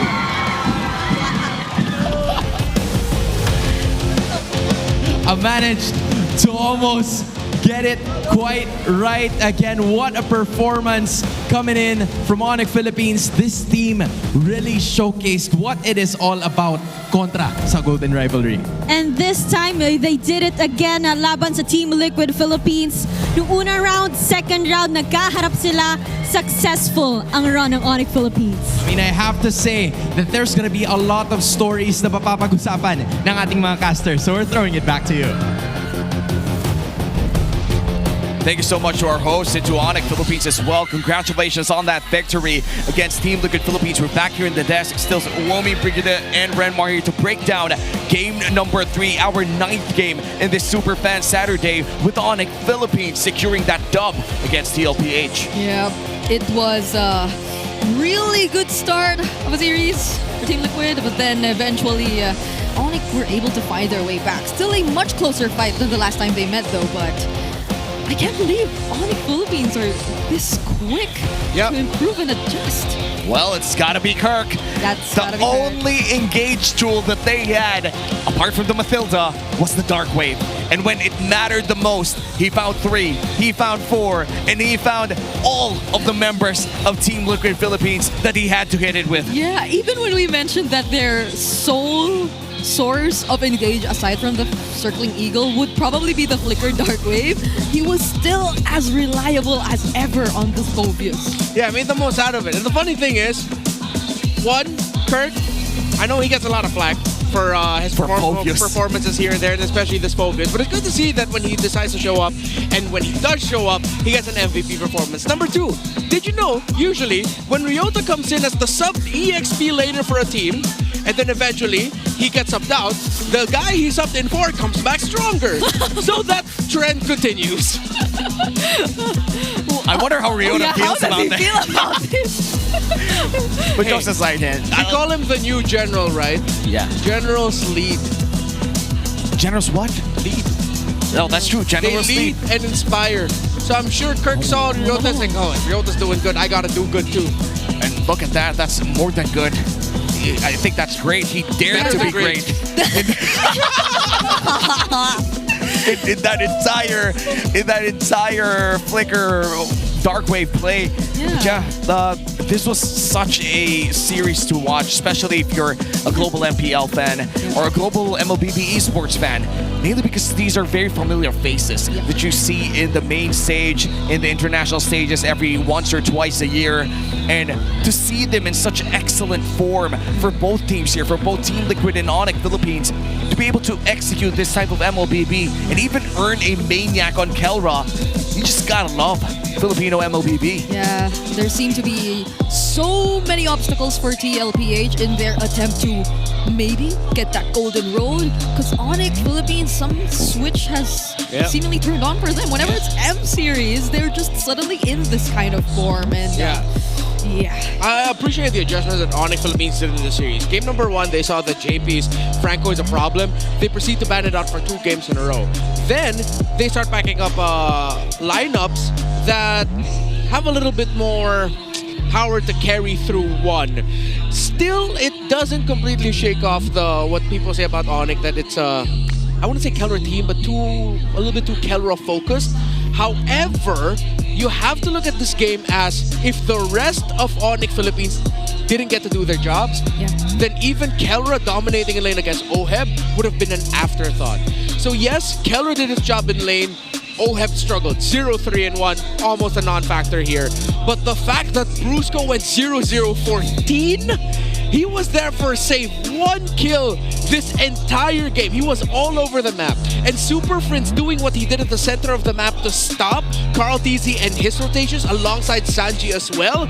This was a total team effort that led to eventually Kelra being able to shine in fights because the rest of ONIC were doing their jobs perfectly. And ONIC Philippines locked in for this matchup, and Kelra talked about in the post-game interview that they came in here much more prepared, and it feels as if that's the main reason why they won against Team Liquid Philippines. And we know Carl TZ. Carl TZ hates losing, and when we look at this entire matchup, it seems like the next guy that TLPH will be facing, which is, by the way, TNC Pro Team, it's not gonna have a good time. Because after a loss like this one, TLPH usually wakes up, and for ONIC Philippines, they could already rest up for week 5. This is the only game that ONIC Philippines will play in week 5. Perhaps one of the harder games that they're gonna play, and they played it out so well. Yeah, even that next match you mentioned, Zaida, his mechanical prowess too is something you have to respect and watch out for. And so as we look at the big 4, definitely King Kong, still as reliable, the rich guy in this game, and Superfans, okay. Wow. I think, Renmar, you opened up this idea in our first series or second, I think, that mid laners are starting to look like the carries of our games, and Superfans just dealing so much damage here in game number 3 with, of course, our BPI rich guy, King Kong, earning so much money all around the map. This is something that we've already expected. This was a overall team effort coming in from ONIC Philippines, and now they get another point, secure 6 points total in our Infinix Infinix standings inside our tournament, which means that they have a solid footing in number 2. That was really amazing to see from Superfans. That was a farce against the Lapu and the Gatot, but he did not care. He was just so good at positioning himself even during games where he did not have a great start. What more now that they had probably one of the best starts to the game in game number 3. Yeah, that's why Superfans globally has been acknowledged as one of the most difficult mid laners to go up against, because he doesn't hesitate to use his abilities to take control of the map. Well, we're gonna revisit the Infinix keys to victory. Let's move on over to the Howl with Wolf. Welcome to the Howl. At ngayon, hindi lang ako ang monster, ang animal na mapapakinggan nyo today. Kasi kasama ko ngayon, a king of the beast, King Kong! What's up? What's up, what's up? What's up?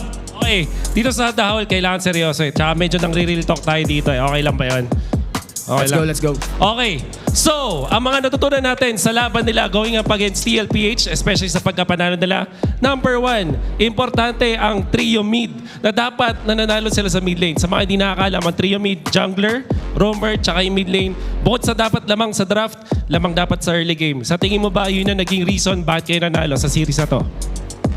Sa tingin ko, mahalaga talaga yung trio mid. Doon talaga nag-i-start yung tempo ng laro since sila yung nasa mid, sila yung may choice kung saang lane sila rotate, kung saan sila gagank. So yun, dapat trio mid muna yung gumana bago yung ibang flow ng game. King Kong, isa sa mga pinamalaking criticism sa ONIC Philippines ay yung inyong mga quote-unquote exotic na picks, lalo na sa draft. When we are talking about your draft, katulad ng mga CC Gold Lane, yung kanina na meron kayong Lancelot pero hindi kayo nag-marksman sa my Gold Lane, usually sa mga gantong reasons natatalo ang ONIC Philippines. Would you say that this is your weakness as a team? First of all, para sa akin, hindi namin siya consider na parang exotic na lineup. Kasi yung tingin namin sa mga ganun, yung mga example, yung mga two-fighter na lineup, para sa amin, siya, parang flexibility siya ng team. So, nakadepende po sa kung paano yung playstyle ng kalaban namin, kung saan namin siya gamitin. Then, hindi po weakness kasi tingin ko kulang lang din sa pagpapractice, ganun. Okay. So, hindi naman to pipili lang kayo para lang manggulat ng kalaban. You don't have to resolve to these kinds of exotic plays para lang matalo yung mga kalaban nyo. Ganun ba yan? Opo. Okay, very good. And now, last question. Active roamers ang pinaka-importante sa mapa kayo. Yung mga nanggugulo, katulad ng mga Khalid, yung mga Hilda. Bilang isang jungler, King Kong, napakaganda ng performance mo this season, pati naman today, even with the new patch. Paano mo nasusurvive yung early game na maraming gustong gumulo sa pagja-jungle mo? Kung paano namin sinusurvive, sabi ko kay Bruce ko, kung ano ginagawa sa akin ng roamer, yun na lang din gawin niya para hindi lang ako yung naiinis, pati yung kabila maiinis rin. Okay. So palitan lang. Very good. Maraming salamat, King Kong. Any last message sa mga fans? Ang daming mga nagpakita ngayon, no? Sa lahat ng fans, mahal na mahal ko kayong lahat. Thank you so much sa lahat ng suporta nyo and kita-kits sa next na laban namin. Alright, that's King Kong mula sa ONIC Philippines. Ngayon, back to the casters. Thank you so much, Wolf, and surprisingly also King Kong visiting the Howl segment. Actually, that's the first time that we ever held a Howl with a player from the winning team. Yeah, I don't think we should do it more. Just to keep things fresh with the Howl, and it's thematic that the first version of the Howl, we saw two animals. Yeah, it's a bit more of a player perspective too that we get to see, and I feel like that's something the audience really wants to hear. Well, we also want to hear the winning calls from ONIC Philippines, so we're gonna go back and see the calls in the Infinix mic check. Box lang. Box lang. Malalapa. Ito. Flicker suction. Low kayo dun na. Low kay Clow. Copy, King. Patay na top. Kalma. Okay, mga boy. Chill lang. Top. Prekinig nga. Ang akin nga muna ilang ngayon. Gamitin nyo na lang mga flicker nyo pang out. Wala flicker rin? Guys, Papi Chulo. Basag lang to. Tapos na. Tapos? Sa atin na to, pre. 10k gold lead. Tikit lang, ube. Hindi ko nakuwarid na. Isipin nyo yung sa akin, pre. Basag muna, pre. Basag muna. Ito magkakakrip. Basag yun na, tsaka yung mata. Tingin na. Basag muna. Wait. Basag. Pag dumas ulit, tingin. I did not understand a single word apart from words from time to time. Yes.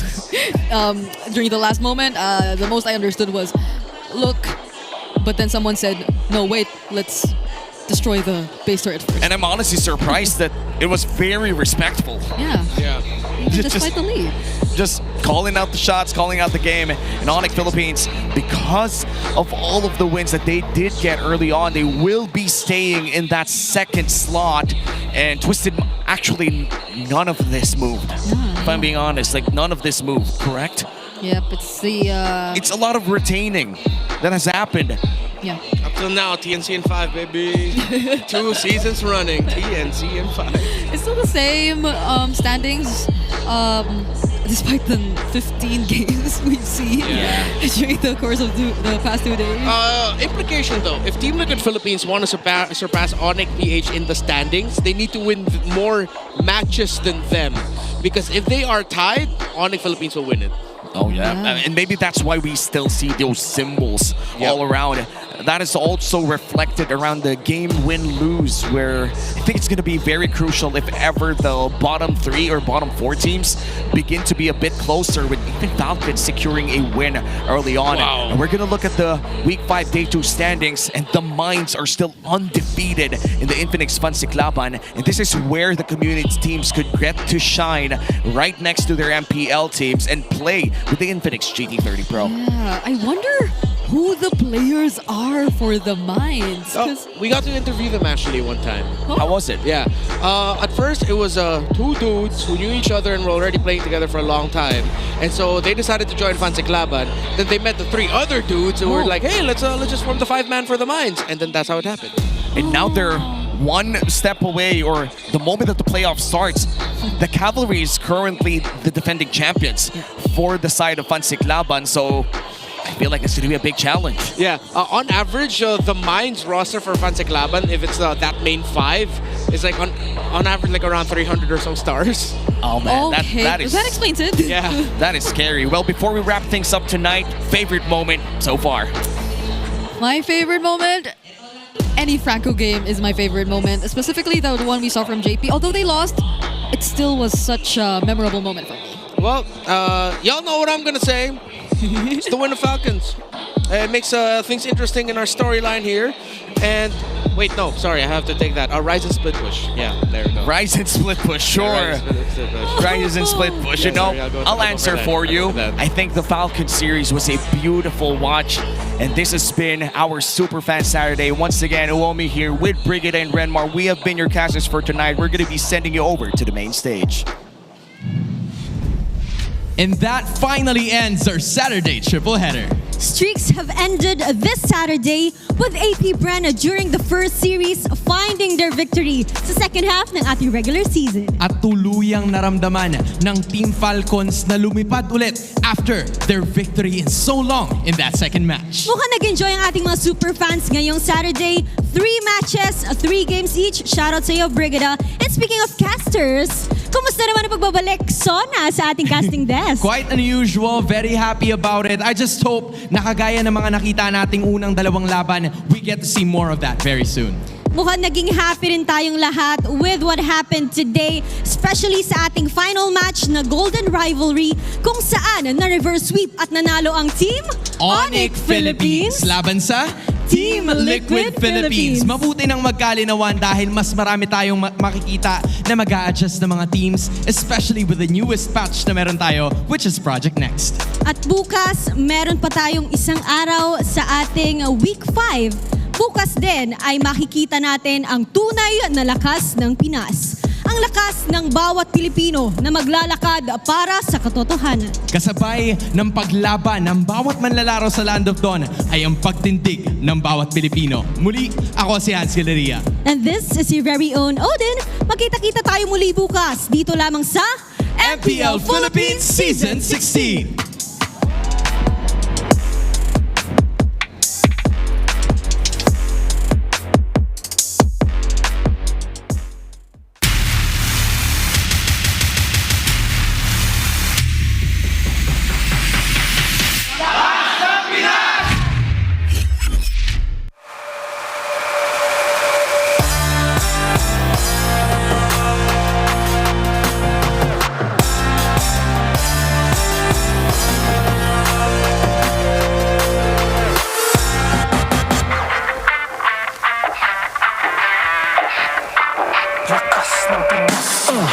Malakas, Pilipinas, malakas kahit anong lane, we become the monsters. Malakas, Pilipinas, malakas face the golden sun and repping for the 3 stars. Look at us, to the top, no whips, no buts. Winning any game, para to sa PINAS.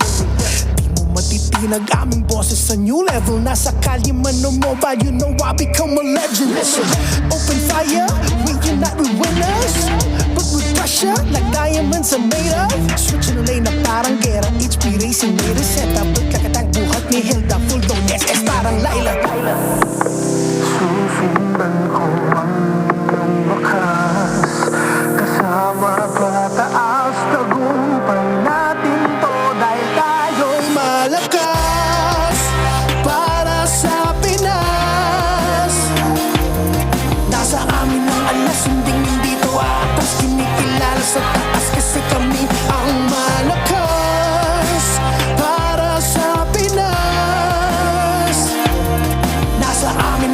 Kasinding nandito aatras, kinikilala sa taas. Ganito kami sa Pinas, yeah.